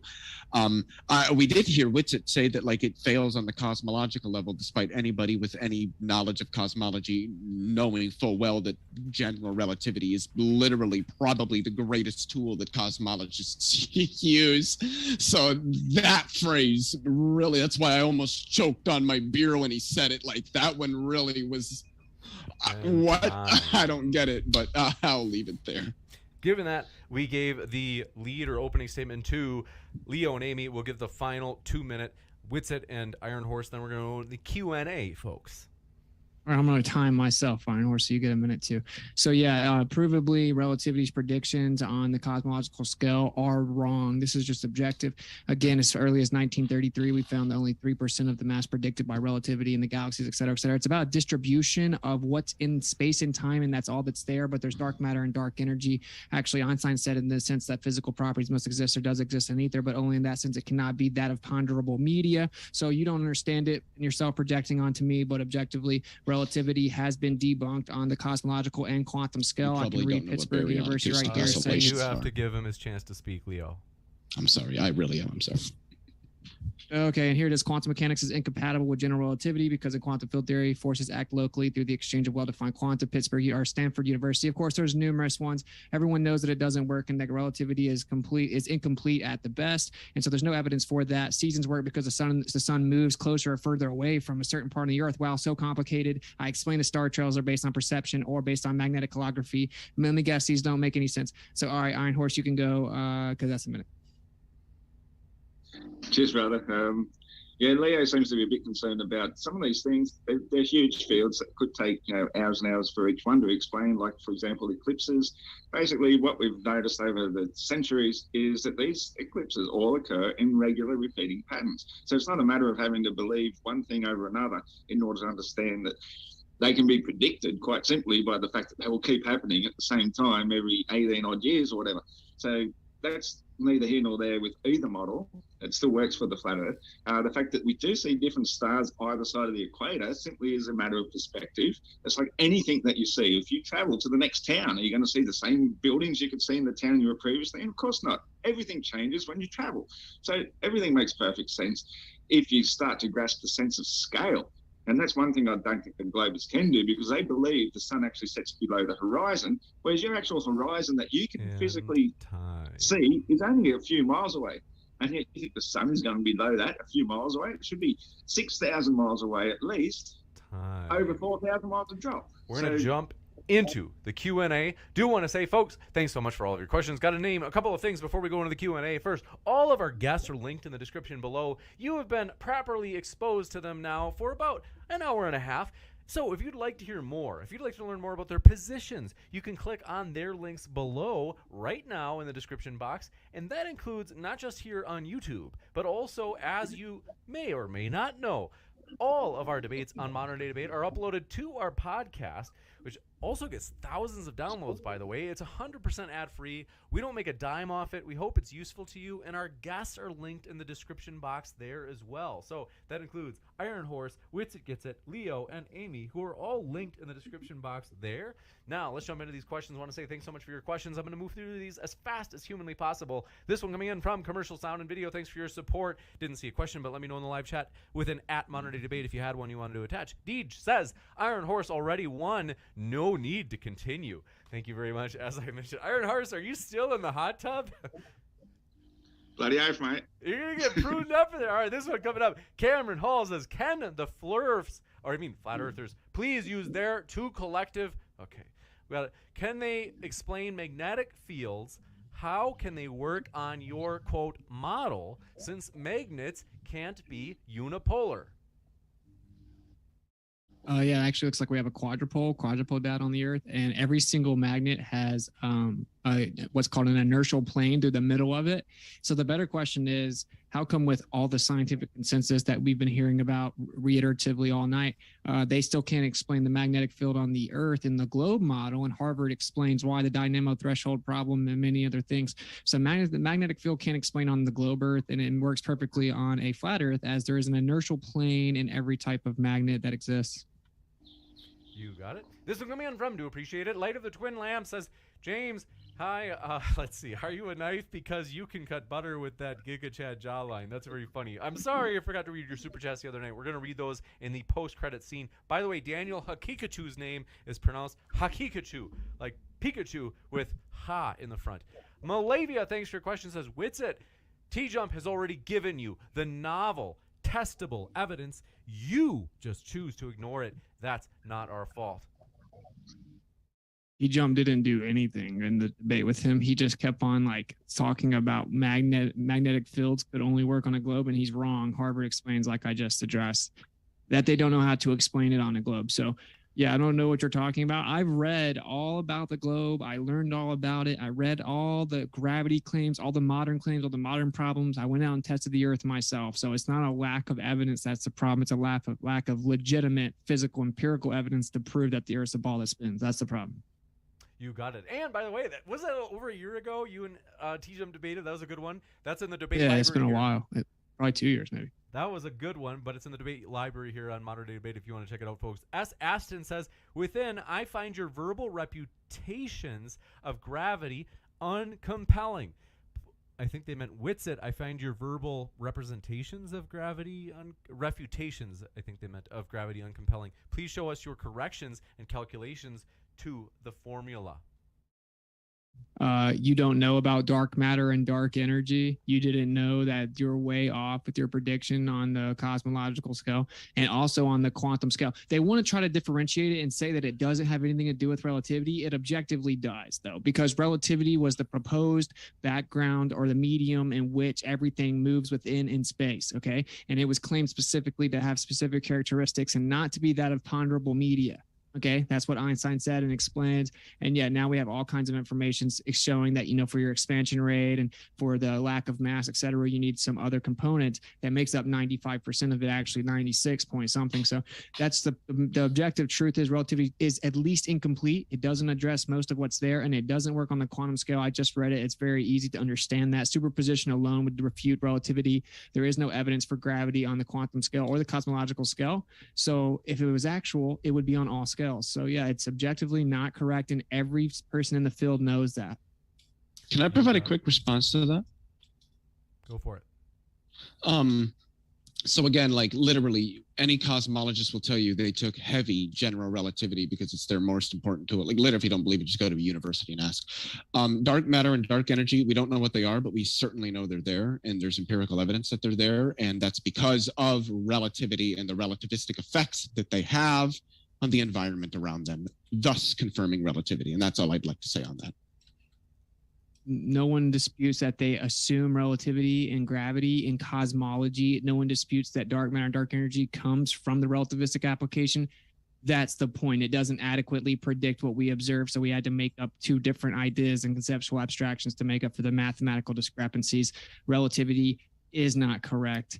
It's objective. To the next one. We got a lot of questions. This one for you, though, Leo.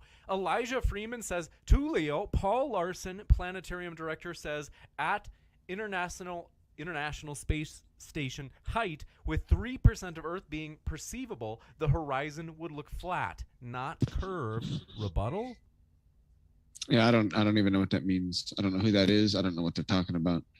You got it. This one from Mark Reed. Good to see you, Mark. Says, Witsit, why is it always about NASA? What about Chinese Space Agency, Russian Space Agency? What about any of the 77 agencies from different countries around the world that say that the Earth is a globe?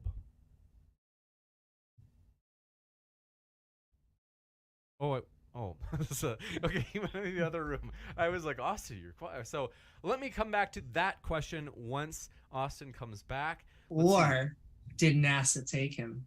This one coming from the Levoy. Well, we'll leave that. Well, actually, let's hear from you, Flat Earth Aussie. They say, does the Flat Earth model have a dome or no dome? What do you think, Iron Horse? Oh, you're on mute still. I'm muted. Yep. Yep. I'm of two minds about that. I believe it could well be domed, but when I read various descriptions of the firmament, there's at least three translations of that from the Bible. One which says it's stretched out like a tarpaulin. One says it's beaten like flat metal, and the other says like molten glass. And I believe that if somebody had never seen a frozen lake before and seen ice, then that description fits all of it. So it could be a flat sheet of ice that sort of like hovers above us by the pressures of the various gases and stuff beneath us, and so it could more or less be a frozen hydrogen or, one of the lightest gases. But it doesn't sort of rule out the fact it could also be dome-shaped, because it might eventually take on the shape if, in fact, it is supported by some sort of wall outside Antarctica surrounding it. So I'm very open-minded about it, but I believe it could be just as flat as the Earth itself. You got it. This one, Austin, they did have one for you while you went to the restroom. This one coming in from Mark Reed says, Witsit, why is it always about NASA? What about Chinese Space Agency or Russian Space Agency? Or what about any of the 77 agencies around the world that say that the Earth is a globe? Austin.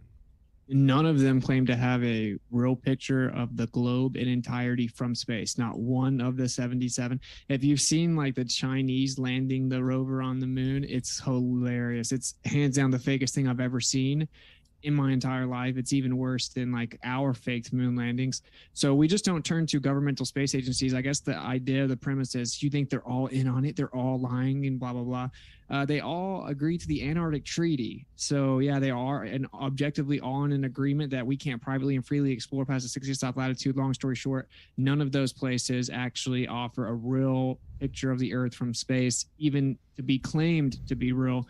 So yeah, they're pretty useless as to this discussion. You got it. And this one from the Batman. Folks, I want to remind you, we're looking for substantive questions. Talking about so-and-so is afraid to debate Witsit or so-and-so is afraid to debate me. It's not as substantive as we're looking for the Q&A. So we are skipping over just pure insults. This one coming in from David George says, where did Witsit hear about dark matter? Where did I hear about dark matter? I don't know when I first heard about it some years ago based on the cosmic microwave background. You can look at like the European Space Agency explaining the problems with the cosmic microwave background and many other things. And then I found out that actually dark matter, what we now call dark matter, the discrepancy of dark matter was known for a very long time, as early as 1933. It isn't like a new problem. It's just relativity is the best explanation we have to this day to explain things like Michelson-Morley with special relativity and then general relativity. So it just hasn't been updated or replaced. Dark matter isn't a new problem, and I first heard about it because of the cosmic microwave background and how they called the distribution being central to the Earth the axis of evil.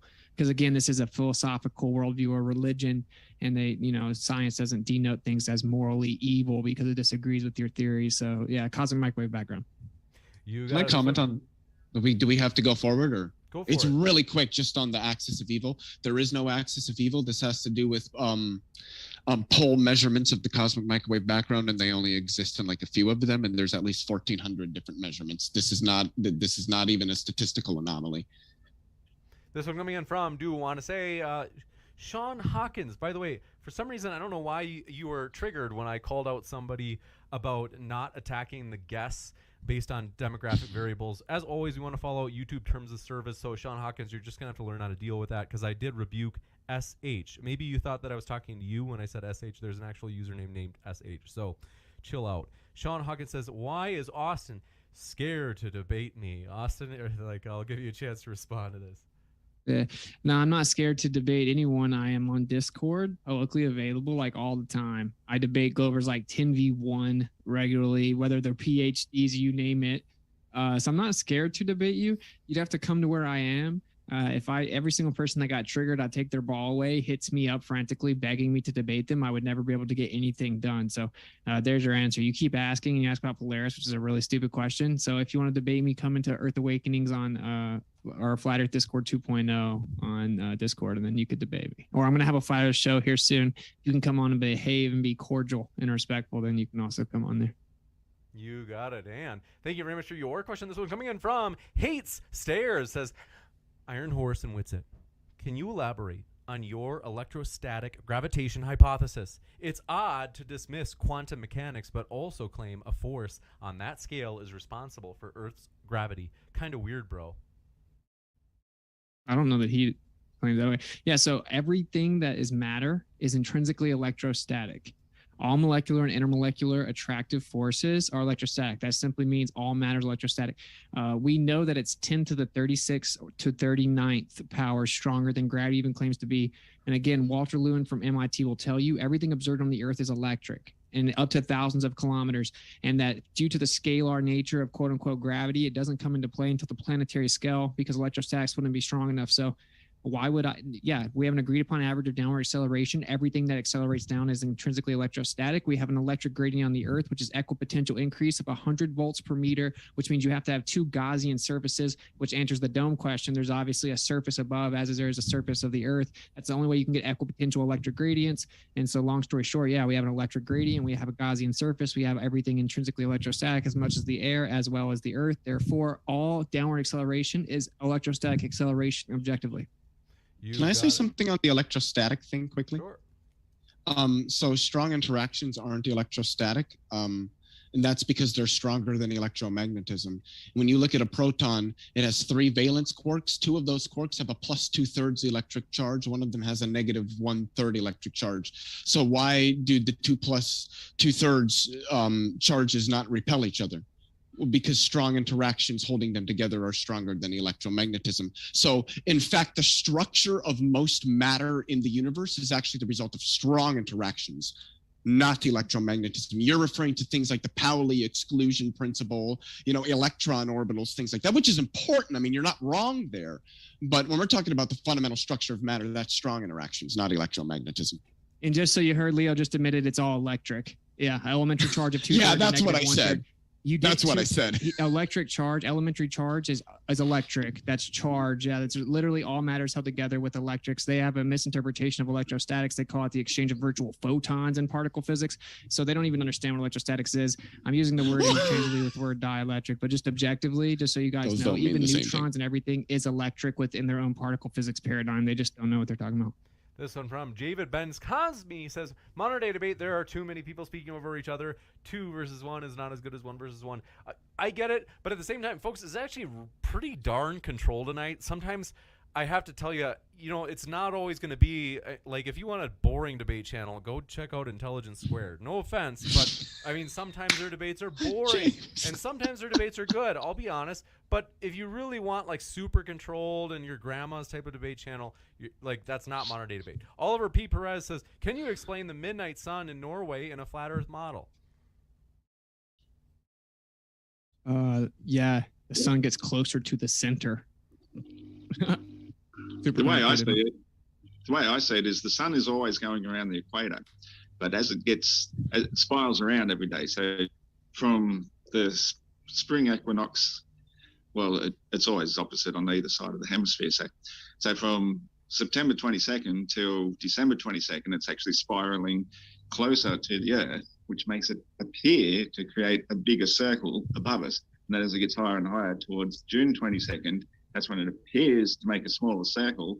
And because of that appearance, it actually shines its light directly down towards the inner part of the Earth, or the inner center, the northern part, and they'll see it more through when the sun is actually furthest away from us. It's exactly like when you're looking through a tunnel or a tube, the nearer side is going to appear a lot bigger and the further side is going to seem to be a lot smaller. But all you have to do is turn it around and you'll see that they're both exactly the same size. So it's all a perspective issue, and it has real world effects, because the further away it is, then the smaller the circle it makes above us, because our atmosphere is what causes the sunlight. It's not the sun itself, it's the actual atmosphere.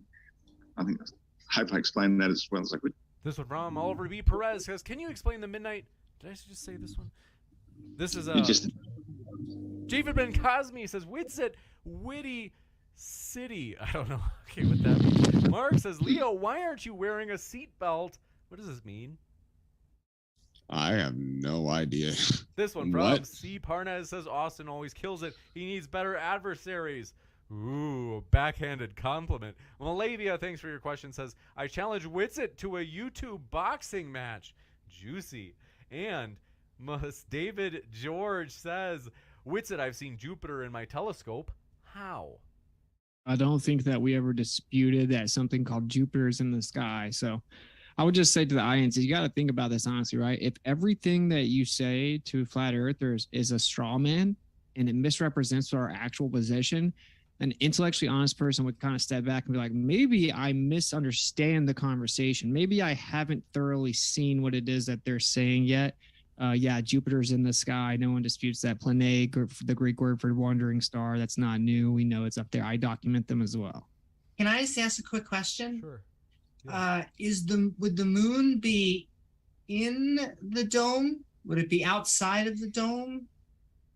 We don't have to make those claims. I don't know. I think that there's a superfluid. Oh my God. I think it looks like there's like something that acts like a superfluid, and the moon could actually be magnetic holography projection, as far as I'm concerned. So I don't know. That's non sequitur to debunking the positive claims of the Earth and that people walked on it. So I'd also like to put in 2 cents and say that what we think of as the firmament, which some call the dome, it basically acts as a lens, which is where the lights that we do see, the sun and the stars, that's what causes them to appear as physical light to us, and possibly even much lower atmosphere within the 12 to 14 mile range. And personally, I do think that the moon is a physical object inside or within a dome, in our atmosphere, and that it actually reflects or projects the solar energy that it gets into this lower, what I call firmament B, the 12 to 14 mile high place where sunlight exists. I think it projects energy into that, and it creates a holographic projection of itself, and that's why we all see the same phase of the moon at the same time. That's my personal belief. I don't share it with other flat earthers, but that's how I see it. You got it. This one coming in from Do Appreciate Your Question. And Oliver Perez, I got the one from the sun in the Norway, the midnight sun, right? In Norway? Yeah. Okay, thanks. See, this one coming in from David George says, Witsit. Mr. Monster says, when a robot launches off, how come it doesn't hit the firmament every single time? How come sometimes the rocket keeps going into outer space? There is no dome. Yeah, you can't actually verify rockets go to outer space. I document them all the time. They have parabolic trajectories. Documented them in infrared as well. Like, yeah, rockets go in the air, there's no doubt, but they just go over the water in parabolic trajectories. They're like, why don't we ever have outside footage of seeing it continuously go in and out of the atmosphere from an outside perspective?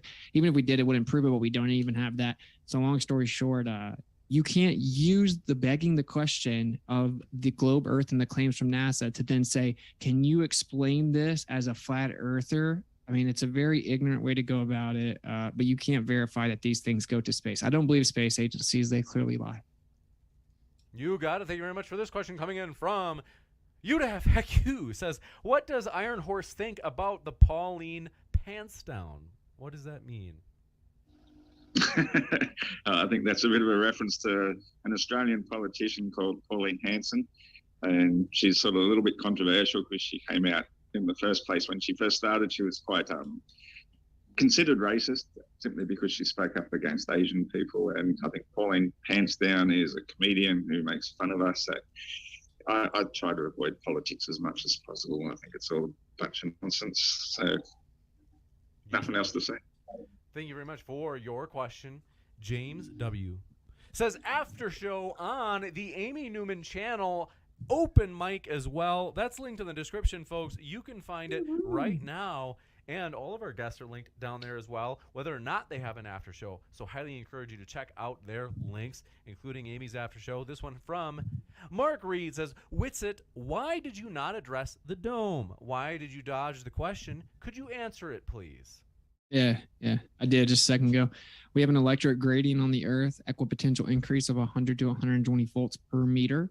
And the only way that this can be replicated on the Earth or demonstrated is to have two Gaussian surfaces. And that creates a mediation of pressure that gives you an equal distribution. And that's what we have on the Earth, showing us that there is something there. Of course, also the second law of thermodynamics seems to necessitate that the necessary antecedent to gas pressure is physical containment. So something must be containing the atmos, and the electric gradient works perfectly as if there is a Gaussian surface above us. You got it, Ann. Thank you very much for your question coming in from Mr. We got this. Bitter Truth says, if Earth is flat, then sun should disappear at some point. There will be no sunrise, and water will fall due to edge of Earth. Limit, even travel flat. Your claim is because your holy book says that Earth is flat. I think that he covered that earlier, but I can go. I'll say I don't think that the Earth is flat because any book or any religion says so. That's ridiculous and ignorant. I don't like religion. I think it's stupid. I think when people cop out there thinking to religion, then they're brainwashed people, kind of like the heliocentric model. But I think Iron Horse has an answer. Yeah, basically what you said. They're trying to confuse the two models. They're trying to put the flat Earth into a heliocentric model, whereas that's not the way it works whatsoever. The flat Earth is what we know is fixed at the bottom of the known universe, and what we see moving around above us is what we see moving around above us. We don't assume there's an edge. Only people who have been indoctrinated into the globe or false models even think about an edge. An edge is not even part of our equation. This one from Joshua Kelly. Leo says, pompous attitudes and ignoring the rebuttals are not a good way of showing intelligence in your argument. Well, and the point of an argument isn't to show intelligence to begin with, so I don't know if they understand what the point of an argument is. Number two, I don't think I did that, so it doesn't matter. And if I may just really quickly to comment, you know what? Never mind, I forgot the point. I can't. You got it. This one from, do appreciate it. Robert Summers says, it's hilarious how much the flat Earth folks hide behind not having a model. Sorry, some of these are a little bit punchy. I have a flat Earth model. Or they say, hold on one second. So they can say, quote, we don't claim that. Tell me one positive claim and its evidence, Austin or iron. Here's a dielectric plane with an inertial plane because we have a magnetic field, so it has to be within an inertial plane. It's the only way that it could exist. There's a dielectric or electrostatic plane, topographical plane that's stationary. These are all positive claims that all empirical evidence supports. And I do have a flat Earth model. Her name is Kai. It's my wife. You got it. This one from. Can I also, before you do that, I just want to make a quick comment. I don't know how you could get a finite flat Earth without an edge. It would have to be infinite for there not to be an edge. Container could touch down, Amy. We talked about this last time. And the fact is, everybody that wants to talk about a model all the time is the fact is you can't have a model of reality. Reality works at full scale. So everything that we see works at full scale. It doesn't work on a smaller scale. So to try and think of Earth in a model, it's erroneous. You have to actually go outside and look at things to see happening at real full scale to understand how it works. You cannot model it down, unlike the heliocentric model, which is great for people with very small minds who need to see things in tiny models. You got this one from. Do appreciate it. Thunderstorm. Both are wrong according to their own research. since mountains are not flat and the Earth without water doesn't look like a sphere? Topographical plane has been said a solid 20 times, right? Well, the Earth without water does look like a sphere, and it's spheroidal, which is the word that specifically I used. So it's just slightly chubbier at the bottom, right? This one from spheroidal, as in Iron Horse's bicep. That's what we mean by that. This one coming in from the Levoy says, how has the dome never gotten dirty or worn out? Why has condensation never collected on it? Why is it pristine? How do you know what has or hasn't collected on it or what condition it's in when you can't go there? It's illegal to privately explore past the 60th south latitude. It's illegal to even try to shoot rockets up that high of an altitude. You have to get a permission from the government to get a certain type of fuel. It's a ridiculous question. Maybe go ask the government why they have declassified documents that say that they had an approximation method to determine the brightness of the firmament container on the Earth, and that their approximation method was proven accurate. Maybe that would be a good question. Not to mention that there are also observable laws of density and buoyancy, and things like dirt and smoke and whatnot cannot reach above a certain height. So it automatically, it's just self-cleaning. It doesn't even have anything to clean from. It just doesn't, nothing reaches it. Can I make a point to that? Because it was the point that I wanted to make earlier, or do we need to move on? I'm open if you want to make a quick point.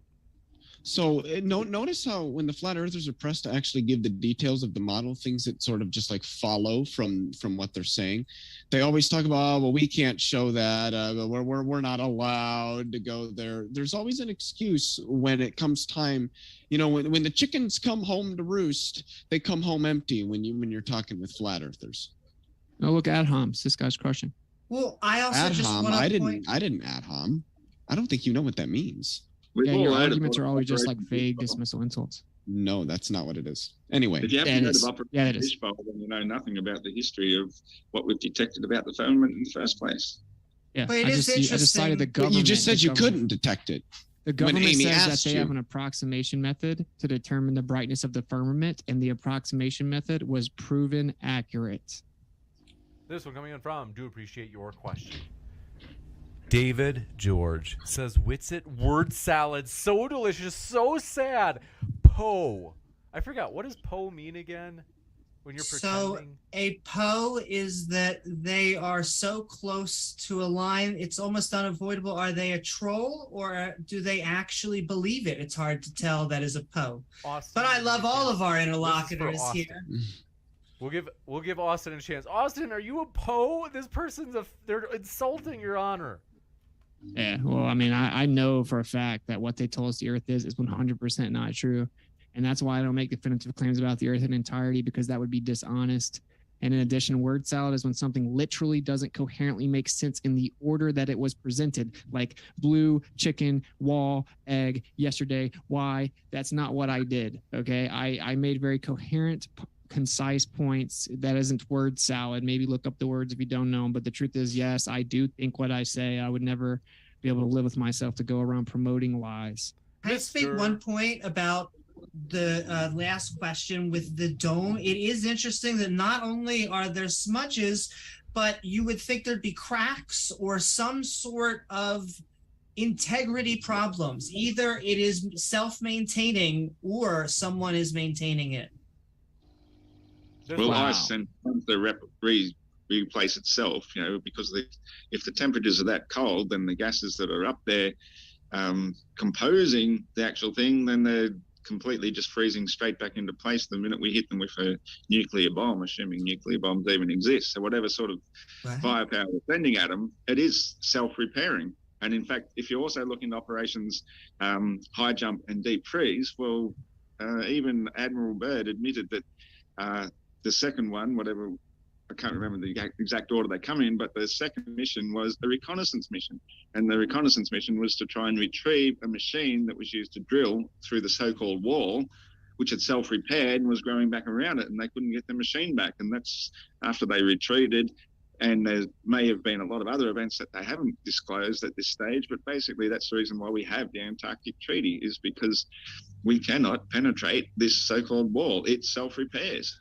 This one coming from Mr. Monster says ocean currents prove that Earth is rotating via the Coriolis effect. Do you disagree?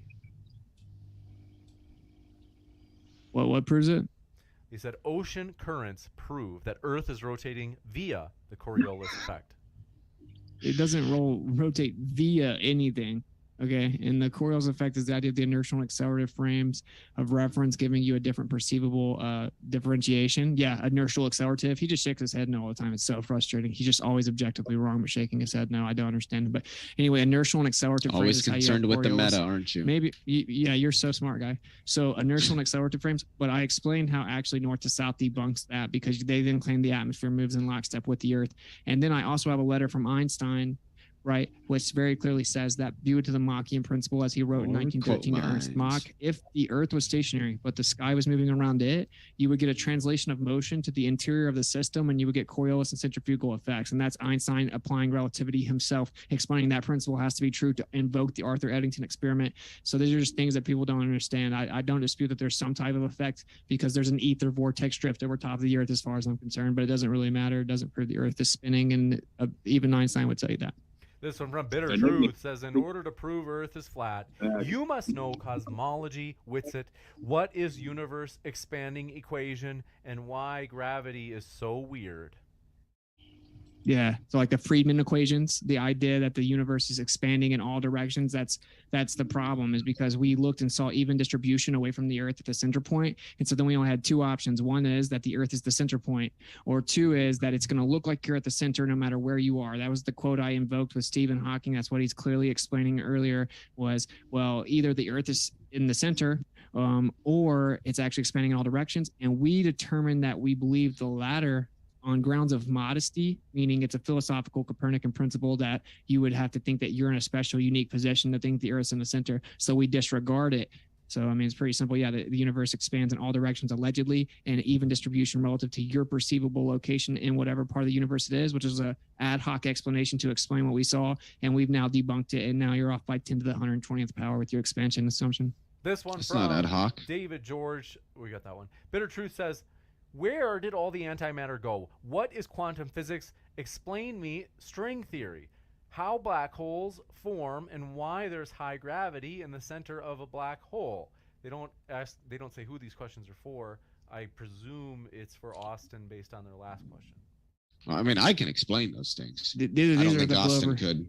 These are Glover questions. Leo, stop self-projecting, dude. I would debate you 1v1. I don't know what that impulsively means. interrupt. So it's I don't know impossible. what that means. It's impossible. All you do is like, you're coming across like really kind of condescending. And here you are rude, concerned about the just meta. you So know. to answer the question that was asked, There's just to hear what Austin was saying there. Well, I think he was accusing you of interrupting, and then you interrupted him while he was accusing you. So, but we'll come right back to you, Leo. Go ahead, Austin. I'll give you another 10 seconds, and then we'll come back to Leo. Yeah, all those different things are things that I fight against. The idea of all the reification fallacies within quantum and cosmological current studies. So I don't feel a need to answer. I think he was maybe asking the Globers, but I'm just saying like condescending remarks void of substantive specificity doesn't actually mean anything in the real world. Taking it to Leo. Go ahead, Leo. yeah. So from somebody who actually understands the field of cosmology, at least better than Witsit does. What I don't know what they mean when they say explain quantum mechanics. String theory, the only thing you need to know about it is it's wrong. Where did the dark matter go? I don't understand that question. It didn't go anywhere. Why is gravity high in a black hole? Because they're an extremely large amount of mass and an extremely small location relative to the amount of mass, which naturally, because of Einstein's field equations, results in extreme curvature in spacetime. This has been very, very, very precisely measured. It's well understood, and it explains numerous features of the reality that we observe. You got it. Thank you very much for this question coming in from Samir Farsain says the moon is a globe. No, a globe orbiting a pizza. This one coming in from David George says this. I don't know. This one from him. Sake says for Austin, great job. Can you tell everyone about the impossible lunar eclipse coming up? Thank you. Yeah, in early November, a Selenilian eclipse is supposed to occur and be observable from the east coast. The Selenilian eclipse is where the sun and the moon both appear in the sky during the lunar eclipse, which is a geometric impossibility according to the globe Earth model. The Earth blocks the light from the sun and casts a shadow onto the moon. Of course, they claim that it's just an illusion and it refracts both the sun and the moon up, even though it's actually beneath the horizon. And we see the sun, but it's not really there. But yeah, the stellar eclipse, which debunks the globe Earth model, is also known as the impossible eclipse, and it happens in early November on the East Coast. Can I just ask about if either of you, because we are driven to black hole cosmology because of gravity. And so my question would then be, do you guys believe in black holes? No, that's just an idea. And actually, relativity can't even be applied to singularity. So it actually can't mathematically even compute black holes. Yeah, it helped us come up with the prediction of black holes, but it can't be applied to a singularity. So no, I don't believe in fairy tale mathematical constructs. This one coming in from, do appreciate your question. Dave Hinkle says, for the Globers, please provide a valid direct measurement of Earth curvature, repeatable and verifiable. Hydrostatic equilibrium as a result of its gravitation meeting the resistance of the material that which the Earth is made of, which is the reason stars and planets are spherical. You got it. Thank you very much for this question coming in from Gourdzilla37. If empty hubris proved the globe, let's see, looking for more than just an insult. This one from Hillside says, Leo.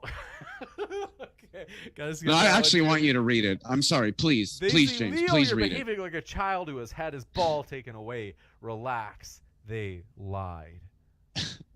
I can act that way if they really want me to. Who is it that they mean lied? Do they mean that the people who told you that the globe is Yeah, the Earth's yeah. globe is Who knows? They didn't lie just because we can look at the data. It's independent of the person. It's all David- presupposition that begs the question, bro.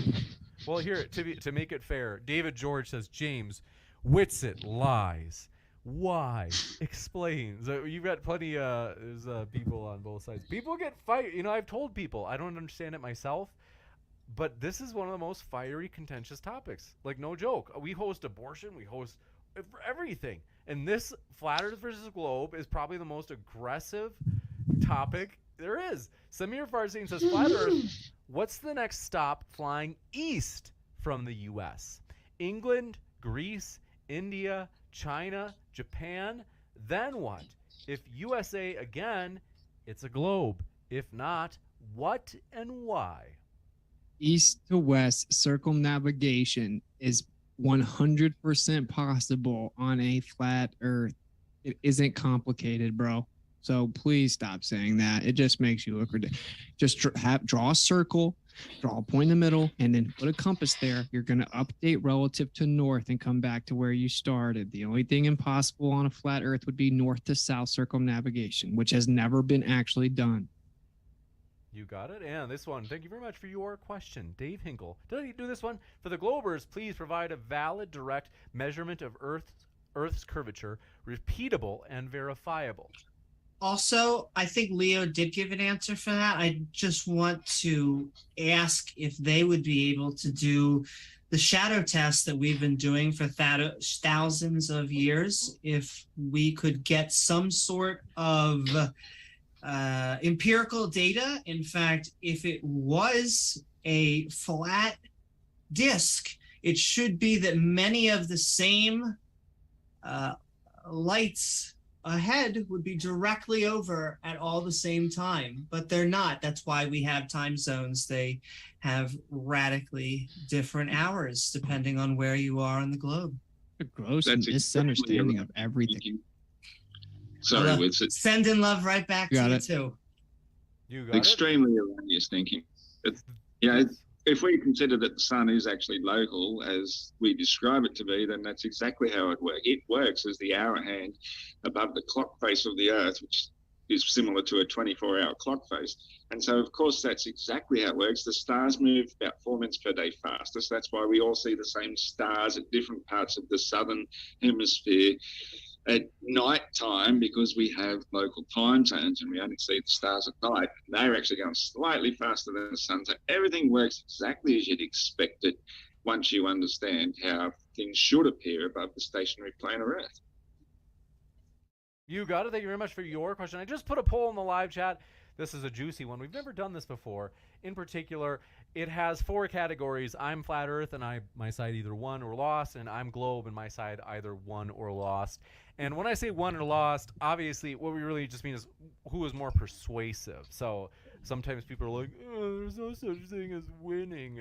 But anyway, Mr. Monster says, does every flat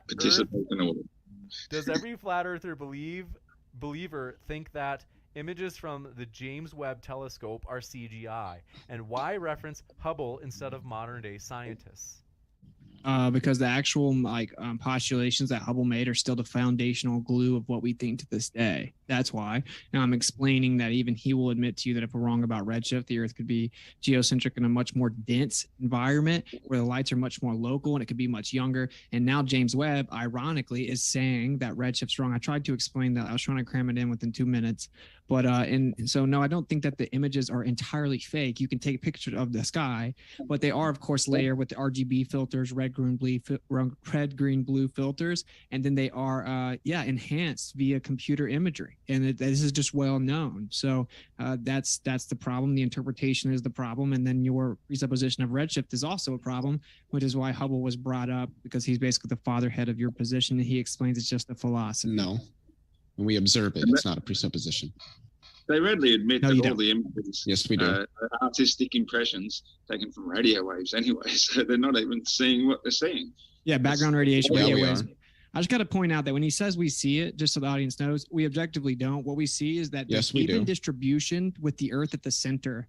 And they say, oh, well, it would look like it was the center no matter where you were in the universe. So we actually see the opposite of what they claim objectively. That's actually not, just for the sake of the audience, that's not at all what we observe. What we observe is not only galactic redshift, but we can actually factor out the redshift as a result of the gravitational radiation because the light is traveling over such a long distance. That's known, oh my God, what is it? The something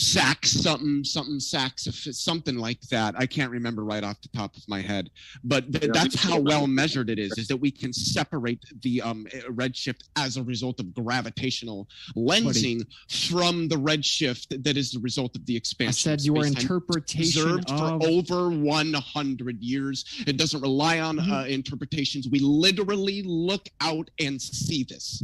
You can deny it, that's fine. You're wrong. You can be wrong, and you can be happy and you're wrong. Why are you so emotional about your religion? I'm not emotional. Okay. I'm just showing that you're wrong. You don't know what you're talking about. You don't understand anything about cosmology. Cosmology isn't a religion, and you should probably not talk about things you have no understanding of. Self-projection. Gotcha. And this one coming in from, do appreciate your question. Nominal says, Leo, considering the majority of the universe is claimed to consist of dark matter/energy, what proof do we have of its existence, and why is it important to gravitational theory? Because we measure dark matter through its gravitational effects in the rotations of galaxies. Galaxies rotate so quickly that if it was just the baryonic matter, which is sort of the matter that we can see holding them together, that it couldn't hold them together. They're rotating too quickly, but they don't fling apart. Why? And why is it also that they lens light more than they should? There's more mass there than there should be. Well, there's obviously something there contributing to the mass. Most cosmologists think there's some particle we can't observe that because it doesn't interact with electromagnetic radiation there. Some think we have to make modifications to gravity, but nobody in cosmology denies that the anomaly is there. And with respect to dark energy, that's just the fact that the universe expands exponentially quicker over larger scales than it does on shorter scales. And some energy is going to have to contribute to that. And that's what dark energy is. So these are directly implicated by the observations we make. The fact that we don't fully understand exactly what they are doesn't remove the fact that the anomalies are there, and we know that they are there. Mathematical discrepancies because relativity is wrong. But anyway, we'll move on. This one they're not mathematical discrepancies alone, but go off about things you don't understand. MJ, if you had a question, I did not see it in the live chat, so just at me at Modern Day Debate, and I saw a super chat, but not that question in particular. This one coming in from Gleep Glorp says, where do the boats that disappear beyond the horizon go after they disappear? they don't always disappear at the same location, like a physical, tangible Earth curvature. This is just objective. The same. See, this is what's funny. They say that we can see the curvature of the Earth from the surface. Then we say, look, the horizon's 10 times too far. They say, oh, you never see the actual curvature of the Earth. It's just the apparent location because of refraction. You can never see it. Then they turn around and say, again, that's blocking that boat. When we zoom in, we can see the boat again. It changes based on angular resolution limit, perspective, and then the conditions of the most dense layer of the air, which is what you're looking through. And then you eventually reach where you can no longer see any further. So it's not even complicated. I don't understand why it's so misunderstood. I mean, this is why my boy Eli super chatted to talk about this to the ISS, and they just skated past it. How they explained that the ISS would only see 3% of the Earth from that height, and you wouldn't see the curvature. That's supposedly, he said 5,000 to 8,000 miles. They claim the ISS is 255 miles, and they claim you cannot see the curvature. And then Amy's showing us citations of 20,000 feet. You see the curvature. Now you're claiming we can see it on the ground. And the ironic part is they'll say left to right instead of straight on, blah, blah, blah. You can't see the curvature according to the math.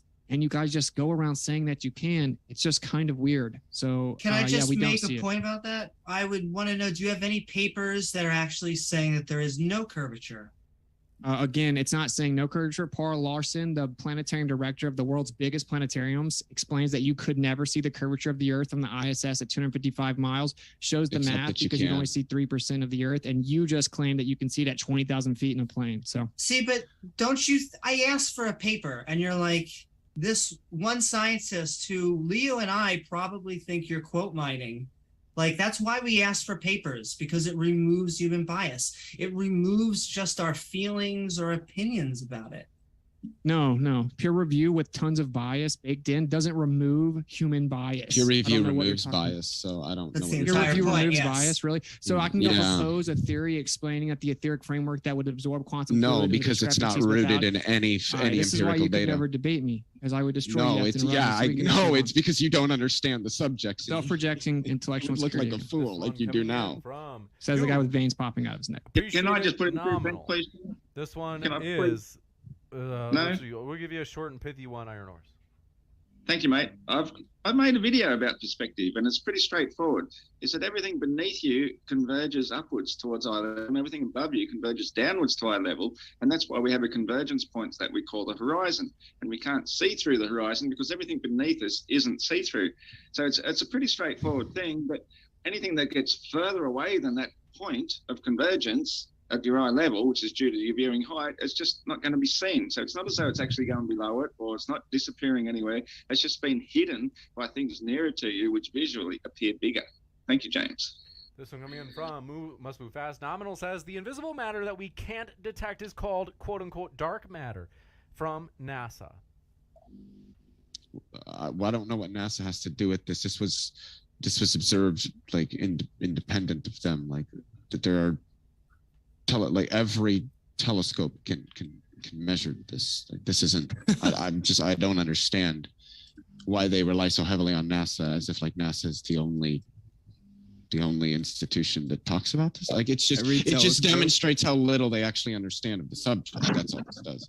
Objectively, we don't know what dark matter is. It's a mathematical discrepancy based on the relativistic application but of the I universe. affirmed No one that. knows what it is. They say we it doesn't know it's interact with there. the electromagnetic We know spectrum it's of there. radiation, so they can't prove it. Yeah. They don't know what it is, and they're not sure exactly what to do other than You're use a right, mathematical and fix. we know it's there. What's your point? The Only based on your discrepancies are still presupposition and there. begging the question of No. relativity in the heliocentric model itself. No, We're we can actually observe driven. it. So, Yeah. so You didn't how- observe do you- dark can matter. you They tell say me- it doesn't can react you with the well, I didn't electromagnetic say that. spectrum. I never said that we did. Can you tell me why galaxies are held together despite orbiting at rates that should fling them apart? Yeah, we have a much more dense medium. Yeah. So out there than- what is that? What is that? So What it is seems that like a density? superfluid What is it? medium.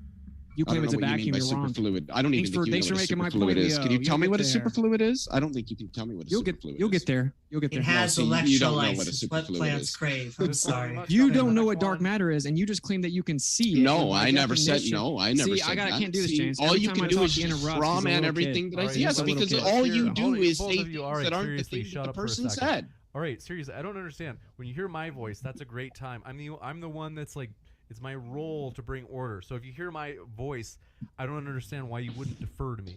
Instead, you want to keep talking over me. So this, we'll give you a chance to respond with it really short and pithy, because we spent a lot of time on this question. So short and pithy, and then we've got to go to the next one. Oh yeah, but by definition, it doesn't react with the electromagnetic radiation or electromagnetic spectrum, which means you could never see it. Saying you see it is nothing like that. We see that the galaxies allegedly move too fast if we assume relativity in the heliocentric model. Yes, there's a mathematical discrepancy. Relativity has been debunked.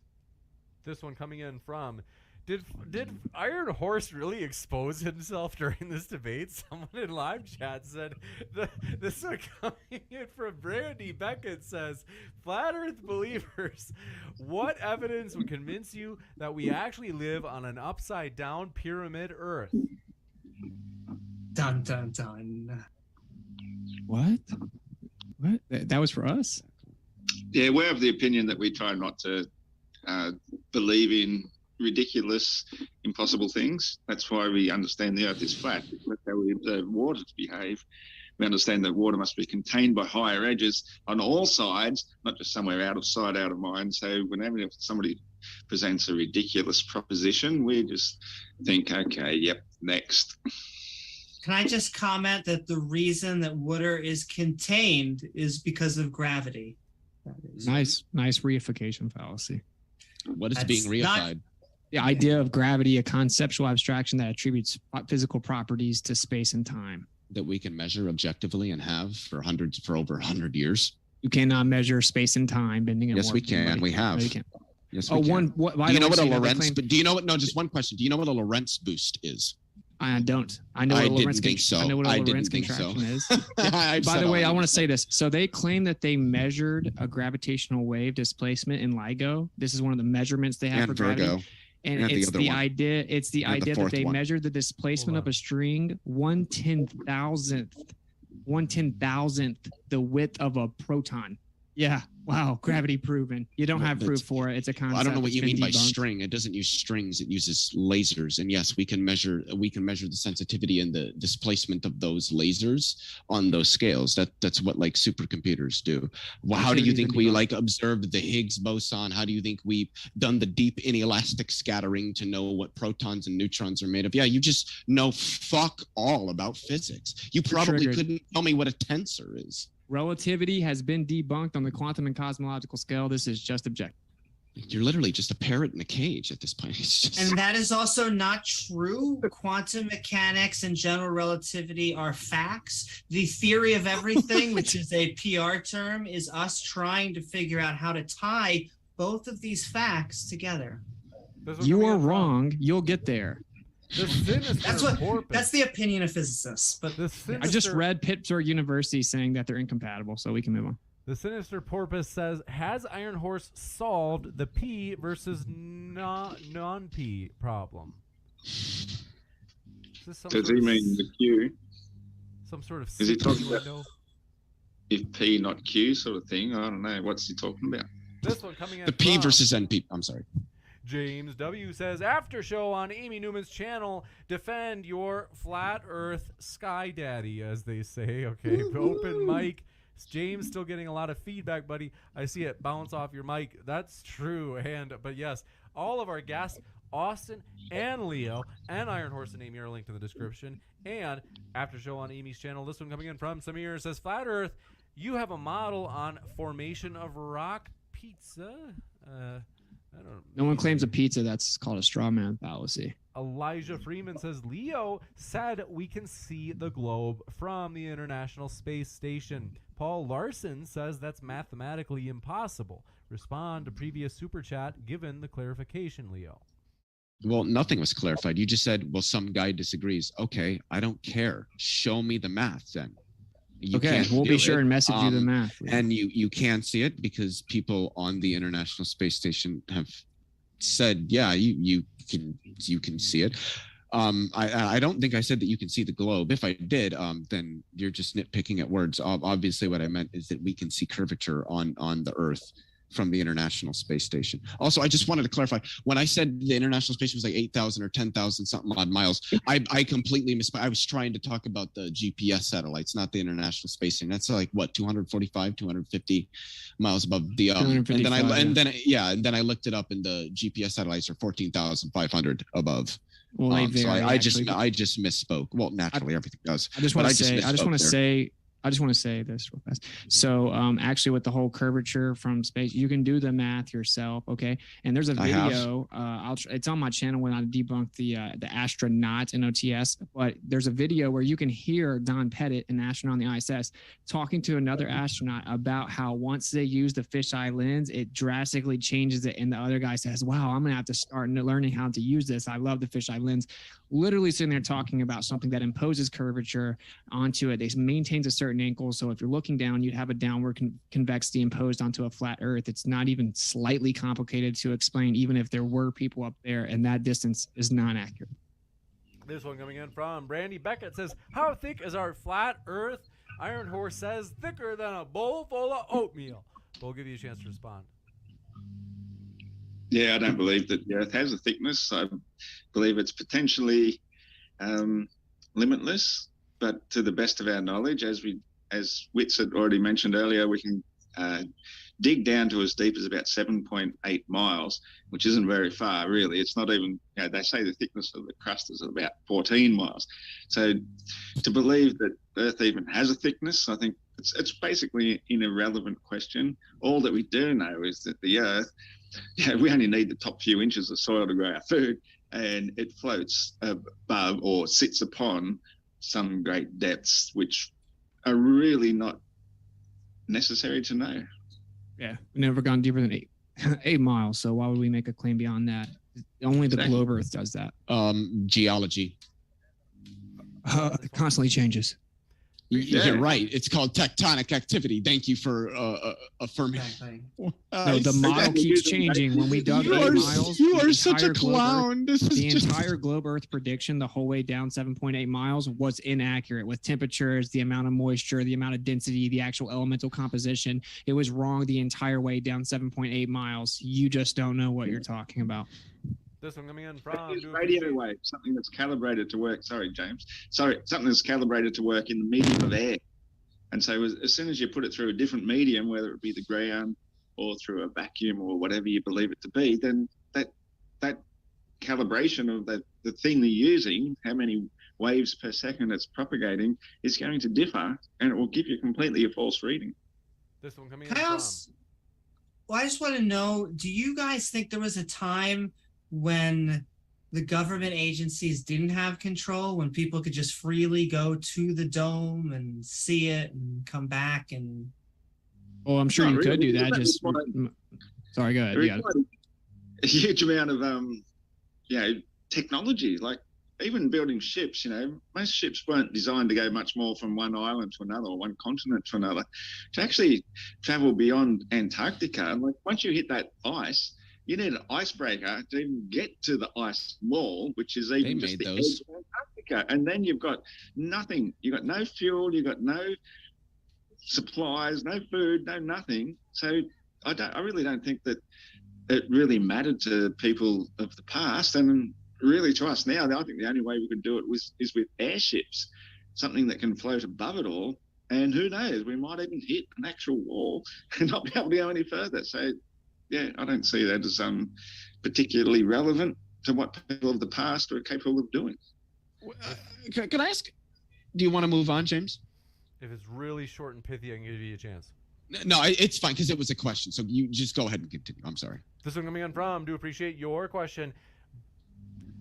Samir says, are there people living on the bottom side of the flat Earth? No such thing.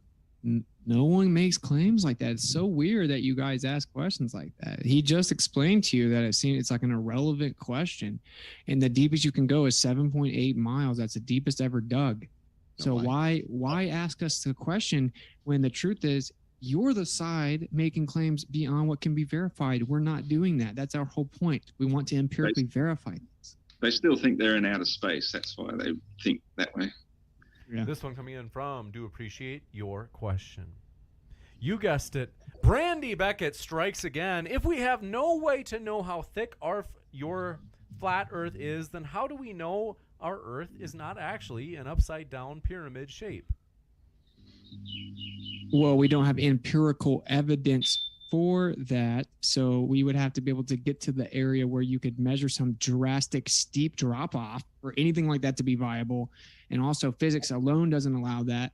So it's based on what can be empirically demonstrated. The Earth is provably and measurably a topographical plane. When they ask the globe earthers, which we always do for direct physical measurement of curvature, he then says, oh, well, I think that's how hydrostatics would form around the Earth and it become a ball. Because there are no direct physical measurements of Earth curvature, and they're only showing a topographical plane. That's all we are addressing is what we know, and what it does is falsify what they told us the Earth was. That's the whole point. You got it. Thank you very much for this question coming in from Coffee Mom. Iron Horse, why is it day for you and night for us on a flat Earth model? Well, I did actually explain that a little bit earlier. Is I basically said that the sun is small and local, and it acts basically as the hour hand of what we would think of as a 24-hour clock, basically going around the equator, getting higher and lower to give us the seasons. And so wherever it's directly overhead, which now it's actually 1 p.m. here at Australian time, 2 minutes away from, so I'm in the middle of the day. So therefore, whoever's diagonally opposite, if I pointed straight north and went the same distance through the North Pole to the other side, well, that would be virtually there 1 a.m. in the morning. That's exactly how it works. It's exactly how you'd expect it to work. The Earth is divided into 24 slices of pizza, if you want to use that terminology, and that's our time zones. It makes absolute common sense. And in fact, what doesn't work is if we were on the globe and we were going around the sun, and we use a clock to measure ourselves spinning once every exactly 24 hours, then every time we moved a degree around the sun, which is nearly a day, then our clocks would actually be out by about 4 minutes. So that every 6 months, we'd actually be having midday at midnight according to the clock. So the clock is a flat Earth proof because it exactly measures 24 hours every single day.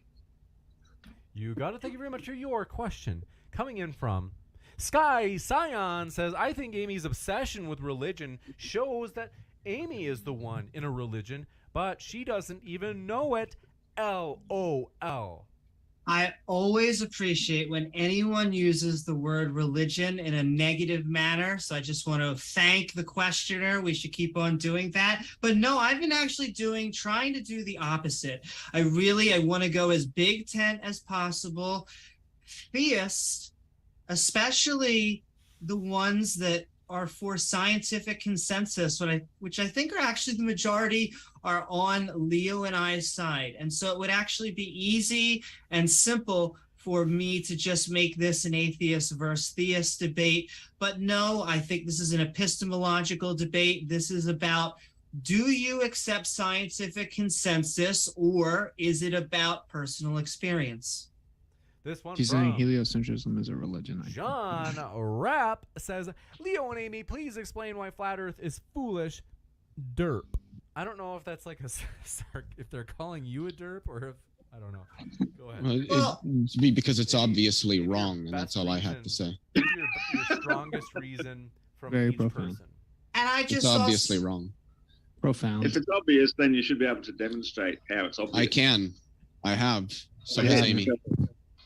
Well, I just want to say, it is easy to just say that someone is stupid or something like that, and to dismiss. I think that skeptics, we deal with a lot of, in our opinion, superstitious and pseudoscientific beliefs, but I think it is actually worth the time and energy to go through the research to figure out why they view the way they are. We will consistently say you do not lose or gain intelligence by being a theist, as an atheist to a theist. So I would have to say you do not lose or gain IQ points by being a flat earther. I hope that Leo and I are just trying to appeal to good science, to the empirical. Well, then, all you got to do is prove that it's wrong. Like, if we can prove that the globe is wrong, which we prove the globe is wrong by proving there's no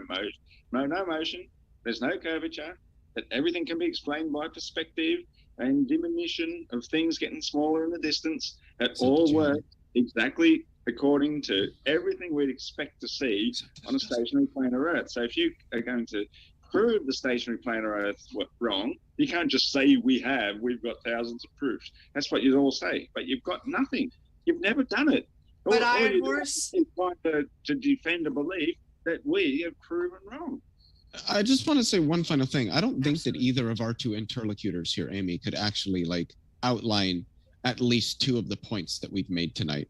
So I don't think they're really in a position to say, you haven't proven this. Okay, whatever. That's They're fine. like We can do five. that. They're like the first points we heard when we first looked into flat Earth. You're not even past the surface level misrepresentations, and you guys oftentimes use begging the question fallacies, and then you assert your presupposition as if it actually proves what's in contention. It's such a rudimentary throw out the word fallacy that fallacy. it just shows Dunning-Kruger is clearly present. but how are we using a begging the question fallacy? In every scenario, like with Aristophanes. question's where- being I asked for an example. He said just everything. I started to Yeah. give it, but both you guys interrupted because that's what you guys do. You have to fundy mute the other Yeah, side. 'cause you don't answer questions. You I also was did literally say answering it. you I was did literally say answering it. everything, but the floor is all yours. Sure. Yeah, so the begging the question would be, for example, talking about Aristophanes, who presupposed a distant sun, an infinitely distant sun with parallel rays and no refraction, and then assumed the Earth's sphere, and then used spherical geometry, or geodetic surveying that assumes the Earth's sphere used spherical geometry. This is begging the question fallacies. This one from John. We got this one. Samir Farsain says, gas in the dome. Why asteroids don't burn sooner? Can we see some asteroids, please? I don't think that you know Haley's that those comet? are real. Well, it's not an asteroid, Hold on, but it's a just comet. hear Hey. Austin finish his sentence, Leo, for crying out loud. Yeah, like actually all the meteors, for example, come from the same 6 radiant sources in a reoccurring cycle. You don't ever see things come down from the sky and hit the Earth from magic outer space. None of that's real. They claim the reason they're reoccurring is that things are dragging debris around in a cycle around us, or maybe there's just a reoccurring electrical cycle to the sky and what's around us. So yeah, there's no evidence for these things. And every time that they claim, oh, asteroids about to hit the Earth, all the flat earthers just kill back and like maybe drink a beer and chill and laugh. And then you guys are like, oh, we're all going to die. But you're not. Asteroids aren't real. That's all part of the religion used to scare and brainwash the masses. Go ahead, Leo. I